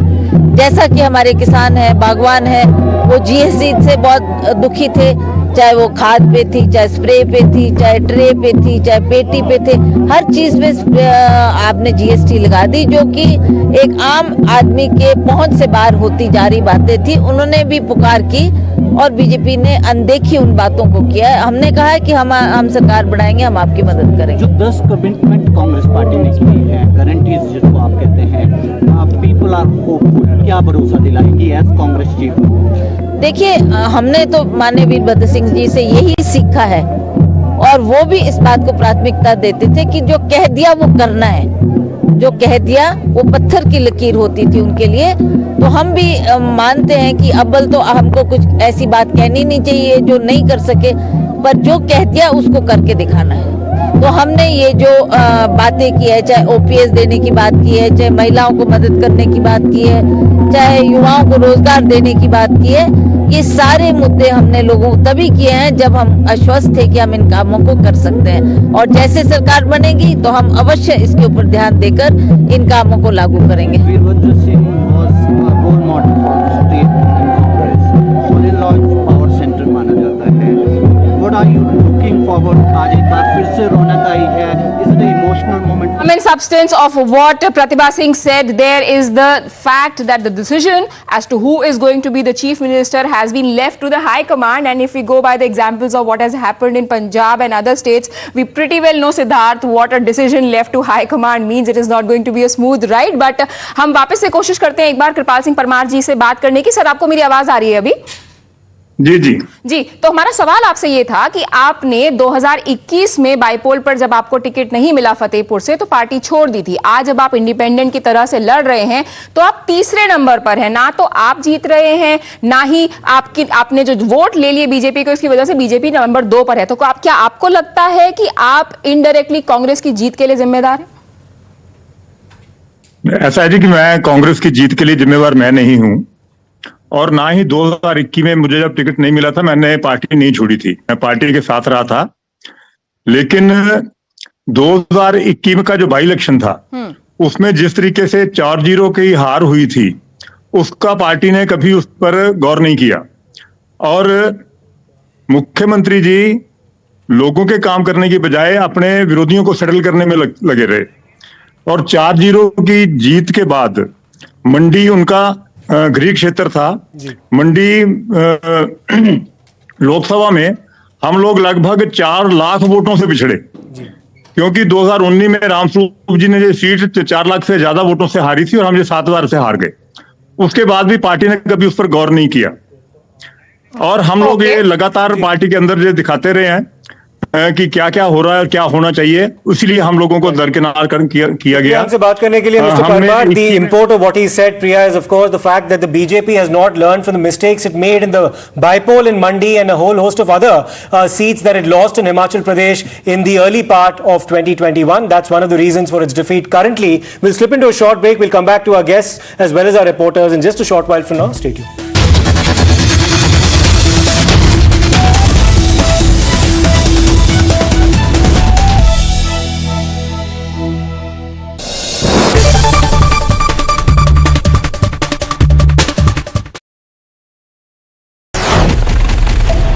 Never seen before poll tools. Decoding the votes, seats and swing. Groundbreaking TV coverage. Value for every minute spent. Result day live only on Times Now. Election News Headquarters. Savarkar पर, जिसे वीर सावरकर बीजेपी मानती है, उस पर राहुल गांधी, माफ करना, बीजेपी नहीं पूरा देश सावरकर जी को वीर सावरकर मानता है। बिल्कुल, वीर सावरकर जो हम सब के लिए हैं, उन्हें राहुल गांधी जी कहते हैं कि वो घुटने टेक कर चिट्ठी लिखा करते थे ब्रिटिश सरकार को, योर ओबीडियंट सर्वेंट। और इसके ऊपर बीजेपी ने गांधी जी की भी एक चिट्ठी निकाली। मैं पूछना चाहती हूं कि हमारे इतिहास का जो इस तरह से रोज डिबेट होता है पॉलिटिकल पार्टीज के बीच में, इसको एक ही बार सेटल नहीं करना चाहिए? सेटल करने की कोई जरूरत नहीं है, सेटल ही है। ये वीर और अकेले सावरकर और वीर सावरकर का जो अंतर है ना, वो अगर समझ ले तो सेटल है। ये कोई पद्मश्री, पद्म विभूषण, इवन भारत रत्न नहीं है जो देश की सरकार ने दिया है। 130 करोड़ लोगों ने सावरकर जी की देशभक्ति को वीर नाम से सम्मानित कर आजीवन एटर्नल तरीके से उसके नाम के साथ जोड़ा है, तब कोई वीर सावरकर बनता है। और ये जो लोग आज टिप्पणियां कर रहे हैं, 10 दिन सावरकर जी जहां 10 साल रहे वो जेल की कोठरी में रहकर बताएं। और समंदर के अंदर 600 किलोमीटर दूर से एक जहाज के अंदर से कूदकर आजादी के लिए जान दे देने का, आजादी के लिए जिंदा रहने का जो जज्बा था, इसके 10% भी किसी में हो तो सावरकर जी पर टिप्पणी करे। और देश में सबसे पहला प्रतिबंध अगर किसी पर लगाया अंग्रेजों ने, सबसे पहला प्रतिबंध लगाया तो सन 57 का स्वातंत्र समर उस पुस्तक पर, सावरकर के पुस्तक पर लगाया। सावरकर जी की पर टिप्पणी और इतनी भद्दी और ओछी टिप्पणी करने का अधिकार किसी को नहीं है। ये तो जब जाएंगे जनता के सामने तब जनता बताएगी उनको कि सावरकर जी के लिए बोलने का क्या मतलब होता है। मेरे जैसे कई लोग जीवन में सभी प्रकार के लक्ष्यों को छोड़कर वीर सावरकर के नक्शे कदम पर देश की सेवा करने के लिए आगे बढ़े। सावरकर जी के लिए इस प्रकार की ओछी बात करना किसी को शोभा नहीं देता है। लेकिन क्या ये रिएक्शन नहीं है, क्योंकि बीजेपी भी बार बार निशाना साधती है जवाहरलाल नेहरू पर, वो भी देश के पहले प्रधानमंत्री थे। देखिए, दोनों में अंतर है। जवाहरलाल नेहरू एक राजनीतिक दल के अध्यक्ष रहे, आजादी के बाद प्रधानमंत्री रहे और उनकी लेगेसी को एक पार्टी आज तक भुनाती रहती है। सावरकर जी ना प्रधानमंत्री रहे, ना कोई राजनीतिक दल उनका चुनाव लड़ा है। दोनों के बीच में अंतर है। सुभाष बाबू और जवाहरलाल जी के बीच में अंतर है। जब मैं राजनीति में आता हूं तो मुझे लोगों की टिक्का टिप्पणियों सुनने की सहनशीलता रखनी चाहिए। क्यों ना करें लोग आरोप?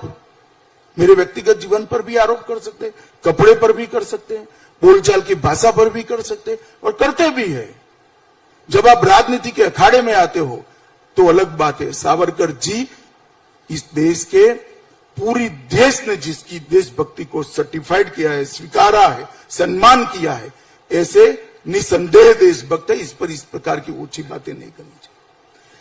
Which foreigners? There are some foreigners and there are some Indians in foreign lands who have a slightly different view, more oblique view, more pessimistic view of our politics, for example, of what they now popularly suggest is a democratic backsliding that is happening. And you know, the attendant commentary that goes with it in various journals around the world. So there's that conversation also. Does that worry you that all this bad publicity might deter investment because there is continuous talk of a democratic deficit which is so essential to keep all these processes, these procedures, these policies on track? If India is sort of being torn asunder by so many vociferous political interventions, debates, social turmoil, what happens? Well, look, at one level, I shrug my shoulders and say, in a globalized world, the debates and the politics of India will also play out beyond India's borders. And I treat a lot of this as actually politics in disguise. Politics disguised as reports, politics disguised as university pronouncements or NGO positions. But they're all very deeply political. Some of it, I think, is also I would say the unhappiness or the inability to accept that there is change happening in India which is not as you want it to happen. So if you look at this wonderful term which is almost an oxymoron, the electoral autocracy. I mean, just think, we are told on the one hand, somewhere democracy is shrinking, right? I mean, that was your question.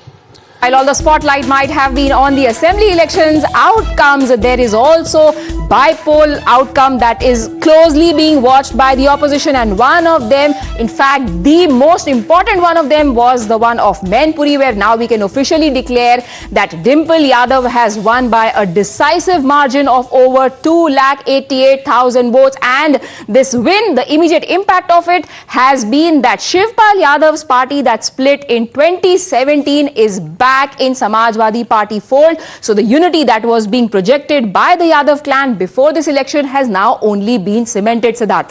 So there, of course, Akhilesh Yadav has tweeted, Priya, announcing the formal merger. He's basically said that the merger of the Samajwadi Party as well as the Pragatisheel Samajwadi Party Lohya, which of course belong to the Shivpal faction, are now both officially together. He's put out a tweet in Hindi which roughly translates into the fact that the Samajwadi Party is all the more stronger as a result of the union of these two parties right now announced after Dimple Yadav's comprehensive victory. The other side of this bi-poll spectrum is the BJP, which is claiming a face saver in Rampur. And joining us now is Birender Chaudhary, who will tell us why these bi-poll outcomes matter in the larger political scenario of Uttar Pradesh. Mainpuri, Rampur and Khatoli. Over to you, Birender ji. देखिए, सबसे पहले मैं आपको बताना चाहूंगा ये जो हमारा जहां से डिंपल जीती है, मैनपुरी का महत्व सिर्फ मुलायम सिंह की वजह से नहीं है। मैनपुरी लोकसभा में 5 असेंबली कॉन्स्टिट्यूएंसी है और उसी में एक असेंबली कॉन्स्टिट्यूएंसी है करहल, जहां से अखिलेश यादव स्वयं जीते हैं, और दूसरा कॉन्स्टिट्यूएंसी है जसवंत नगर, जहां से इनके भाई यानी चाचा शिवपाल यादव जीते हैं। तो यदि मैनपुरी हारते तो सिर्फ मुलायम की यह हार ना होती, शिवपाल यादव की हार होती, अखिलेश यादव की हार होती। इसलिए इन लोगों ने पूरे परिवार, पूरी ताकत झोंक दी कि किसी तरह अपने घर को उजड़ते हुए बचाओ। यह सबसे बड़ी बात है और यही कारण है कि जीत होते ही शिवपाल यादव ने सपा में अपनी पार्टी को मर्ज कर दिया। जी, बट लेकिन इसका क्या कोई असर लार्जर सिनेरियो पर भी पड़ेगा? We'll come to you after this, but we also have on the ground reporters who are with Samajwadi Party workers. How are they taking this? Amir is with us right now. Amir, coming first to you, what do the workers have to say?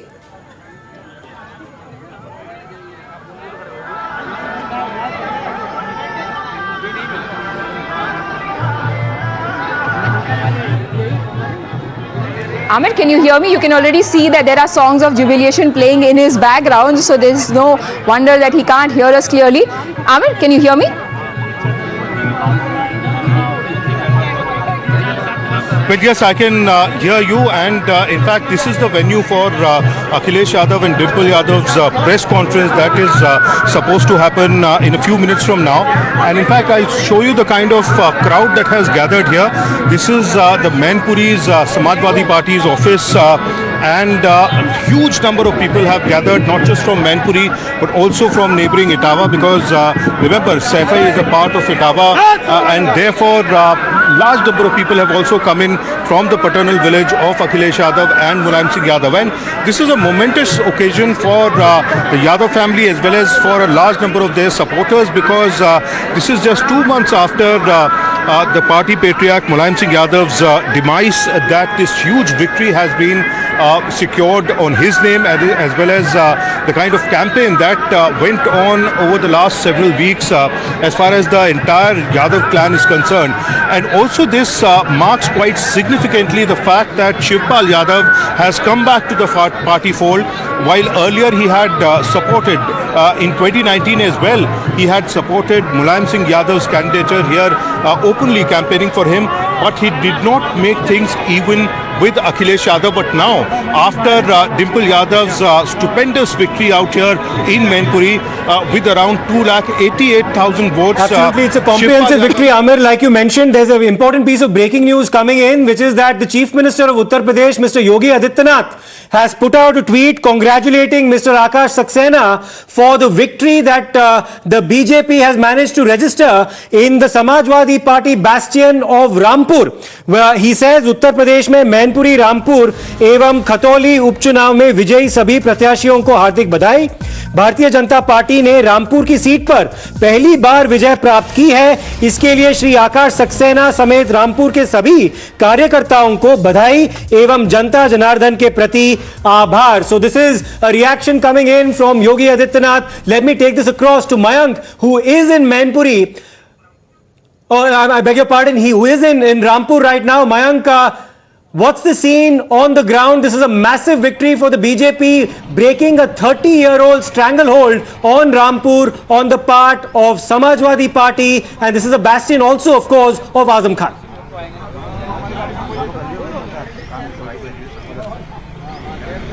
Well, Siddharth, there is nothing bigger than Yogi Adityanath, the biggest leader of, the tallest leader of the Bharatiya Janata Party in Uttar Pradesh, to endorse Akash Saxena, and we have some of the supporters who have just celebrated the big win of Akash Saxena. कितनी बड़ी जीत है ये और क्या मायने हैं इसके? अभूतपूर्व। आप के माध्यम से मैं सर्वप्रथम आप सबको धन्यवाद देना चाहता हूं इस विजय के लिए। क्या रामपुर के अंदर एक स्वर्णिम इतिहास लिखा गया है, और वो इतिहास के एक सदियों से जिसकी लोग प्रकाष्ठा करते थे। रामपुर में विकास एक शून्य जो हो गया था, उसकी आज नींव पुनः रख दी गई है। आजम खान के लेगेसी से बाहर निकल के। नहीं, आजम खान तो मैं मानता हूं तो कहीं नाम है नहीं आजम खान का। अब तो Well, this is the scene. We'll go to more supporters. We'll try to get. Mayank, if I could ask these people, Azam Khan, when he was campaigning for himself in this seat, had almost been reduced to tears when he said कि जितने जुल्म सितम मेरे साथ हुए हैं, मुझसे धोखा मत करना. अगर तुमने बेवफाई की तो जान लो अच्छी तरह, भेड़िया तुम्हारे दरवाजे पर खड़ा है. पर ऐसा लग रहा है कि बेवफाई तो कर दी लोगों ने उनके साथ. बारे में सोच के लेके आती है. जो हमारी योगी जी, मोदी जी योजनाएं चलाते हैं, पहले उन्होंने महिलाओं को प्राथमिकता दी है और यही वजह है कि जो भारतीय जनता पार्टी से इतनी ज्यादा महिलाएं जुड़ी हैं और उनको पता है कि उनको यहाँ पर जितना सम्मान इस पार्टी में मिलता है वो कहीं नहीं मिलता. सर, ये बताएं कि आजम खान भावुक भी हो गए थे अपने रैली के दौरान, कह रहे थे कि भेड़िया खड़ा है आपके दरवाजे पर. आप लोगों ने उनकी बात नहीं सुनी. देखिए, ऐसा है, आजम खान का तो ये काम रोने का ही है और ये पिछले 50 साल से रामपुर की जनता को बेवकूफ बनाते आए हैं. रामपुर को कोई विकास के अवसर प्राप्त नहीं कराए और हमेशा इनका रोना यही रहा. अभी आप कल देखें, आसिम राजा साहब भी यहाँ रो रहे थे कि साहब देखिए रामपुर में चुनाव नहीं हुए, चुनाव को रद्द कर दिया है, चुनाव दोबारा कराया है. तो आप ये बताएं, बार बार चुनाव से हमारी जनता जो त्रस्त है और इतनी परेशान है, आर्थिक स्थिति खराब होती आ रही लोगों की, कारोबार बंद होते हैं चुनावों में, तो ये बार-बार important piece of breaking news. I have to interrupt reporters there. Arvind Kejriwal has officially reacted to the results that have come out in Gujarat as well as Himachal Pradesh for the Aam Aadmi Party. He's celebrating the fact that the Aam Aadmi Party will get a national party status as a result of its performance. Let's in fact listen into what Mr. Kejriwal has had to say. सबसे पहले सभी आम Aadmi party के कार्यकर्ताओं को, सभी देशवासियों को बहुत बहुत बधाई. आपकी आम आदमी पार्टी आज राष्ट्रीय पार्टी बन गई है. आज गुजरात चुनाव के नतीजे आ रहे हैं, काफी नतीजे आ चुके हैं, काफी नतीजे अभी आ रहे हैं और गुजरात के लोगों ने आम आदमी पार्टी को राष्ट्रीय पार्टी बना दिया है. जितने वोट गुजरात में आम आदमी पार्टी को मिले हैं उनके हिसाब से कानूनन अब आम आदमी पार्टी राष्ट्रीय पार्टी बन गई है. ये बहुत बड़ी बात है. देश में बहुत बहुत कम चंद पार्टियां हैं जिनको राष्ट्रीय पार्टी का दर्जा है. उन चंद पार्टियों में अब आपकी आम आदमी पार्टी भी शामिल हो गई है. महज 10 साल पहले आम आदमी पार्टी बनी थी, छोटी सी पार्टी, एक जवान पार्टी जिसको अभी 10 साल हुए बस. उसकी 2 राज्यों में सरकार है और आज वो राष्ट्रीय पार्टी बन गई है. ये जब लोग सुनते हैं तो अपने दांतों तले उंगली दबा लेते हैं. बहुत आश्चर्यजनक अचीवमेंट है एक तरह से आप सब लोगों का. मैं गुजरात के लोगों को खासकर बहुत बहुत शुक्रिया अदा करना चाहता हूं आपसे. मैं अभी जब गुजरात जितनी बार आया चुनाव के दौरान, आपसे जो प्यार मिला, सम्मान मिला, विश्वास मिला, उसका मैं जिंदगी आभारी रहूंगा. आप लोगों का बहुत बहुत ऋणी रहूंगा. बहुत बहुत शुक्रिया आप सब लोगों का.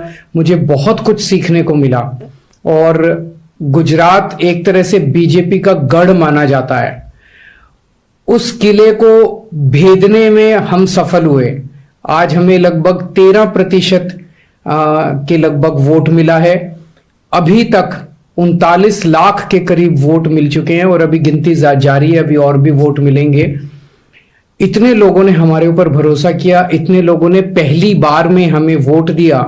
इसके लिए मैं उन सभी लोगों का आभारी हूं जिन्होंने इतना प्रेम दिया. जैसा मैंने कहा कि इस बार किला भेदने में सफल हुए. आप सबके आशीर्वाद से अगली बार किला जीतने में भी सफल होंगे हम सब लोग मिलके. हमने पूरा कैंपेन बहुत पॉजिटिव चलाया, कोई गाली गलौच नहीं किया, किसी को हमने भद्दी भाषा का इस्तेमाल नहीं किया, किसी के खिलाफ हम नहीं बोले. हमने केवल ये कहा कि हमने इतना काम किया दिल्ली में, पंजाब में, और अगर गुजरात में मौका मिला तो हम ये काम करेंगे. केवल अपने काम की चर्चा की. यही चीज हमें दूसरी पार्टियों से अलग करती है. अभी तक 75 साल से इस देश के अंदर गाली गलौज की राजनीति, मारपीट की राजनीति, जाति की राजनीति. Kejriwal there thanking all the voters of Gujarat, but very nicely he didn't mention कि उन्होंने लिखकर ये तो नहीं दिया था कि उनको 20 लाख वोट मिलेंगे. उन्होंने लिखकर तो ये दिया था कि हम बहुत ही अच्छे नंबरों से जीतेंगे. एंड टॉकिंग अबाउट अच्छे नंबरों से जीतना एंड लिख के देना, Isudan Gadhvi, the CM face of Aam Aadmi Party in Gujarat, also lost by 19,000 votes. So even the star campaigner, the face of Aam Aadmi Party did not manage to save his seat. But another person who is supposedly the star campaigner for the Congress and hasn't been able to deliver is Rahul Gandhi. And we've got first reaction coming in from the Congress MP. And if I could read it out to our viewers, he says, Himachal Pradesh की जनता को इस निर्णायक जीत के लिए दिल से धन्यवाद। सभी कांग्रेस कार्यकर्ताओं और नेताओं को हार्दिक बधाई। आपका परिश्रम और समर्पण इस विजय की शुभकामनाओं का असली अधिकार है, which basically means that he is thanking all the leaders and Congress workers for their hard work that according to him has gone behind this victory. But Siddharth, unlike Robert Vadra, he hasn't specifically named Priyanka Gandhi Vadra, because remember, she was the one who has campaigned. Rahul Gandhi barely did anything when it came to the electoral campaign of the Congress in Himachal. Absolutely, he did nothing. In fact, he didn't tour Himachal Pradesh as part of his Bharat Jodo Yatra, or for that matter, even campaign there. His sister did, and of course, the party campaigned under the presidentship in the state of Pratibha Singh, the wife of the late Veerbhadra Singh. Let me in fact go across to Madhav Das Gopalakrishnan as well, who's joining us from the BJP office in the national capital. And Madhav, we're all of course waiting in anticipation to what's going to happen there. In about an hour from now, the Prime Minister is expected to arrive and address the cadre on the party's performance in Gujarat and also possibly about what happened in Himachal.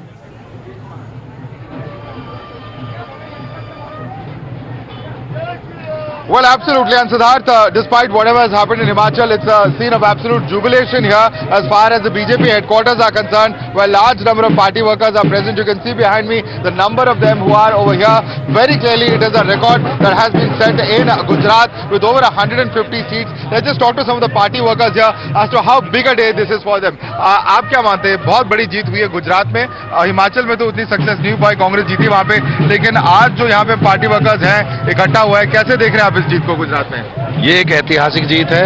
ये आने वाले लोकसभा चुनावों को भी प्रभावित करेगी. ये एक जनसैलाब है. मैं तो यही कहूंगा, कम समय में आपके चैनल के माध्यम से आज की डेट में जो जनता त्रस्त हो जाती है, कहीं ना कहीं स्टैंड लेती है. ये स्टैंड का ही कमाल है. पूरे देश में क्या नाम है, मोदी, घर घर मोदी, हर हर मोदी. ओके, पीएम के इमेज का और मोदी लहर की जो बात करें तो बाई इलेक्शंस में एक आध दो बाई इलेक्शन को छोड़ के बाकी जगह बीजेपी बहुत ज्यादा कामयाब नहीं हो पाई है. तो क्या कहेंगे, मोदी लहर बरकरार है इस वक्त? बरकरार है. क्यों कहेंगे अभी? मोदी लहर बरकरार है. हम तो चाहते हैं कि देश में मोदी ही रहे. अभी अगले 2024 में भी मोदी आएगा और बहुत अच्छे तरीका से आएगा और रहना भी चाहिए.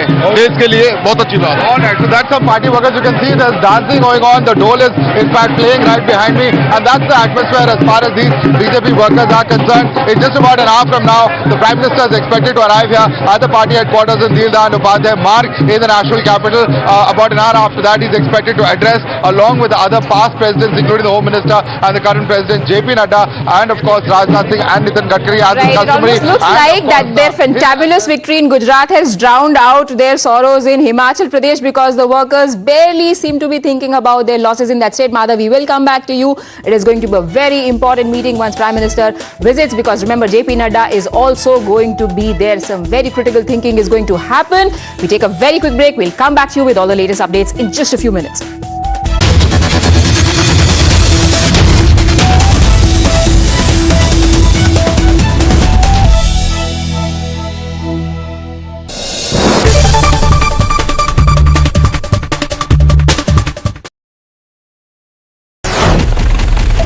Never seen before poll tools. Decoding the votes, seats and swing. Groundbreaking TV coverage. Value for every minute spent.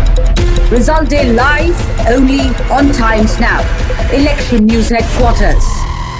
As someone who comes from the south, the southern meal starts with the sweet. So let me start with a point of agreement with Mr. Verma. On the aspect of colonization and on the impact of colonization, I don't think I have anything to disagree with at all. That it has much more pernicious and far more, let's say, far-reaching effects than the use of the sword. I completely agree with on that. And I think we are still reeling from the impact of it, which is very clear. I don't think we are wearing the Mughal clothes. We are wearing the clothes of the British man for all practical purposes, at least some of us. So therefore, I understand that particular issue. But this much is clear from the points made by Mr. Khurshid and Mr. Verma, that one believes that that was a wave of migration, and the other is clear, citing material, that this was not a migration, this was a bloody invasion, as bloody as it could get in the history of humankind. Now, this is what I wish to highlight to make one point. To choose to observe a strategic silence in the interest of peace is very different from actively indulging in denial of history. And that's exactly where the problem starts. So if an entire school is established that goes about whitewashing stuff as opposed to saying, let's not touch this particular aspect of history, which I think is also not possible.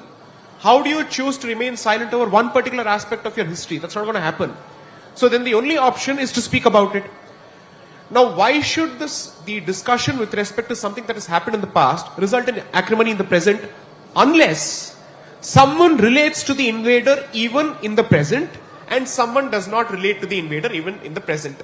In which case, the two-nation theory is well alive and kicking. That's one. But factually speaking, one particular trope I think needs to be busted because I think it's been sold well beyond its sell-by date. I'm sorry to say, after partition, people did not choose to stay here. The elections prior to the partition of 1946 spoke volumes. And that's a very clear decision taken at the ballot.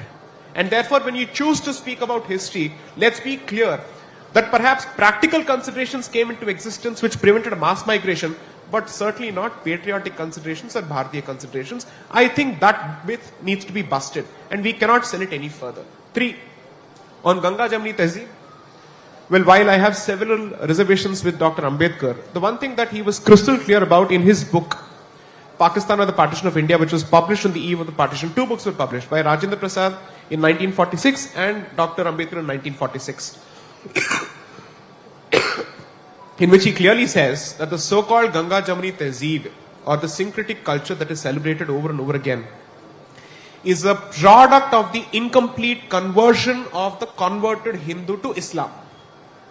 And therefore, multiple waves of attempts have been made on a regular basis to remove the remnants of that Hindu-ness from that particular convert, which is what has been pushed in this country as what we know as Wahhabism.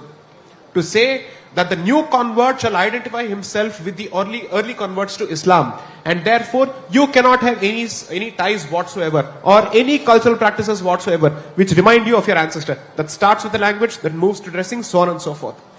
So let's be clear. If acrimony is the result or is going to be the result of a discussion with respect to the medieval period in current day Bharat and contemporary Bharat, that is because there are still people who relate to this particular person or this particular invader. Had that not been the case, why should there be a resistance with respect to the reclamation of a particular, let's say, structure that was built by an invader?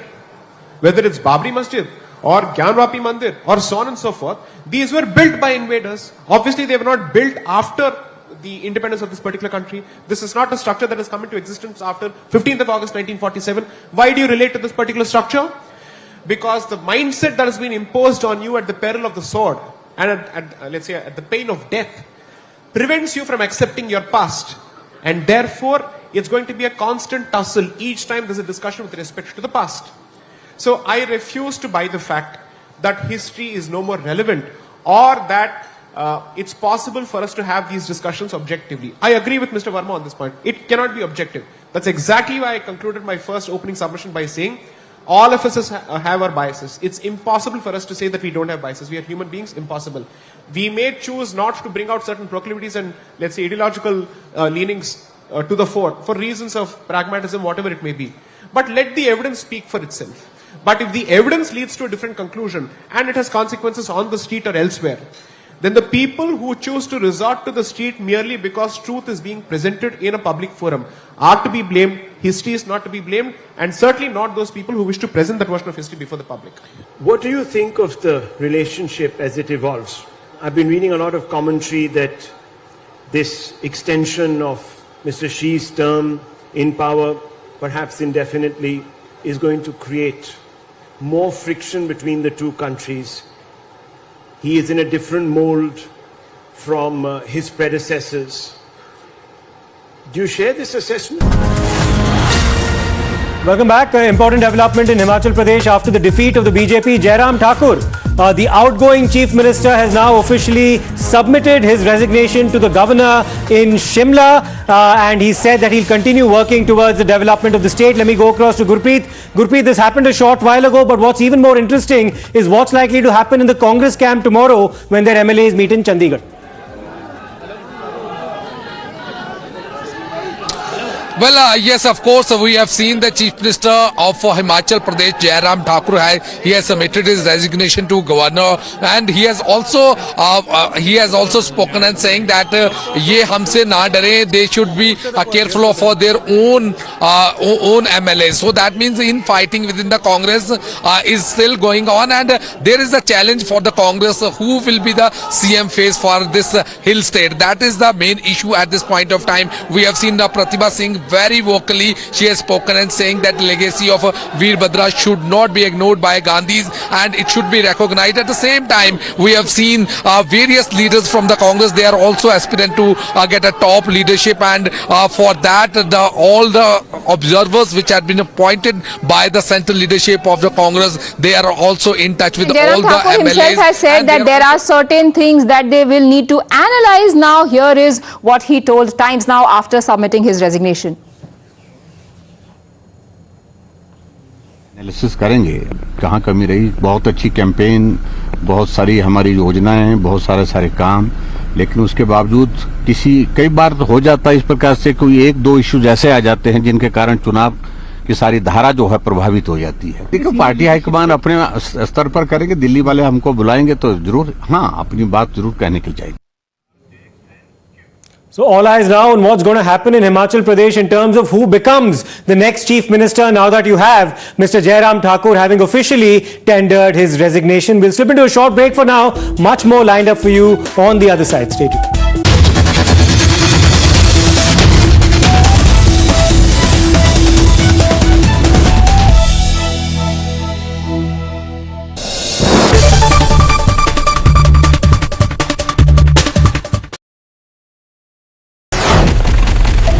Never seen before poll tools. Decoding the votes, seats and swing. Groundbreaking TV coverage. Value for every minute spent. Result day live only on Times Now. Election News Headquarters. अगर star की fees है, which is happened, I mean we don't have to go who, it's quite common, उसका GST 18% है sir, 18% तो GST है उसका। अब आप कह रहे हो आपने 16, am I right? 16 crores is the number? Yeah, 17 crores में आपने पूरी पिक्चर बना ली। मैंने सुना कनाडा का रिलीज मिलके, कैमरा का वो कनाडा में जो किए हम लोग, हाँ, वो सब मिला के उधर हमारा रिलीज का खर्चा मिलके वो 16 करोड़। और कई लोगों के बजट ऐसे होते हैं। सर मैं एक YouTube चैनल चलाता हूं, उसमें मैंने किसी को बुलाना चाहा, उन्होंने कहा कि मेरी कंगी करने के लिए और ये करने के लिए 11 लोग आएंगे। उन सब ये जोक मेरे सामने मारना था, मतलब आप भी ले आओ सर 5-6। आपको कंगी वाला जोक मेरे सामने बोलना था। अरे वो तो मैंने सोचा ही नहीं सर, आप तो बियॉन्ड कंगी हो। पर और मैं देख रहा हूँ कि 90% लोग यहाँ पर बिना कंगी के वाले बैठे हुए हैं। No, so I'm just saying. But I agree with you. You are right. Makeup, not just कंगी, it was makeup, it was this, कोई पानी लाएगा, मिनरल वाटर होना चाहिए। मैंने सुना है लोगों की 4-4 वैनिटी वैन होती हैं। These are not, so these are cost structures which are so, और एक एंड पे आजकल ऐसे भी कंटेंट बन रहा है, 15 करोड़ में आपने पूरी पिक्चर बना ली। यूट्यूबर्स तो बेचारे और भी कम में बनाते हैं, सम OTT। So what is it like? क्या ये बॉलीवुड कोई, जो बॉम्बे है, हम भी वहीं रहते हैं मुंबई में, वो कोई और ही दुनिया में चल रहा है? या आप लोग कैसे, मतलब where, how can you make a film for 15 crores and they are making film for 400 crores और उनकी नहीं चल रही है और आपकी चल रही है? ये कैसे रहा है? What is this? देखिए ऐसा नहीं है। अभी कार्तिक आर्यन की फिल्म भूल भुलैया 2 चली, बहुत अच्छी। संजय लीला बंसाली की फिल्म विद आलिया चली, बहुत अच्छी। तो ऐसा नहीं कि बड़े बजट की फिल्में चल नहीं रही हैं। जैसा कि मैंने बताया कि लोगों को एंटाइटलमेंट अच्छा नहीं लग रहा है। बताइए एंटाइटलमेंट किसी को समझा? मतलब कि हम आपको बताते हैं कि अभी फिल्म कैसे बनती है, हम आपको बताते हैं कि क्या होना चाहिए फिल्म में। They are not interested in that. They are interested, they spend their money. Also change होता गया ना। पहले तो हमारे पास, हम सादे फिल्में देखने चले जाते थे, फिर डिफरेंट साधन हुए। आज लोगों के पास एंटरटेनमेंट के कितने साधन हैं। आप मॉल में चले जाइए, खाना खाने की जगहें हैं, OTT प्लेटफॉर्म्स हैं, वगैरह वगैरह कितने सारे हैं। तो now they don't like anything, I will go back to the same thing, anything which smells of fakeism, if there is a word like that. They just don't understand that. They will rather go to see a Kantara, they will rather go to see a Triple R, they will rather go and see some other film. American films, क्या business करती हैं यहाँ पर?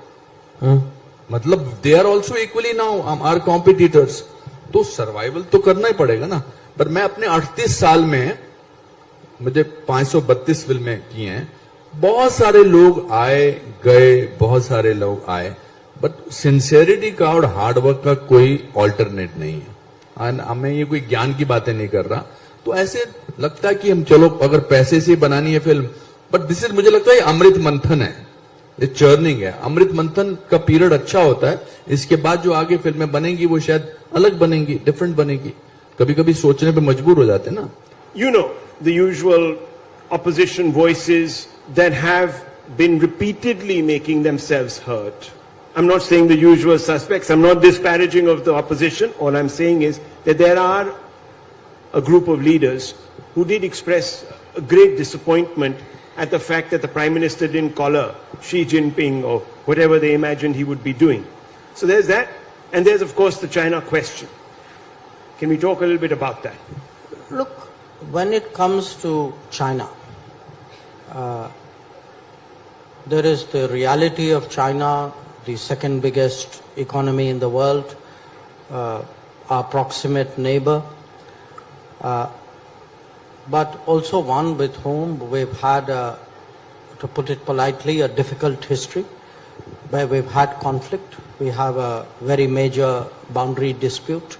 News of the day is the massive victory that the BJP has managed to register in Gujarat, and going straight across to Rishabh, who is joining us from the hub of celebrations. Rishabh, how many laddus have you been fed so far?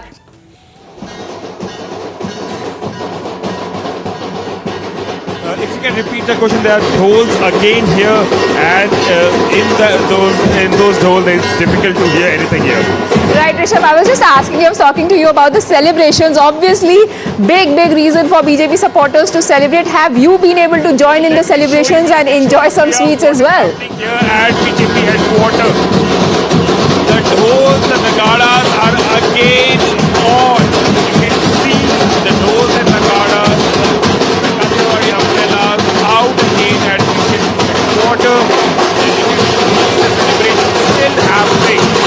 One after another, there are more and more candidates coming to what can you see.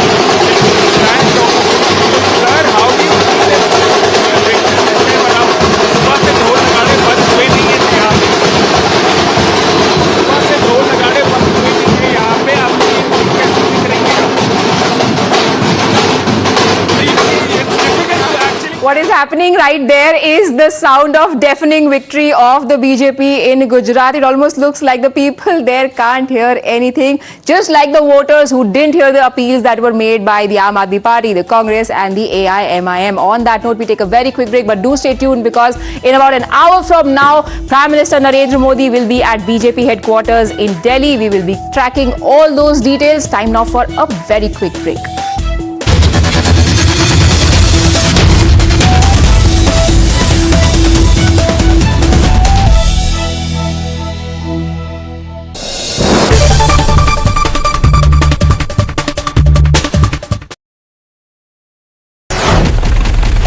Never seen before poll tools. Decoding the votes, seats and swing.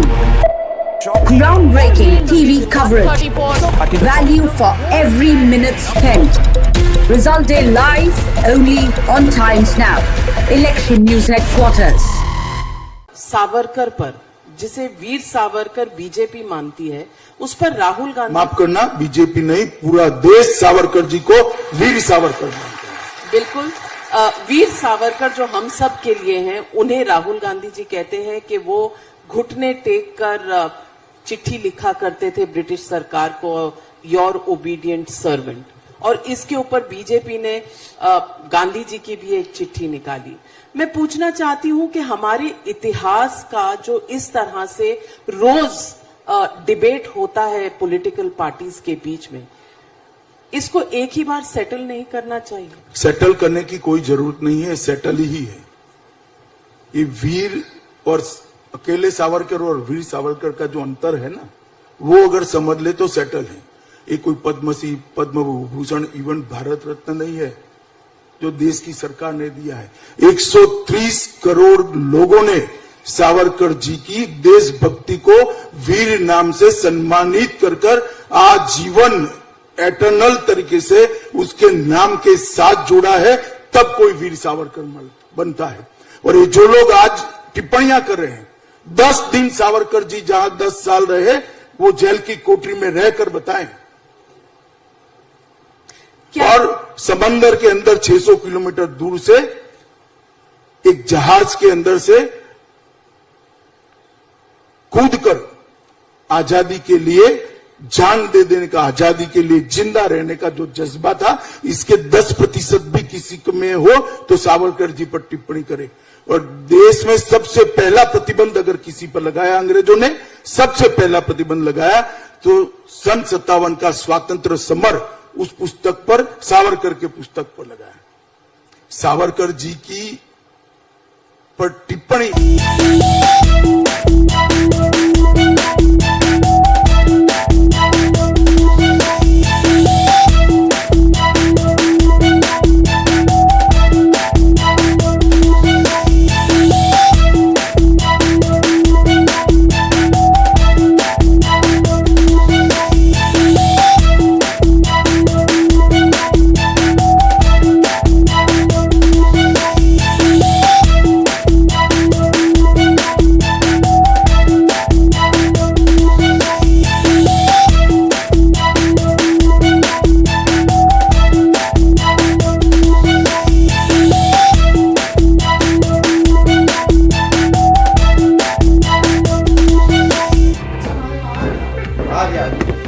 Good evening and a very warm welcome. Thanks for tuning in to Times Now. I'm Kritsween Walia and a non-stop rolling coverage here on the big day. We talk about the two elections, Gujarat and Himachal Pradesh, in detail with a panel joining us this evening. First up, the top 50 updates.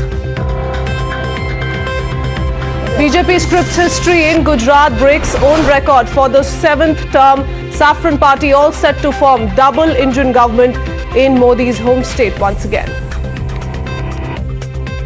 After a comprehensive victory from a key constituency, now once again Gujarat Chief Minister Bhupendra Patel takes out victory rally. After thumping victory, Gujarat Chief Minister Bhupendra Patel says Gujarat's victory showed that people love Prime Minister Modi. Gujarat Congress in charge Raghu Sharma resigns after party's humiliating defeat. In the letter, he takes full responsibility for party's disastrous performance in polls. AICC President Mallikarjun Kharge says wins and losses part of the game. Further adds that the party will correct the shortcomings and continue to fight.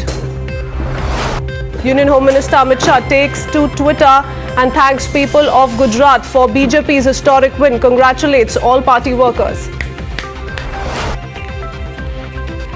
And Raksha Mantri Rajnath Singh hails Prime Minister Modi's leadership, says all record-breaking poll performance maintains pro-incumbency in Gujarat.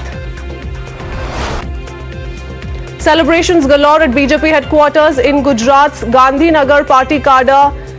Once again, dancers enjoy after the Gujarat mandate.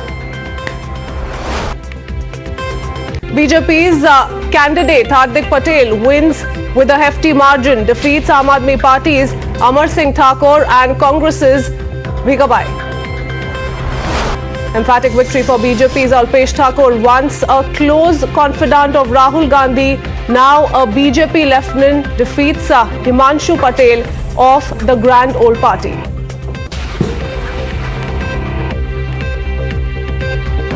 And the mega upset for Aam Aadmi Party. Chief Minister face Isudan Gadvi and Aam Aadmi Party Gujarat chief Gopal Italia lose their constituencies to the BJP. While BJP celebrates, Congress faces humiliation. Congress turned court and BJP candidate Manibhai Waghela defeats Jignesh Mevani in Vadgaon. Karnataka Chief Minister Basavaraj Bommai credited Prime Minister Modi for the mandate in Gujarat, further added that it is a morale boost to Karnataka Congress cadre. BJP's Rivaz Badal Denge campaign backfires. Grand Old Party wins Himachal Pradesh, backs 39 seats. Robert Vadra posts victory message on Facebook, credits Priyanka Gandhi for victory in Himachal Pradesh. BJP back to drawing board. Outgoing Himachal Pradesh Chief Minister Jairam Thakur retains Serat seat, hails Prime Minister Modi's leadership, says BJP will be back stronger next time. Himachal Pradesh Congress Chief and MP from Mandi Lok Sabha constituency Pratibha Singh says people of Himachal Pradesh voted for Congress because of Veerbhadra's legacy. Chhattisgarh Chief Minister Bhupesh Baghel fears Operation Lotus bid, addresses media and says there were apprehensions of poaching of Congress MLAs. According to sources, HP Congress MLAs are being shifted out to Rajasthan via Chandigarh. Senior Congress leader Rajiv Shukla promises to implement 10 guarantees promised, further adds that the Congress is not scared of Operation Lotus. Samajwadi Party's Dimple Yadav bags Mainpuri seat with highest ever vote share, beats BJP's Raghurat Singh Shakia by almost 2.86 lakh votes. BJP breaches SP stronghold Rampur. Akash Saxena defeats Samajwadi Party candidate by a comfortable margin of over 20,000 votes. In the NSE phone tapping case, Delhi High Court grants bail to former Mumbai Police Commissioner Sanjay Pandey in the ED case. Delhi Court grants bail to former MLA Asif Mohammad Khan, accused of manhandling a police officer during an allegedly unauthorized meeting on 25th November in Shaheen Bagh. Construction on the $900 million port owned by Adani Group in Kerala resumed today after villagers agreed to suspend their 4-month-old protest. Supreme Court dismisses a curative petition filed by Roots in Kashmir, a Kashmiri Pandit-run NGO seeking a probe into Kashmiri killings in the Hindu Kashmiri killings, in the valley in 1989-90. Teams of Coastal Security Group seized 239 gelatin sticks buried in the seashore near the lighthouse in the region. Cops are now looking out for the suspects. Tamil Nadu's Chennai receives light rainfall under the influence of cyclonic storm Mandhaus is expected to cross Puducherry and Sriharikota at midnight. Delhi's air quality improved but remained in poor category with an AQI at 284 on the Central Pollution Control Board's index. Maharashtra-Karnataka border controversy continues to intensify. Pro-Kannada organizations stage protest against Maharashtra. Poster war escalates in Karnataka. Congress targets RR Nagar MLA and Minister Muniratna. Posters question the alleged disappearance of 2 to 3,000 crore rupees. And General Bipin Rawat was paid tributes on his 4th death anniversary in Kashmir's Baramulla. Trouble continues for former Health Minister of Kerala. High Court upholds proceedings initiated by Kerala Lokayukta over allegations of corruption in purchase of medical equipment.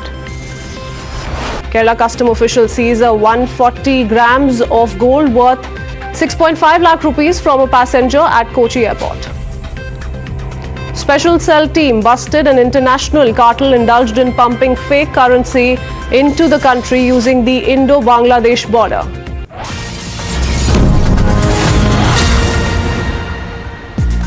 All right, big breaking news coming in. We start with the latest as far as the Gujarat election results go. And yes, the BJP all set to form the government in Gujarat for a 7th consecutive term.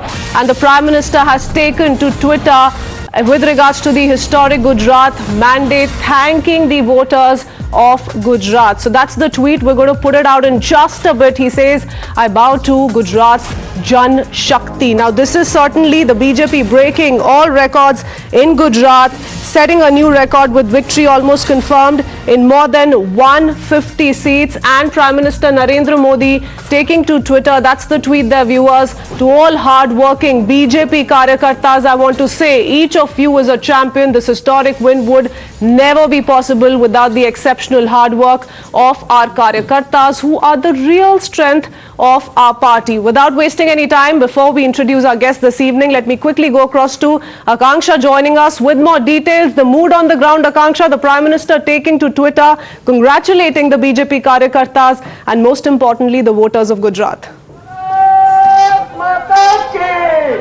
Well, absolutely, this is a big day for the Bharatiya Janata Party, and let me show you the visuals from the BJP national headquarters in the national capital. In just some time, Prime Minister Narendra Modi is going to come here to the BJP headquarters. Is going to address the BJP cadre from here, and since morning, the energy here in the cadres is much. Let me go ahead a few people here. क्या कहना चाहेंगे? बहुत बड़ी victory हुई है BJP की गुजरात में। गुजरात की जनता ने देश को बता दिया है कि झूठों का, बेईमानों का, दगाबाजों का और चोरों का इलाज क्या है।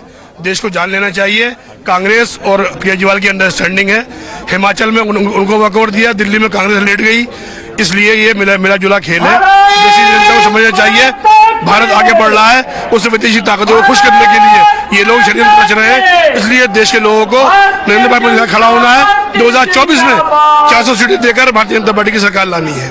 तो सबका साथ, सबका विश्वास is visible here on the ground. क्या कहेंगे? बहुत बड़ी विक्ट्री है बीजेपी की। भारतीय जनता पार्टी में आदरणीय नरेंद्र मोदी जी के कामों को ध्यान में रखते हुए जनता ने विश्वास जताया है और आगे भी जनता ऐसे ही विश्वास जताएगी और भारतीय जनता पार्टी आने वाले समय में भी ऐसे ही जीतती रहेगी। और भारतीय जनता पार्टी अपने कामों से जानी जा रही है जो पिछले 70 सालों में कांग्रेस ने नहीं करा। हिमाचल प्रदेश में बोला जा रहा है कि नहीं उनकी सीटें आ पाई, इसको किस तरह देखते हैं? न्यूज उसमें कोई दिक्कत नहीं है, ऊपर से नीचे जाता है। आपको पता है कि 5 साल में वहाँ सरकार चेंज करते हैं, उनकी पब्लिक की मैंडेट है कि हमें चेंज करना है कि 5 साल में। इसलिए मगर आप गुजरात में देखिए कि हमारी कितनी आई है, कहाँ 99 थे और आप देखो आज 55 से प्लस आ गई है हमारी। कैसे देखते हैं गुजरात की एक महाविक्ट्री है, ऐसी कभी इतनी सीटें कभी नहीं आई हैं आज तक 30 साल में। लगभग 156 सीटों के आसपास आई हैं। ये मोदी जी की पर्सनल विक्ट्री है और हमारे विकास मॉडल है। People here are attributing this victory to the Modi magic. Let me show you the visuals from here. There's since morning the workers here are carrying huge placards of Prime Minister Narendra Modi. The energy is palpable. Let me show you this side. Since morning these workers are waiting for the Prime Minister to come here and address them. It'll be in some time he'll be arriving here and addressing the cadre. It will be very interesting to hear what message he has to deliver. Shri Narendra Modi. Shri Narendra Modi. All right, thank you for that, Akanksha.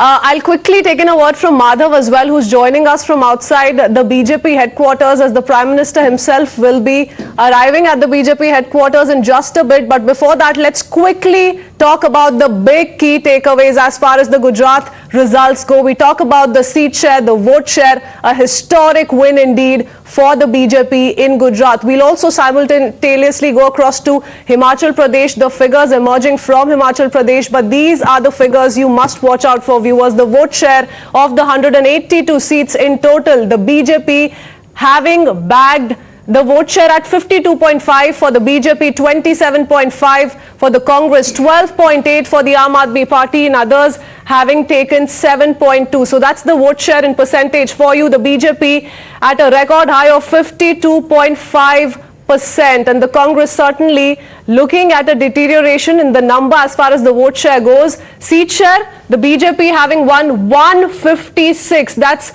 a record in itself, something that the BJP has completely swept off as far as the Gujarat mandate goes. 17 for the Congress, 5 for the Aam Aadmi Party, 4 for others. Now they've also, in that sense, breached the mandate earlier that was given to the Congress in 1985 as well. But this is a record in itself, history in the making. We also shift our focus to the seat share. That's the partidar effect that we're talking about, and there you can see, viewers, we've also color-coded that area for you back in 2017 vis-a-vis in 2022.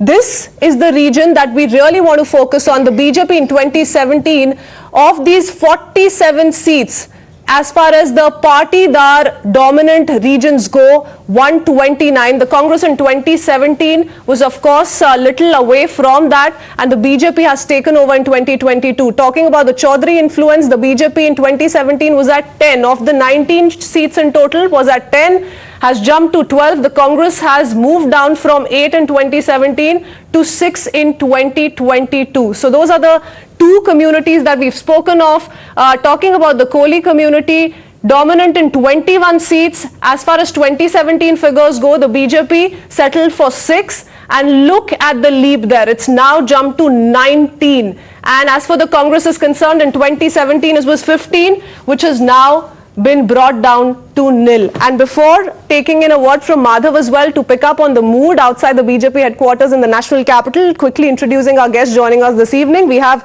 a national spokesperson of the BJP, RP Singh. Also with us is senior journalist Mr. Rajagopalan, political analyst Tehseen Poonawala with us in the studios. Also with us is Dr. Suman C. Raman, Mr. Shekhar Iyer and Kapish Srivastav, spokesperson of the Samajwadi Party. A blockbuster day indeed, but before quickly taking in a word from our guests, let me take in a word from Madhav. Madhav, the mood there, then we'll pick up a word from our guests on what they truly feel about this mega verdict coming in for the BJP in Gujarat.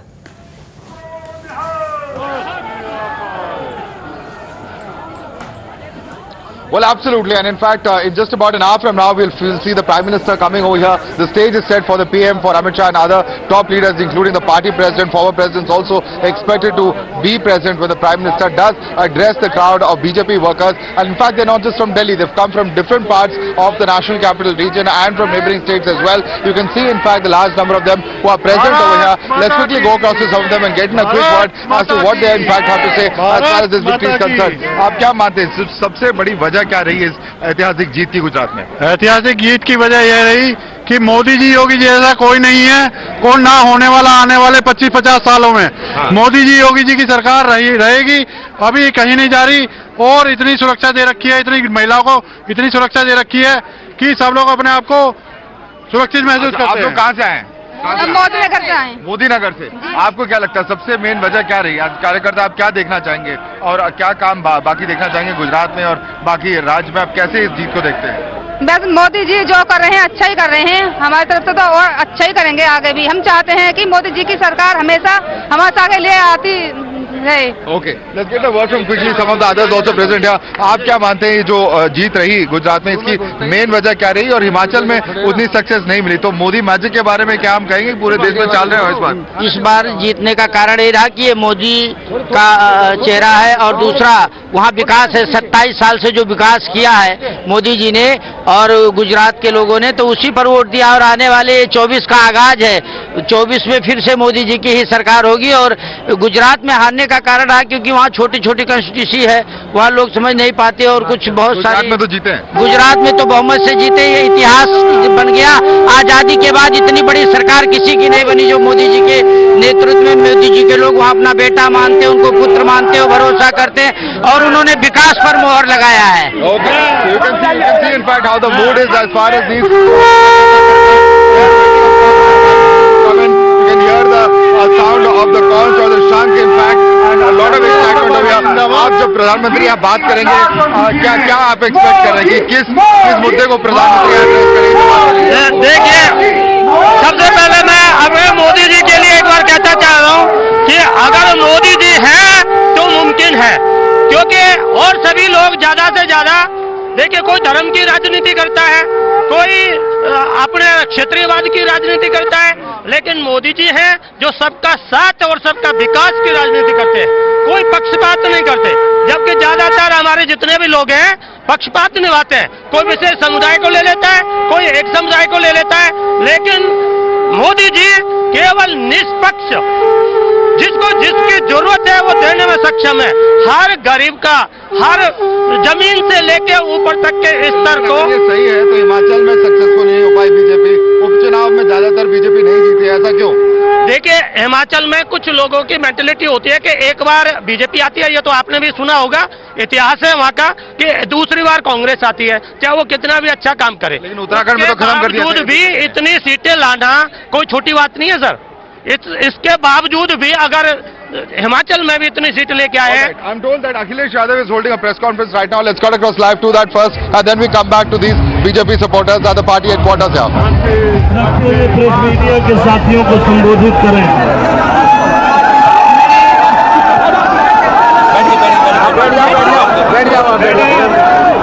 मैं धन्यवाद देना चाहूंगी Samajwadi party के सभी कार्यकर्ताओं का, booth प्रभारियों का, सेक्टर प्रभारियों का,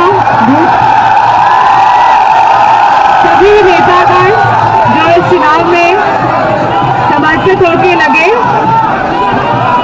मैनपुरी की जनता का, मैनपुरी लोकसभा क्षेत्र के सभी लोगों का जिन्होंने समाजवादी पार्टी का समर्थन किया है। और मैंने अपने भाषणों में और लगातार जनसंपर्क हम कर रहे थे, कहा था कि देखिएगा कि मैनपुरी की लोकसभा क्षेत्र की जो जनता है वह इतिहास रचने का काम करेंगी, और आज इस क्षेत्र ने इतिहास रचा है। और यह जीत जो आज समाजवादी पार्टी ने दर्ज कराई है, यह जीत नेताजी की जीत है, और यह जीत हम सभी की तरफ से नेताजी को समर्पित। धन्यवाद।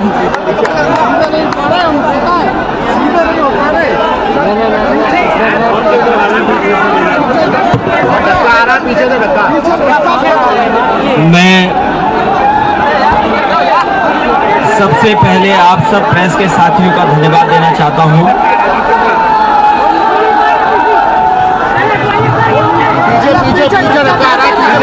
मैं पीछे के साथियों से कहूंगा थोड़ा सा दूर हो जाएं।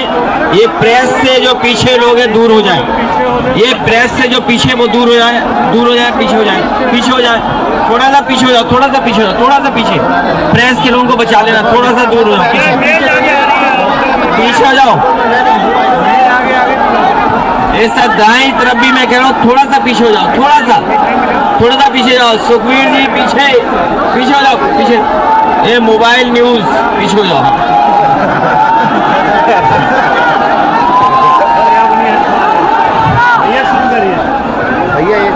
मैं अपने मोबाइल लेने दो बेटा, मोबाइल। मैं अपने प्रेस के सभी लोगों का बहुत धन्यवाद देता हूं। ये जीत मैनपुरी के मतदाताओं की जीत है। ये जीत जहां मैनपुरी के मतदाताओं की जीत है, वहीं नेताजी को सच्ची श्रद्धांजलि देने का भी काम मतदाताओं ने किया है। ये जीत नकारात्मक राजनीति करने वालों के खिलाफ मतदाताओं ने मतदान किया है। ये मैनपुरी की जनता का मैं धन्यवाद देता हूं, जो मेल जोल की राजनीति को उन्होंने समर्थन किया है। मैनपुरी की जनता ने नकारात्मक राजनीति करने वालों को पीछे छोड़ने का काम किया है। मैं मैनपुरी के एक एक मतदाता जिसने वोट डाल करके नेताजी को श्रद्धांजलि दी है, मैं सभी का धन्यवाद और आभार प्रकट करना चाहता हूं। जहां मैं पार्टी के संगठन के लोगों का, हमारी पार्टी के जो सेक्टर के लोग, जो हमारे बूथ के कार्यकर्ता, जिनके प्रयास और मेहनत से समाजवादी पार्टी को ये ऐतिहासिक जीत हासिल हुई है। मैं अपने पार्टी के रामचंद्र राजभर जी, लालजी वर्मा जी से लेकर के जो हमारे बूथ के कार्यकर्ता, जिनके प्रयास और मेहनत से समाजवादी पार्टी को ये ऐतिहासिक जीत हासिल हुई है।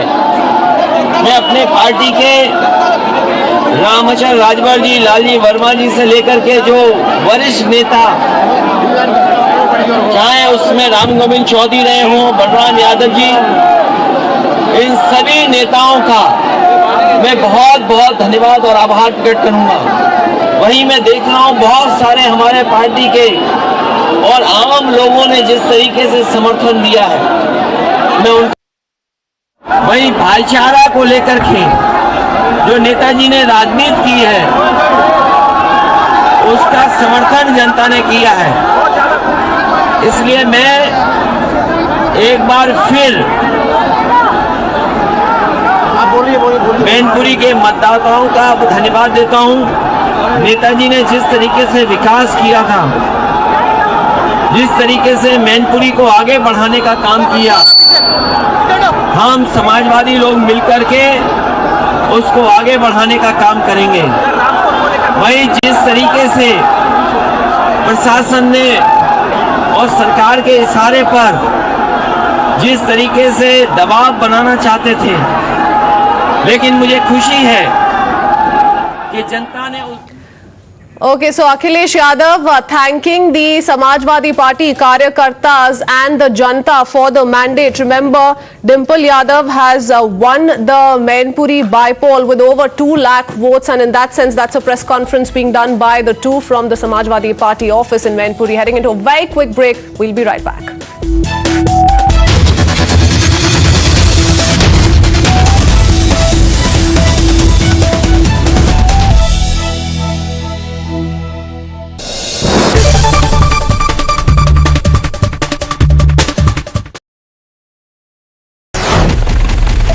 Never seen before poll tools. Decoding the votes, seats and swing.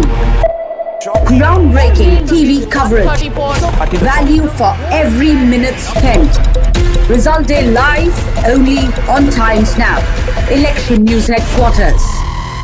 As someone who comes from the south, the southern meal starts with a sweet. So let me start with a point of agreement with Mr. Verma. On the aspect of colonization and on the impact of colonization, I don't think I have anything to disagree with at all. That it has much more pernicious and far more, let's say, far-reaching effects than the use of the sword. I completely agree with on that. And I think we are still reeling from the impact of it, which is very clear.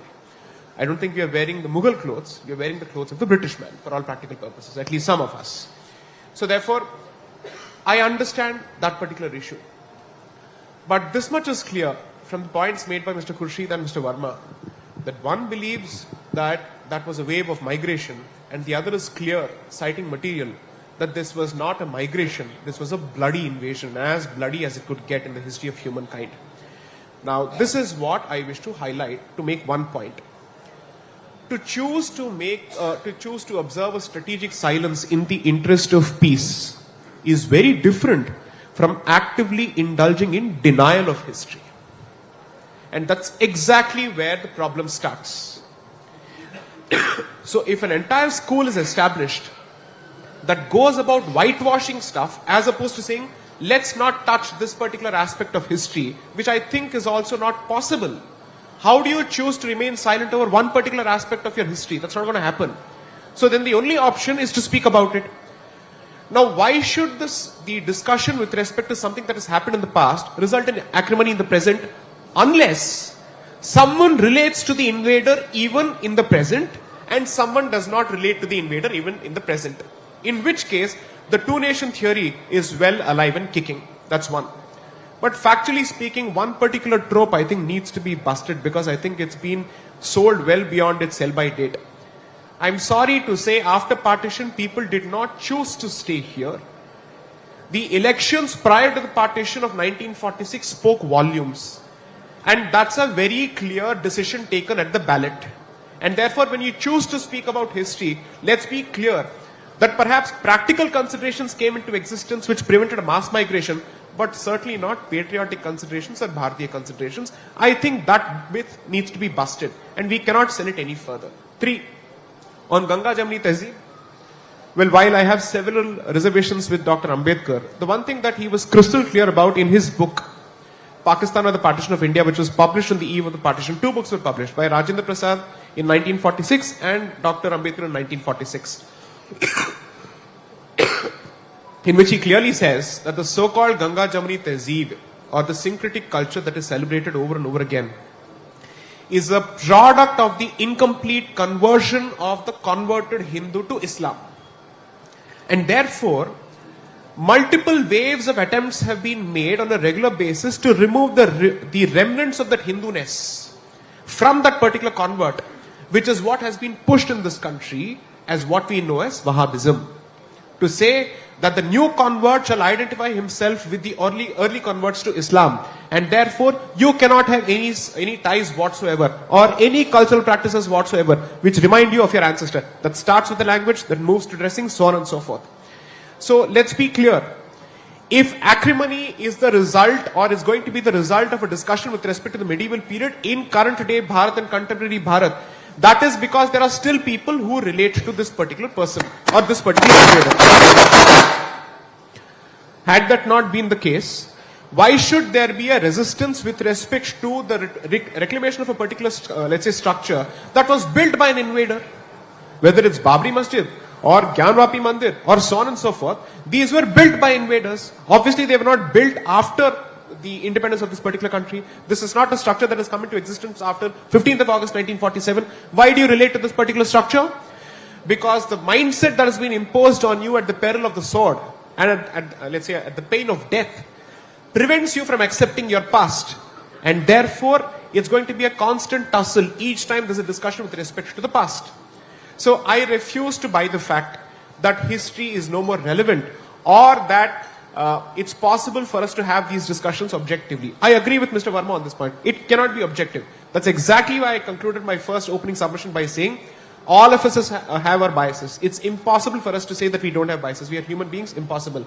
We may choose not to bring out certain proclivities and, let's say, ideological leanings to the fore for reasons of pragmatism, whatever it may be.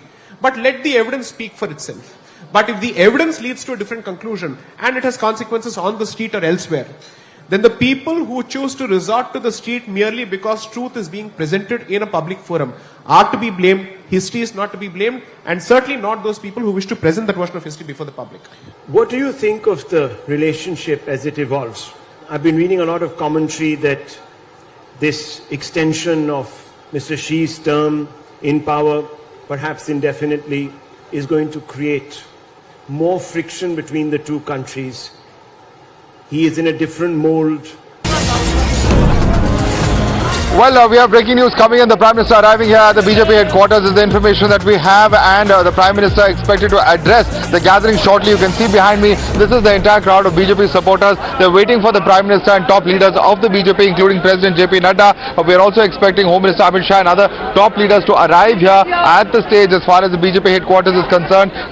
Former party presidents, including the Defence Minister and the Road Transport and Highways Minister, that is, of course, Rajnath Singh and Nitin Gadkari, also normally in fact accompanying the Prime Minister on stage, but it is a massive moment.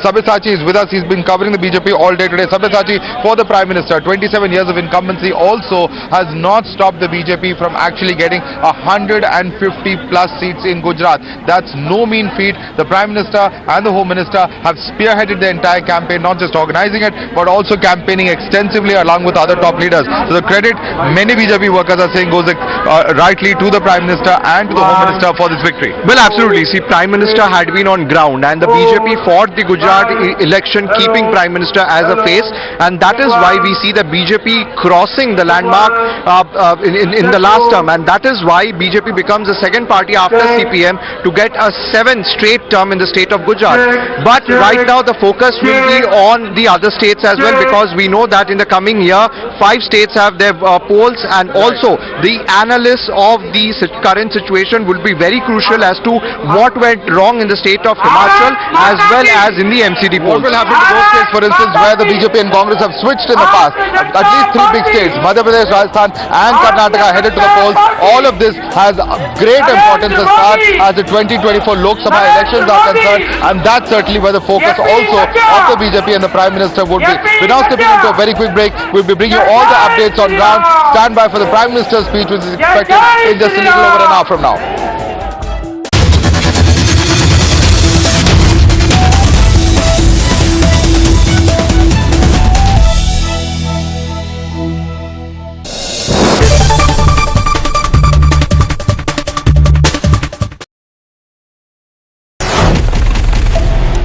never seen before poll tools, decoding the votes, seats and swing.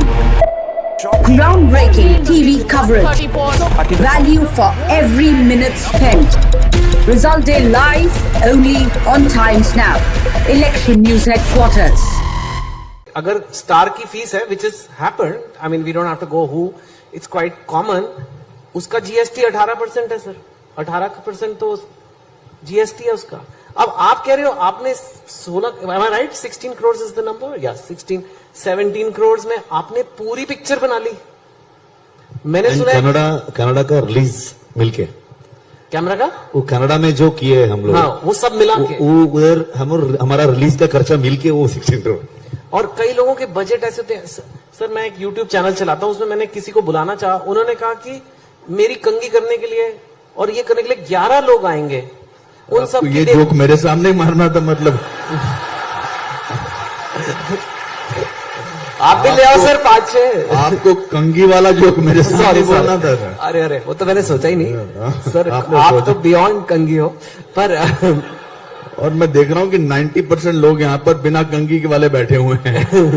No, so I'm just saying. But I agree with you. You are right. Makeup, not just कंगी. It was makeup. It was this. कोई पानी लाएगा, mineral water होना चाहिए. मैंने सुना है लोगों की 4 वैनिटी वैन होती हैं. These are not. So these are cost structures which are so. और एक एंड पे आजकल ऐसे भी कंटेंट बन रहा है. 15 करोड़ में आपने पूरी पिक्चर बना ली. यूट्यूबर्स तो बेचारे और भी कम में बनाते हैं. सम OTT. So what is it like? क्या ये बॉलीवुड कोई जो बॉम्बे है, हम भी वहीं रहते हैं मुंबई में, वो कोई और ही दुनिया में चल रहा है? या आप लोग कैसे, मतलब where, how can you make a film for 15 crores and they are making film for 400 crores और उनकी नहीं चल रही है और आपकी चल रही है? ये कैसे रहा है? What is this? देखिए ऐसा नहीं है. अभी कार्तिक आर्यन की फिल्म भूल भुलैया 2 चली, बहुत अच्छी. संजय लीला बंसाली की फिल्म विद आलिया चली, बहुत अच्छी. तो ऐसा नहीं कि बड़े बजट की फिल्में चल नहीं रही हैं. जैसा कि मैंने बताया कि लोगों को एंटाइटलमेंट अच्छा नहीं लग रहा है. बताइए एंटाइटलमेंट किसी को समझा? मतलब कि हम आपको बताते हैं कि अभी फिल्म कैसे बनती है, हम आपको बताते हैं कि क्या होना चाहिए फिल्मों में. They are not interested in that. They are interested, they spend their money. Also change होता गया ना. पहले तो हमारे पास, हम सादे फिल्में देखने चले जाते थे, फिर डिफरेंट साधन हुए. आज लोगों के पास एंटरटेनमेंट के कितने साधन हैं. आप मॉल में चले जाइए, खाना खाने की जगहें हैं, OTT प्लेटफॉर्म्स हैं, वगैरह वगैरह कितने सारे हैं. तो now they don't like anything. I will go back to the same thing, anything which smells of fakeism, if there is a word like that. They just don't understand that. They will rather go to see a Kantara, they will rather go to see a RRR, they will rather go and see some other film.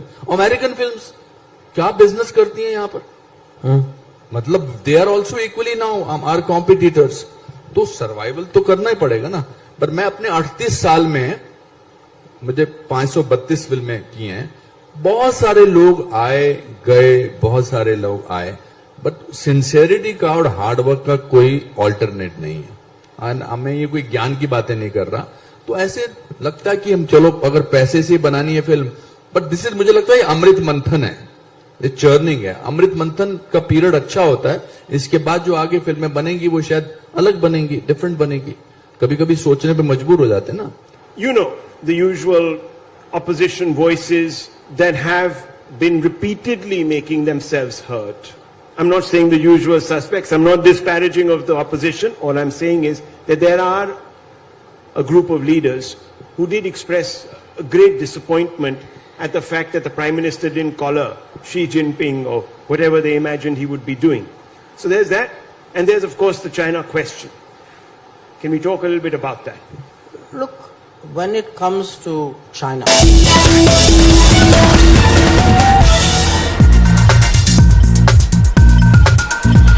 update, this is a tweet that's coming from Rahul Gandhi, Congress leader, on the Gujarat mandate. He says, and I quote, हम गुजरात के लोगों का जनादेश विनम्रता पूर्वक स्वीकार करते हैं. हम पुनर्गठन कर कड़ी मेहनत करेंगे और देश के आदर्शों के हक की लड़ाई जारी रखेंगे. So that's Rahul Gandhi at least keeping up with the Gujarat mandate as far as his election spirit goes. Let me quickly on that note take in a word from Sumansi Raman as well, who is with me in the studios. Mr. Sumansi Raman, what do you make of this? Because the mandate speaking for itself, a historic 156 for the BJP. Rahul Gandhi says we accept the people's choice, we accept the mandate and we're willing to work towards it. Until now, they were not quite admitting, you know, where perhaps they're not being able to really reach out to the voter all through the campaigning.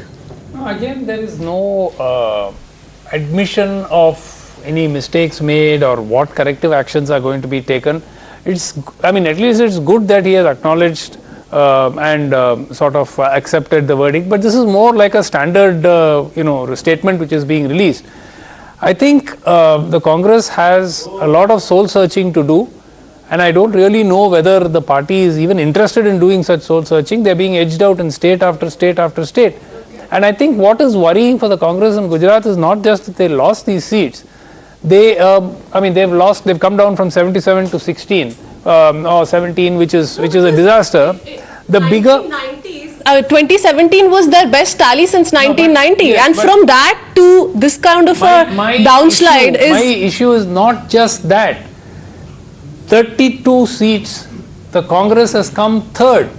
Now that is a bigger problem. Okay. Now, if you're losing to the BJP is one thing. Okay. But now you're losing to AAP in 32 seats. Absolutely, and losing out on the strongholds as well. That's another problem. Losing out on the Saurashtra Kutch region, losing out on the North Gujarat region. All of those areas are areas wherein the Congress did pretty well as far as 2017 go. Yeah. Mr. RP Singh, would you want to comment on that BJP response? Because BJP is certainly in celebratory mode at this point in time, but the Congress leader, Congress MP says we'll keep trying and we accept people's mandate.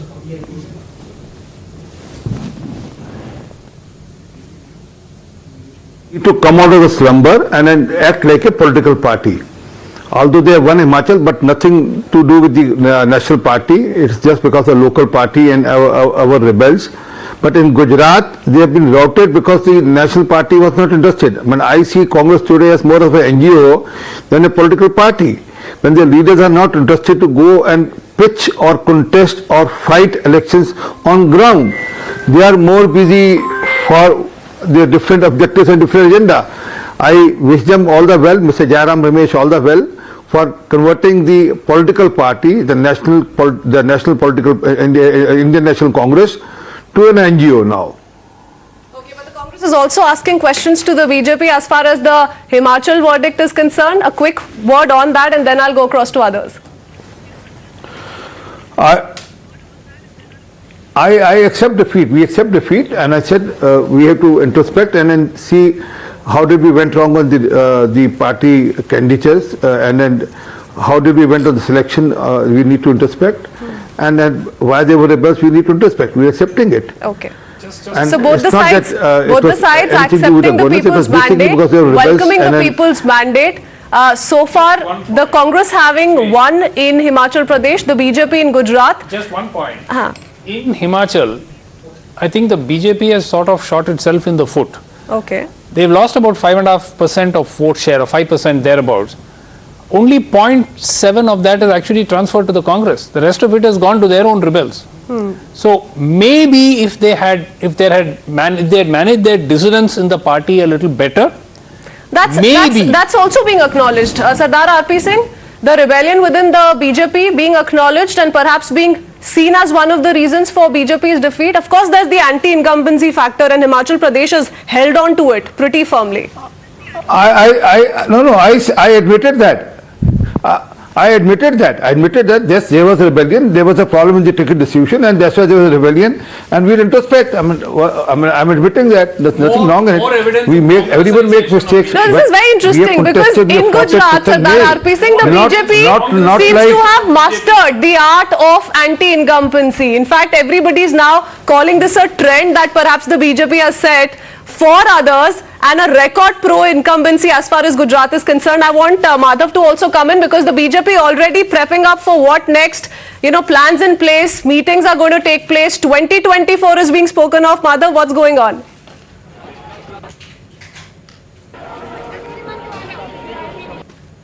Well, absolutely. It's not just 24. big election is in. Congress has a fairly well-established presence. There's also a third party there, that is the JDS. To ward off all of that, of course, we have seen a lot of mobilization that the BJP has had in terms of various sensitive issues, from the hijab issue to Azhar and several such issues that have actually taken center stage in the state over the past year or so. But despite all of that, what really will be the issues, what will be the track record, what will be the strategy of the BJP, all of that is going to be very important for the party to position itself on in that one state, which is incidentally the first state in which it ever came to power in the southern part of the country, and continues to be the only state which it has gotten power in. Telangana, of course, another state where they will be trying their luck, but that will be only in 2024. The other big elections are in the states of Madhya Pradesh and Rajasthan.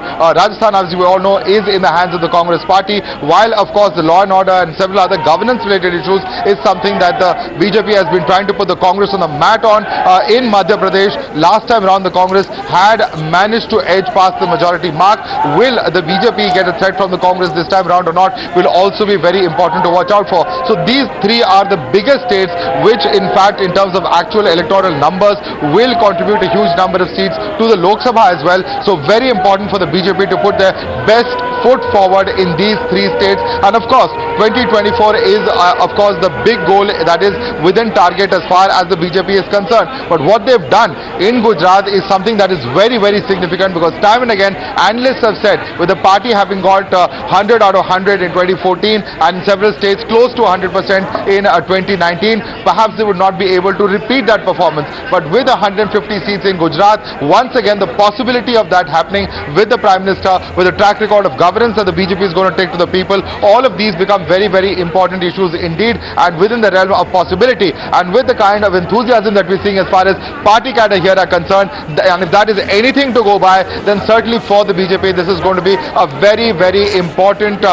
set of elections, and something that they will be able to at least enthuse their own party workers and leaders from, right from this very stage where the Prime Minister is expected to address the party workers gathered over here. But the message will not be for these party workers here. It will not be just for those who are in Delhi or in NCR or in neighboring states. It will be for the BJP cadre in all the states that are headed to the polls, and also of course those who are in fact going to be a part of those who are in fact in the Lok Sabha elections as well for 2024. That's going to be the target. Let's quickly go across to Gujarat, where we have an update coming in at this point of time. We also have Aishwarya who's with us. Aishwarya, I believe you have this update that 2 new ministers are going to be inducted in the new government. The BJP is going to send observers to Gujarat the next 1 or 2 days. They will chair the legislative party meeting, and the oath-taking ceremony is expected on the 12th of December. Aishwarya, over to you. Well, that's right. That's a big breaking news within the party. The sources are telling us that on 12th of December, the oath-taking ceremony will be conducted here, and it will be huge in terms of the scale, because Prime Minister and different Chief Ministers will be invited. We've been told that in the new government, several new ministers will be inducted, young ministers will also be inducted, and there is also a possibility, the sources are telling, that there will be no Deputy Chief Minister in the new government. We have been also told that the observers from the national capital will be sent to Ahmedabad, where the legislative party meeting will be held, and all the new MLAs from the BJP will officially finally giving a stamp on on the name of Bhupendra Patel as the new Chief Minister. This was officially also announced by C.R. Patil in the press conference earlier in the day as well, and certainly the invitation for the oath-taking ceremony, the draft has been finalized, and now the invitation will be sent to Prime Minister, Home Minister of the country, and Chief Ministers and the top senior leadership of the BJP to be here in Ahmedabad for 12th of December, and this will be post 12 o'clock the oath-taking ceremony still at Kamlam at the Gandhinagar State BJP headquarters. Several MLAs from the BJP who had won from different parts of the state are now coming and meeting the Chief Minister and the State President as well today in the evening at the party office in Ahmedabad. Chief Minister and C.R. Patil will be meeting December, which is coming Monday. The Prime Minister, we're being told, will also be attending the same. We keep our eyes out on who will be elected as the cabinet ministers in the new Gujarat government. We'll also stay on with our guests and come back to them in just a bit Also watching out for the Prime Minister address to the Karyakartas. For now, heading into a quick break.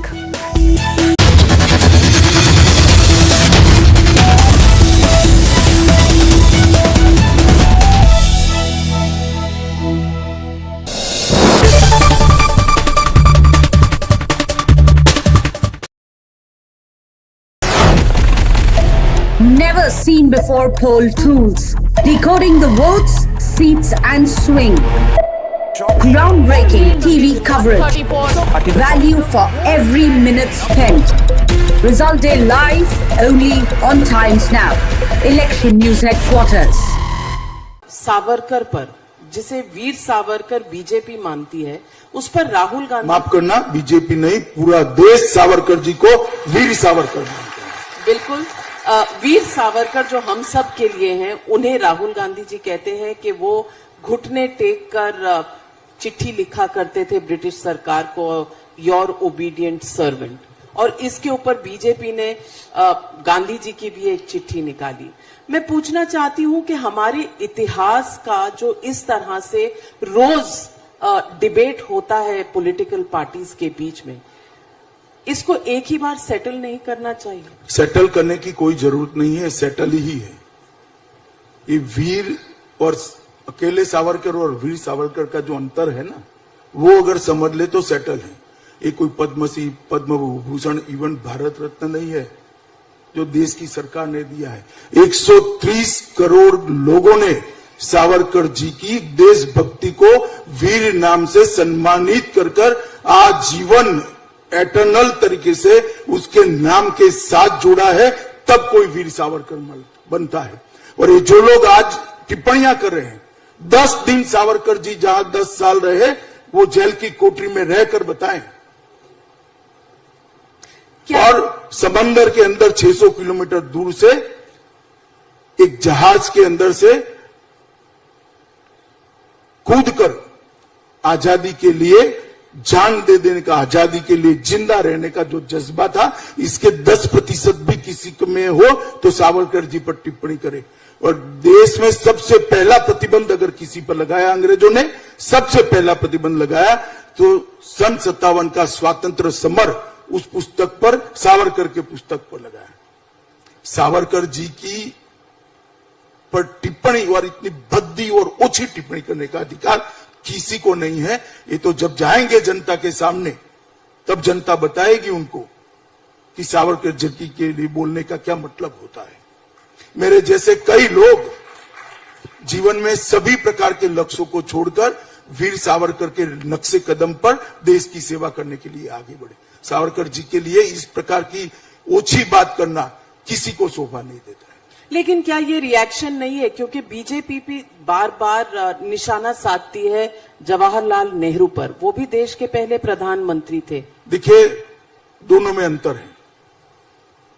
Jawaharlal Nehru एक राजनीतिक दल के अध्यक्ष रहे, आजादी के बाद प्रधानमंत्री रहे, और उनकी लेगेसी को एक पार्टी आज तक भुनाती रहती है। सावरकर जी ना प्रधानमंत्री रहे, ना कोई राजनीतिक दल उनका चुनाव लड़ा है। दोनों के बीच में अंतर है। सुभाष बाबू और जवाहरलाल जी के बीच में अंतर है। जब मैं राजनीति में आता हूं तो मुझे लोगों की टीका टिप्पणियों सुनने की सहनशीलता रखनी चाहिए। क्यों ना करें लोग आरोप? मेरे व्यक्तिगत जीवन पर भी आरोप कर सकते हैं, कपड़े पर भी कर सकते हैं, बोलचाल की भाषा पर भी कर सकते हैं, और करते भी है।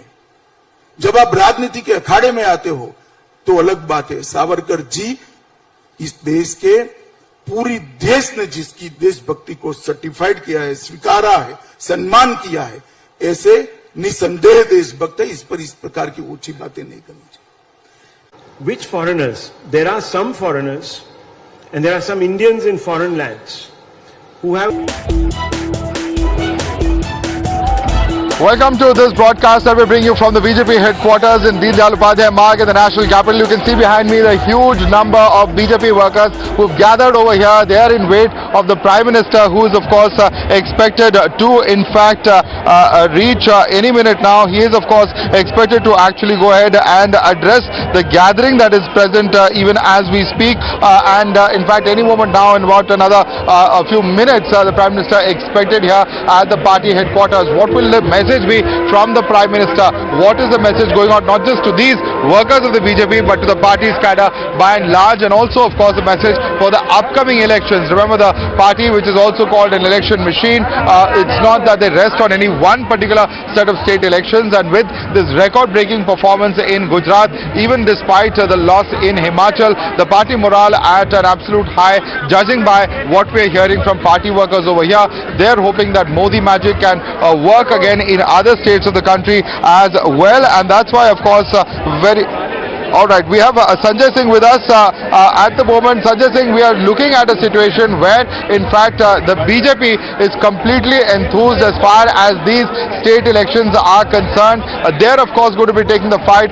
Where do you see this headed in coming days, particularly as far as the fight between the BJP, between the Aam Aadmi Party and the BJP and the Congress as well in coming elections?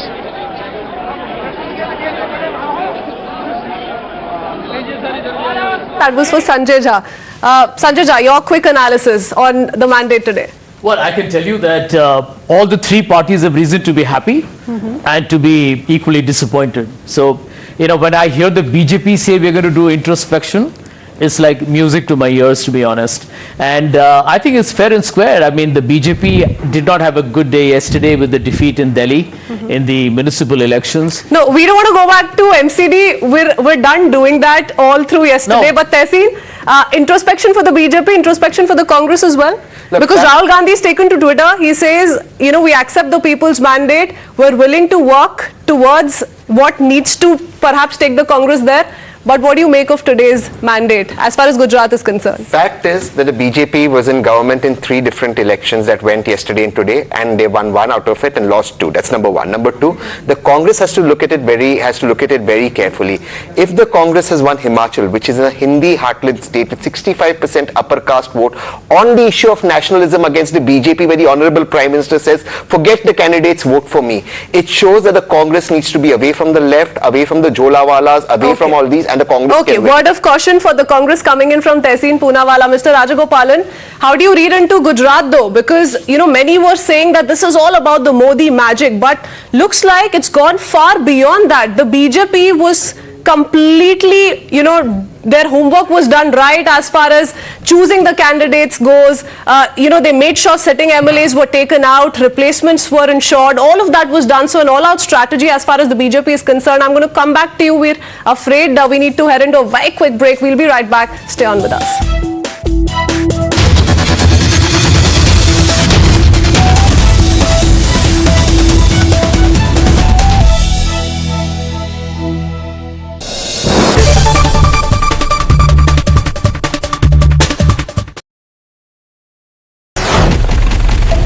Never seen before poll tools. Decoding the votes, seats and swing.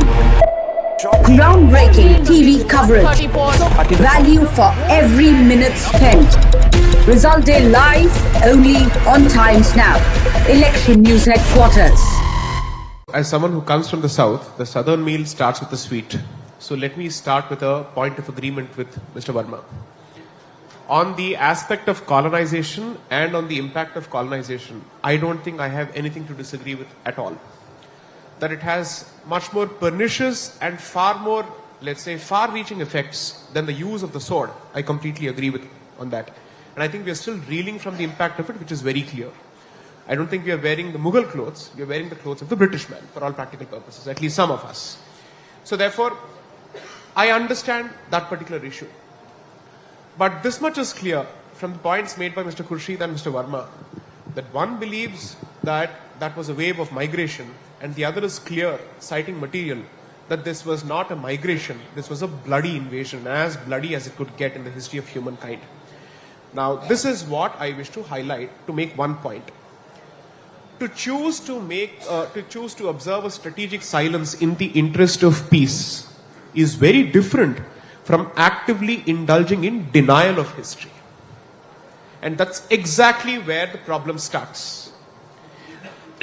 So if an entire school is established that goes about whitewashing stuff as opposed to saying, let's not touch this particular aspect of history, which I think is also not possible. How do you choose to remain silent over one particular aspect of your history? That's not going to happen. So then the only option is to speak about it. Now, why should the discussion with respect to something that has happened in the past result in acrimony in the present, unless someone relates to the invader even in the present and someone does not relate to the invader even in the present? In which case, the two-nation theory is well alive and kicking. That's one. But factually speaking, one particular trope I think needs to be busted because I think it's been sold well beyond its sell-by date. I'm sorry to say, after partition, people did not choose to stay here. The elections prior to the partition of 1946 spoke volumes. And that's a very clear decision taken at the ballot. And therefore, when you choose to speak about history, let's be clear that perhaps practical considerations came into existence which prevented a mass migration, but certainly not patriotic considerations or Bharatiya considerations. I think that myth needs to be busted and we cannot sell it any further. 3. On Ganga Jamni Tehzeeb, well, while I have several reservations with Dr. Ambedkar, the one thing that he was crystal clear about in his book, Pakistan or the Partition of India, which was published on the eve of the partition, 2 books were published by Rajendra Prasad in 1946 and Dr. Ambedkar in 1946. In which he clearly says that the so-called Ganga Jamni Tehzeeb, or the syncretic culture that is celebrated over and over again, is a product of the incomplete conversion of the converted Hindu to Islam. And therefore, multiple waves of attempts have been made on a regular basis to remove the remnants of that Hindu-ness from that particular convert, which is what has been pushed in this country as what we know as Wahhabism. To say that the new convert shall identify himself with the early converts to Islam, and therefore you cannot have any ties whatsoever or any cultural practices whatsoever which remind you of your ancestor. That starts with the language, that moves to dressing, so on and so forth. So let's be clear. If acrimony is the result or is going to be the result of a discussion with respect to the medieval period in current day Bharat and contemporary Bharat, that is because there are still people who relate to this particular person or this particular invader. Had that not been the case, why should there be a resistance with respect to the reclamation of a particular, let's say, structure that was built by an invader? Whether it's Babri Masjid or Gyanvapi Mandir or so on and so forth, these were built by invaders. Obviously, they were not built after the independence of this particular country. This is not a structure that has come into existence after 15th of August 1947. Why do you relate to this particular structure? Because the mindset that has been imposed on you at the peril of the sword and let's say at the pain of death prevents you from accepting your past, and therefore it's going to be a constant tussle each time there's a discussion